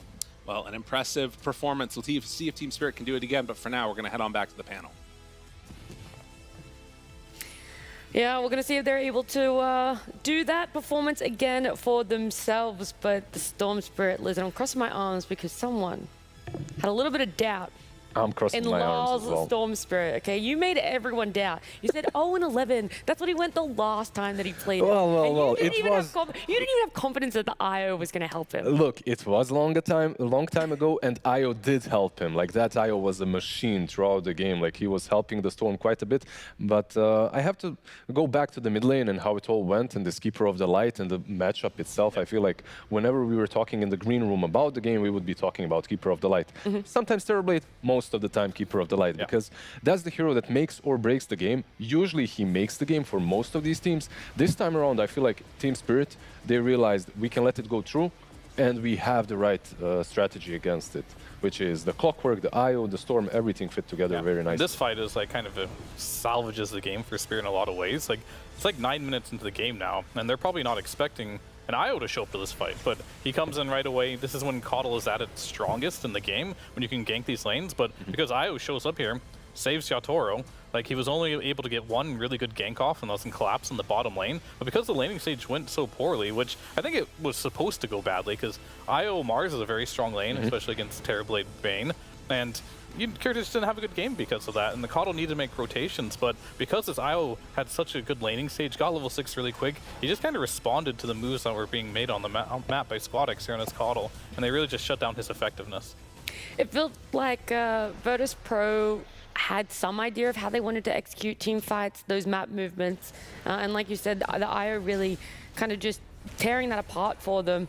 But was there more to the way of how VP was playing? Like I kind of question, okay, that one fails top there, it's salvaged by the IO. Do we change our game plan? Is there something else we have to focus on? What exactly can we do to make sure that this IO isn't having the impact and effect that I feel like their whole strategy, Virtus.pro's, that is, got dissected and countered really well by Team Spirit. I think they realized what needs to be done against this Keeper of the Light. Kind of a draft, sorry. You're fine. Yeah, I mean, I think in general, though, like, the one problem that they had for sure on VP is they had 2 win conditions. One, I think, is the Coddle. It's going to get out of control, make the map like hard to play. And number 2 is, am I going to get farm on my Terrorblade? Because he can 1v9 the game. You realize that on Team Spirit, and they really shut down the fact that you couldn't get any farm on Kiritich. They ganked him everywhere, and he wasn't able to get to that level where he could just win the game by himself. So their 2 win conditions were just, honestly, just exploited here by the Thunderlord. That's kind of cool. I guess he technically is a Thunderlord. Is he the Thunderlord or is Zeus the Thunderlord? I'm not sure. Are. Yeah, they both are. Okay, but the mobility is what's so important for me here. Like you have the IO, you have the Storm, and Clockwork more or less as well. But the fact is, you can be anywhere on the map at any time, as long as you have relocate off cooldown, of course. And Keeper of the Light, the way he wins games is he separates you. Like he goes one lane, he has travels, he goes to the other lane, he travels there, and he's just getting one pick off after another. And IO, usually how you deal against that is by built-in BKB heroes. Or heroes with a lot of mobility that get away from him. They didn't have one or the other, but they had IO, and that guy was just saving everyone. And he had a good lane, like Fear mentioned. Because of that, he got a very early 6. And if you're not playing the tempo game with Keeper of the Light, you're losing. I feel like that hero, if you aren't winning early on, you're probably losing the game. I know it's really easy to look at the cores and be like, okay, this Coddle, really rough impact when he's supposed to have that power spike. Obviously an 0-6 TB, but then I do also question this support duo that you have of Bane and Techies. If the whole idea is to try and shut down mobility, are they the 2 supports you want to pick for themselves? Because both IO and Storm, the ones that were the issues, were both revealed before they came out with the Bane and Techies. Yeah, I mean, I think Bane's pretty good at it, and Techie's not so much, but I think the idea behind those supports were to have a better laning stage. Those are both really strong laning stage supports, and unfortunately, they were just laned up against something that was even stronger on both the lanes. It was like the last pick Razor there, and IO MOUZ is not really a lane that you can really contest as a carry. It's like very difficult, so they went for more of that farming route, but it really just came down to that. Like, Kiritich did not have a good game. He got ganked too many times, couldn't get the farm, and Laro was just a beast in this game. I really liked how he went Eternal Shroud. He realized he had that IO behind him. He went for all the luxury items to be tanky, and they couldn't kill him this game. Like, there was no way of killing him, so Laro just, like, he just took his team and threw him on his back this game. Yeah. There was even that one fight around the Wisdom Rune. They're relocating in to take the Wisdom Rune, right? And everyone is trying to go and kill the Storm. There was literally no way. They didn't even bring him sub 50%. So he was way too tanky, and he didn't have really anything to worry about, anything that he needs to worry about after he bought the Eternal Shroud, like you mentioned. Because the only way you kill him is if you burst him down before the relocate, before the Wisp comes in. And that's with the grip or the stun from DK. They just didn't have the amount of damage and control for him. Yeah, it also just feels bad when the mid laner of the enemy team is like, 3-4k health, and you're like, yeah, well, there is literally nothing else we can do. But hopefully Virtus.pro are able to reset because they do have another game ahead of them. It's a best of 3, so there is still a lot of chance for them to be able to come back into it, but that's going to be happening after this break.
We're about to head into game number 2 between Spirit and Virtus.pro. It is our 3rd series of the day. Spirit taking game number 1 in what felt like a very lackluster showing from a Coddle. I hear that you thought, Fiat, you can definitely first pick it and put it mid and have it succeed. True. I mean, to be fair, he did the best on his team than anyone else. Okay, so you're technically not wrong then. I mean, it was just a rough game, I think, overall. Like, if I'm looking at the numbers here, Kiritich only did like 11,000 damage. The Terrorblade 0.6 never came on them. Actually, who did the most damage was the Techies this game. So when your POS 4 is doing the most damage out of any core, that's kind of a problem. It means none of your cores had a good game at all. And I think that's the one thing they're probably going to have to focus on in this game, like making sure that their cores have a better chance of succeeding. And I think the Coddle, he made some rotations. He ended up killing Collapse. He went top. He tried to make things happen, but the other lanes were just too fed, unfortunately, at that point. So then is that getting better lane matchups for them, maybe trying to hold a little bit more, hopefully changing draft order as well? Or what exactly gives a core a better game when you look at what issues were prevalent in game 1? I think they were just probably a bit too greedy on that one. I think the DK pick didn't give them what they wanted. Got hard countered by the Razor there, and I think, yeah, it was a perfect TB game, right? But they didn't address the fact that they're against IO MOUZ, and he just didn't get out of the laning stage the way he should have. We were talking about it in the green room as well. When I look at VP's draft, I'm thinking if it goes late, if they manage to get this lead a little bit down, you know, if they can get the farm, they can outscale them eventually. Like you have the Dragonite, you have the TB, right? But the problem is they could never get it. They could never get that. Kiritich was, you have an illusion-based hero. Like you should be able to get the farm on the map, but he still wasn't able to. And I'm not sure what the problem was there. Was it his positioning? Was he showing himself way too much in the lanes? Or was it just the fact that your map is so constricted that no matter where you go, you have this relocate on top? I mean, in his defense, it was kind of a hard game because you have the storm jump, you have the relocate, there's like a hook shot you have to worry about as well. There's a lot of long-range initiation, but I think this wasn't one of his best games either, because you can kind of read that as well and play extra careful and just like tuck away in like the safest part of the map. He tried to be a little more greedy in play and his pick, and Spirit just punished him really hard for it. Yeah, they were able to read that for themselves. Does bring the question though, right? Because sure, you can change a lot of things when it happens to execution, gameplay, but the draft, do you let the IO Storm? No. Obviously not both through, but which one is going to be the priority to take out? I feel like IO, because there's way too many good combos. I would agree. Yeah? Yeah, definitely. I think Storm going 16-1 creates a case for himself as well to get banned out. But IO is probably the biggest problem. Like, you had this issue that's the global presence that the hero brings to the table that you couldn't deal with. So if you are picking up Keeper of the Light mid, maybe that's something that you can think about. But also you can go with a different direction completely. Maybe ban out the Keeper of the Light, go for something different. I would like to see Virtus.pro maybe go a different direction, not so much in the mid, but kind of what they're doing with their sports. I know that we talked about it before the break. It wasn't really the biggest issue for them, but I think FNG really did struggle with the Bane. I don't know if that was a positioning thing. Maybe, again, it was just Spirit being able to get on the back line, but that is also a big question mark for me. But when I look at FNG, like, I'm sure you played against him back in the day as well. He's been around for a really long time. That's true. And for as much as So I have can... you guys, you know? True. Even longer. Even longer, Even yeah. longer. What I can always remember about him is that he really plays well these kind of heroes with one singular disable. Like you give him a Bane, or you give him something that can, like a Shadow Shaman even, he's not playing it anymore as much, but give him something that can rotate across the map and that can set things up, and he usually does very well. I think it's overall composition of the team that didn't work out for them.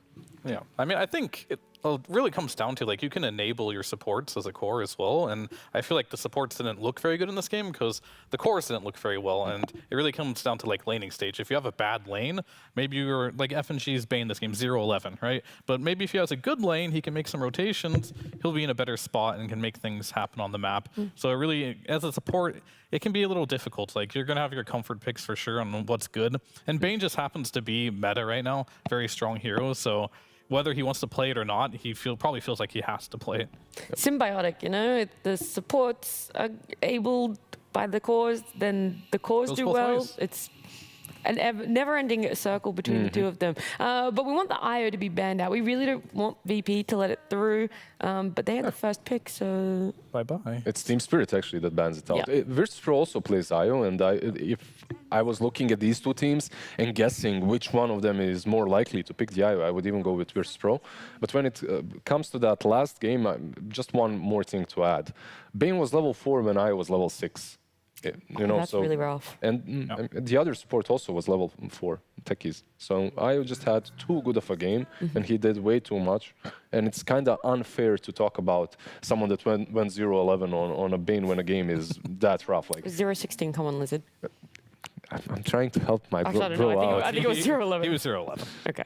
With 6 assists. My bad. That's where I got it mixed up. The numbers merged together. You're just trying. You're just trying. I see. Make him look worse. You have some vendetta with the Bane. I really enjoy FNG. He's always great in interviews. I mean, look, what is left in the pool? Because obviously I'm getting taken out, something that a lot of people are contesting over, a lot of teams wanting for themselves.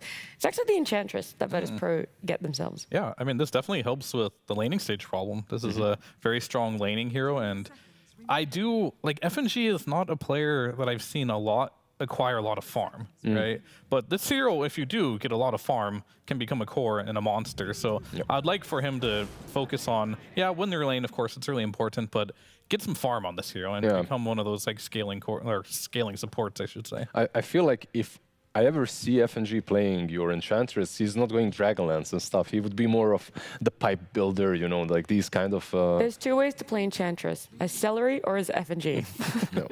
We'll see. I mean, that's like a flame bait right there. I think that's not. I'm just saying. It's what that you. Whoa, that's not what I'm doing. That's what I'm just saying. I don't like the Enchantress that just feeds, right? That's what I'm trying to get at. Like, this hero doesn't do well dying. This hero does well when you stay alive. I would say that for a lot of heroes, though. Yeah, but you can stay alive. You can stay alive and do quite a lot with Enchantress if you go for utility as well. You don't have to be the right clicker. It all depends on what your other support is. Like you have to talk with your position 4 or 5 and realize, okay, if I'm buying the damage, are you going for utility? If you're going for utility for these glimmers, 4 staffs, what am I doing? Like as long as you have an understanding and you both fit your roles properly, it doesn't matter if you're 4 or 5 when it comes to itemization anymore. So that's all in my opinion. But when it comes to the answer, I think Batrider is already a pretty solid one. Like you don't care about untouchable throughout the game. Overall, you don't have ways of dealing with the creeps early on, but you dish out too much damage for her. So you're already kind of forcing the Enchantress perhaps to go into a point in heal or maybe even too early on. And now you do get something against the creeps. What's standard now? Doom and Clinks, right? On 2 different lanes, and that's it. Yeah, I mean, those are like the only heroes. I mean, Mirana still can kill the creep too, but outside of that, like, Doom's just a good offlaner already, like annoying to play against, pretty strong. You do see an Enchantress right away, and this is one of those supports where if you don't deal with it, it'll destroy the lane when it gets level 3. So they will pick up the Doom to respond to that. As Lizard mentioned as well, Batrider, very good versus Enchantress as well.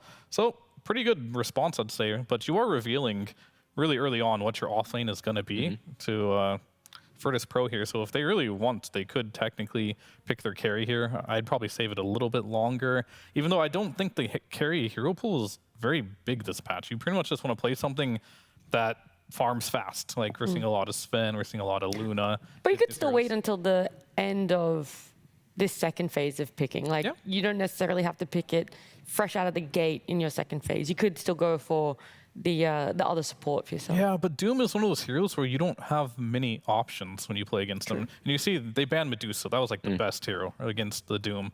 And outside of that, like, you're going to be a little more limited. Like, I've seen some people bust out the Wraith King, even though that hero is pretty low tier right now. Do you want to pick it this early? Probably not. So they're probably like there's potential. I feel like really there's potential with the Wraith King, but they go with Spirit Breaker and Razor for now. We don't know where they're going to lane. You could put the Razor into the Doom as well, right? Like it shouldn't be a bad lane.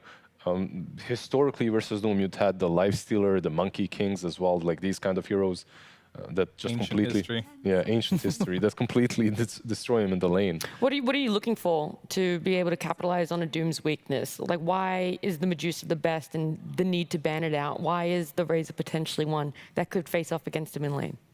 Well, Medusa is just a hero that his E, the Inferno Blade, just is percentage-based damage, right? So, and you just have no base HP to speak of because you use all mana. And the second thing is you just have all passives. You just tank the Doom. You don't really care. You don't buy a lot of lifesteal. You don't need any of that. So Medusa is definitely going to be your best option against him.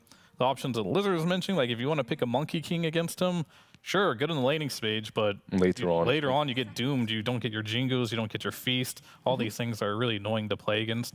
So that's why going for other options could be good. Like a lot of ranged heroes are good versus Doom. I like Drow against Doom a lot. Like you can just play in the back. You're not dependent on lifesteal. You do a lot of damage. You bully him in the laning stage. Other ancient history heroes that if you can get out of laning stage, Ursa's good against them too. They're just permanently enraged. It's hard to doom them. You've got some options, but most of the heroes that are good versus Doom, like the Ursa and the Wraith King and the Monkey King, like they're just not really good Dota heroes right now. That's like the big issue with them. Yeah, they're not that popular anymore. How do you like Lifestealer though? Like Lifestealer, I mean, it's still fine versus Doom. It's playable for sure. Yeah. But it does feel really bad to get doomed as a Lifestealer because you have tons of heal that you can't really utilize. Your Shard. And you just obviously can't ult anymore when you're doomed, and the Feast, of course, it doesn't work either. And we get our mid laner, right? Like we have Wind Ranger now for Team Spirit on the mid for Lara. Yep. It's a Razor counter. Yeah. I think we're kind of glossing over the Dark Willow a little bit here. You know, I'm really used to Xtreme Gaming picking her up. I've seen it a couple times, Liquid as well. But when we look at past tournaments all the way back to Elite League, they're really the only two teams that are picking it up. Now, Team Spirit here, again, another team that can sometimes, because we know that they like their scaling forwards, pick it up. But why exactly in this matchup? Why there? What in the Razor and the Spirit Breaker prompts them, or even potentially the setup for a Wind Ranger? Or Spirit Breaker hates playing against her. Like that's. I wasn't talking about her. I was waiting for more time. You know, it's Nebraska after all. We need to. We need to respect the hero once it's picked. But the Bramble Maze just ruins Spirit Breaker. You can't charge in the fights easily. It's hard for you to select the targets as well. You don't deal with her that well as well. Overall, you can build the Yules against these heroes. So overall, as a Dark Willow, I think it's a solid pickup. Like it isn't anything crazy, no crazy combos like a Mars and Dark Willow, but with the Doom, it's also a pretty solid standard lane. And then the Naga coming out as well, going to be the carry. So they did wait until that final part of the draft here to pick up their carry. Obviously, what you said before, Fear as well, just knowing what their offlane is, what they're going to face. We saw one NA team lose with it today, so I don't know. Like, to be fair, that was the big Fear is. Yeah, that one was tough. I feel like you kind of almost have to chalk it up to a win, not on paper or morally. Moral victory, but yeah. We'll go with that. I love the NA copium, though. I just love it. Somehow made it on the broadcast. But no, Naga is a hero that it's okay versus Doom. Like, you deal with the fact that obviously you're not going to Doom illusions, so you kind of deal with that. But the Scorched Earth, you can buy Shivas, are pretty good tools against the Naga. And generally speaking, I don't even see Naga win this lane. But I see why they picked it, though, because you are playing versus a Dark Willow. Normally, when you're playing against a position 4, there's some Rubik or annoying hero like a Lion, and they can end up just like nuking your illusions in the lane. Willow can't really do that. Like, you just have the Brambles, you have the Shadow Realm. So it might be enough if they can make Kiritich get off to a good start, where he can potentially do really well in this laning stage with the Enchantress here. But then again, I don't know the numbers exactly. Maybe Scorched Earth is just enough to kill the illusions every single time. It's pretty strong. I was thinking about this. What about later in the game, though, when it comes to team fights? Like, Doom is a hero that's willing to be in the middle because he has that Scorched Earth. But on top of that, you could just put Dark Willow's ultimate onto him as well. Kind of also helps you at least know which one is the real one through all of those illusions. You mentioned it really well. I do believe that they have, like, not the best illusion dealing heroes, but they do have enough AoE. Like, you're going to have a Batrider later on. Shivas that you mentioned as well on Doom probably will be purchased. Bedlam, I think it's solid enough. I think it's strong enough. We'll have to see. And they don't have a combo either for the Naga Siren right now. I think that what they're going to use this Naga mainly for, and what they're thinking about when they pick it, is to disengage whoever Doom and subdooming. Just use to sleep and just run away. By the way, Team Spirit did pick a lot of Wind Ranger on the safe lane, right? Like, that's where she's picked most at the moment, and you kind of know that you're most likely playing into Razor, so it's a good matchup. Then you can leave it for your last pick, the mid laner that also can deal with the illusions, so another option for them. Yeah, Toro does play it, but I know Laurel plays it a lot as well, so it's really just going to come down to who they want to give that last pick to, and they definitely have a flex here. You have some more options as well, and as the game we saw earlier too, I don't consider Void a counter at all to the Naga Siren. It's probably the other way around, but could be still a good game for it regardless, because it can set up for a lot of stuff this game in lane versus the Razor. Morph is obviously very good against Razor, but do you want to pick it into Naga? Wouldn't you just rather get something that deals with the illusions from the mid lane? Like, I think so, yeah. Right? Like, you get any sort of AoE, like the Timber is banned out, the Zeus is banned out, some Spirit as well, if they want to go again. I wouldn't mind it that much. Like, do you think that Storm, once again, okay, you don't have an IO anymore, you don't have anyone to buff you up, but doesn't feel too bad. Like, you have Spirit Breaker to worry about, and Snare Orchid, I guess, from Naga can be a problem. Yeah, they definitely have some options for sure. Dragonite, maybe? Is he banned out? Are you worried about Razor lane if you pick it on the mid lane? So it's going to be Mars off lane and Razor mid. Is that what they're doing? Yeah. It's going to be, I think at this point you put the Wind Ranger mid, right? Just follow the Razor. Yep. So now we got Toro's back on the menu for what he might want to play in this particular game. He's against a Naga, he's against a Mars. I mean, whenever I see Naga and I get to play carry, I every time think of Pudge, but maybe not so much into the Razor. Yeah, but it's still solid, don't you think? I don't know if he plays it though. I don't think I've ever seen a Yatoro pudge. He's a man of respect. He holds himself highly. I mean, I wouldn't be surprised if they go for the Faceless Void. It's not so bad. If they want, it is some AOE. As long as you chrono the sniper. Oh damn! All right, so it looks like it probably is a mid sniper, and then the Wind Ranger will be going carry. Yep. That's just lots of ranged heroes against the Razor. So the Razor is pretty hard countered here, and it's going to be more down to like, what can Kiritich do? Because I think the floor is open for him to have a good game now. Like, if he can get a sleep on top of Laro, and they can get on top of him with this Naga, he's going to be, it's going to be up to Notice as well, finding the sniper. But as per usual, sniper's like the cheesiest mid laner of the patch right now. Can you have a good laning stage on this Razor? Is it possible? He just has so much mobility as well on the sniper, even versus the Naga at the moment. Like the way you build, like the pike, the shard, it's very difficult to get on top of him. Maybe some ultra late game in which Kiritich has a blink. Yeah, with the Spirit Breaker too. Yeah. I feel like there is the potential for the combo of the Spirit Breaker at least having the charge, giving you vision. You try and get on top of anyone that you're picking off in Spirit. I think it's just tough seeing how the team fights played out in Game 1. That's where my question is, who has that team fight ability? Who's going to have the map movements for you with these two drafts, Lizard, to be taking Game 2? I feel like team fights are decent for both of these sides. I think the lanes are much improved for Virtus.pro. Like you have a Spirit Breaker, you have a Razor, you have an Enchantress. I think the lanes should go much better this time around. So because of that, I'm expecting them to have a better time in the mid game and perhaps later on with the Naga too. Wind Ranger and Sniper, however, like recently when I see these two heroes, I see them just dominating. I still go with Virtus.pro actually. I'm going for Game 3 here. Okay, very quickly, what team for you, Theo? Let's go VP. Okay, VP. Hey, you just want to see more Dota. I get it. I want to see more Dota. I want to hear about more Dota as well. And I do believe we do have a coach interview. Tsunami is standing by. Soon.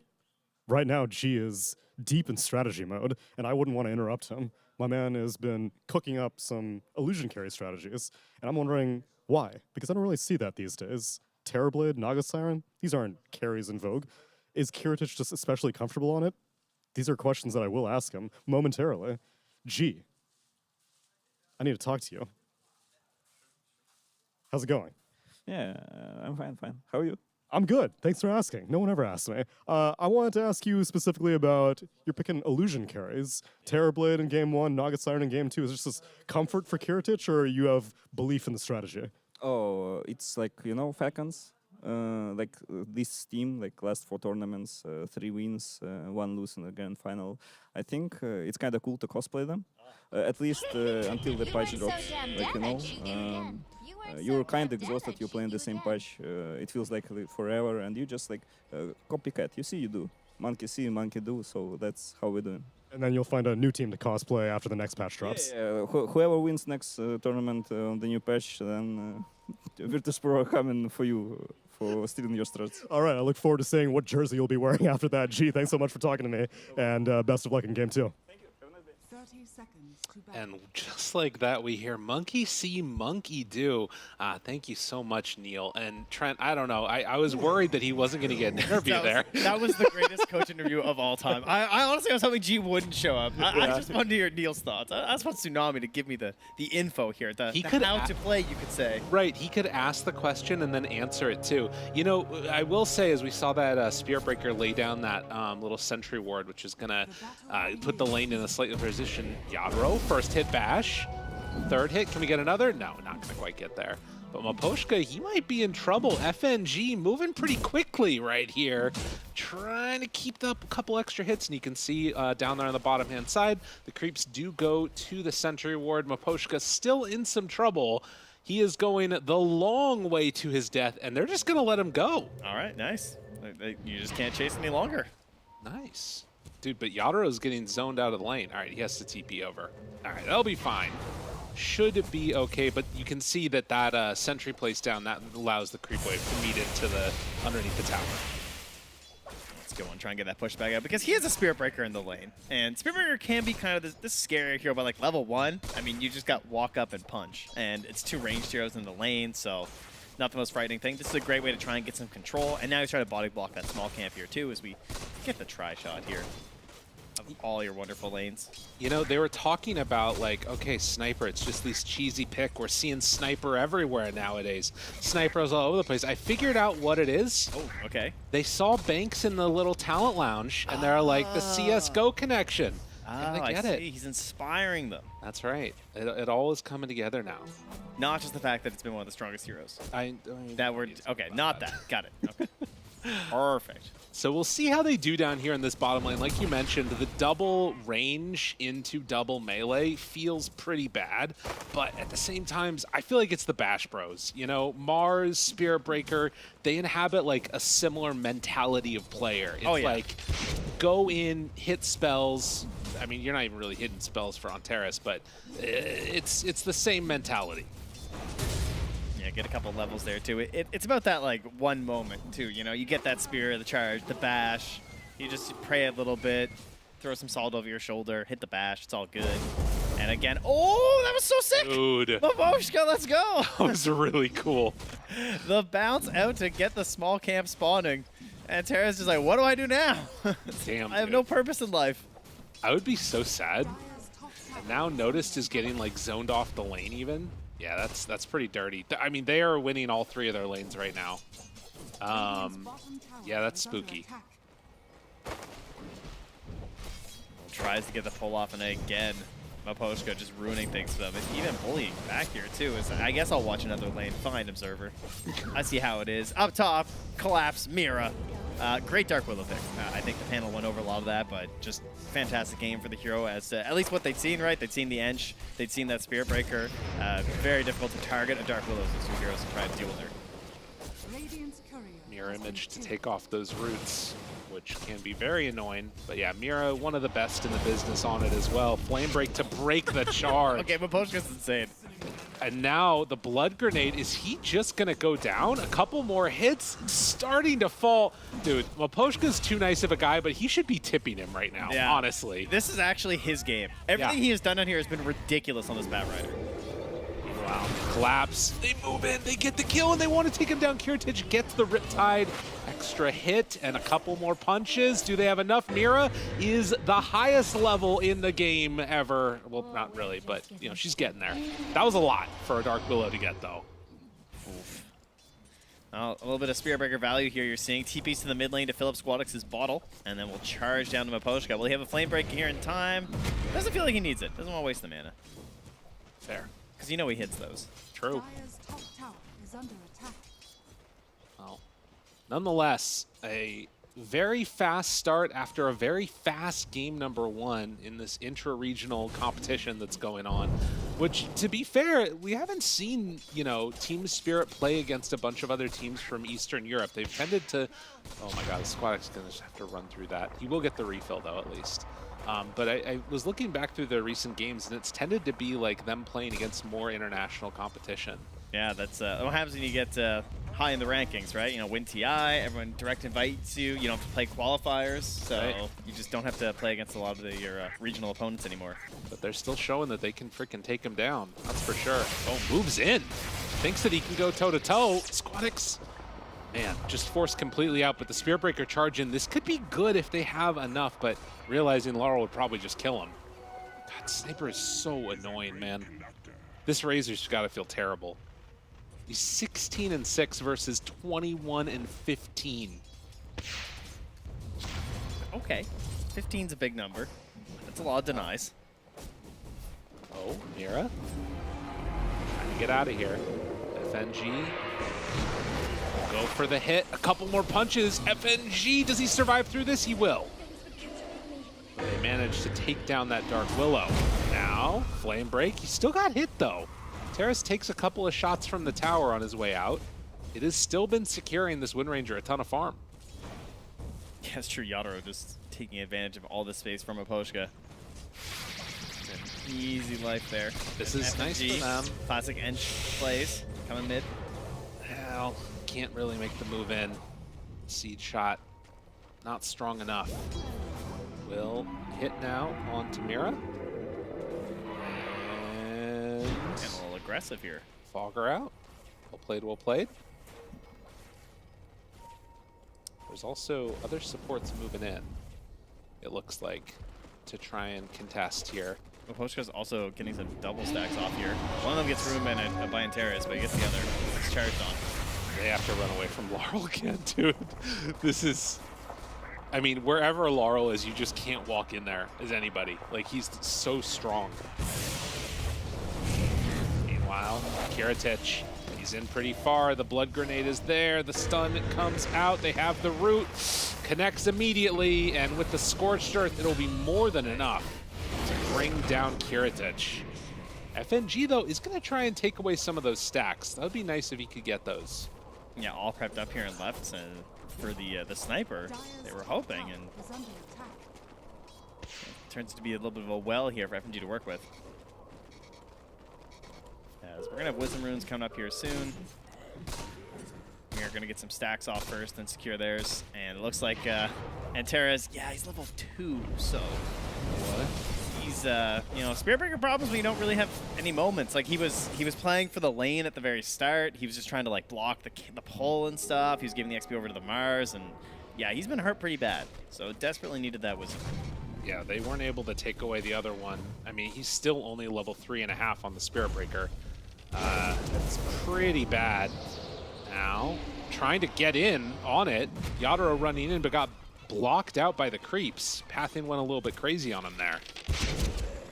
Throw out another power shot and take away some farm. Meanwhile, that's safety bubble, though. They would love to have level 6 right now on a notice. Yadoro turns to hit, backs away, surviving. Bash one time. Moving on, Squad X trying to take down Yadoro, and will end up taking him and killing him off. Yeah, I kind of feel like he just had no way out there. And that gets 6. Laurel now, he's in trouble. They have enough to bring it down the sniper. He's just standing there, and they actually didn't have enough damage. This is the weirdest fight that I've seen in a while. Now they charge in, and Terrace is going to get punched. They drop the Doom down onto the Razor. He's going to fall to that. Terrace starts to die. Now Notice trying to TP out will manage to, but they get the kill onto Razor too. Yeah, Mira comes from behind with a haste rune. Just to scoop that up. That was so strange. And, I mean, it all comes up Spirit at the end. Pochka finally gets back to his stacks that what was left behind. He's able to farm up for himself there. Again, more stacks still prepared for Mira there on that western part of the map as well. So plenty of gold around the map here for Team Spirit to add to their coffers and boost up this 2K lead that they've already got. Virtus.pro, they don't want to fall into the same traps as last game. They don't want to be in the situation where Kiritich is just off farming and everyone else is just suffering so much that the game feels like there's no coming back. So they need to find a solution with this next arena to get themselves back in. I don't know if that means like pressuring a tower to try and open up the game for Spirit Breaker, right? Because that's a pretty important thing. Right. You gotta get some vision here. These towers are all very healthy on the side of Team Spirit. I mean, I think it's a similar issue. Like, even the build for Mars feels very similar in terms of how he played it. Yeah, there's just nothing done to those towers at all. Where he's gone this like double bracer and now back for phase and then wants to go to blink eventually. And you kind of have like this other hero in the Spirit Breaker that can maybe get things done, but he's been so underleveled that also is a problem. But it definitely does feel like very similar issues to what we saw previously. Well, there's time to surround this tower. They've brought down FNG with his creeps. They've kind of got the perimeter all secured. Now with the wave pushing in, they can just try and close this off. But what are you giving in return to Team Spirit? Laurel's farming up to the mid. They're kind of happy on collapse up top there. You know, he's devouring stuff. But I would count this as a pretty good win for Virtus.pro if they can just knock this tower down safely and not lose too much or anything for it. As long as they don't get a kill here on the Razor, it should be fine. And Mapochi's going to leak some of this XP. Yeah. And it is time that Naga's farming. But it kind of has the feeling if things don't change in a little bit here that it's going to be Naga versus the world.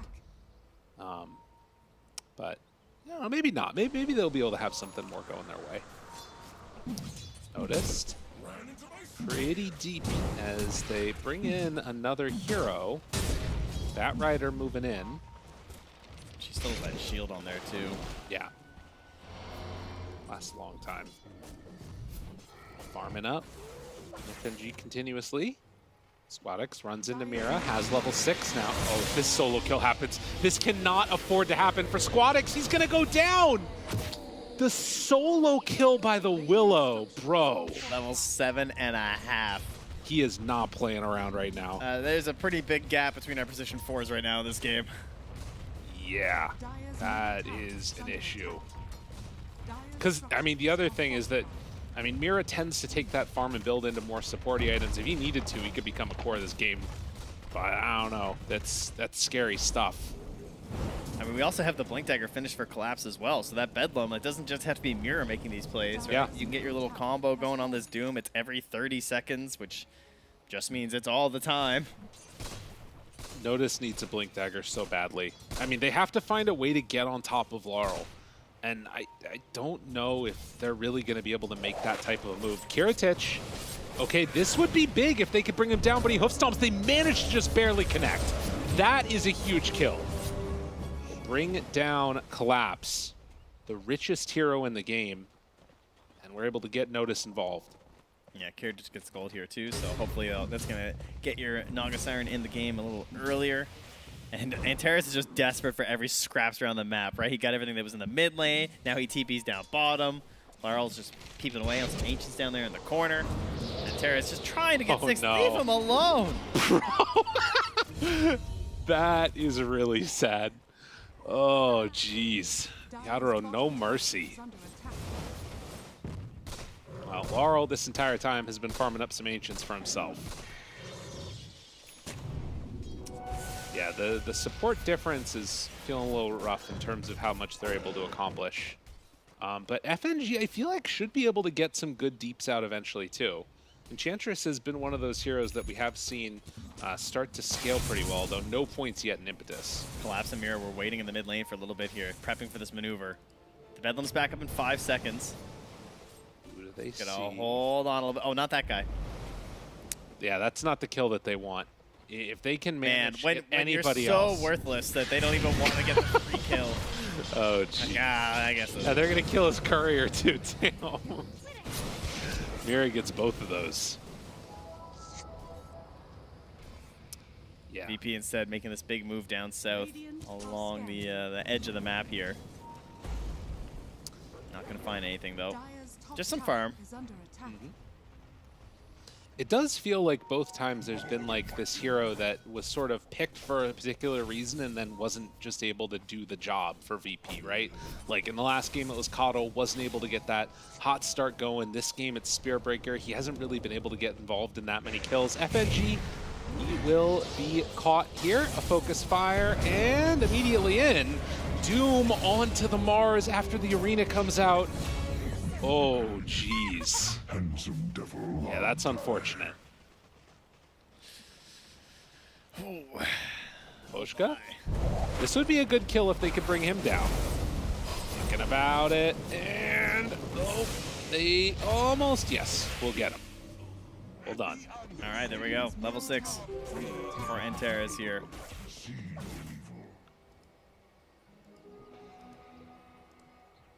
Now we have the Nether Strike online. So again, some issues targeting some of these heroes. We've already seen some of them with the Flame Breaks are there, Dark Willow being able to W, Sniper will have all the tools that a sniper has these days for escape.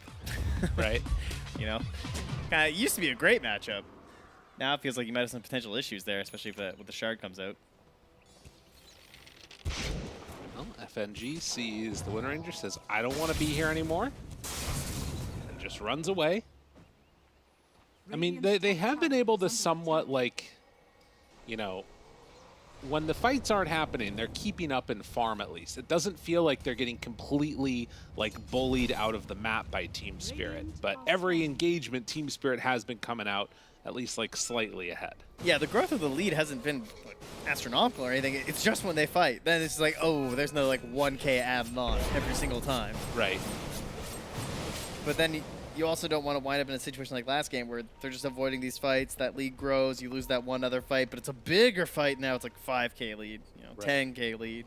So this is their big solution. They're coming with the Spearbreaker. They're under level awards. 6. This is great for them if they can start this fight off. All right, now how do you start it? I mean, this is a level 10 Dark Willow, by the way. Oh, jeez. They're thinking about it. They jump in. They wanted to bait out that Mars. Will it be enough? Squadix gets the link off onto the Wind Ranger. That's enough for the kill. And now, can they bring down Collapse? Chased under. They got the Plasma Field. More than enough with the Hoof Stomp. Actually, wait a minute. Oh my god, is he going to get the blink out? Collapse, you actually escape from this? Oh no! They couldn't quite get him. That was so necessary. Bit of a good news, bad news situation there. They also lost Kiritich up top at the same time. Oh, God. Got lassoed and then peeped down by Laral on the sniper. Okay. So, unfortunately not able to cut this lead down at all with that big move to the bottom lane. There is a charge onto Maposhka here who just knows he's dead, I guess. That's a freebie. Just bought his blink. Okay, he's getting the last bits of farm down, I guess. God, I can't believe that. That was the sort of change in potential value that was there. All right, Laurel's going crazy. You not need to run in there and fight, buddy. Bit of a control element added here for Yadro as he picks up the Gleipnir and Pavis. There it is, though. The Blink Dagger. That's our big item here for Virtus.pro to get back into this game. Okay, Spearbreaker can't do it all on his own. He needs a buddy to go in with him. There's no like solo charging in Spearbreaker winning the game kind of stuff. Right. Need a friend. Should be able to get out of that one pretty okay, it seems. Yeah, I think, like you said, he's got to make some plays with the rest of his squad once they have that Blink Dagger online, which does feel like it's the route they're going to go now. Heading on through the gate and collapsing on to the area where Kiritich is. While the rest you can see down here are trying to try and go through the gate themselves. Oh, not again. If he can survive this, they're coming through. The rest of the team is coming through. They jump in, they lasso. That's an illusion. It's not real. The rest of the team, they're going to start to collapse on him here, though. This would be huge if they can find a right angle. Oh, they're not quite going to get him, though. Laurel showing. Oh, okay. Surely they're going to. They spot him, caught him. Yeah, fully surrounded, and that's going to be a dead sniper. Can they get any more? Mira goes into the Shadow Realm, wanting to chase. They managed to get out of there, actually. The Doom, they actually are going to kill the Razor. So Razor is going to die, but they did get collapsed, and now Yadro focus fires onto Kiritich. The stun connects, trying to get away. Kiritich has to dodge away from the Wind Ranger, but can't die to the Bat Rider. Looks like it is going to happen. Yadro goes down, but Mira, so greedy? too will Kiritich. And, well, do they have enough to bring down the Willow? Maposhka knows that he can't stick around anymore.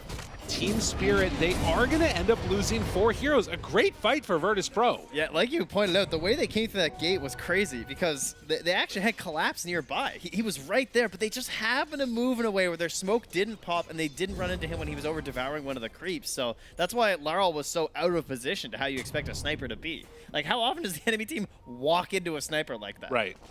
No, I mean, if you can start that fight every way for Virtus.pro, you're going to win this game. Like, you don't anticipate that ever happens again. You get that lucky for it. I'll desperately needed to make this one a bit more competitive because, frankly, we're about to have a repeat of game number 1. And maybe we've got a chance that we won't here, but there's still a lot of problems with him. Maposhka is still out for blood at the moment. If he spots where this farming Ench is, she's going to be dead here, but doesn't go for the jump. No.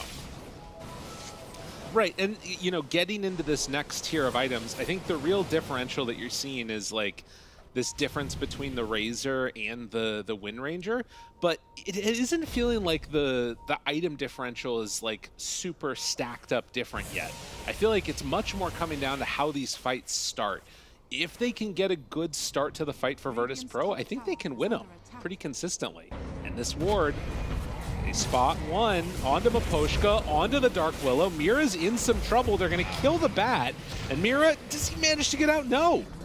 And what's happening right now here, too, is that there's this big gap in terms of, just like you're pointing out, it's about how the fights start because they have these, like, big items that aren't quite done, right? Like, Yadro here, sitting on empty Ogre Axe. Collapse, almost on the BKB, right? They're about to have this crazy big power spike from this huge lead they've been building up, but you're losing all these fights now in a time where that net worth hasn't actually been realized into your heroes.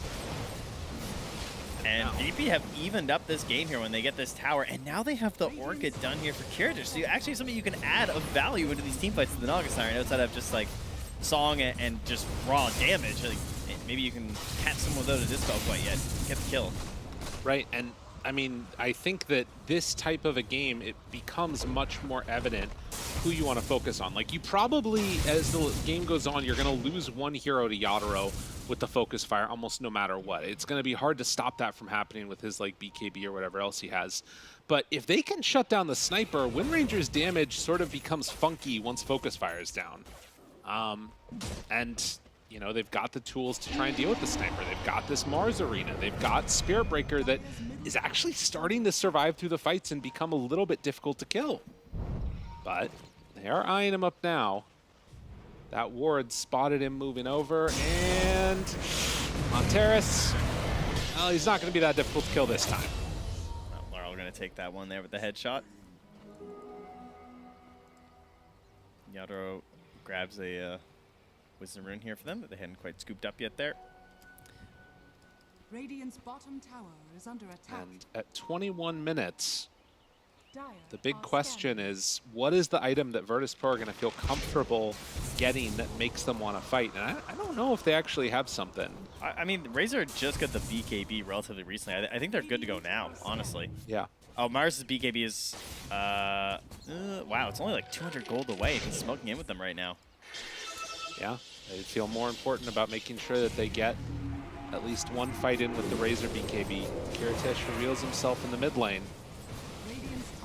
That tower's still alive. They'll send in the illusions to try and finish it off. I mean, Yadro's BKB is about the same distance too, so yeah, you know, it's, whoever's courier is a bit faster here and taking a fight on the Radiant side might fight them a little bit here. That's 2 towers taken in just a couple of seconds. It is amazing how much advantage they've taken in this situation. They've done a really good job of kind of carrying the momentum of those fights. Charge through. Up on. Oh my god, you can't do this, you can't do this. Collapse jumps in. Stomp now on to 2. Does he get the Doom though? Trying to find the real one, and he got him. Bro! Oh, it was so good. It was so good, VP.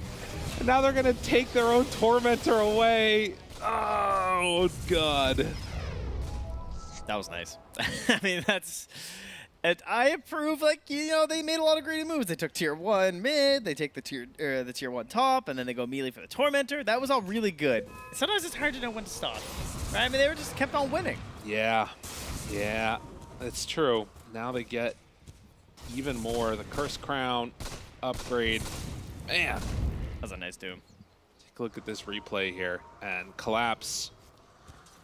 Do you think that it should break your Blink Dagger, the Tormy? No. Nah. Okay. We want people to fight at the Tormies, right? That's fair. That's a good point. Charge in here on the Baboshka. Does use the lasso. And it will be brought down here and now. He's in pretty far. Notice, can't quite get that God's Rebuke. Drops the arena. I mean, he's a high level, to be fair. That's fine. It's like a lot to get that. Ontaris is the one that gets the last touch. Mjolnir now and BKB soon to be online for Laurel.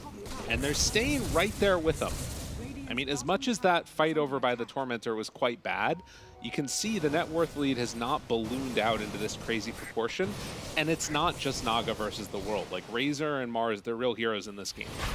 Yeah, now's the Song from Yasha, and I already had the BKB finish up, which only used once, but now, of course, we have one that's done up there on Yadro, too. We already saw Collapse, the impact he can have there to just like straight up win the fight because of his. As Terrace knows where Collapse is, but isn't going to try and chase him out. Collapse forces TP all the way back to the Weldon, so tons of space on the map right now for Pro. Collapse now onto the Doom, also going to pick up the Yules. Perhaps we'll get another quick wing around him. I think they're going to try and maybe... I mean, Spirit are getting together. They got an amplified damage onto Yadro. They might try and take this fight even into the Aegis. Classic Team Spirit. Although one of them a TI. They are under a ward right now. That's going to get taken away. And we'll see if they decide to make the move or not. Looks like the answer is no. A little bit too scary to take the fight after Roche and under a ward. When they won their first TI, not many teams can say that about. You know, that was a classic tactic of theirs. Jump in, find one. And so that's, I mean, this is actually just vintage Team Spirit. They do this all the time. If the enemy team took Roche, they would wait about 30 seconds and then they would smoke and go. Because what's the first thing everyone does when they take Roche? They all split up and farm the whole map. Because everyone goes, we want to do something with this Aegis, but first I want this item. So we have 5 minutes to work with. So you all split up, and they smoke out and they get a pick. They do this constantly. Still works. If it ain't broke, don't fix it. An easy pick into a tier 2 tower. Well, VP are spraying out. Can they find anybody else on the sides of these maps here? Oh, that's interesting. Collapse went back for a Midas. Didn't have one for a while there. I don't know when he bought that. Deep ward. Charge onto Collapse. They see him coming through. Dude, look at Team Spirit's wards. Yeah, these are some anti-Spirit Breaker wards for sure. Oh my god, the Spirit Breaker. He's so sad. Although the Blade Mail may be a sign of things to come and problems to come for Laurel. If they start picking up a few more of these Blade Mails, he's going to have issues. It's kind of his only contribution at this point. It's going to be so hard to get good charges off. Yeah. I mean, you can see, though, that, like, little triangle of wards in the dire, like, triangle. It's just they see everything over there. Does give them some sense that, well, VP are probably not in that area.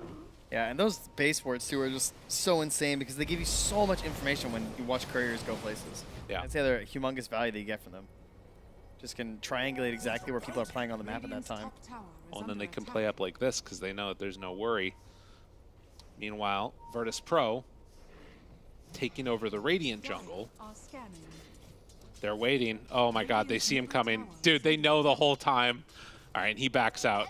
Having an understanding that there would be maybe a kill. Oh my god, are you kidding me? What the hell? That's how you lose your ward. It got pinged immediately after. All right, well, you know, you went for it. That's petty. That's just... It's a psychological win, if nothing else. I like this push up top, though. I mean, they have the Aegis on the Naga Siren. They're pushing this in. Squadix is also just sitting here holding a haste rune in his bottle. Really powerful item for a Razor, so they're definitely prepped to fight. Uh-oh. Oh, Naga Siren. Oh, my god. No. Wait, what? It goes in? They're just like, wait, is that real? They're like, surely they're all here. But, I mean, they're lacking Yadro, right? Like, he kind of left just a few seconds ago. They don't have that big burst damage. Fair. And I guess they don't really need to take the Aegis at this point. No. It's just going to phase out. I don't think they're going to have a big push moment with it. I think we're eulogizing the Ogre dying in the creep wave over there. The Enchantress creeps. Many of them have been slain throughout their constant running down lanes. But it's enough to get him a gem. Now, well, that's definitely the Spirit Breaker. You're like, guys, help me out here. They see me every time. Yeah, they need it. Absolutely. Mira? He actually canceled that one on Mira. Collapse was waiting. It is a bit of a bait here. Yadro with the Arcane Rune starting to run out. Mira, again, great vision down. Oh. They don't want it. He's TPing out. Yeah, charge through. They find him. Now, Terrorize tries to escape. Is Scared to sing this? Oh my god. What, he Dude, stopped? Is Mira... I mean, he doesn't have a TP. So he's just going to go for a while. Oh, maybe he just walks away? Dude, he literally just walked out of it. Wait. Noticed? Oh. Does he have a way out? A spear now? Nope, that doesn't break it. He's following him. Oh, he puts the I'm coming for you. I'm coming. He didn't. He canceled it. Yeah, you don't want to go through that. It's a bit scary. Okay, but they get the bottom tower. So in the end, still pretty good news for Virtus.pro. The gold lead hasn't really changed much over the past few minutes, but in terms of terrain taken on the map and objectives, a lot of things have gone Virtus.pro's way, and those are all good news moments here for Antares, again, who's charging through another ward. And just wants a bit of secrecy about the movements here. I mean, this is... Oh, wait a minute. Another They're converging. They see Antares. That's not the target you want to go for. Squadix would be much better, but he also has BKB. Sanjin, Yasha, and, well, Maposhka, now he's in some trouble. They move in, Notice finds him, immediately connects. Mira in trouble, but they jump in with Collapse. They're all moving towards them as Mira gets the Eul Scepter to stay alive. Do they have the damage they need? That's the Blade Mail. Good damage on the low ground. Laurel is there. Can they bring down this sniper? Goes for the Hurricane Pike for the jump away, but there it is. Song of the Siren connecting, and they're just deciding we need to get the hell out of here. Razor is not going to manage to escape. In the end, it is 3 dead for Virtus.pro and FNG looking like the 4th. Yeah, he still has that lasso. Didn't use it on that first jump here onto the Razor, and a Sprank will not save you. All that vision. And I mean, that's what sets that all up. Team Spirit took over that entire area. And they were just dewarding it too. Like they're bringing over the courier, they were trying to get rid of that vision. They kind of had an inkling that there was something up there. And they got 14 gold. Okay. All right, cool. That's good. With just the 1 kill. I mean, that's 4 for 1, and they get like a slight little bit of a gold advantage. Or not advantage, but gain. It says something about how this game has been going now. I mean, Kiritich is still very strong, but if they find the real one, which it feels like they've been able to do pretty consistently with, you know, the jump in coming from Doom, Yadaro will just rip him to shreds. He has finished the Bloodthorn here. Let's go pick that up. Just needs to grab the Hyperstone. Maybe Naga should get a Blade Mail. Everybody.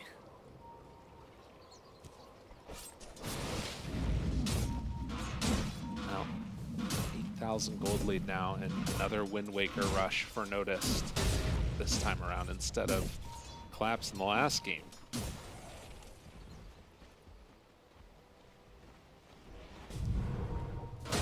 As we're waiting for that next Roche to respawn, Laurel trying to get in towards a Lincoln Sphere. It's been a little bit of a topsy-turvy type of game. So they'll smoke out. Song of the Siren off cooldown in 15 seconds. They have a get out of jail free card. Things start to go bad. You can see Spirit, they're already prepped and ready for this move. They're moving so slow on Virtus.pro. It's like little inches forward. Collapse, does he show? Laurel is there. They want to go. The counterplay could be pretty big, though, if they manage to get him. They do manage to connect, though, onto Laurel. BKB runs away. Razor linked up. Oh, but the lasso to keep him away. Get off my carry. You ain't taking him down. Song of the Siren to try and survive, but the damage is there. Yadaro keeps on hitting that BKB. Dude, what a freaking sick bait that was. I mean, it's costly, right, to do that. To all sit prepped up like that, but I feel like there's so many moments in this game where I just see Collapse sitting in a circle of trees waiting for these moments. And Maposhka, like, with that lasso to sit. Because if Razor was free to keep going that entire time, Sniper was dead. Didn't happen, though. And it's just the inability to really chain something from them, too, right? Like, they get the Arena Spear, but then what's next? Yeah. There's nothing. I mean, unless Spirit Breaker's going to be able to combo up his stuff, like that BKB is going off. It takes some time for the damage to rack up from Naga and from Razor. It's not that burst that we've been seeing. Well, that Roche is up here in 4 seconds. Collapse going to walk in. He's waiting. Takes a second here. Spawn. Oh, he's good. Yadaro underneath the ward. And yeah, they're just right on into the pit. Terrace will not run into the Wind Ranger. So, next Roche going to be taken. Get themselves a banner. As Virtus.pro get a moment for themselves while Naga sends the illusion all around the map. Tries to just push out the waves to the best of their abilities. Yeah, it's not often you see a game where it's a 12K lead and it feels like the team that's up can't get past the river. But we are in that situation where the wave push is that ridiculous. Right, Naga's done well enough that she can kind of be that oppressive force on the map. They just can't win a fight. Yeah, unfortunately, she's also having that vacuum effect that Naga Sirens sometimes do as well, where they just kind of suck up everything, and they leave a bunch of XP just off the map. Like it just falls into nothingness because of the illusions, which is really disappointing. Yeah, there's a Naga illusion in each lane that we were seeing cut each of them. And it is not easy. You have to sort of carry these creeps one by one along the way. But that's only if they even want to really make a push happen, which, to be honest, they can probably choke for a while. We'll see. Laurel has the shard coming out now, too. But as the levels start to stack up, you know, Enchantress is going to start to hit a little bit harder. Has the Solar Crest and then also a Crimson Guard, of all things. And the XP gap's actually ridiculous right now. Yeah. It's about 35% in terms of like total XP, and more on the side of Team Spirit, which is just nuts. Yeah. I mean, that's why you look at the levels and it's like, what, F&G just hit level 15. I think from that Wisdom Rune. Yeah. Yeah. That is a problem. And they have another one of these wards up in the base right now from Team Spirit. So focus fire the tower, take down the tier 2. See if they decide to push for more. Still 3 minutes while they catch him immediately. Man, as soon as he's there, as soon as he thought he was free to get away for himself, Antares is just brought down. So hard to play against. Yeah, damage though. Yeah. I mean, he did some good damage there with the Blade Mail. Well, Naga. Siren help, I guess, huh? Yeah. Dude, she's just going to keep sending the creeps. It is going to be very hard to push against this lineup, to be fair. Like, Spirit Breaker, Shadow Blade, and then also Naga Siren Illusions. They clear through them, but it's annoying. It's not an easy time. Yeah, and then you have to deal with a high ground situation, too, in terms of song and everything in Arena, so even if you get there, it's going to be pretty frustrating. Right. Throughout a lot of this mid to late game, we've had this idea from Antares that he was going to get a pipe, but I think he's like, yeah, I just need a BKB. Right. Like, it's going to be so hard to finish your charges in this game. So now queuing it up, he's not even that far from it relatively. Of course, for a Spirit Breaker, I guess that's pretty far distance. Oh, wait. He had bought the Shadow Blade, but he sold it to go for the BKB. Interesting. Okay. I was wondering why you were talking about Shadow Blade. I thought you were just talking about later. No, he bought one and then sold it. Someone was probably like, did you read the patch notes? It's not. Well, we're past that. It's not that good anymore. Focus fire the building. It has been a while since we've seen Spirit Breaker. Maybe for good reason, but Team Spirit shoving in all those lanes. Have a creep wave coming. They weren't able to catch that one with the Bat Rider. But it is going to be time for the next Tormentor. Yeah, it is feeling definitely like you're sort of in guerrilla warfare here on Virtus.pro side. You're trying to find those pickoffs where you can, and Collapse is just bullying people. Does have Boots of Travel online, so can get to his team at like a moment's notice, and otherwise can just set up for kills when he needs to. There's only a minute left here on this Aegis on Yadro too, so I don't even think they're really in that much of a rush. No. They'll probably just wait for the next Aegis, honestly, and think that that's the moment that might actually force a fight out of Virtus.pro. Oh, and that is a butterfly done. No MKB yet. Although it does look like Laurel is building into it. And yeah, immediately Same thing with Yadro Yadro is too. Yeah, he's been queuing it up as well. The list, but they're right on top of FNG. Tries to leap away. Not going to happen. Take down the Enchantress with 30 seconds left to go on this Aegis. And Virtus.pro left to think about what could have been. The 15,000 gold lead. Yes.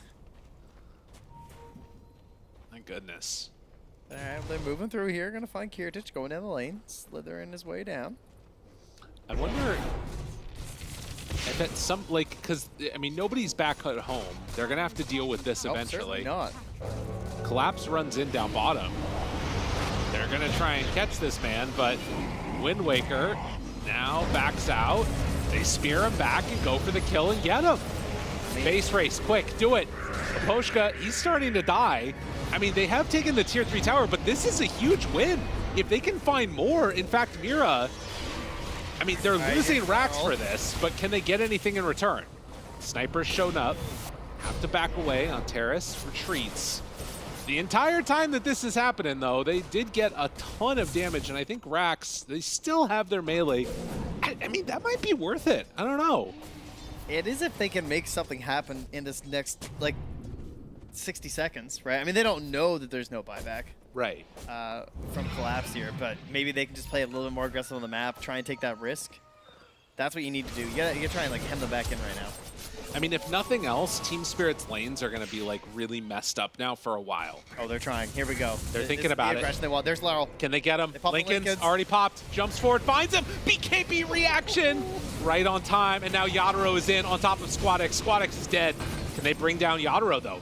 Might be in a little bit of trouble. Chasing. God's Rebuke. The charge through finds him for the moment, trying to pull him down low, and they get it. It's enough. No buyback on him. Now the Song of the Siren. They've caught the sniper too. Is terrorized. Completely surrounded, but Mira, he's got to save the day here now. Can they do it? They missed the spear. It's all a whiff. Oh, it's really bad. But now can they bring him down? Starting to swindle him down. Can they get enough damage? A couple more hits, all they need, but there's the Hurricane Pike. FNG hitting. Goes for the Sprout to leave the damage. It's just not enough. Still a huge win. Dropping items on the ground here. Picks it back up. And, well, more Yules. I can't believe they didn't get Laurel. He somehow survives. 4 go down for 2. Just when it was starting to look like they might have had something. Yeah, he dropped his null to scoop up their gem. All that just from that BKB he waited for. He jumped on it, popped the BKB, spear misses. And of course the arena wasn't back up yet at that point because of the fight previously, so had to wait for it a little bit longer in the engagement. And like you pointed out, that issue with the Wind Razor, right? Use the focus fire to kill the Razor, but the sniper was actually being pushed back for a lot of the early parts of that fight from the MOUZ. Like, when he makes this jump from Notice, even though he doesn't get it, the good news is he's occupied. Right. So he gets the 1 kill with the focus fire, but then Yatoro is actually able to die. The problem is, unlike Collapse, who died immediately when they jumped on him, the Naga Sirens can't hit him because the illusions are taking so long. Like, it's hard to get him stuck in the blender. And that's when Laurel just goes to town and gets a bunch of damage. And What happened here after the song, though? I kind of missed this. I mean, I think it was just a little bit of a whiff on the spear, the timing of it, and then concussive grenade, and then eventually Hurricane Pike comes back up. But it does show at least one of the avenues that you can take, and yeah, just getting him out of there right at the last second. Could have, would have, should have, but in the end, it was not enough. Thankfully for the side of Virtus.pro, they got Kiritich out of there.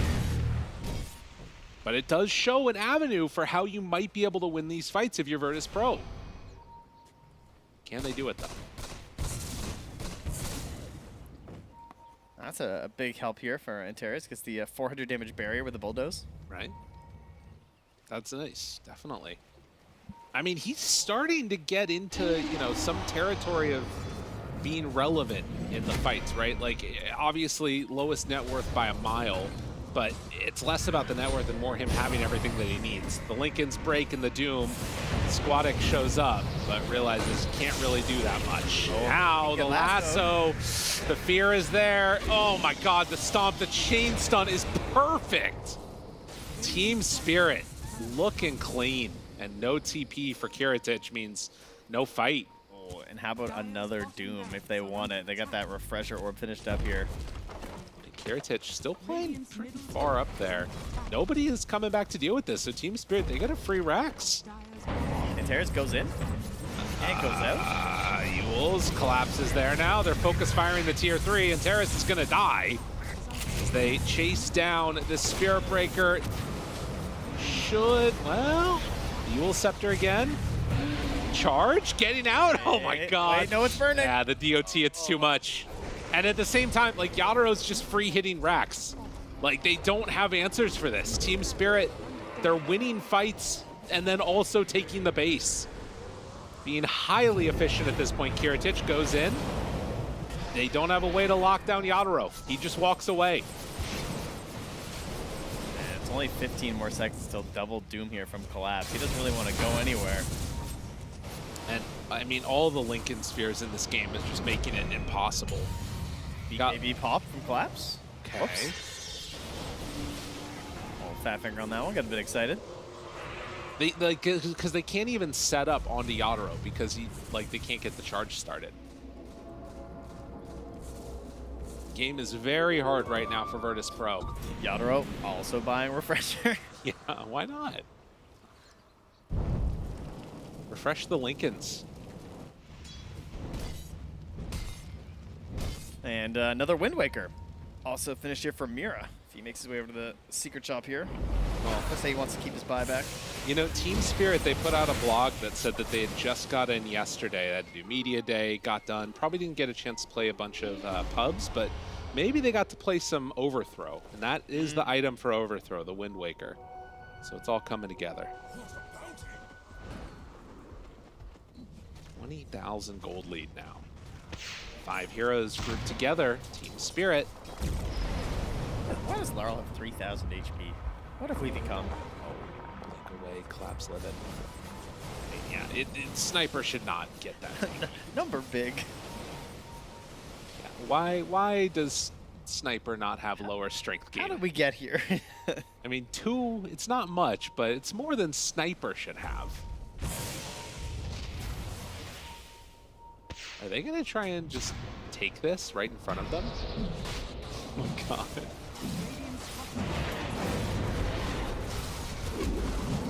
Is he focus firing it? Okay, yeah. So they know now that Roche is being taken. Meanwhile, some buildings are getting hit, but Virtus.pro can't get there in time. And that's an Aghanim Scepter for free. Yadro gonna take it. Oh, jeez. Collapse tries to hit onto the illusions. So they're delaying the game, but to what end? When are we gonna see Virtus.pro feel comfortable taking a fight?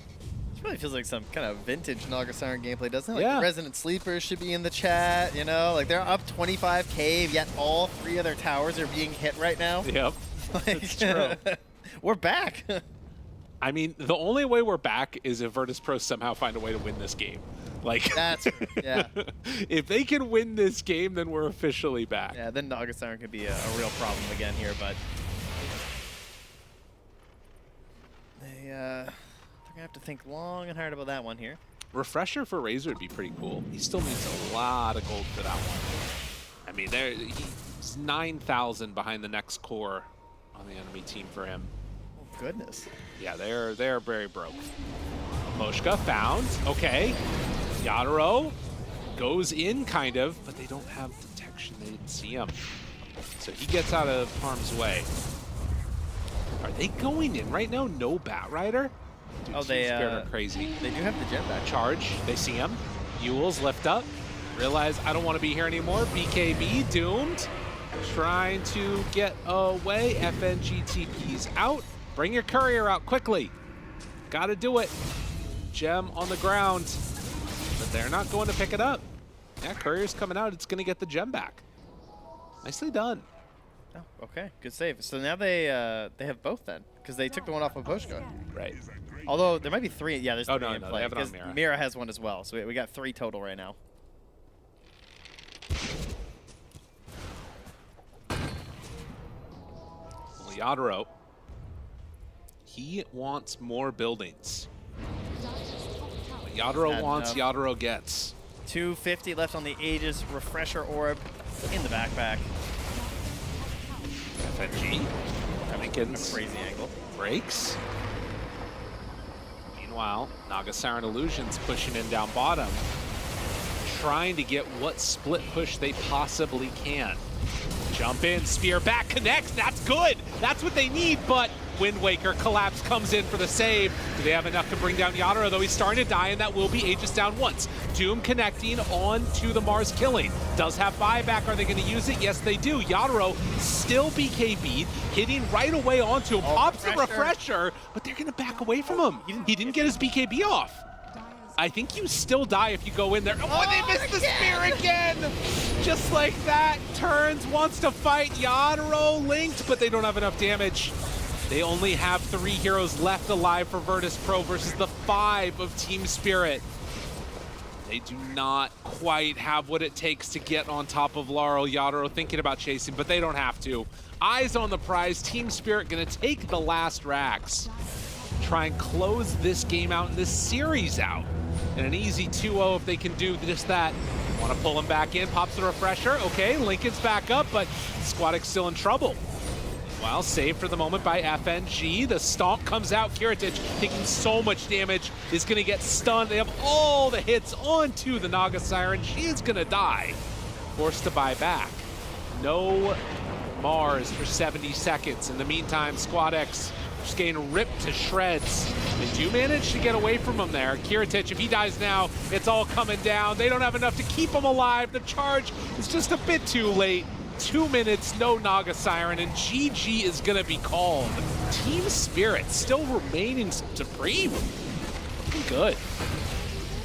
There were definitely better moments this game for Virtus.pro. I think that's pretty safe to say. You know, they did a little bit of a better job in terms of like taking control of that mid game. Like that one point where they moved through, they swept through, got a couple of towers, and then unfortunately they went a little bit too far here at the Tormentor, and then that kind of felt like their last chance. Right. They had any control despite pushing out so much of this map. They couldn't actually feel like they had a chance for the victory. His collapse. He looks happy. He's quite pleased with himself here.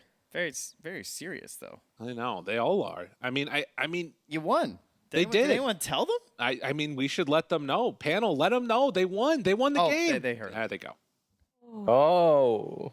Oh. We're testing out the acoustics in the studio because we're kind of hearing the players. You know, you win and you're supposed to get excited, and yet we're left here wondering why aren't Spirit looking happy with that? And maybe Fear, it's because it wasn't the cleanest win for themselves. Game 1.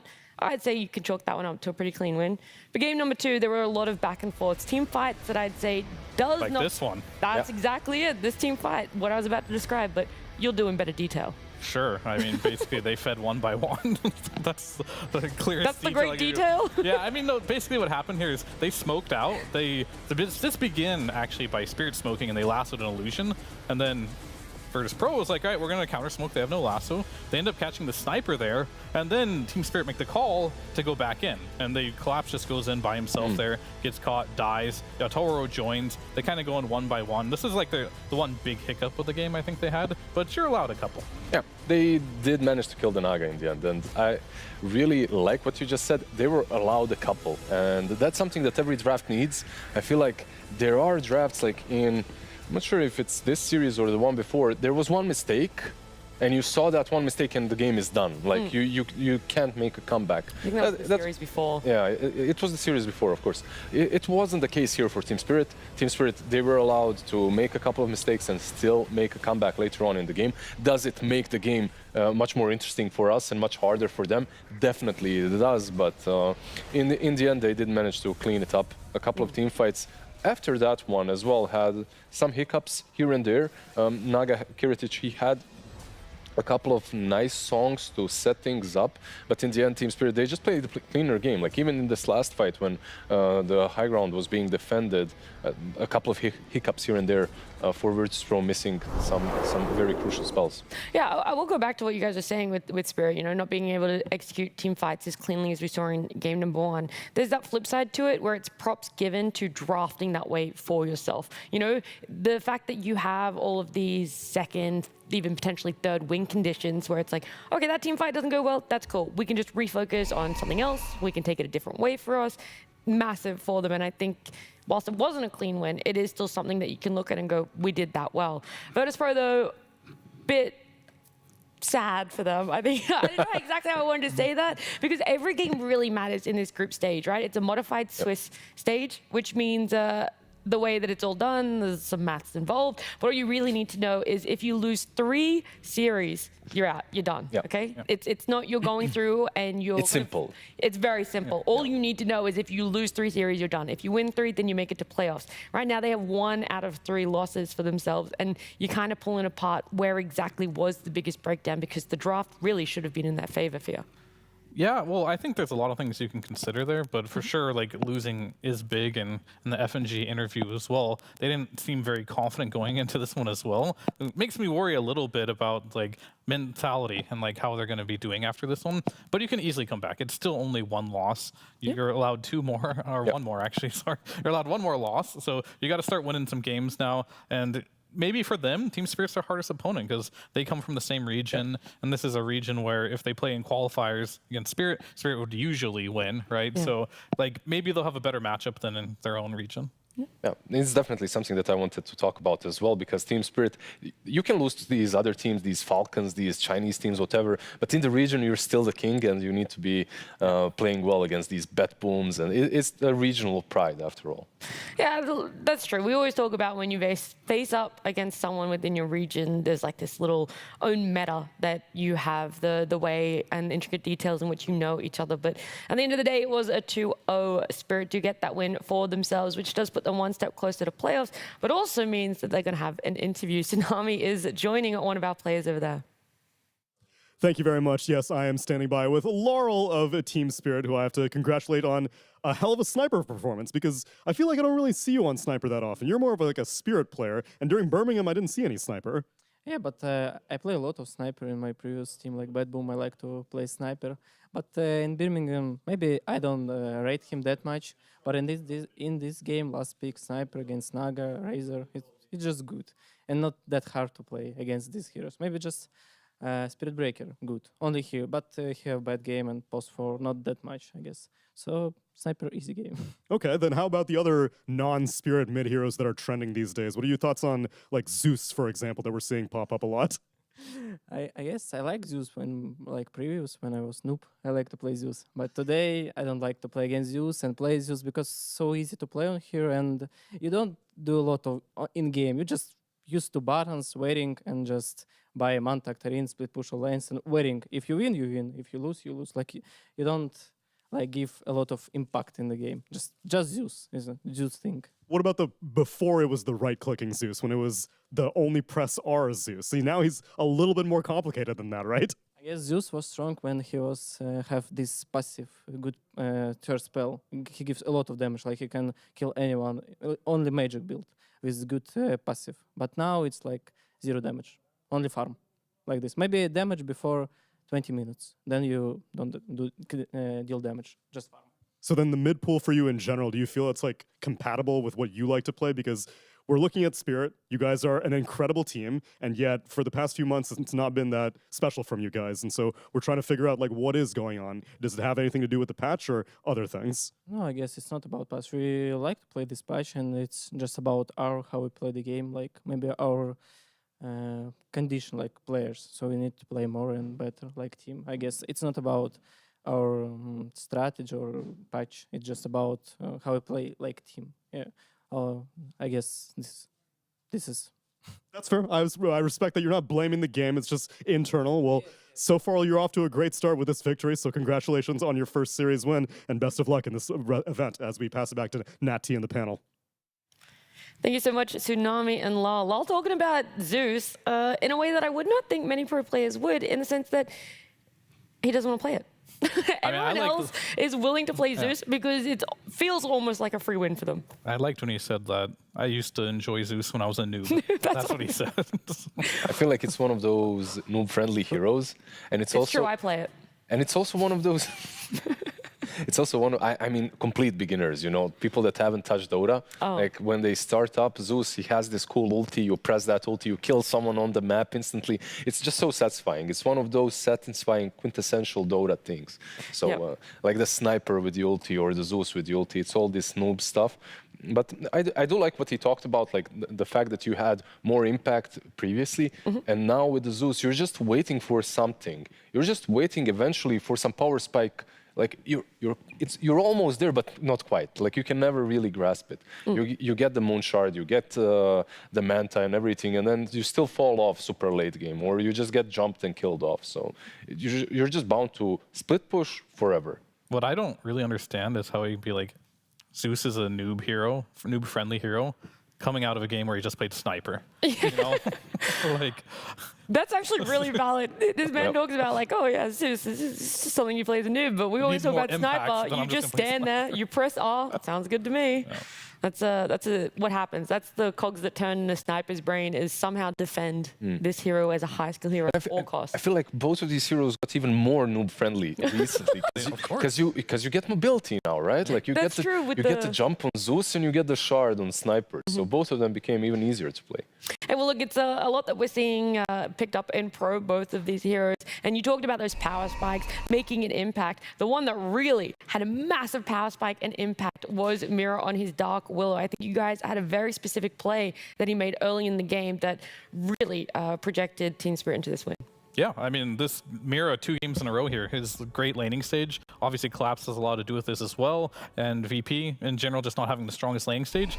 This Dark Willow got off to a really good start, and you're seeing the replay here. Who expects this? 11 minutes in the game, you're a mid-Razor. This Willow just comes up to you and just solo kills you 100-0 there. And that just kind of like showcased like Mira's impact in this game. Ended up going 10-5 as to support this game, doing lots of damage. And these little things from the laning stage transitioning into getting solo kills can really snowball your supports, and Mira just had an amazing. I feel like it was so important for him to be big on the Dark Willow, because they kind of lacked control here and there, and the Dark Willow really compensated for that.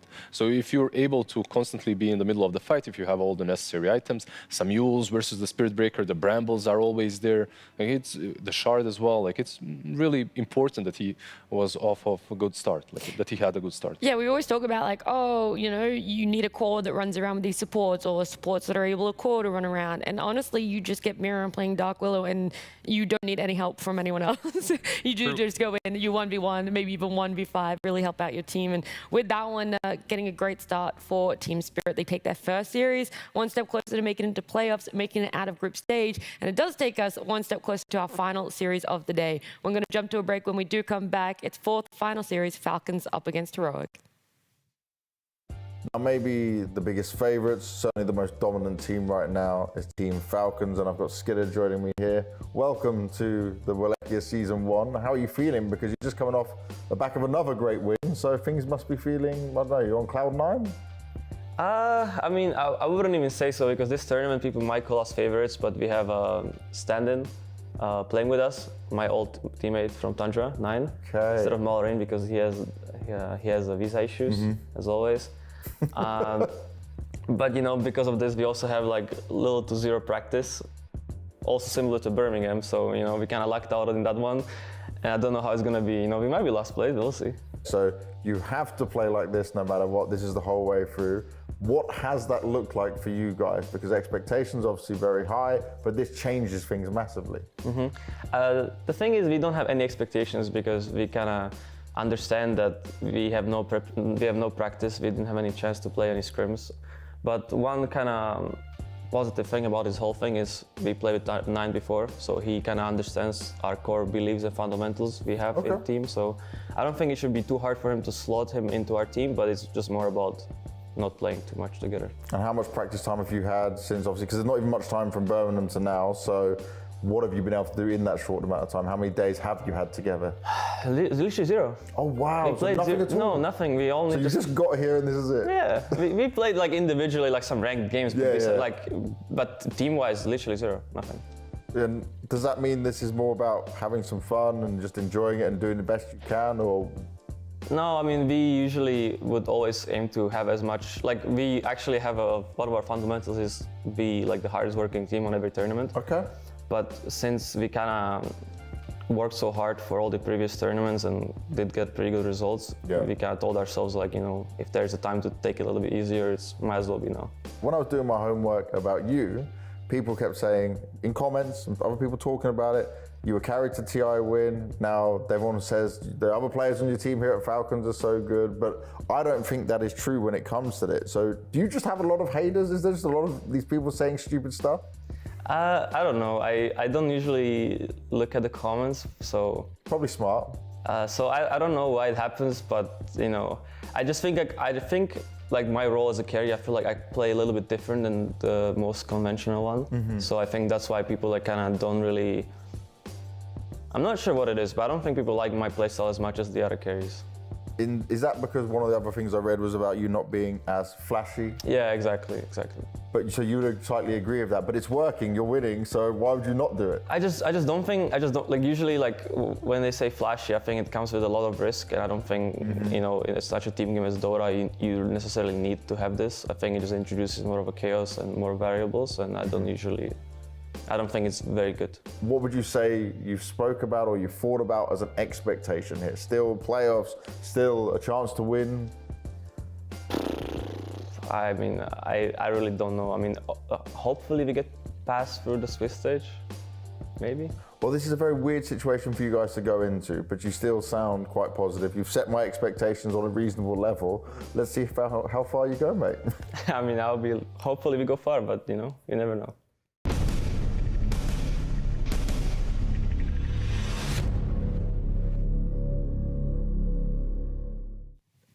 Welcome back to PGL Wallachia. We saw that interview there, Banks and Skidder. Can I just say, Banks is like, oh, you've set my expectations reasonably. Mine are like 6 feet under. I mean, that interview, there is no confidence coming out of Skidder there of exactly where he thinks it's going to be. I don't know if this is like a, I don't want to jinx it, but secretly I think we're going to go far. Or if there's genuinely not much confidence considering that they're not at their full roster. Genuinely, like there isn't a lot of confidence, but... Yeah, you know him well? I talked to him like a few days ago, and I met him at the airport. And basically, he said the same things to me, but he almost went a little bit further, that they didn't get any scrims for Birmingham as well, but they still won it. So... Shouldn't that instill? Because they had a stand-in Samael, right? Stood in for them like right a at the couple start days, of that. yeah. For one day, It was one yeah. day. It was one day. Sorry. And basically because of that, they couldn't scrim, and then they got Malrine, right? So it was, yeah, it's kind of a weird place for them. But he said it himself, like it's time to take it maybe a little bit more chill. Now is the time, but I don't think they are. I feel like this team, they laid down way too much smack for them to take it chill ever now. It was pretty spicy in Birmingham. There was a lot of controversy around it. But this team, I do think that there is going to be a shake-up for at least today's expectations for them. I'm not sure what their scrimming was like coming into today with 9. Also going to call out Crit. He was at a Taylor Swift concert last night. So I don't know the last time that he even opened up Dota, to be honest. He's a Swiftie then, yeah? He's a big Swiftie. That's what I've heard. You'll have to ask him what his favorite Taylor Swift song is. You might be surprised. So I don't know. Do you have a favorite one? I don't really know many of them. I'm sorry. I don't think you can even name one, Fia. Oh, I can name some. Wait, I know the Bad Blood one. Nice.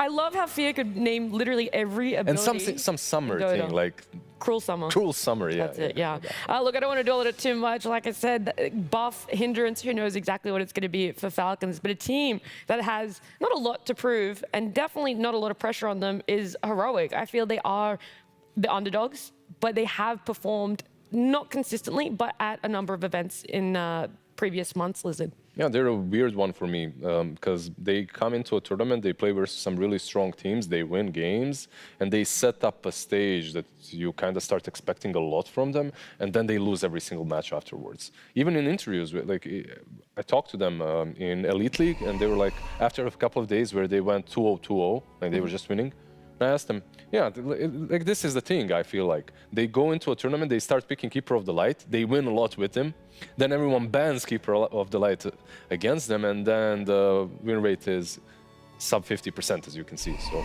not that great. I feel like Analog and the team, Heroic for me are probably one of the best teams when it comes to Keeper of the Light and how they play it. Okay. Like they understand the hero not only with the player perspective, like one individual player, how Analog plays it, it's also about the whole team composition, how they mash up with him.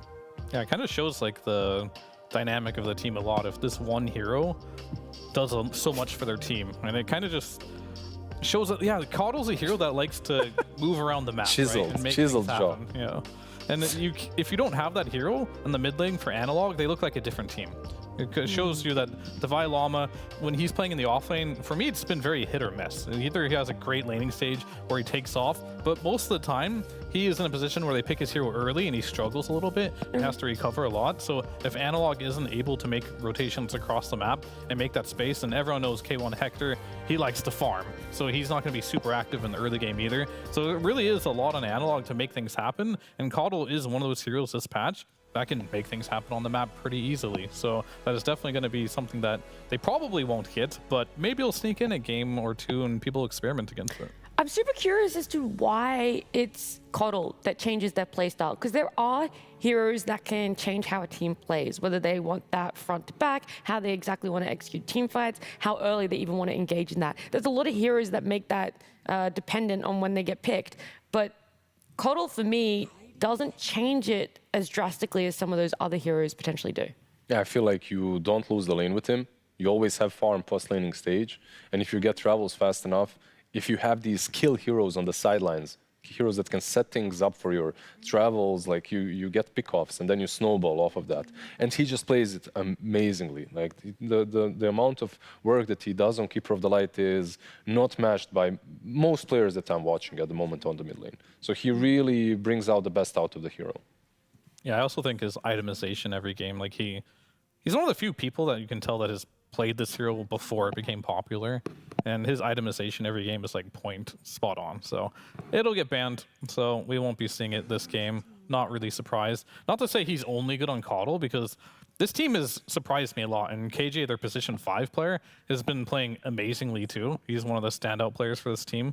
So there's a lot of like, well, I'd say like weapons on Heroic right here that you kind of have to deal with. And did they ban Nature's Prophet? Because that's one hero that nobody else is really playing right now, but it is a hero that potentially Heroic does like to play, and KJ plays incredibly well. They did not. I'll keep an eye out for it. Well, I will. I'll keep an eye on the bans then. Look, it doesn't get banned out, but it doesn't get picked up either. It is going to be the Pango that Heroic go for there. So Coddle not going in their hands for themselves, but Pango will be going in that mid.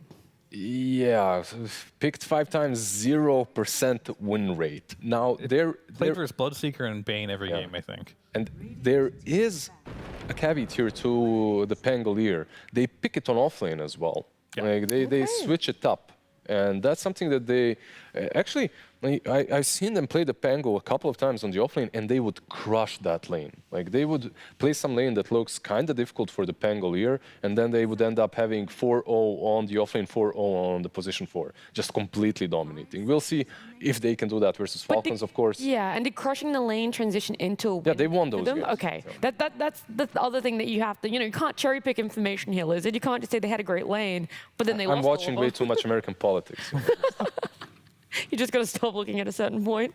Exactly. You just say what you want to say, cherry pick the information, and that's it. But the Pangolier, he does a lot of work for them on the offlane, and the item build usually is the same, like from the mid lane, the Arcane Boost, Diffusal, whatever, just run of the mill. And if you get countered, you're an offlaner at least. It's not as bad.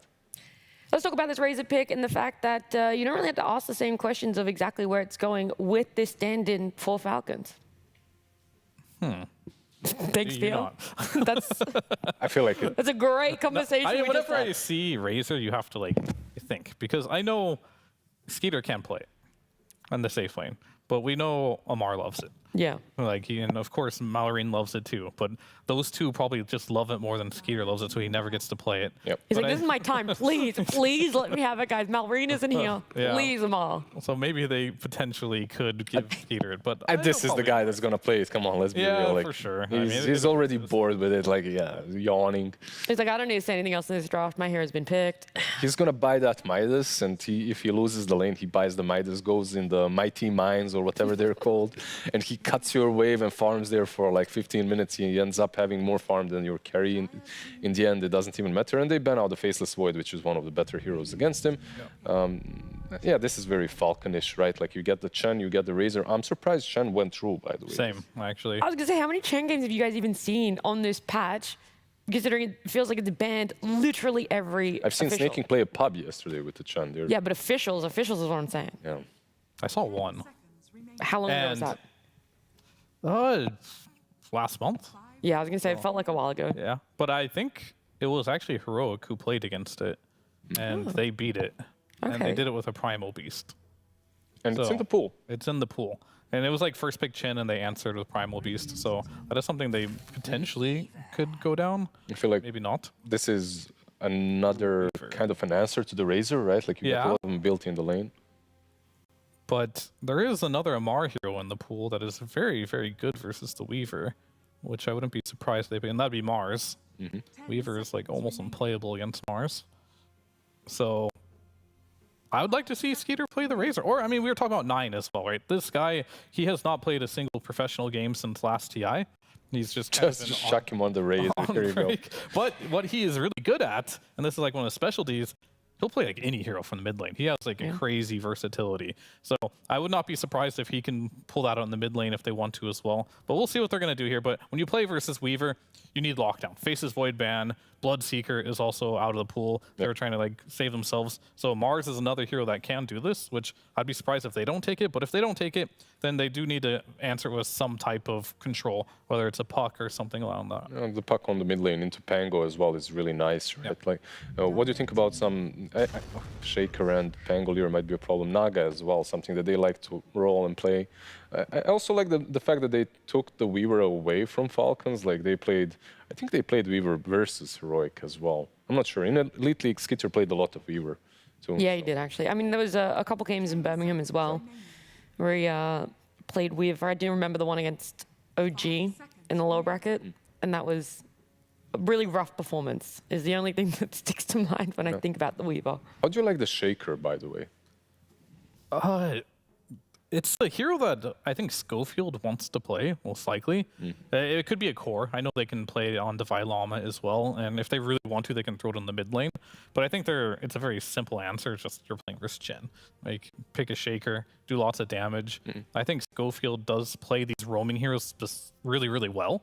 Like, he's one of those players that excels on pretty much any melee hero. Yeah, I was going to say the He'll same. roam around the map. He'll be really annoying. He'll find a way to, like, make any hero work, I feel. It's like South America position for Tusk, Clockwork, these kind of Earth Spirit even. But for me, Shaker isn't. He's like that, but he's not as big of a brawler. He's more of a, I'm going to position myself well, use that fissure. He won't necessarily be jumping in. And speaking of another melee position forward that really works well against the Shaker, that's the Clockwork. Now you have him to mess up anything that the Shaker might be doing in the mid game. You get the rocket to scout him out. If you get on top of him, he's probably dead without a force staff. Like, he can't use anything in the cogs and battery assault. He doesn't just get to sit off in the back line and hope to blink in with a big ult. It's a bit harder. Yeah. He's going to be a little more careful about it.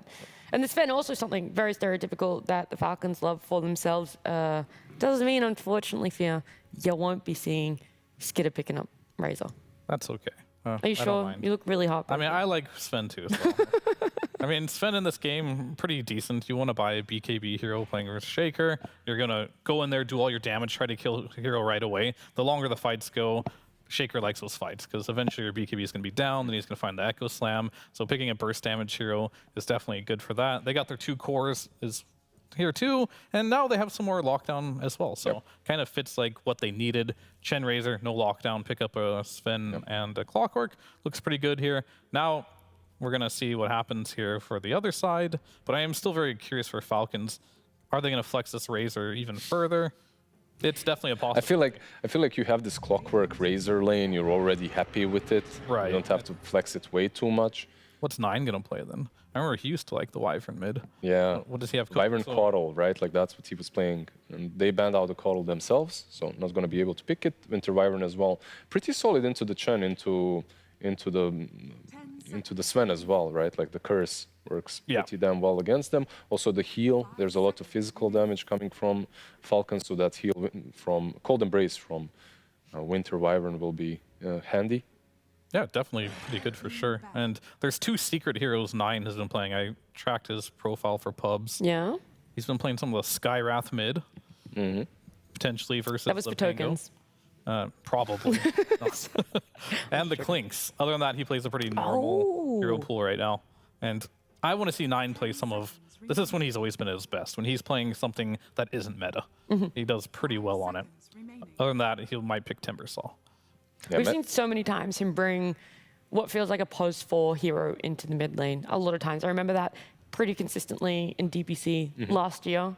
It was the Dark Will, I think he even brought out into mid a couple times. Grimstroke maybe as well, him and Dobson, right? Like, yeah, way back when. Well, Skywrath, I've seen some clips of Skywrath dealing 600 damage with a shard, like having a lot of intelligence stolen. I don't think we might see it. Like, I want to see it. Because, I mean, well, how does it lean against the Pengo? Because we don't know exactly where this Pengo is going. And I feel like it should be fine as well. Yeah, you just have so much damage.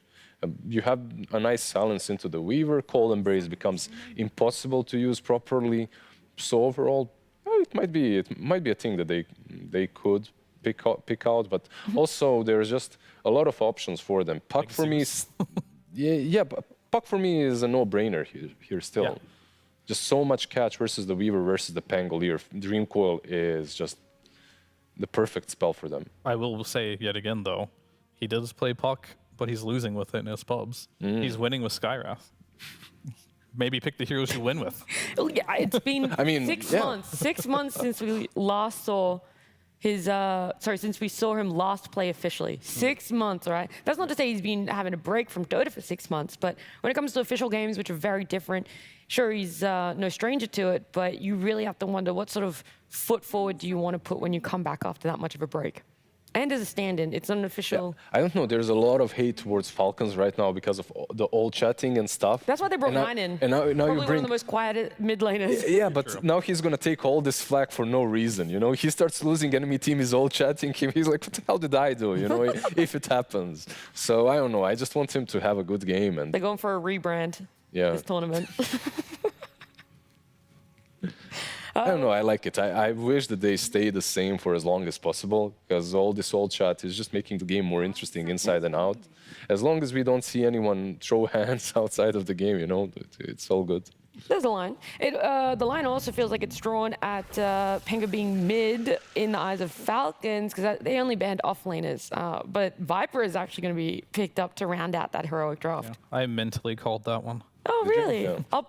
So the Shaker Viper offlane? Well done, Phil. You're so good, man. You always do this. No, it was a question of, is the Shaker going to be offlane core and they're going to pick a Schofield hero there, or is Schofield going to play the Shaker and they're going to have a ranged like type of Viper, Veno type of hero in the offlane?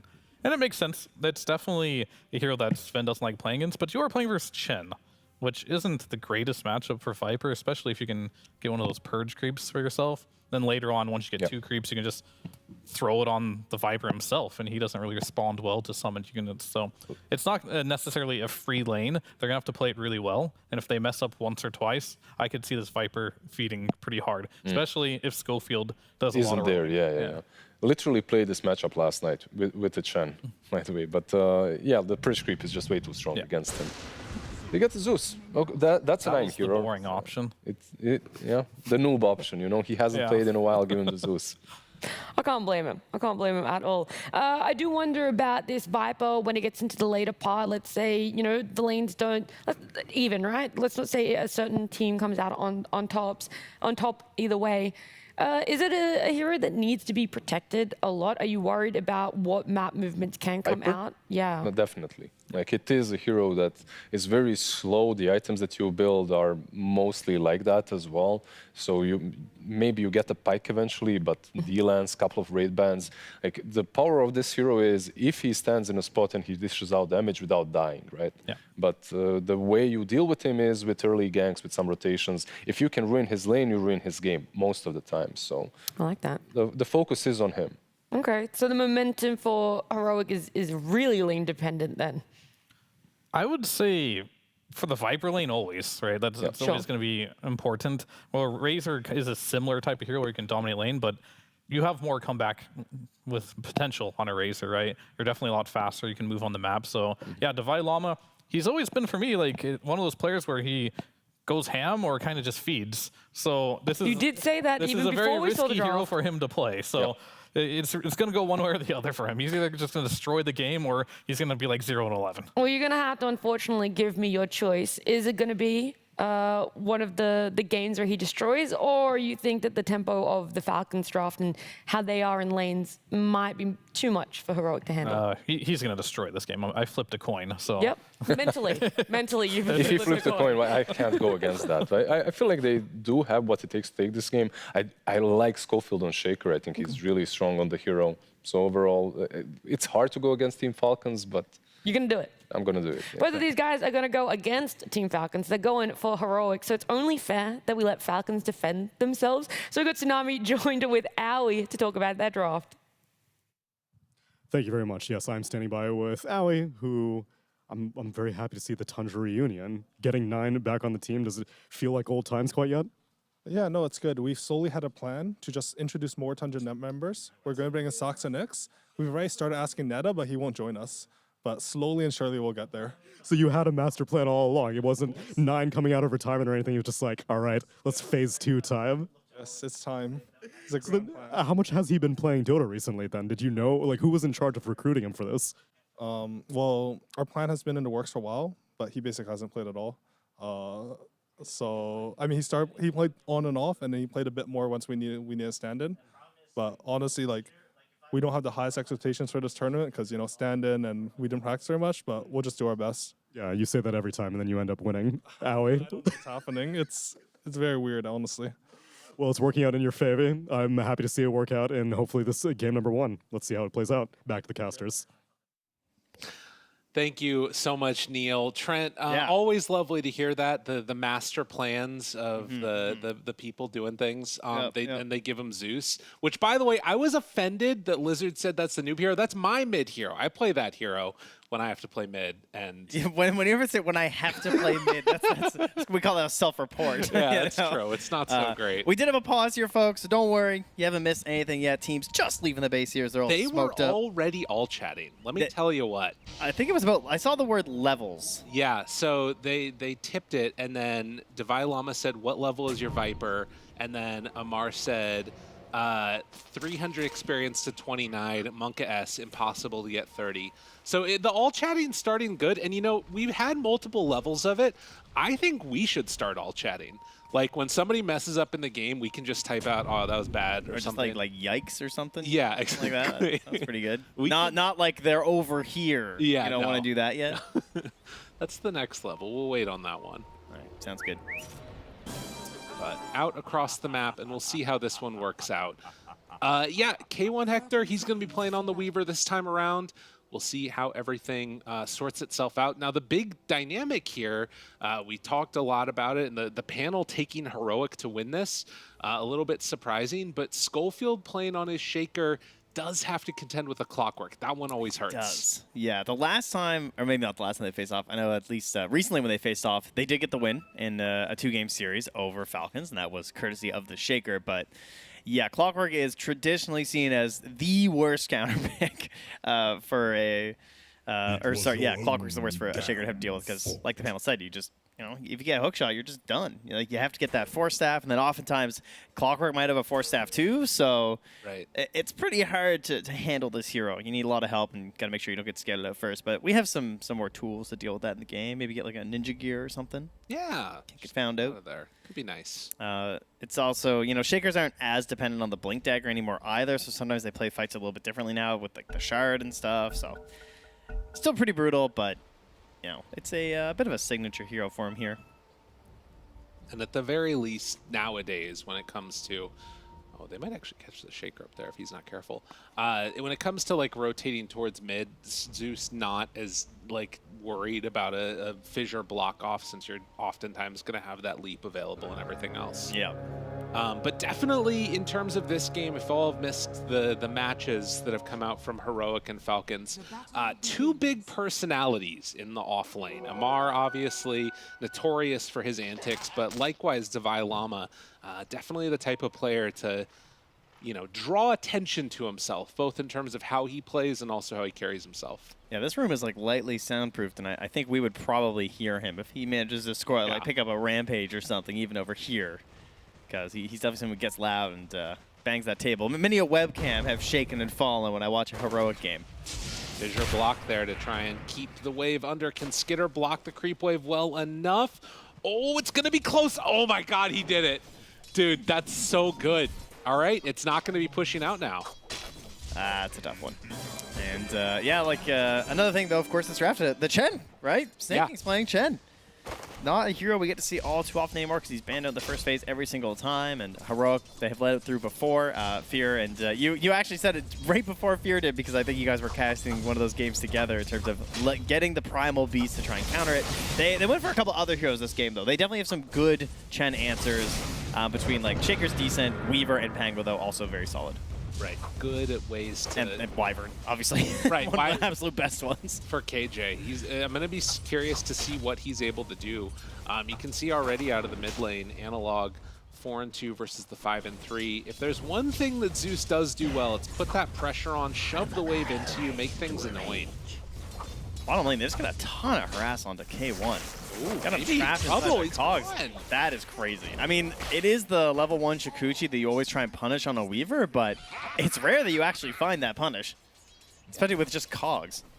Well, and you know, they had time to figure out, and they knew what the lane was going to be early because they picked K1 Hector's heroes early, and oftentimes that one gets sort of sent towards the end for him where he can get a counter pick or something. Not this time. Chain Lightning creep for Snake King. See how much damage they can get with that. 11-4 right now versus 6-2. 9, he doesn't look out of practice. Yeah, he's been doing a little bit of pub playing here to get back and ready. You know, it does feel like a while since we've seen him, but I guess all in all, you know, considering the career he's had, it's just a small break. Yeah. For one of the best mid laners to do it, and again, someone who has a humongous hero pool. This is one of his more familiar ones, not really something that's a little bit out there and wacky, but I'd like to see him bust out something else throughout this tournament here too, but maybe just get a little bit more comfortable. Yeah. Before we'll look at the fun ones.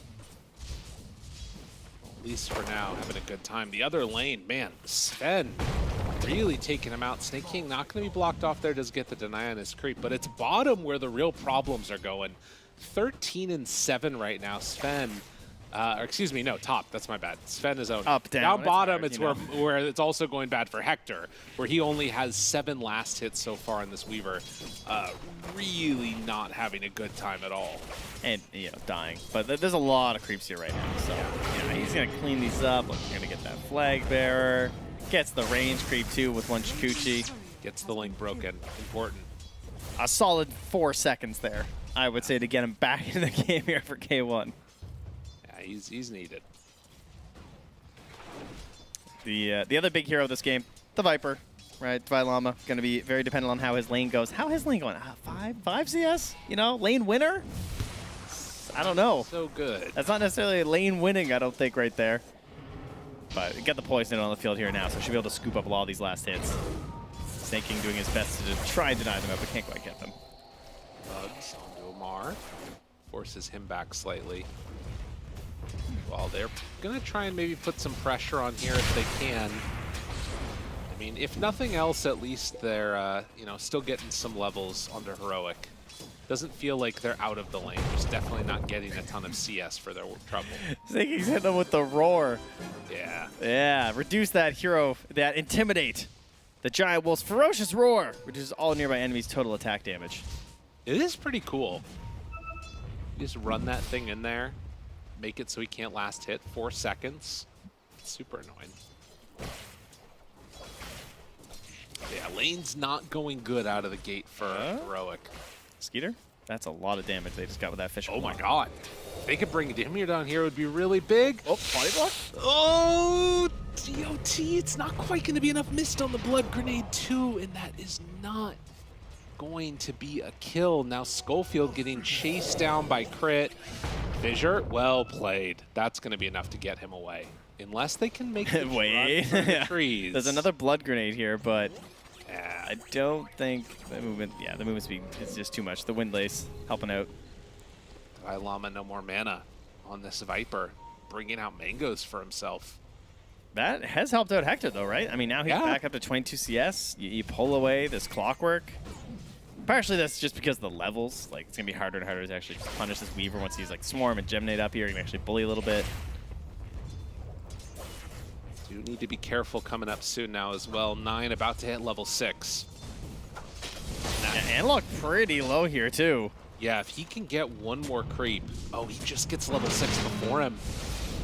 Ooh, 9. Yeah, he's got ult, or wand rather, before the ult. Yeah. All right, and that's level 6 now. With Crit making the move over, has to be careful about this. Oh, if he catches up. Yeah, I mean,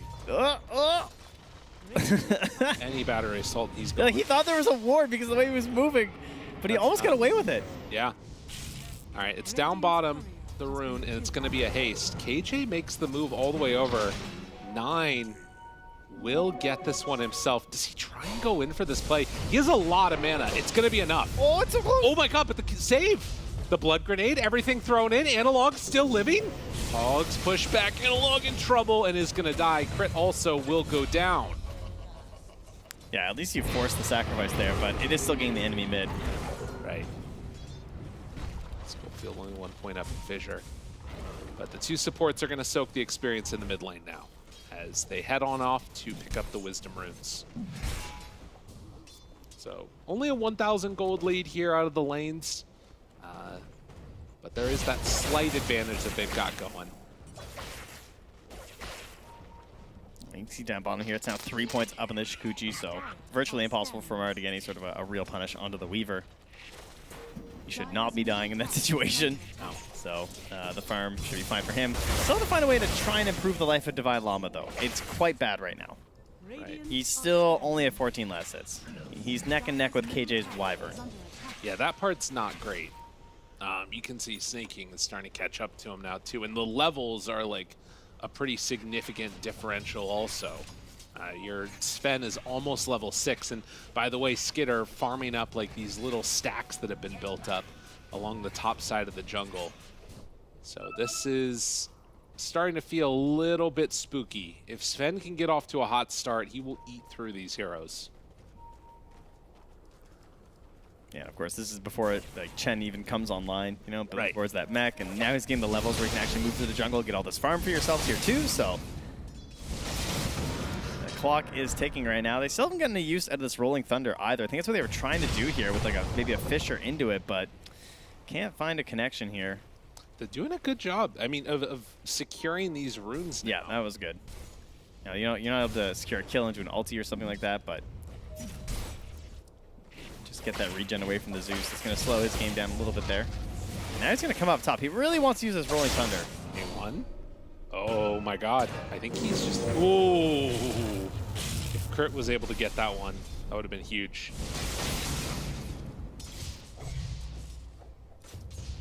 So, still ahead, but not by an impossible margin for Heroic. Analog going to take these stacks. Oh, that's a big recovery. I mean, he's been running around for so long, like trying to make something happen, it felt like, with this ulti. But, you know, Shaker is getting mid, so that's okay. Shaker obviously needs that earlier golden XP compared to a lot of supports. And Analog picking up this stack like this kind of makes all this wandering a little bit less painful. Yeah, about even with the other heroes. Tons of stacks being built all over. And I think almost all of them are done by Falcons. That is definitely the Falcons' MO, right? Like they're definitely a stack-based team. 9. I think they scouted him moving down there. Hector does have to be careful with Thunder God's Wrath ready. He's just backing all the way to the side. They are going to see him on this ward, but that just tells him that he can't really make that move easily. God, he's just so broke on Viper. Yeah, I mean, he's had this like full rotation here too from the Pango and the Wyvern for a while. Skitter's just back in the jungle, spending it up, and he is just clicking this tower. Oh my god, that was close. Hector in trouble. Oh, tries to get away, and he loses vision. Oh, just barely. Lightning bolt. It's not quite going to connect. Hector used every Lotus and survives through that. That's huge. Right back to farming. Speaking of which, Skitter popping the ulti there for the Ancient stack.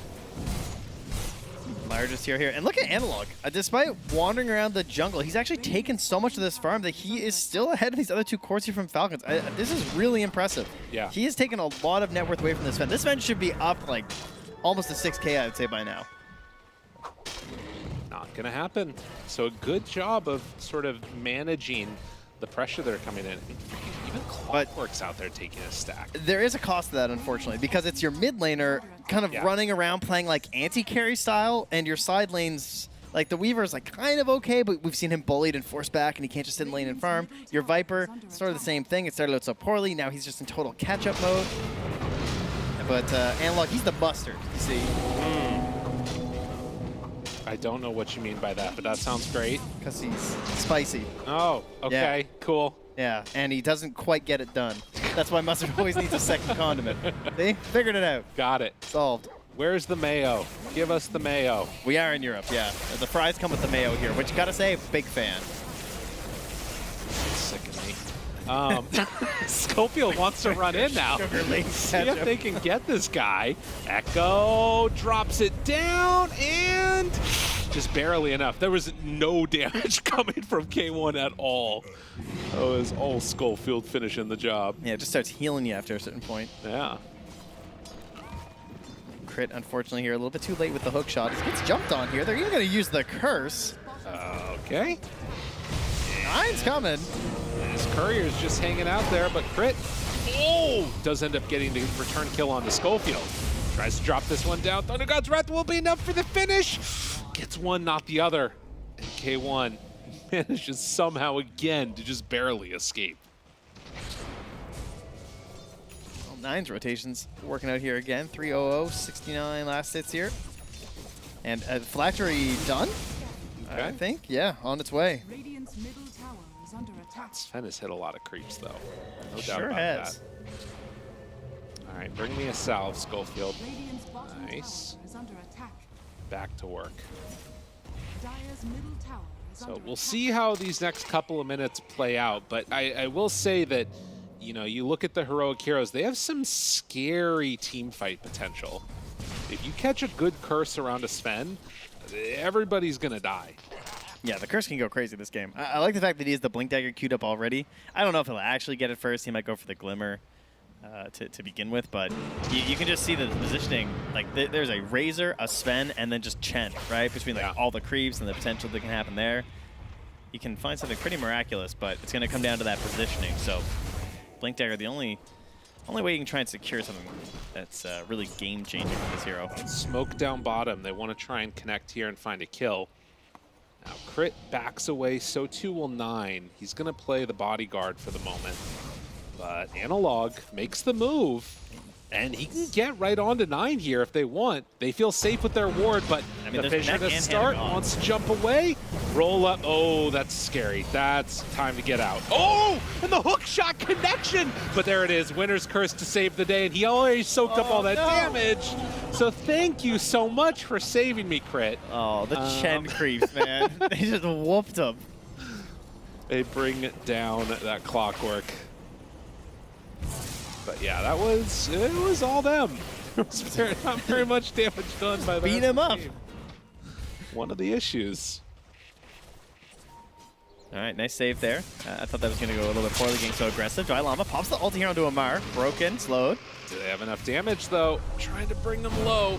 Looks like he's going to survive, but they do force out the Hand of God. Schofield now is in a bit too far himself. He has Fissure. Not going to get it off in time, but wait a minute. Cold Embrace. Cold Embrace. Echo drops down. Damage onto Skitter. Doesn't have ulti from Divine Llama. Now tries to throw it back onto Amar. Couple more hits, but he's barely surviving through it.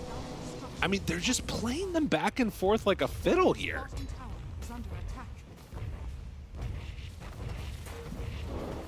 Hector get the tower, though. Does still have his ulti ready, and Hero's moving in. It's going to take a bit. Hook shot.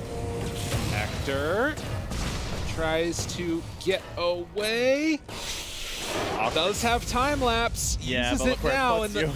does he manage to get out of there? It looks like he's going to for the moment, and there it is, another turn. Do they have enough damage to kill off the Razor? Not quite. Mar lives. I mean, they're keeping it close. Yeah, they are. I mean, Hector's not getting his traditional time to just hit creeps. They're really trying to focus him down here, but they are finding these little turnaround plays. Once more, Analog taking over that dire jungle, still staying high on the net worth. He's done a great job of that this game, considering he's a Pango that's been just roaming and wandering for so much of this game. And again, a lot of his net worth is just kind of taken away from this Sven. Like, you would think with how this game's looked for Sven at this point, he's 0-0-1. He hasn't really been fighting. You would think he would be a little bit richer. Yeah.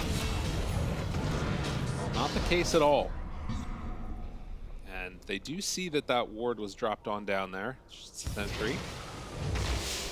All right, we got the big pickup here, the Blink Dagger for Schofield. Unfortunately, level 7 and only 1 point in the Aftershock. So you're not going to get this, like, big oomph factor of the Echo Slam just quite yet.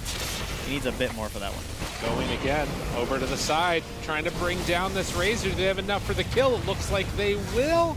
Divine Llama also getting saved. The Cold Embrace, it's not going to be enough. But the Fissure and the back away, Schofield picking up the shield rune. Net positive here again, though, for Heroic. His offlaners just throwing their bodies at each other while Hector keeps the farm going. So 17 minutes. Very even game. And definitely on the side of Heroic, the bigger, like, ultis. I mean, is that something that you'd be at all concerned about at this point? Do you feel like, oh my god, there it is. I mean, he just echoes and they blow up Crit. How worried are you right now if you're Falcons? I mean, Sven's about to pick up the Blink Dagger. That seems to be the plan here to try and get Skitter actually involved, right? So that has certainly been a bit of an issue, right? They're their biggest and best hero in this game. Just can't really participate that easily in the engagements. And with the Blink Dagger, you know, he's going to have the Clockwork to send him up there, and then all this backup of heals here from the Chen that's also super going to benefit Amar, because he's the one who's to, like, play sort of this in the fray hero of, like, in and out and everything. What it comes down to, for me, is just, like, the Curse, how that plays out, because I think that's why KJ is going Blink, because he knows that Curse just wins this game. But it's also really risky, because he's going Blink versus Clockwork and Zeus. Yeah. No, so if they can find him. Yeah, it's really easy to just die. Yeah. And there's no second chance when you buy Blink, right? Like, if he Thunder Gods and you just get hookshot, you lost the fight. Devi spots him, immediately goes in, and is going to be brought down. Crit steals that beautiful kill. isolation with the cogs. Get your carry out of there for the kill. That's Write right. that down, Clockwork players. I mean, you got an Orchid to buy. That's right, absolutely. 9. This is gonna be the saddest Blink Dagger. I can just feel it. I sense it. Yeah. Oh. Speaking of sad Blink Daggers, because that one's not getting used. Catching one. Oh wait, I spoke too soon. He's out. They back away. K1 right on top of him. Couple more rolls through and he's dead. Dude, Snaky won't even give him the mech. Fissure, Skitter finds one, and he just gets exploded. No curse for you. And that signals for everybody else to get the hell out of there. Enemy has vision. Yeah. Pig's award. I don't think there was one though, unfortunately. Amar is kind of in no man's land here. Oh, wait a minute. Jump forward. They find one. Zeus in trouble. 9 tries to get away. Bugs onto him. But that jump, it's so hard to stay on target. K1 Hector moves forward. They get vision immediately, and he has gone in far too far. Echo's Divine back. Llama there for the save. Hey, he has Echo? Oh, my God. Big dunk onto both of them. The Fissure connection. Schofield, right what he needed. He's going to pay for it with his life. Good trade. Good trade. We take those. He takes that one for sure. Now Amar still getting hit. A couple more jumps through, and there's going to be the curse. Do they have anything to follow this up? Absolutely. Amar is going to drop for the second round in Heroic. Who's worried about a Chen? Very nicely done. I mean, that's what happens. Like, we get sort of the second bout of the fight, right? Like, they kind of won the first one from Falcons, but eventually Sven starts losing that ulti. He doesn't really want to participate. He wants to go back to farming. And Heroic just say that we're not done. I hear no bell. They come back in. They use these Blink Daggers that, although Wyvern didn't get to use it the first time, it helps them catch back up, get that follow-up ulti right at the end, and suddenly it's a mob and bucket situation where they end up cleaning up a late second engagement that puts them ahead. It's a really impressive showing all around from Heroic. This team, they just have their own ideas about how they want to play Dota, and when it works, it works. It's very good. So, 20-minute mark coming around now. Another smoke. Skitter coming in. Oh, KJ again. Oh, he blinked. Where is it? Yeah, there's no answer for that. He's too quick on it. Enemy has vision. Bro's convinced there's wards everywhere. I mean, they had do it that that one time. this time. This time they do. It's gotta be annoying. I mean, to be fair, like, there isn't really an item that saves him there no matter what, right? Like, the only thing is maybe Well, he got a blink reactor. True. Come on. Hector. Just be a god gamer. True. They looking to chase this, maybe? No, it doesn't look like it. 9's still invis for a little bit. Trying to get into the Aghanim Scepter. You know, it makes sense that 9 would play Zeus in, like, the old style. No shard for him, you know? Not going for the Manta build. Yeah, he's just like, nah, I can't. And he's got the flag tree, right? That's new age-ish. Yeah. What? Is that new? No, I guess that would have been there last time. I just wasn't that good. Maybe. Don't die to this now. No, they're good. Let's see. So, Shard picked up for Crit and Schofield in this one. Pretty huge. And of course, with all of the gold that he's been gathering with staying in these fights, Schofield has got a Force Staff coming out to himself right now. They have really started accelerating the gold on that Earthshaker. Yeah, that kill on the Zeus helped him out a ton. because he really needs that. Obviously, the Force Staff versus the Clockwork, a necessity just to continue playing the game. Every smoke also super necessary here from Heroic. They kind of need them to open up the fights because it's the only way that KJ might get off a Blink ulti. Skitter, amplify damage. Don't get close to your friends there. Yeah, that's scary. Although, I mean, also taking a fight into a DD at this point, you can't really afford to do that. There was a successful scan there from Falcons as well. They recognize they're all there. Hector still continuing to play pretty deep here. He's under a sentry right now. Bit of a risky spot to be. It looks like the Orchid is almost done here for crit. It's 300 gold away. That could be a big game changer in these fights. There'll be no answer there from that Wyvern. Hector's been playing this very well. Like, I think, what, you know, talking about that Orchid coming out and how dangerous that's going to be eventually, but the fact that he's been able to survive this entire time, considering how often they've run at him. Yeah, and look at this. They're going to run down for the Roche, but again, another scan. They are reading these movements, probably between just like D-wards and stuff, I'm sure. But they know they're down here. Doesn't look like they want to take Well, the battle. snaking smokes. He's going to pick up Skitter. Oh. Nine's got the ulti. I mean, Clock is too far away. He's not going to be able to get here in time. The flare is going to go out, see that Roche is about to go down, and dude, he's going in. I mean, they don't like Roche it now because is of the flare. very low. Yeah, but they don't like it with the flare. This is scary. This is really spooky. All right, where's KJ? Shaker hiding in a pretty precarious position here. They see it. Skitter, he has that blink ready to go with the BKB. Does he want to go in right away? Jump in, finding two. They got him immediately, but Skitter, he steals it. The Aegis comes out, but it is devastation on the other side of the fight. They get the Aegis, but they're going to lose a lot here. Can they get away with everybody else? Already Viper Den in exchange for that Zeus. KJ gets swiped down to death. Schofield in no man's land, and well, even though they managed to start that fight isolating the Zeus, it's 3 that go down. You know what happened? Well, it looked really bad at the start, but then Chen got off ulti and mech. Yeah, that's fair. That's what happened, because you were right. It looked like they were potentially going to lose quite a few, but it did not end up that way. Nonetheless. Great decision there from Falcons. Go and fight that. Got it in time. I mean, think about the heroes that they're playing and the potential in that area for Heroic. Oh, yeah. And Falcons still decided to go in and fight that. And they kind of did it in a really interesting way, right? They kind of went in like a staggered formation. They ensured that they weren't lined up for any sort of an Echo Sam play or any sort of a Winter's Curse. They just kind of waited it out. Crit also, it's not like he flared right away when they scanned. He waited until they were close enough with the flare that they could do something about it. God, and I think that the... And look at this chat. Look at that. Yeah.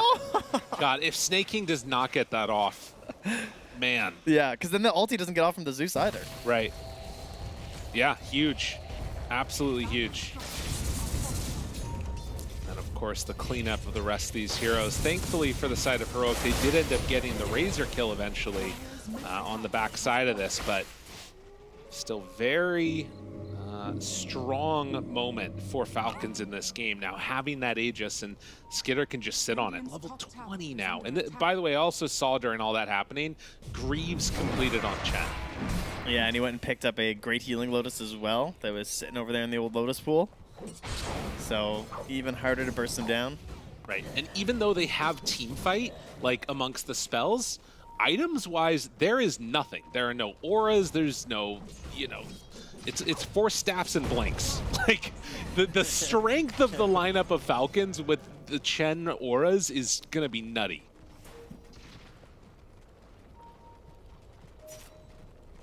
That Zeus Aghanim Scepter now done.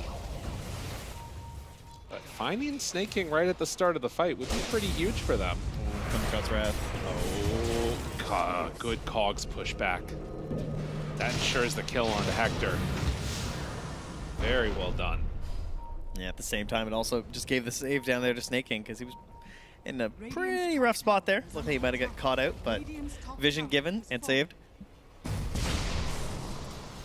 6,000 gold lead now. Skitter taking full advantage of everywhere on this map. As they get stronger, KJ's ulti gets stronger too. That's the way to think about it. There you go. But you can see Falcon's been playing in a way where it's just not offering them opportunities to hit those big ults. These are the saddest Viper games, man. Yeah. They're just hard to watch. I will bet you like $20 that Divine Llama plays Centaur next game. Like, when you have a game like this and a player like that, you just know he wants to go back to his comfort. And like Divine Llama wants to blink high ground with no vision and try and find a stall. And he'll either like hit nobody or hit 4. Yeah, but he looks so good doing it too. Yeah. K1, he doesn't care about picking up items. It's for his team to do. Snake King, by the way, just grabbed a Paladin sword. Oh. That's nice. As if these heals haven't been so brutal enough already. On the ward here. Oh, Hector. Is there any way? No, they're nearby. It's not easy. Ooh. Yeah, that would have been it. Well, maybe. Oh my god. Does he have anything to get him out of there? Time lapse. Good turnaround from Schofield. Now bugs onto a couple. KJ looking, hunting, wanting to find some. Skitter's in pretty far. They move in. Do they want to chase this? Snake King trying to get away. He's going to go down, most likely a couple more hits. Yeah, that's enough. Not worth popping the Lotus there. And I mean, that's the Lincolns, right? Like, yeah. They just need that little bit extra, but they had no other Lincolns pop, so they had to choose between the Orchid or the stun, and that's what they went with. Good gold in their coffers. Has no point really going for the Sven with Aegis still on, although that is about to expire now. And maybe that will be the opportunity when Heroic try and play a little bit more together. Falcons still feeling very strong at this point in the game. Llama does have a force path. The waving at him. Oh, hey, nice. The save of the Hurricane Pike. Gets him out of there. Bang, bang, bang, bang. Crit, looking towards a Force Staff. Very good for chasing the Shaker, but also really good for popping that Lincolns. That'll be really good.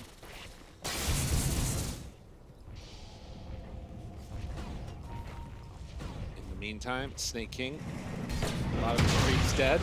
They're going to roll in as a few and find themselves crit here. So they bring down that Clockwork again, slowly eking their way back into this, our Heroic. Yeah, I mean, hitting into a tier 3 as well at the same time, so. Yeah. Just getting a bit of pressure here. Octarine next for 9. Full-on Jesus damage build, but not going for the shard. No lightning hands here required. Divine Llama might be set up to Cold Embrace. Does have some help if he needs it, and he's gonna try to get out of there. Glimmer! Oh, jeez. Are they going in? Schofield, get away from him. Wow, and Skinner, the blink, they dodge. Everyone out? I mean, that's pretty huge. Yeah, BKB's down. That's smoke and go right there. Oh, yeah. That was God Strength used, too. Curse, I guess, being used is a little bit disappointing, but Rolling Thunder's back up soon enough, so I think they're going to move out right after this, try and get a good Echo Slam play. Schofield looking to increase their hunting capabilities here, trying to get himself a Shadow Blade here with the help of the Philly Stone. Has that Ogre's Heel Totem too, which is really nice for these fights. Kind of a second Force Staff for him. Right. Philly Stone is so good. And a Halberd is the choice for Divine Llama. Yeah, this is definitely a halberd-looking game for him, right? It's like you're not really going to get anything too big. You kind of need this like middling item that might save the game for you. Hector, he just keeps getting away on nothing. Like, I don't get it. And now they're chasing. They're under a ward. They see crit. They see Snake King. He's trying to jetpack away. Can they get to him? The rest of the team. It looks like they're going to escape. He leaves a ward behind here, too, that's going to keep an eye on this in case they want to reinitiate. KJ being under that ward, it presents them a way to get it. No, yeah, he spots it with the sentry, thankfully, for them at least. Getting spicy. Well, Schofield, he's in no man's land. Invis, Shadow Blade, waiting for his opportunity. Looking, thinking about it. Goes in on mid, but there was the BKB reveal. Yeah, that was not meant to be. And now no Shaker. Crit spots him! Divine Llama found. No TP available for this guy. Yeah, and he is going to go down here. So a little off the mark with the Shaker means that they can't take that fight. They're so dependent on this wombo combo at this point. Yeah.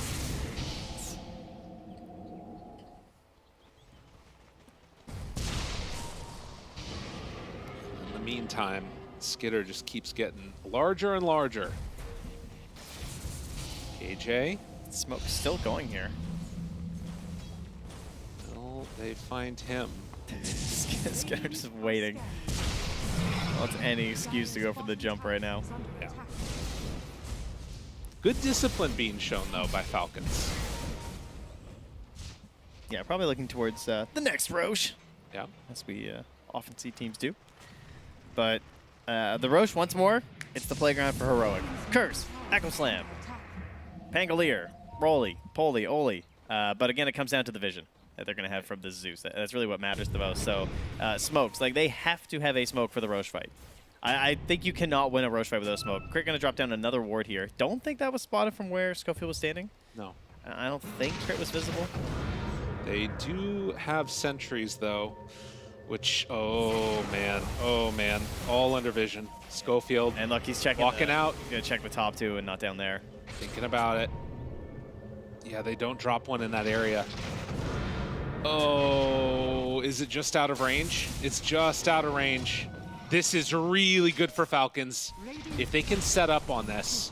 Oh, they killed Hector's courier. I think got a little bit lost on the way, you know. Bit of a storm, blew it off course.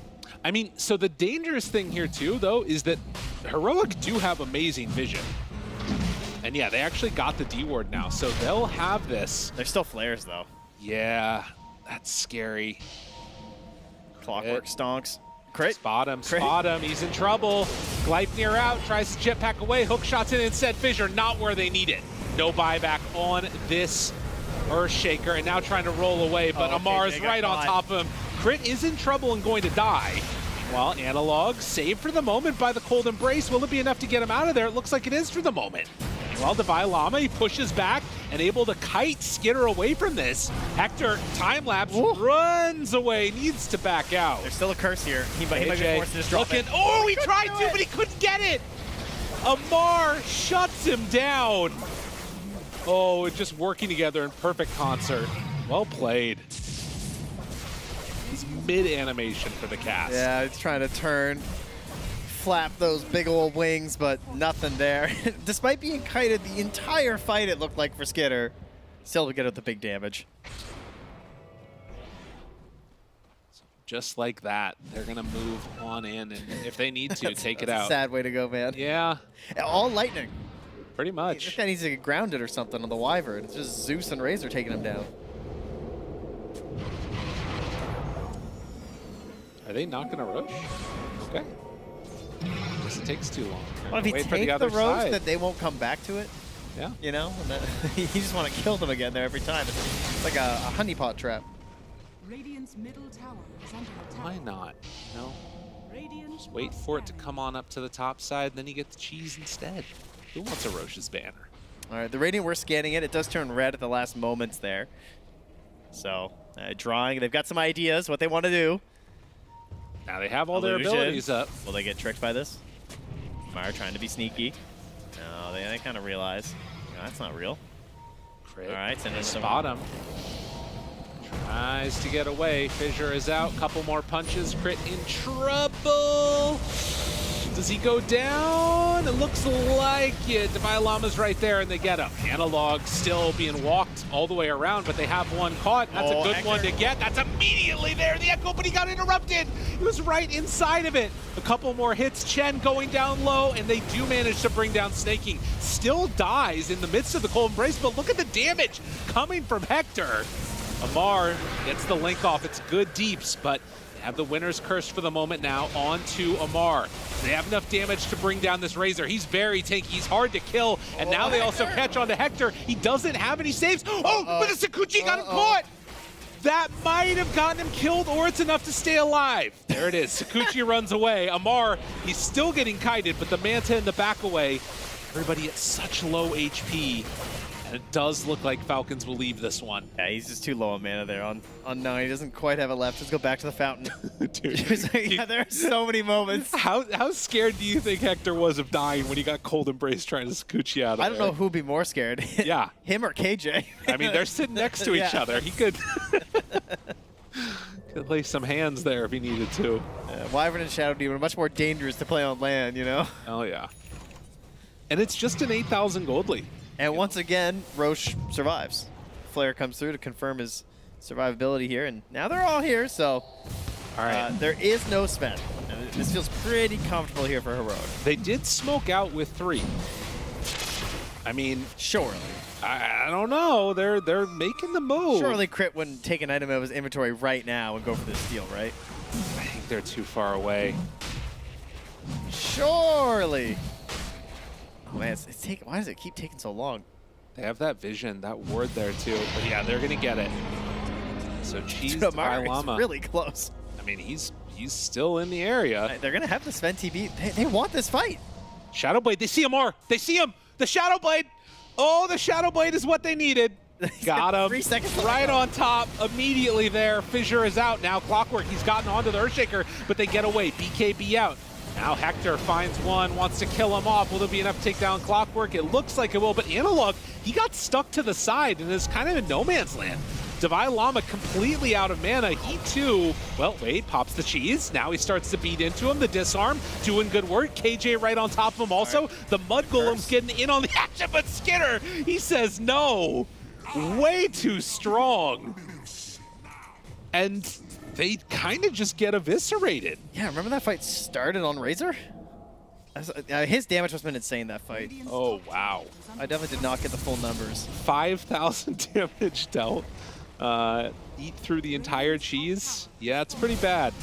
And that was also the Aegis too, right? Yeah, I think so. Yeah, and then, I mean, Analog as well. Like, he took 3,000 damage just from Razor. Like, he just died to Razor. He just got isolated, like you said, just dead. Man.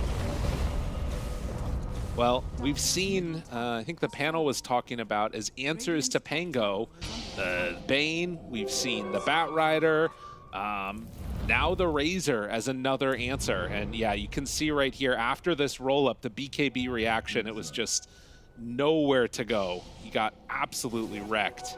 Oh, I see. Yeah. He got stuck in that little spot. That's when you can like walk into and hide. And then of course at the same time at the start of the fight, the Shaker's taken out immediately, right? Crit did his job as the Clockwork. Despite the initiation onto the Razor to start, he just silences and then finishes off the Shaker there in the bit of the river. I mean, Amar is a problem. I don't know how they deal with this guy.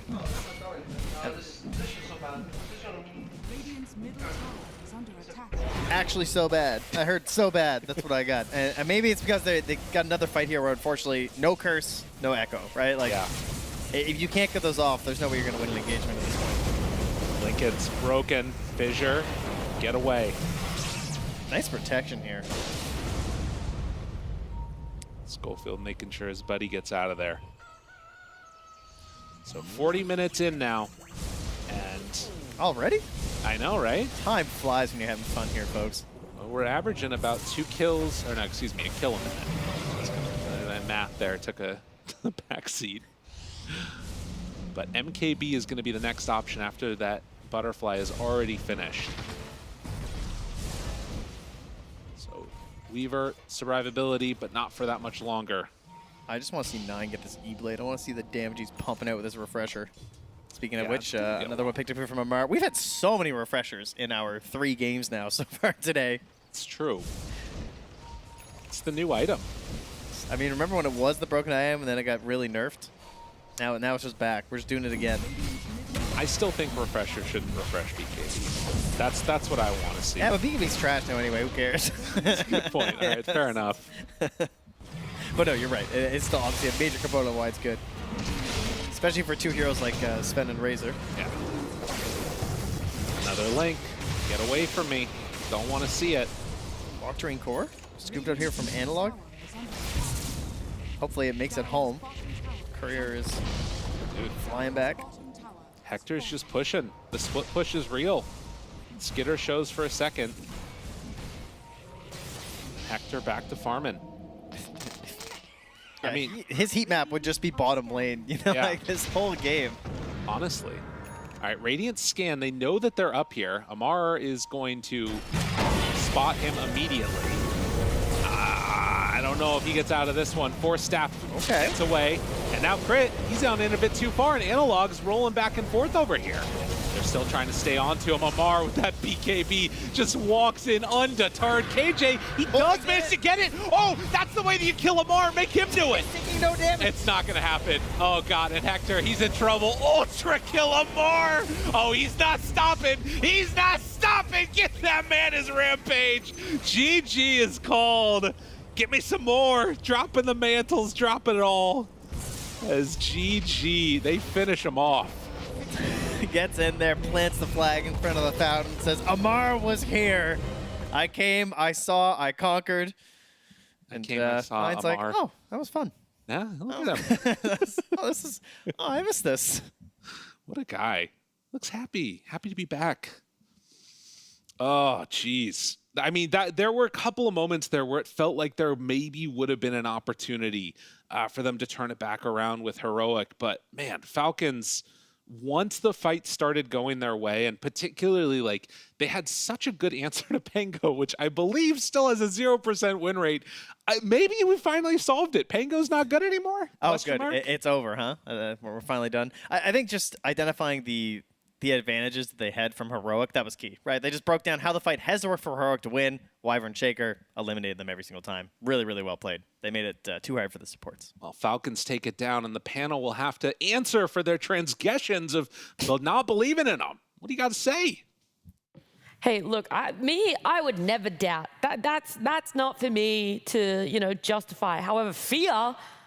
I said I flipped a coin. You did. Mentally, you flipped a coin. You thought that the Viper was going to pop off. And we did say that is probably what's going to, swing Heroic's game for them. That's going to be the one that makes or breaks it for them is Dalai Lama on this Viper. Dude, I'm tripping on my words so much. So I'm just going to mentally reset here, which hopefully Heroic does too. Because Viper had a really rough one. There was something specific that you really wanted to point out in the earlier part of the laning phase for this Viper, which kind of just put him on the trajectory of a loss. Yeah, we talked about it before, that Viper is one of those heroes, feast or famine. You have to have a good laning stage, and we'll see here, Viper, he went for an interesting build. He skilled his W level 1, which we don't see a lot of, and their idea of playing the lane was a little bit different than what I would expect. Typically speaking, you want to get a point in your queue, keep harassing the Sven, get him low on the resources, but they pushed the lane into the tower right away. They threw the W on the wave here. The fissure block, this is also pretty good by them, so maybe this is the idea that they had, is the wave was going to go in, then bounce back to them, and they'll keep shoving it back and forth. But this does give Sven complete free farm in this lane if you do this. And this kind of came back and bit them pretty hard, because all of a sudden Sven's farmed, Chen's able to just get free levels as well, and now this Viper just has no CS, and it kind of impacts the entirety of the game when your offlaner, who's supposed to have a good laning stage, isn't able to get the farm that you need. I like the first idea, to get that first wave under the tower. That's not something crazy, we see it very often. Specifically with the Shaker, what I dislike is that they continued doing that on the lane. They continued pushing it, like cast the second spell and then the fissure, and then the lane just pushes in every time, and Sven is having absolute free farm under the tower. Like if you're playing a Viper, every single Viper knows you love this long lane because you can chase a target down. That's why you prefer Viper on the off lane than on the mid lane, because you can chase the target down, keep on spamming that Q, get the stacks on. But if you're just pushing in the lane, Sven is one of the best heroes to farm under the tower, so he's not going to have any problems, and then Chen gets his levels, and yeah, the game ends up like this, in which Viper, I believe here he is in this little pathway. He's gonna pike himself up, and then he's gonna die in 2 hits from the Sven, the same Sven that he was supposed to be bullying in the lane. But overall, when it comes to Heroic, when it comes to some shining light for them, some silver lining, I really like the KJ Winter Wyvern. I feel like he had some crucial ultis. not the one that could have prevented Skitter from snatching the Aegis, but besides that, like he had some nice ultimates. Yeah, some cold embraces might have looked like it's a grief. You were using it into the Razor, but it's just the nature of the matchup. Like you can't have it both. Sometimes you just have to save a target, and hopefully he can reset with his spells afterwards. Also, Schofield on the Shaker, well, he had to do a lot because he did get a lot of farm out of the lane. He did. I just wanted to quickly say, it's not a grief if your core still lives. His damage, yeah, he still lived. You did your job. He's just gonna run away. You know that at that point, it's on your core. He's gonna know what to do with it after that one. Yeah. But you wanted to touch on the farm that this Earthshaker had. Why was it not enough to be able to turn some of the team fights, to be able to push Heroic into a position where they could make space on the farm for Viper to get back into it, for Weaver to continue where he was going with his farming? Yeah, I mean, he had a lot of farm, but like the whole core of the draft itself was the Viper had to do really well, and I think they probably didn't understand this Weaver versus Razor matchup very well, because I don't think it's a counter to Razor at all. Like K1 had a pretty decent game, but like once you get that shard on the Razor, like the Weaver just can't play the way he wants to play anymore. You can't run away anymore. And, yeah, Hector doesn't play like a ton of Weaver, so he probably doesn't know this. So I think in a way they kind of shot themselves in the foot with drafting this game, and obviously a little bit of play too. So like I think this is going to be the worst we're going to see Heroic at, just because a bit of an outdraft and a bit of an outplay too. I think this team has a lot of potential in this next game, though they're going to show a lot better showing. All right, you just push it to that side very quickly, though. Nine making his return to, competitive here. 6 months since we last saw him play at TI last year. Any notes? Or you're like, this is clean, this man doesn't even look like he actually took a bite. He had a couple of missed. He had a couple of missed kills here and there, right? But overall, good performance by him. And I think his hero just naturally does a lot in a game such as this one, because you're playing into a Shaker, you're playing into a Winter Wyvern, heroes that really need to play off of vision advantage and staying in fog. And that's where Zeus really shines, with his ulti, with his spells. So you also asked, why was it that Earthshaker and Wyvern didn't really proceed in completely dominating the game? Well, it's because of him. Just a lot of vision and just preventing them from blinking in and doing their stuff. Just being that hero for them.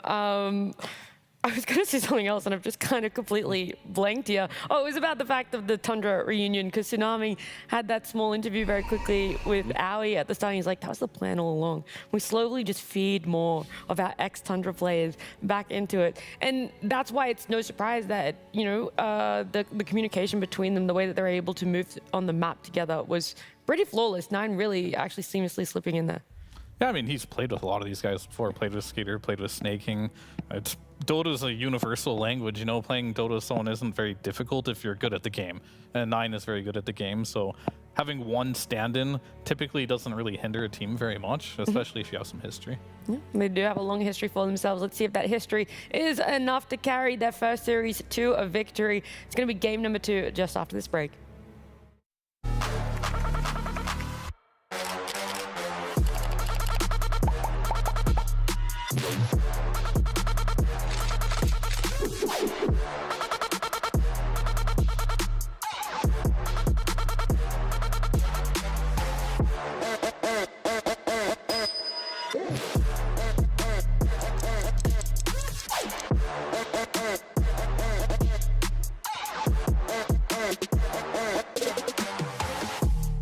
Hi everyone, I'm Tsunami here for PGL Wallachia Season 1, and I'm joined by Devi Lama of Heroic, who is now getting a lot of camera time these days, and it's in person.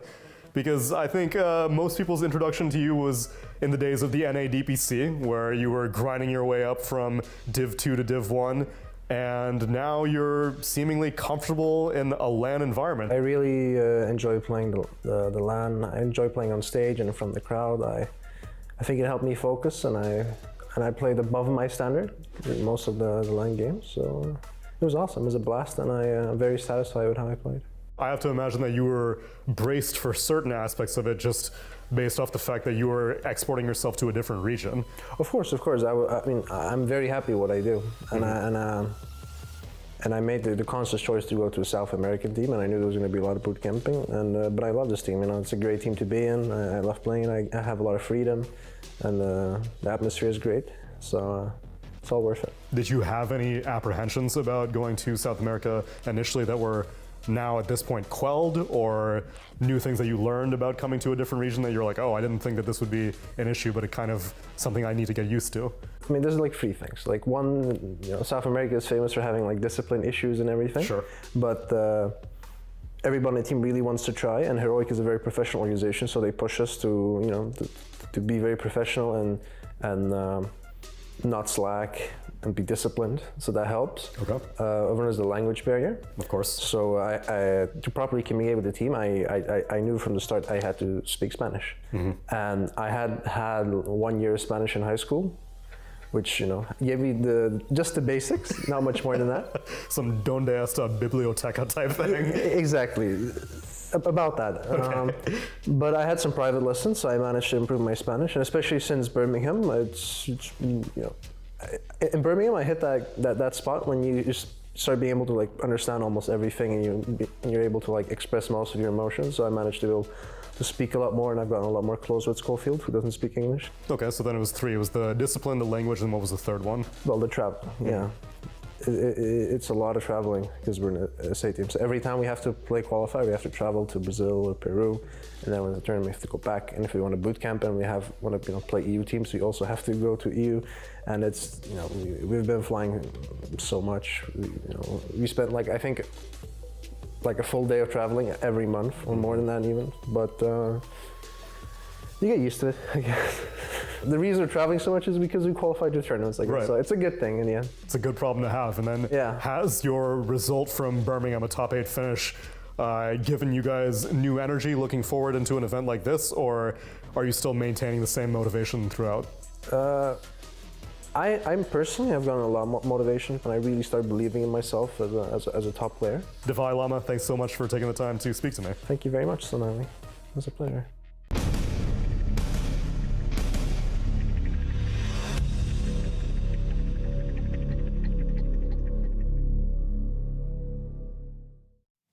Getting to hear from Davai Lama there in the break. I mean, he talked about the travel. I don't know how relatable it is for you guys, but it is extremely relatable for me, having to travel like 20-something hours from Australia for most things. So all I have to do is sit here and talk, and he actually has to use his brain, He has to do something, actively contribute to his team, especially in draft, which might be a bit of a change-up from what we saw in game number 1 against Falcons.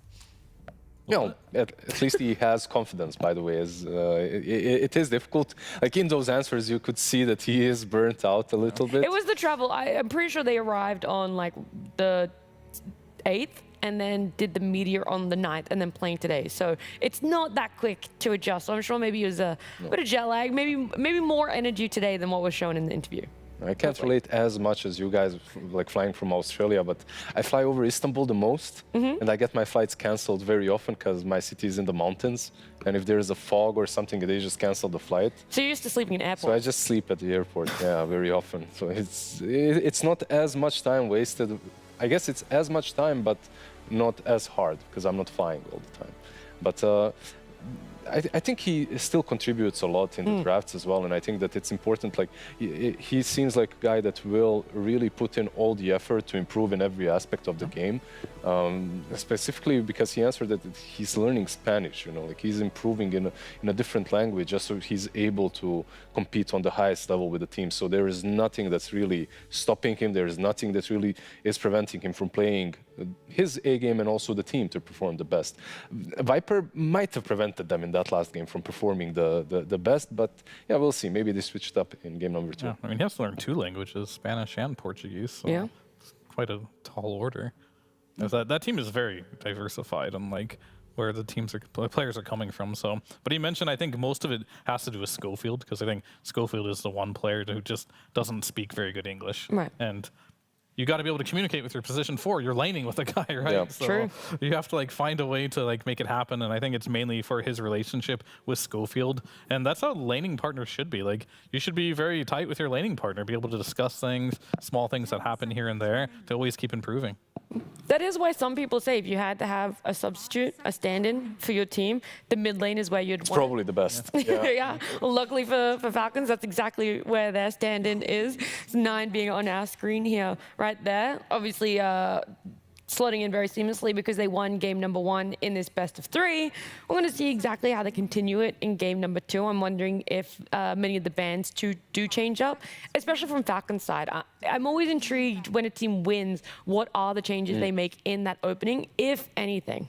Yeah, if they're brave enough, they let the Keeper of the Light go through and try to play against that one. Maybe it's an option, because they did ban it out in game number 1. It's something that you don't want to play against when Heroic is against you. At the same time, if you do have that first victory, maybe, let's see, one more ban. I want to see Heroic really take that Nature's Prophet, because you take this team, right, where you have a player like Schofield who's all over the map. You don't know how he gets to these places. He's very aggressive. Then you add a Nature's Prophet on top of it. The 5, yeah. Heroic gets incredibly aggressive, and they look really good with that. And I think when you play against a team like Falcons, who, I mean, you have to say they're just the better team, right? Like, this is a team that's won multiple lands already this year. You want to create some chaos. You don't want to play a slower game. I don't think you want to pick heroes that are like cheesy, like the Viper. Pick your normal heroes, but just play faster. And I think an NP could really help him in that regard. Well, the Coddle isn't going to get let through. They're just not, willing to roll that dice at all. It is going to be Heroic with the first pick again. Change up. They'd go...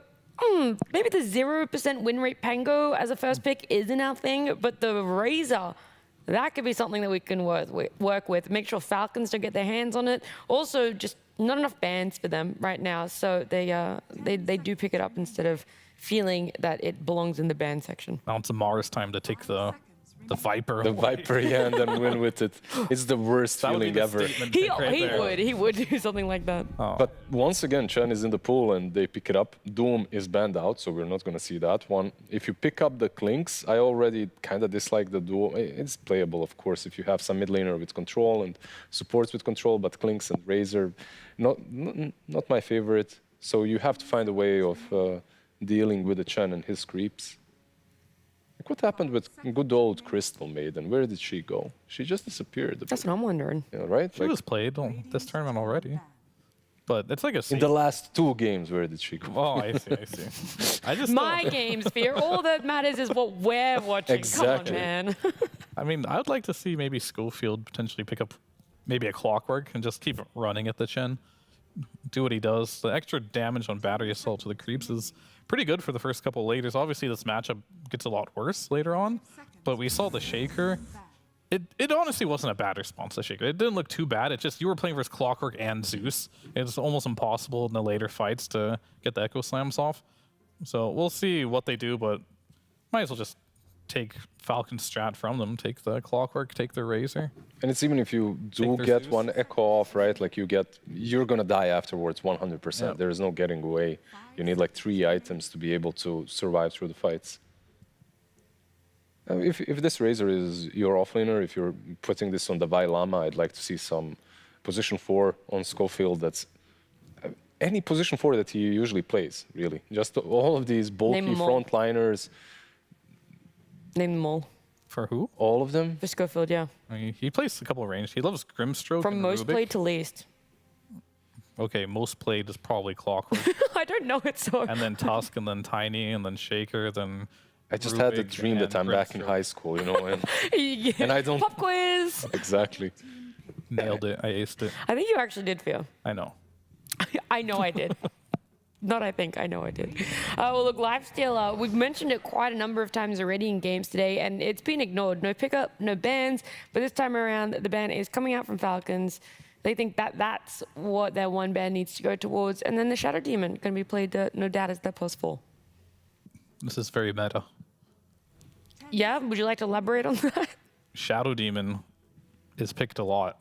Wow. And therefore it is meta. It is part of the meta. They're picking very meta heroes. Wow. Because the meta is pretty figured out because this patch has been out for a long time. Okay, but Shadow Demon and Chen actually have been picked like as a pair of supports forever, right? Yeah. Like they're just very popular. Like no matter how far back you go, Chen, if he's in the meta, there's like Chen Rubik and there's Chen Shadow Demon, because they just complement each other so damn well. You get this instant disable from the Shadow Demon. Like back in the day, you could see them even rotate together. Of course, it's not the same anymore, but Shadow Demon at the moment, like you said, meta, like the Shard is good, the Aghanim is even better.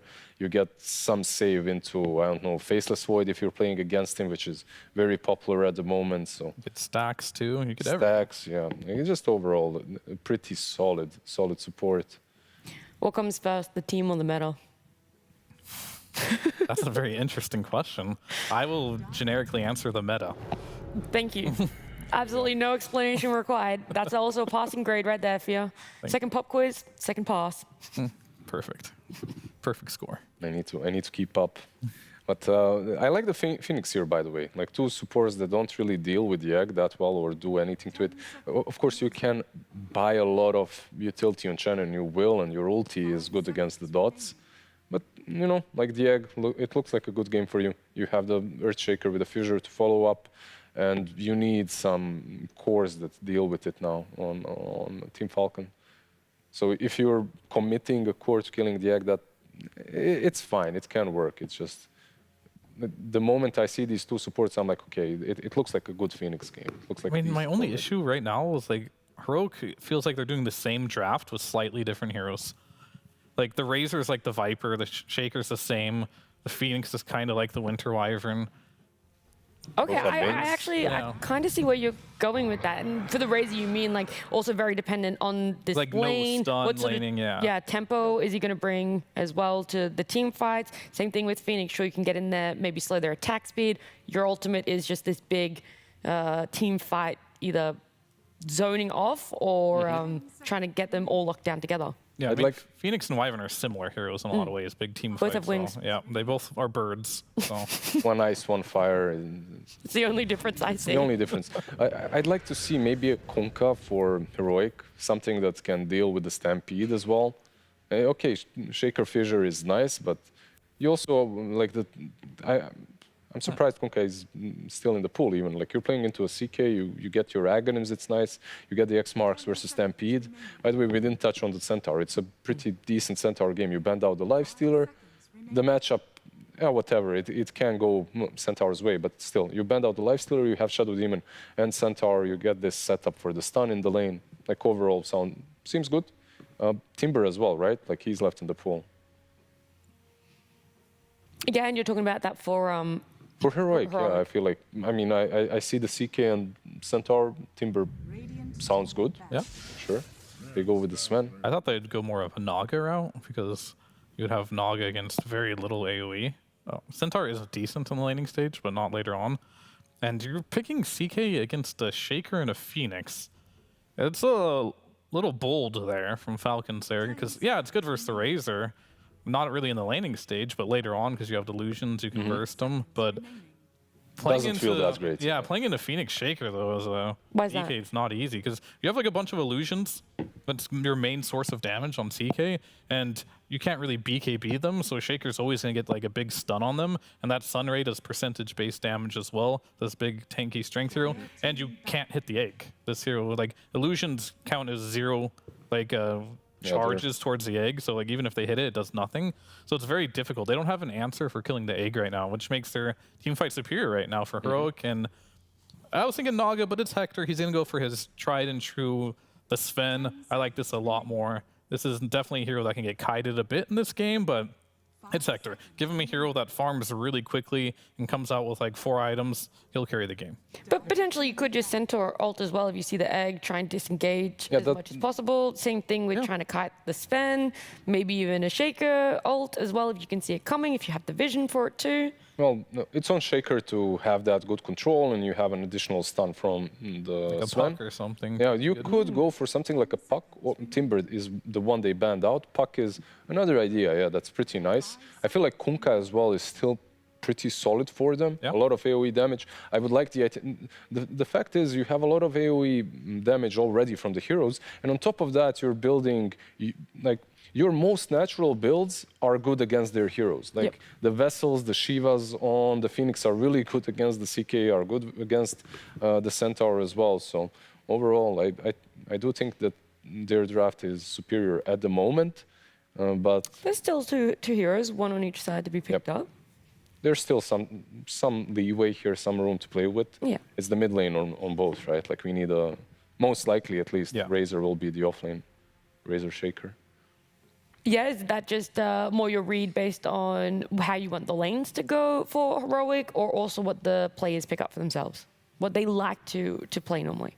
I don't think you'll get anything better. Right? That's what I'm thinking, because True. you have a Shaker, unless there's a Tide world or where you something. want to pick Schofield position 4 and you throw Razor mid and Shaker off, or Shaker mid. That could be an option, but most likely, yeah, it's going to be the Razor in the off lane with the Shaker support. Wait, if you put the Razor mid, like, could you go some Underlord or something like that versus the Illusions of CK even further? I don't know if Underlord's good enough to just pick it all, but Yeah. I know, it's in theory something it's like good, that, yeah. like Tide, also a hero that isn't picked a lot, but Yeah, you could. But it has to be like a good Razor mid game in that point, right? Yeah. So that's the only thing we're going to be unsure of until they select their heroes. And they don't even have last pick, right? So No, they don't. They essentially have to blind pick their mid or move I the would just Razor do there and that. think that there's going to be a better off lane that can shut down the Chaos Knight. give them some... It's a pretty good Pengu game. It's banned. It's banned from the first phase, yeah. I mean, that They banned it themselves too. Yeah, I mean, yeah, they're going to pick a mid for sure. Just which mid is going to be the question. The popular ones have been Sniper, Caudle, and Zeus, I think. Banned. All of I mean, I think Sniper is still in. Yeah, Sniper's in. He's the only one that hasn't been banned. Because you can't just... Those 3 heroes have one thing in common. You just can't beat a mid. No matter what you pick, you're never going to win the lane against them straight up. So it always makes them kind of like a good either counter pick in some matches or just a blind pick. Because like you want to have that last pick, like I'm going to crush you, you're Ember, I'm a Huskar, haha, I win the game. But if you're playing versus Sniper, that pick doesn't exist. Does it exist right now for Kunkka? If they go for that? Oh, Earth Spirit, okay. So, look, like this... Shaker mid, or we got options here? I think You get so many options, actually. Schofield loves his Earth Spirit. So maybe it is that. I feel like I've seen Off-lane more Earth Spirit Shaker. mid recently. Like, Sure, yeah. But I've seen Schofield Earth Spirit. yeah, that's also true. He's a really good Earth Spirit, but if I was picking, I'd rather have the Earth Spirit mid here. I feel like he does better versus most What if they heroes. dazzle or something here? Would you still want that? Would you put the Shaker or the Earth Spirit? It doesn't really matter then, The right? Razor, I guess. Yeah. Yeah, there you There's go. your dazzle. Like, There you go, in yeah. Theory. Like this lane, I'm obviously not a dazzle, but Yeah, I know, but it was just the way that you said it. As the Monkey King was going on, you're like, well, there's your dazzle. No, it's basically a hero that dominates anything that's melee, right? And they do put Davai Lama on the Razor in the end, so it will be the Earth Spirit mid. We'll see how well the Monkey King does, because he's one of those heroes that can completely crush the mid lane, but with a couple of rotations, his game can fall apart. Okay, so now it's Fear's turn to instill confidence in me on Heroic's draft. all right, well, what's going to happen here is the Earth Spirit mid is going to get a rotation from 2 supports. And I think once you do have the Fire Spirits unlocked too, the Monkey King is going to die almost every single time. In that regard, like, KJ, he's been playing really good. I think on this Phoenix, when he uses Egg, he can kick the monkey out of the trees. You get the Fire Spirits on him. It's going to come all down to the rotations to the mid lane. If you don't deal with this mid lane, though, it's going to be an issue. So I want to see them collapse on the mid lane, make sure Monkey King doesn't have a good lane, because this is the type of hero that can't really die more than twice in the mid lane. You have to snowball the lane. You can't really recover very well, and you're very easy to gank. Otherwise, he just feels like another support, just a Pretty much, pos yeah. 4 trying to give give vision. No, I really like Heroic's draft. I feel like this is a now draft for them. I feel like they've got everything that they need. The teamfight is there. Their heroes aren't really answered by Team Falcons. Skitter is in full comfort zone with the CK, by the way, but I still don't feel that it's that good. We'll see. Maybe Team Falcons have brewed something up with those little amount of scrims that they've had. But I have to say, like, if Heroic are to take a game away from Team Falcons, they should be the one. Yeah, I mean, it's really, I think they're outdrafted too. They just have to keep this monkey on the leash, because if it goes crazy, that's the only thing I can see them like salvaging this draft. Yep. All right, so right now everything should be going their way. It should be a game that they can get a win for themselves. Look, it is a best of 3, which means if they do get a game to win right here, we will be having another game. But either way, to know the answer of if we're going to get that game number 3 is to see how this game plays out. So let's head on over to our casters, Lyrical and Trent. Thank you so much, Nat. I always love a guarantee from the panel. It's going to go great. Yeah. It's going to go fine. Yeah, monkey on a leash. Yeah. I think they said. Yeah. Put the monkey on Like the leash. Abu. Apu? Abu?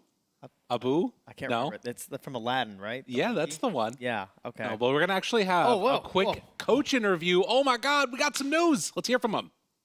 Sorry, I'm ambushing you. I had to hear from Caps. Caps, come here, my friend, because I am looking at these drafts, and I know against Falcons, you got to pick your poisons, and you've been banning out the DK and the Doom, but you're letting Chen go through. Why are you letting Chen be the poison of choice?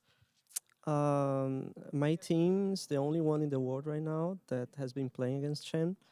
We know the hero is good, but we don't think it's that good. And then, like, compared to other heroes, I think it's the easiest to play against. It's simple as that. So we just leave Chen. We've been leaving Chen. We beat Liquid with their Chen on Bucharest. Yep. And, like, until I change my mind, I'll keep doing it. Perfect. I love the scientific approach. And then my last question is, you went for the Earth Spirit mid. Was there any discussion of maybe sending the Razor mid, or you knew I had to blind pick somebody mid, let's go for Earth Spirit? There's a lot to do with what the enemy can pick as well, what they needed for the draft. So we're just like, it's just a game of what do we need, what they need, can we play with their weapons, and can we steal something? And in the end, the best thing to do when they banned their 2 heroes, right, was like taking their Spirit with the Primal ban. So that's why we went for it. But we considered the Razor mid, of course. Well, let's see if that decision's going to work out for you. You seemed very confident. You were walking away from me and saying, like, well, I'll just do the Game 3 interview. Don't worry about it. Let's see how the Game 2 goes first as we send it now to our casters, Lyrical and Trent. Thank you so much, Tsunami. Cass, of course. Shout out to the coach there from Heroic. Feeling very confident. And also, you know, said it out loud what everybody's been talking about. They're the only team right now that lets this Chen through and say, come and beat us with it. I can't ping. Okay. Oh, wow, that's not great. That's not great at all. No. Oh, wait, is the patch out? Is that what's going They told us it was coming out, right?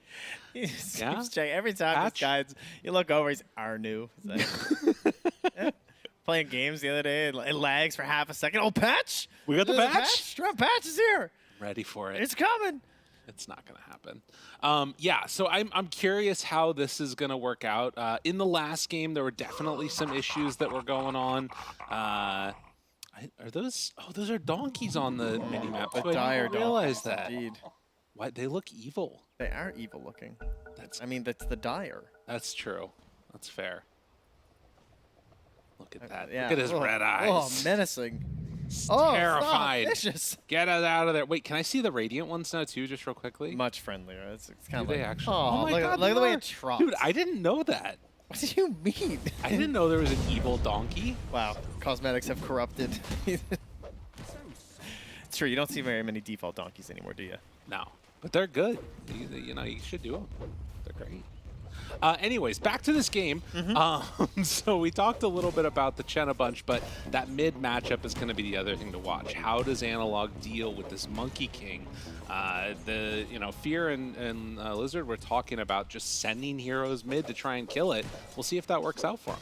Yeah, I definitely thought we were going to more into a Kunkka with what was left in the pool. Right. I think he was still in, but they went for the Earth Spirit, who's slightly more abusable in these matchups. He is vulnerable to these situations. Like, they talk about, like, the Huskar versus the Ember and stuff, but, like, versus any melee hero matchup, if you're, like, pretty sure they're going to do it, you want to send in this Monkey King. And I'm really looking forward to see how Nine plays it, like, aggressively. We're not expecting, like, a Battle Fury, I don't think, right? Like, this is going to be kind of a more active and aggressive Monkey King, I would assume. It feels like more of a 9 hero than the Zeus was. Zeus is like stock standard mid, and he did the build that was like very, what you would see traditionally. I feel like with a Monkey King, that's a hero that I like seeing 9 on. Oh, we do have some returning heroes, though, of course, as the Shaker once more here for Schofield. Again, a kind of iconic hero for him. And Divine Llama taking up the Razor for himself this time. As Schofield has a battle versus his own creep that has been converted against him. It's hard to deal with. They were not able to get that one away. And yeah, it's just going to chase him for forever. Can't even pop clarity, so frustrating. But yeah, I want to see if they do decide to make these moves over into the mid lane at some point. I mean, the ones you definitely expect are going to be that 6-minute mark, but there's some possibility they could do something for 4 too if they wanted. Did they connect that? He almost connected that pole. Haven't seen that happen in a while. Yeah, we're kind of moved off of that, haven't we? Counts up to 3, rolls down to bottom, 9 denies that water rune, and heads off. But so far, so good for Falcons. They are coming out ahead in each of these lanes. Still Sven having a good time for himself down bottom, which is better for Hector than we saw last time. And to be honest with you, you want to see Hector on a big strength hero. Yeah, that is absolutely his classic thing. Did a great job on the Weaver last game, I have to say. He was probably one of the shining stars of that one for them. Just with how much farm he found on the map in situations where they were feeling pretty weak and kind of out of it, but still managed to stay kind of relevant here. But Divine Llama already having a way better time on the Razor. I think he's like doubled his CS compared to this time in the previous game where he kind of got like stuck on 5 for a while there. So better times for him. And you made a guarantee to me last game. Oh, I know. Lyrical. They stole it. Yeah, you said Divine Llama, Centaur, guaranteed next game. No. Snagged away here by Amar. Wants to show that he's got what it takes here on the hero. It's Divine Llama, like you mentioned, though. He's a pretty crazy guy and it goes to the blind stomps all the time. See if Amar pulls them off for us. So far, at least, he is definitely having an okay time. Actually needs to be careful there. K1 taking a lot of damage, but you can see this is what you have to do eventually against the Monkey King. Just grab the wave, try and pull it back behind the tower, and get whatever little CS you can, because otherwise everything is going to get denied out. Yeah, you're just pulling out your Huskar strats, basically. Right. And this is how you have to play against it.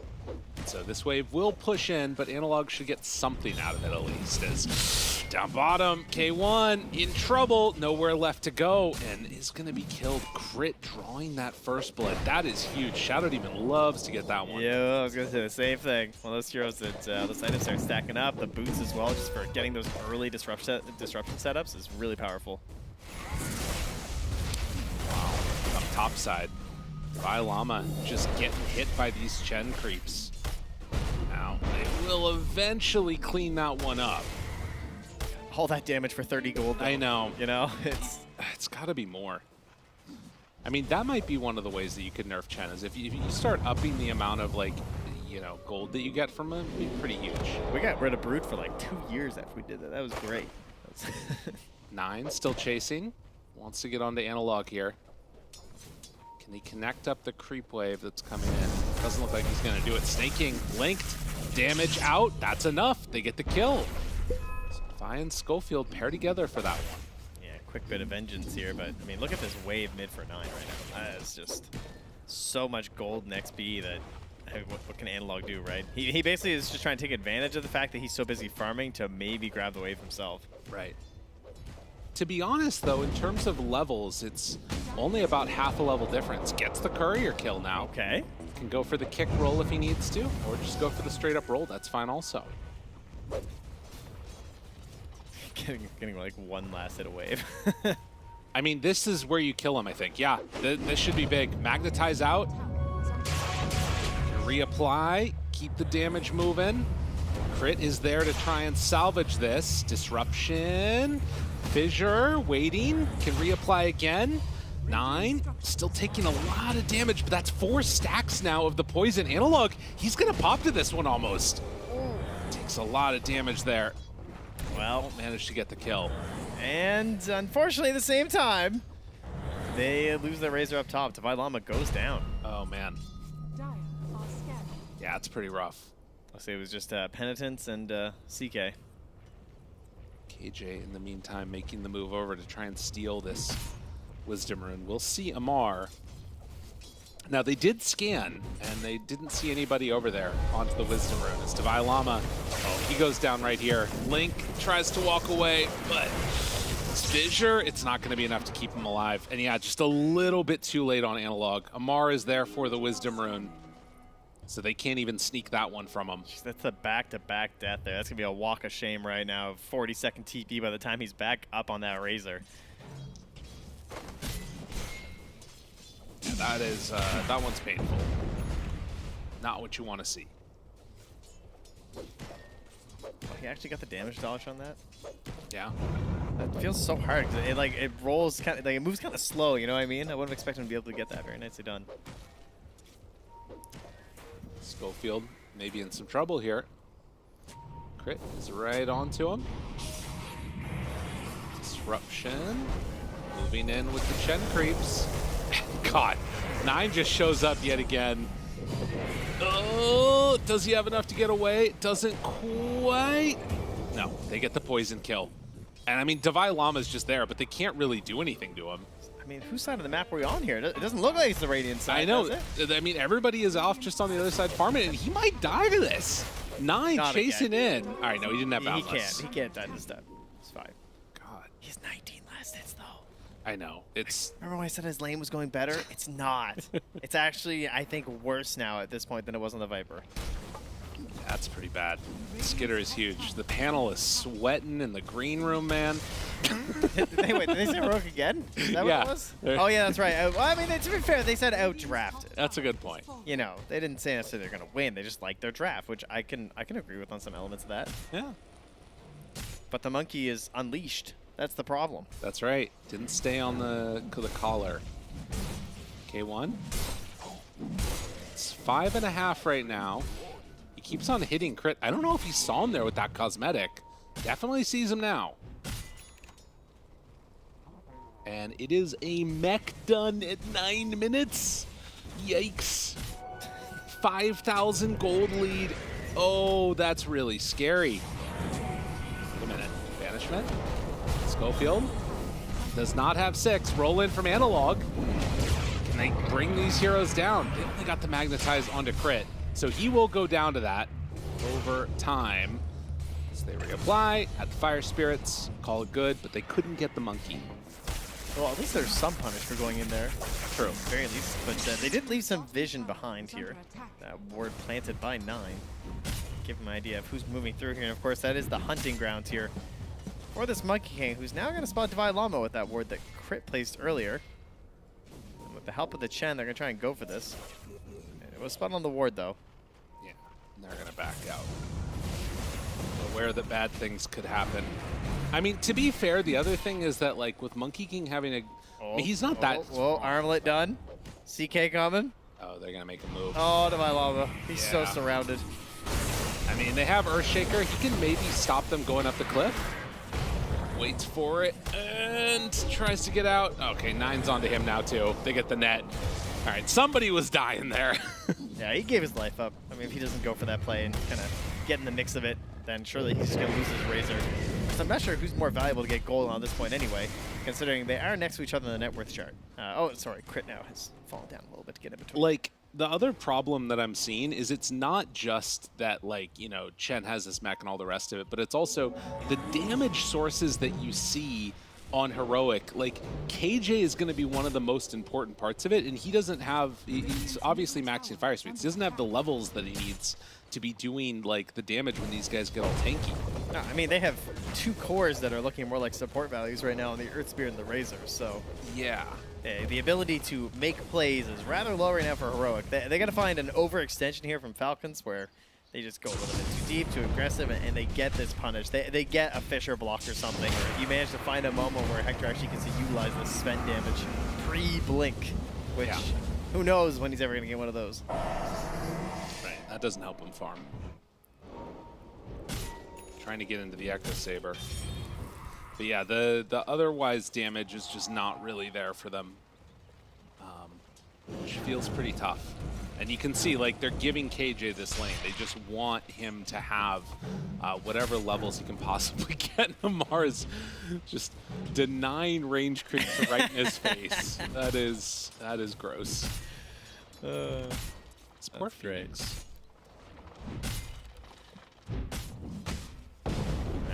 9 at this point, looking towards the Maelstrom into the Glypnir. That's a great choice, right? It gives him that kind of control to help out, playing like a mid laner, more kind of like a spirit-based hero. He's just gonna like nuke some waves, jump around the map, trying to open up opportunities for his team. Radiant's bottom tower is under attack. And once more, it's another painful situation vision-wise for Heroic, right? Like you're playing this supports that kind of want to stay back. And the Phoenix and the Earthshaker, and you got Monkey King, you got Shadow Poison, you got just Check Creeps running around, you got Stampede as well, which also makes these like set-in-place fights that Shaker and Phoenix like kind of difficult, because Stampede just makes things really chaotic. Right, they don't really have the ways to keep people all together in these either. You need the stun combinations to really make it work. And to be honest, it doesn't feel like they're going to be fighting anytime soon at all. No, I mean, look at the way they just collapse down on this tower, take it out. You know, they're kind of nearby here, but again, that ward is still there in the middle of the Radiant jungle. So it's been spotting Analog in here, Divine Llama farming. Like, they know there's zero resistance. And they know they're just out farming them right now, so why change what they're doing? Right. Got really good tenacity being shown. Get the farm on, make the moves, want to catch Snake King, but that was also Magnetize used. Oh, man. That's a feels bad. That one hurts. Yeah. Still coming up a little bit short on that roll. And I mean, that right there also is, you know, the levels differential as well, right? You're getting, you can get to level 10 on Earth Spirit can start to help you out a little bit more. Getting that extra distance. Might have been able to catch him.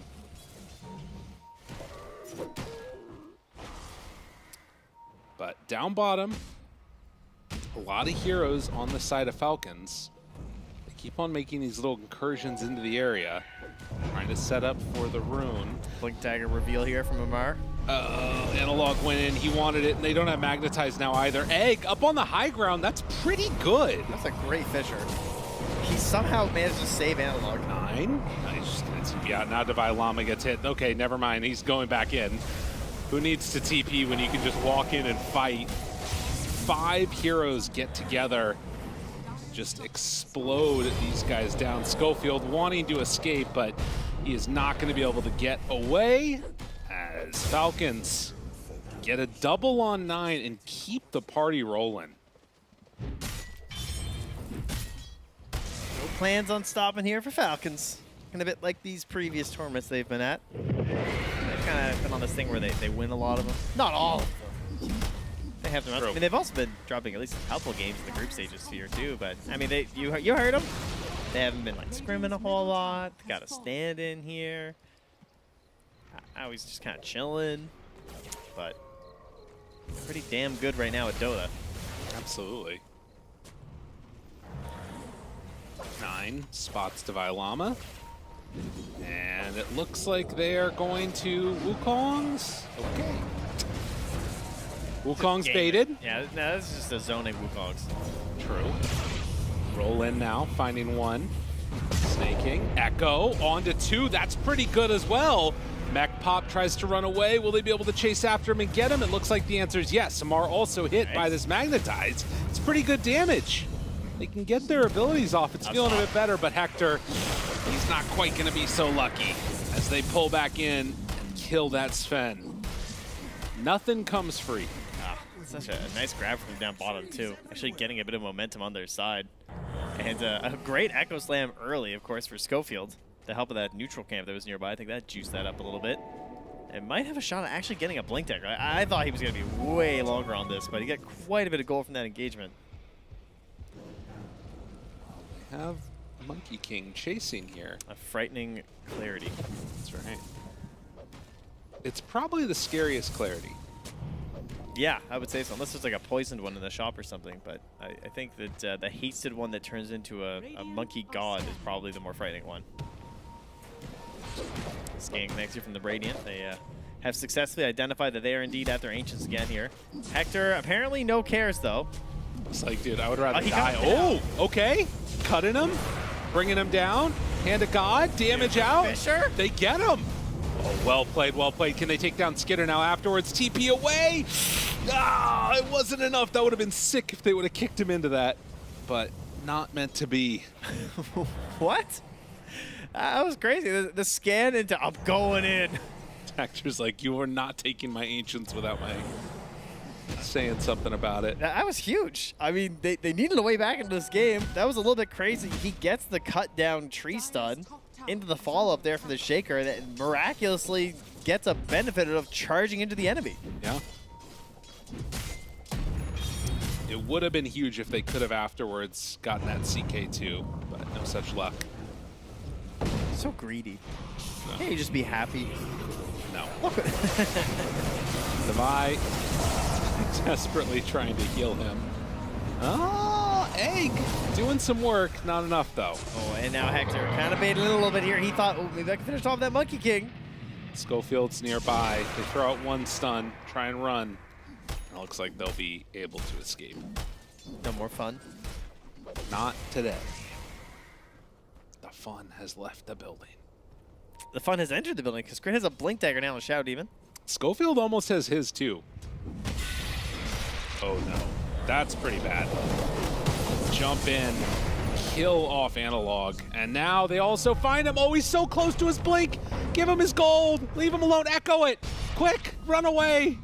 Oh my God, he wants it so badly. This is the bounty rune. Anything. Leave me alone. Deny. Oh!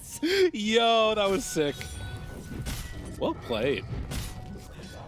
I was thinking it was actually out of mana, so he couldn't like persuasion to try and stop him from doing that. Yeah.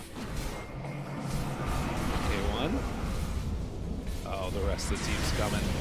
They're moving in oh so slowly. He doesn't have a way to survive it yet. Sunray's not enough healing. That's the issue. I mean, it's good eventually. 3 points in it right now on the Phoenix. The third Blink Dagger of the game now coming out here. Just get her CK. So they're just going to have full-on jump capabilities around this entire map between Monkey King, Shadow Demon, as well as the Centaur War Runner. Oh, I guess it's 4 blinks. Counting's hard.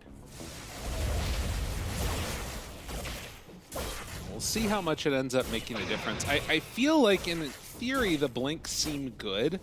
But I think that, like, for Heroic, it starts to get pretty scary if you don't, like, manage to find a kill in that initial big burst that comes out. And Falcons can just, like, run them down. At least the way that we've seen it going so far. Schofield hoping somebody was going to be in that creep wave. No such luck. But KJ now level 10 on the Phoenix. Kind of surprised Crit's not going even more luxury, you know? Currently I have just the Blink Force Staff, a little bit simple. Great Force Staff game versus Sven, of course. It's always going to be a helpful item versus Oh, Devi. Stop hitting it, stop hitting it. All right, you let him go. Yeah, but now you... Yeah. Feels bad. All right, the rest of the team. Try this again here. There he goes. Now they're finishing it. So Schofield gets a free shard for himself. Scan connects from the Dire for a moment. Okay, one is really low. Oh no. Oh man. Oh, BKB run away. Get out of there. But they still had Stampede, but I mean, they're just saying like, hey, BKB's down, right? Like, why chase? Why force that fight into the tower and then you end up getting Fisher blocked or something? Wisdom Rune about to spawn. Don't think they're going to be able to contest that. Oh my God, he's caught without BKB. Oh no. He didn't go back to base. Yeah, that one hurts. Skitter now wanting to chase. Can't quite get in range. I mean, they're just so farmed right now on all of Falcons that all they need is that mobility to find him, and people are just going to die. And this might be another one right here.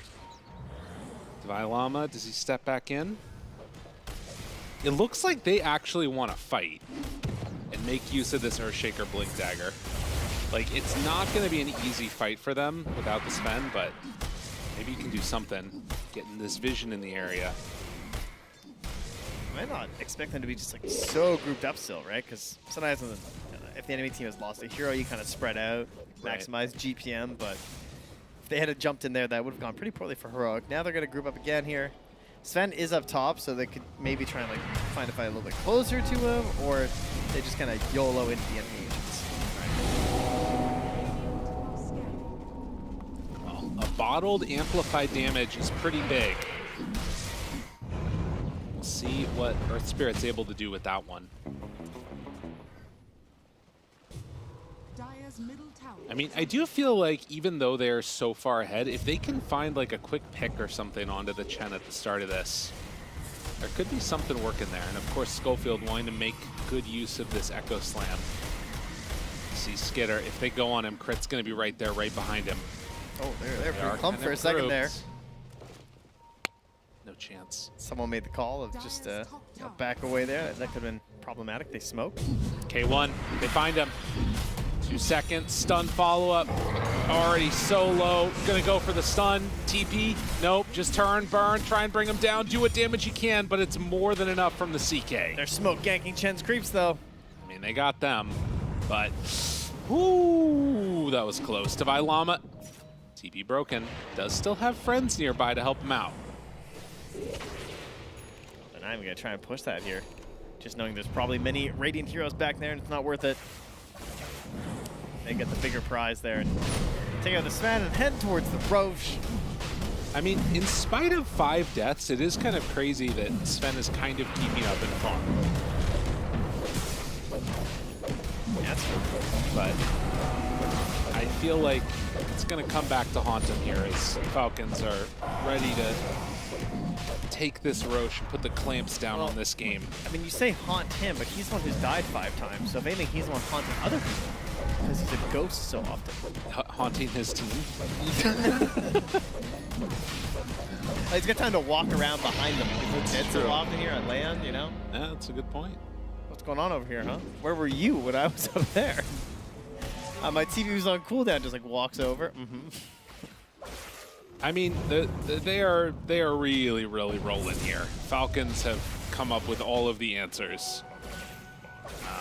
I mean, Chen is now ahead of the Razor in terms of farm.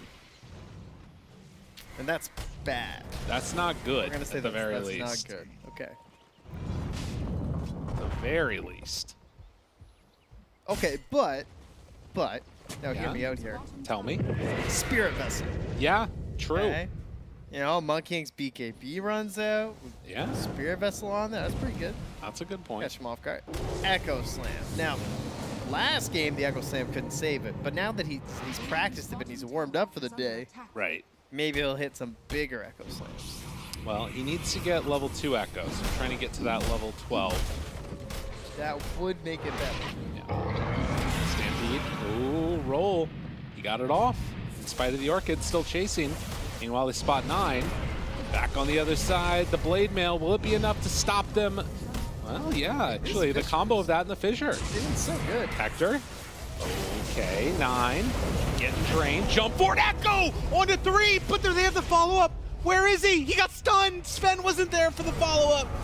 Oh, they couldn't catch it. It was such a good freaking connection, and now Divine Llama starts to die. 9 pops that BKB, turns around. Analog in trouble. Hector, he was not able to fight at all in that entire one. BKB turns, starts to hit onto 9. Maybe this is their turnaround opportunity. Disruption, save for the moment. Amar in on it. Another 2-second stun, and K1 just getting kited and demolished. Snaking's beating the drums. More and more. They keep going, and as soon as there's signs of life, it all gets just completely taken away. Falcons, proving why they're one of the teams to beat in this tournament. That was rough, man. I mean, that's the moment that you're looking for, that you're dreaming of in this situation. But it's not just one hero that can make it happen, right? They weren't able to get the Sven, which meant they also, because like if Sven is available and maybe has like a full follow-up stun and everything, then maybe KJ has the confidence going with the egg at the same time, right? And then that all connects. But I mean, that's why it's a comeback thing that often is only like dreamed of in such perfect sequence, because the reality of Dota, it's pretty hard to connect that all together at once. Right. I mean, I think if you the stun coming out from the CK at that point, not being able to get the BKB off, that part of it definitely hurts. But in the end, you know, Falcons, they're making the moves that they need to close this game out and send us to another 2-0. The first 2 series of the day ended up going the full 3-game sets, but if this one keeps going at this rate, it's going to be over rather rapidly. Under award yet again, so they know the direction they're at. Hector immediately ran away to just Master Madness. Yeah, they got KJ though. At the same time, here you can see some kicks. Bit of a roll here. Oh, man. Oh, God. Stomped. And Davai Lama. I mean, do you really want to fight? Do you want to do this? You trying to do this? I don't know if they have enough. I don't think he has enough. Davai Lama kills himself. Amar's standing tall. Oh, no. Not going to be stopped. Oh, and now he's clipped. Make it stop. Throw in the towel. They're done. They're done. Holy moly. Oh. Oof. Jeez. Yeah, you said it, buddy. Yeah, that was a fair bit of damage. And Davai's face says it all right there, huh? Yeah. It's like, wow. 26,000 gold. Yeah, and the damage was just not there. yeah, he also just got the plus 45 retaliate damage talent. Oh, really? Yeah, so we can also add that on now. Yeah. That will probably be the one. Bloodthorn now completed on this CK. But Heroic, feeling like maybe there's still an opportunity. To be fair, that Wombo combo, we saw how good it could be. Almost. If the stars align. Right? Maybe they just need to bait on, you know, Falcons cutting down the Monkey King's tree. That did work the last time they got a really big kill. The Chen update is that he is now ahead of the Earth Spirit. Chen watch? Exactly. Keep an eye on it.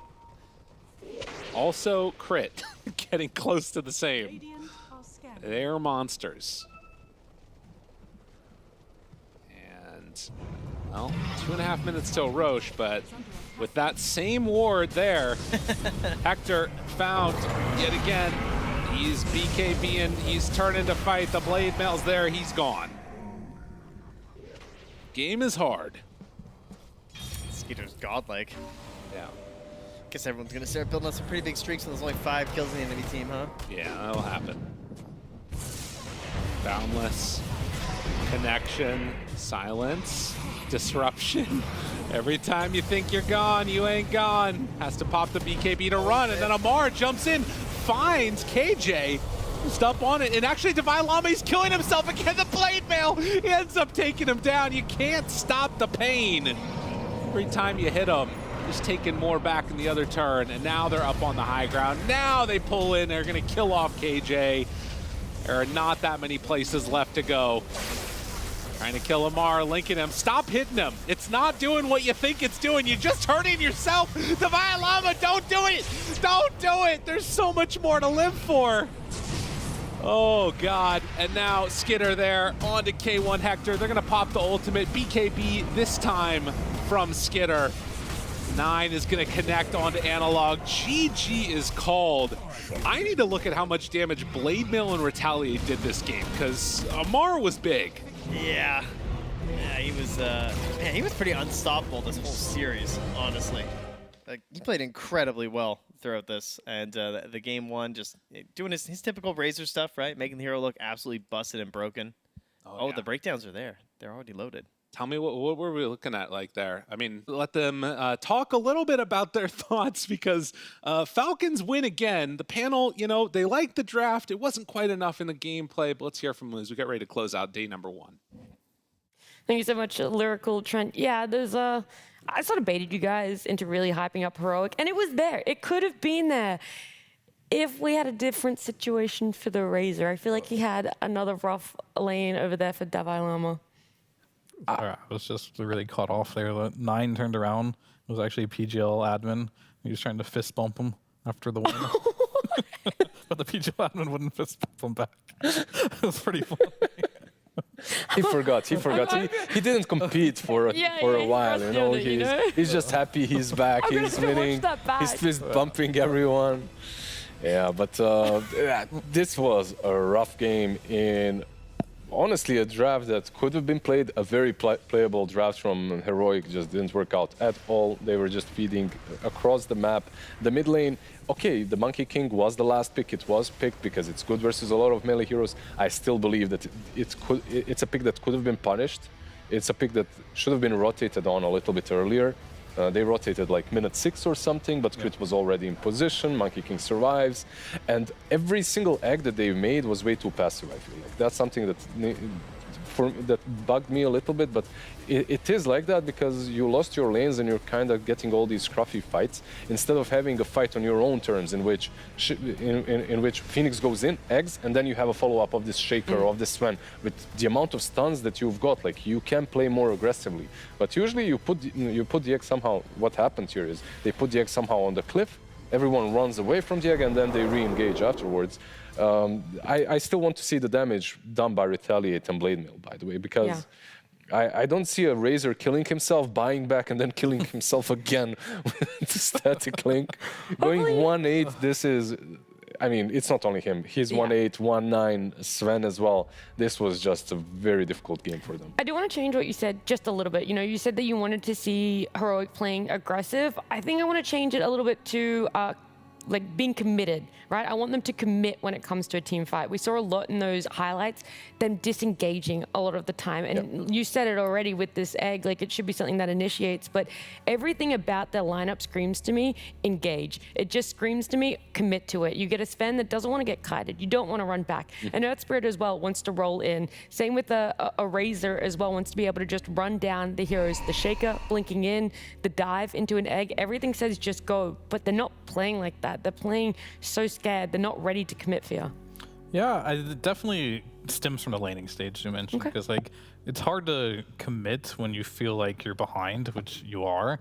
Perhaps they should have done it anyway, like because you had the tools that you had, you need to utilize them. But to me, this series comes down to a very simple fact of there was just a offlane duo like outplay. Because if you look at Amar and Crit, they won their lane 2 games in a row pretty handedly. Amar got super farmed. And 2 games in a row, unfortunately, for Divine Llama and Schofield, they lost pretty badly in 2 games in a row on their laning stage. And all these problems kind of go back to that. Like, you're never going to win mid with an Earth Spirit versus Monkey King matchup, but your Razor lane, it's supposed to do pretty well, I think, against a same melee hero. And it just isn't delivering. And unfortunately, when you play at this level of competition, if one team's off lane is getting off to a good start and like free farming, and yours is like completely struggling and you can't make it like happen very well. And then your mid lane is countered as well, right? Like at least in the laning stage, it's countered. Like you're on paper losing all 3 lanes, so it's not going to be easy. And again, like I look at the scoreboard and I see the Phoenix probably had the best score, like only 3 deaths. All of his cores had more. I feel like your call to commit is very on point, but they needed to commit in a different way, in which you start things off with the attack and then you follow up and you force them to fight into it. You don't use it defensively, like disengagement every single time, and your team fight is lost. And if it happens 2 or 3 times in a row, the game is also completely out of hand. Your Monkey King gets a lot of attack speed items, and then suddenly with those BKBs, even if you egg, it doesn't even matter anymore. You highlighted going into this one that for Heroic to be able to get some form of a leg up, they probably should look at shutting down Monkey King, looking at shutting down 9 in that mid lane. It wasn't possible. And so because of that, we thought we'd ask him how his game went, how this series, how returning it to competitive it was for him. So Tsunami is joined by 9 down there in the wherever they are. We're in the dungeons right now, where the best Dota players are forged, and where the best Dota players don't miss a beat. 9, what a pleasure it is to have you back in the competitive scene. You've been off the grid for a good 6 months. What was life like outside of Dota? Honestly, I enjoyed it a lot.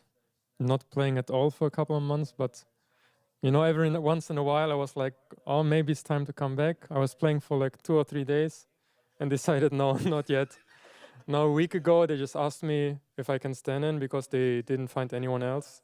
Originally, I didn't really want to stand in because I felt like joining Falcons will be kind of stressful because it's the best team. But then I figured out I kind of think about starting again, so actually playing as a stand-in is a good thing because I can just test the waters without fully committing to a team yet. So your initial break from Dota post-TI was maybe like, you said 3 months post-TI, then you dipped your toe back in the water in January and you're like, it's not time yet. I still need a little bit more time off. And then really only a week you were approached and you were like, I want to play for a tier 1 team? And you're like, maybe. Yeah, but probably I would not have agreed if this wasn't like Falcons, because they are my friends, not because they're like good or something. Like I can already feel now when I joined them, it was super awkward just being here. I felt like I didn't deserve it. You know, I just joined like these guys and we didn't really scrim yet, but I can see just how good they are and it's crazy. Like, I don't know. It's crazy. So then do you feel like you've gotten rustier in your time off, or joining these guys, you're like, oh, you know, like all my old muscle memories are immediately coming back to me? I think I haven't gotten rustier in terms of mechanical, but the meta understanding is lacking a lot, honestly. And the first day it was a little rusty, but after playing a couple of days, I felt like I didn't even take a break. And then the rhythm of actually getting back into an official, did that feel just like old times, or did you get like a little nervous? You're like, oh man, it's kind of been a while. No, I actually was looking forward to it a lot and just playing with my friends. Like, I just enjoy it. Dude, that makes me so happy to hear, because obviously anytime we hear of like a retirement, or for you it was more like a break, you weren't like fully retired, but like there's always that thought in the back of the head that we might not see this guy again. Like seeing your performance in this series brought back memories. I'm sure all the Tundra fans out there, and now the new Falcons fans. Nine, congratulations on a hell of a series, and looking forward to how you do for the rest of PGL Wallachia as we send it back to our panel, Nat T. Thank you so much, Tsunami. And definitely could have said it better myself. It is really nice to see Nine, even if he is just a stand-in for now, coming back into the scene, joining all of his old friends that he said. We said it was probably going to be quite easy, quite seamless to slip into playing with Skeeter and Snake again. It's just your offlane that's changed. But he said, you know, he wasn't sure of the meta. Brother, you've had 5 months to get on top of this meta. Come on, man. Surely you knew a little bit. And he's playing mid, so yeah, as long as he's playing his own heroes, like, does he really have to know the meta of the heroes? That he does have to maybe refresh on the way that the map is played and everything. But I can't stop being impressed by these players like Nisha, like Nine now, even that don't really need to play a lot to stay in form. I feel like if I don't play 2 days, I'm already like, I know this is minus 200 MMR. the first day I start up Dota, you know, like I'm missing the creeps, I'm missing the spells, and they're like, yeah, 6 months, whatever. Or they play like 50 games a year in pubs and they're still on top. It just impresses me. Like just a different breed.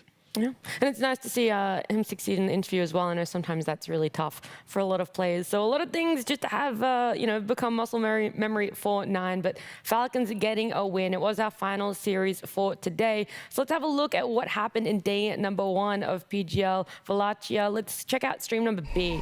We had 4 series happen over there as well. It was a big upset to start off our day. A 2-1 for Nouns over Azure Ray, and then Xtreme 2-0 against Boom. Liquid 2-0 against G2 IG, and then Gaimin Gladiators also a 2-0 over Secret. So Gaimin, I think, was the one where you really didn't know what was going to happen. They had a really rough time in Birmingham. They didn't make it out of group stage. So this could have been something for them of either doubling down on, okay, something's really broken within us, or, okay, we're trying to find our footing again. So a highlight for all of the gaming fans. A little bit of a tough one for the Secret fans, though, for you. Yeah, I mean, I don't think you have. Yeah, I was going to put out a nicer way, but I think at this point, it's the truth. That's what's been going on, right? I mean, Secret, they're still trying to find their footing as a team. They have a stand-in as well, so it's going to take more time for that team to really just like find their footing and kind of flourish there. Gaimin, they had a hiccup in the road there. They didn't do so well at Birmingham, but it was the same as Team Spirit. They also went out in group stages too, which was a bit surprising seeing those teams go out, but looks like they're bouncing back pretty well going into this tournament, and we'll see if they can continue with that momentum. Yeah, it is something that you have to highlight, the fact that they have that stand-in for themselves, and very freshly announced too. So we also don't know how the scrims have been going for them, what's been going on over there for Secret. But what we do know is what happened here on stream number A. So it was our first one that also went to 3 games. So the start of the day was a bit of a banger. 2-1 towards Aurora. MOUZ unfortunately falling short. BetBoom 2-0 Shopify. Spirit 2-0 Virtus.pro. And then Falcons, as we just saw, 2-0 Heroic there. No massive upsets, I would say, in the same way for Stream A Lizard. Yeah, no massive upsets. Like, we had a really nice series in that Series 1 even. I feel like MOUZ and Aurora probably, well, you expect a bit more from Aurora, maybe not a lot from MOUZ, but the series was very entertaining. It was back and forth. They showed that they can definitely pick something out of the meta, but also stay on point. These other results, honestly, I expected maybe 1 or 2 Game 3. I didn't expect it to go 2-0 as easily, especially when I look at these teams and when I look at how they mashed up against each other in the previous tournaments. There were a lot of 1-1s in the best of 2s. Expected maybe even a 3rd game here. Looking at the drafts, but Falcons proving to be a little bit too strong even with the stand-in. Yeah, the execution was very impeccable from them. We're going to see our standings at the end of day number 1. Things over here at PGL Wallachia are a bit different. It isn't what you normally see. We aren't splitting up these 16 teams into 2 groups. Our group stage is a modified Swiss stage. So they will all be going up against, I don't want to say each other because that's not how it works. The most basic thing you need to know is that if they win 3 series, they're into playoffs, they're guaranteed. And if they lose 3 series, they will be out. We're going to be halving how many teams are left remaining by the end of this group stage. So culling. That's a good word to use. It's very cutthroat as well. So the teams that you saw on that right-hand side, the ones that had already garnered themselves a loss, you know, it's starting to look a little bit dicey for themselves. It's definitely not the end of the road by any means. They don't have their backs against the wall, but it's something that they have to be careful about for tomorrow. And they will be happening in this order. Azure Ray going up against MOUZ, Shopify against Virtus.pro, Heroic against Boom, G2IG up against Secret. The times that you see for these series, they're not set in stone. It is a rolling schedule. So if you guys want to watch your team play, make sure you're around at least a couple of games earlier. You never know what you might see as well. Maybe some more upsets, even though we've only had 1 so far for you. Yeah, and I think one thing to note as well about the schedules, the losers are playing the losers and the winners will be playing the winners as well. True, so another easy way to look at this modified Swiss stage. Pretty much, and it makes it nice because, like, you're not going to have one of those matches where one team with momentum is playing a team that might be recovering from a loss. So it makes it a very even gameplay. So I do like that fact as well, the Swiss. But competitively, it should be very close. So all those streams happening over in B stream are the teams that ended day number 1 0-1, and it does mean that the teams that ended day number 1 1-0 will be playing on mainstream. We're going to have a look at that schedule of what's going to be happening. BetBoom and Aurora kicking the day off. Liquid up against Xtreme, Falcons and Nouns, and then Gaimin Gladiators and Spirit. A lot of notable matchups. I think a lot of great storylines, especially the way that we're going to end the day. Gaimin up against Spirit, the 2 finalists for TI last year, and 2 teams that just got knocked out in groups in Birmingham. How the mighty have fallen. I love all NA of these. Versus NA too. Yeah. Okay. I was wondering if you're going to say that one, Fia. There's also like Liquid. They just played the Chinese team, so they're playing another one on day number 2. Falcons versus Nouns. Nouns, obviously, they won their 1st series. Let's see what they can do versus... 3 games as well, so I'll be sitting tight to see if they go to a 3 games in that series as well. See if there's hope for NA still. I mean, whoever wins, NA wins. So. That's what Fia's saying. Sure. If you had a match of the day, though, that you wanted to tune into, which one would it be? For me, it's probably Gaimin Spirit. I'll say that. Yeah, me too, just because it's like a classic, like TI rematch, right? So it's definitely very entertaining. These are 2 teams as well that we know can be so good, but no roster changes or anything like that. No roster changes, just... Maybe them playing each other too will bring out like memories of like playing TI Grand Finals, and everyone will play on their top form. Maybe that was missing for both these teams. Who knows? Yeah, GG Team Spirit definitely one easy pick.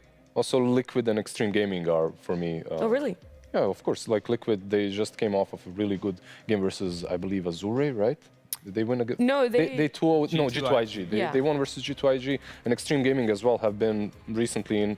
Well, their form is interesting one because they have, for me at least, and this is something that we discussed previously on the panels, like they have the highest ceiling out of all the Chinese teams. Obviously, they demonstrated that in the Elite League. They won versus Falcons in Grand Finals. Their old chat game is also on point. Probably not going to use it versus Liquid, but it's going to be an interesting one.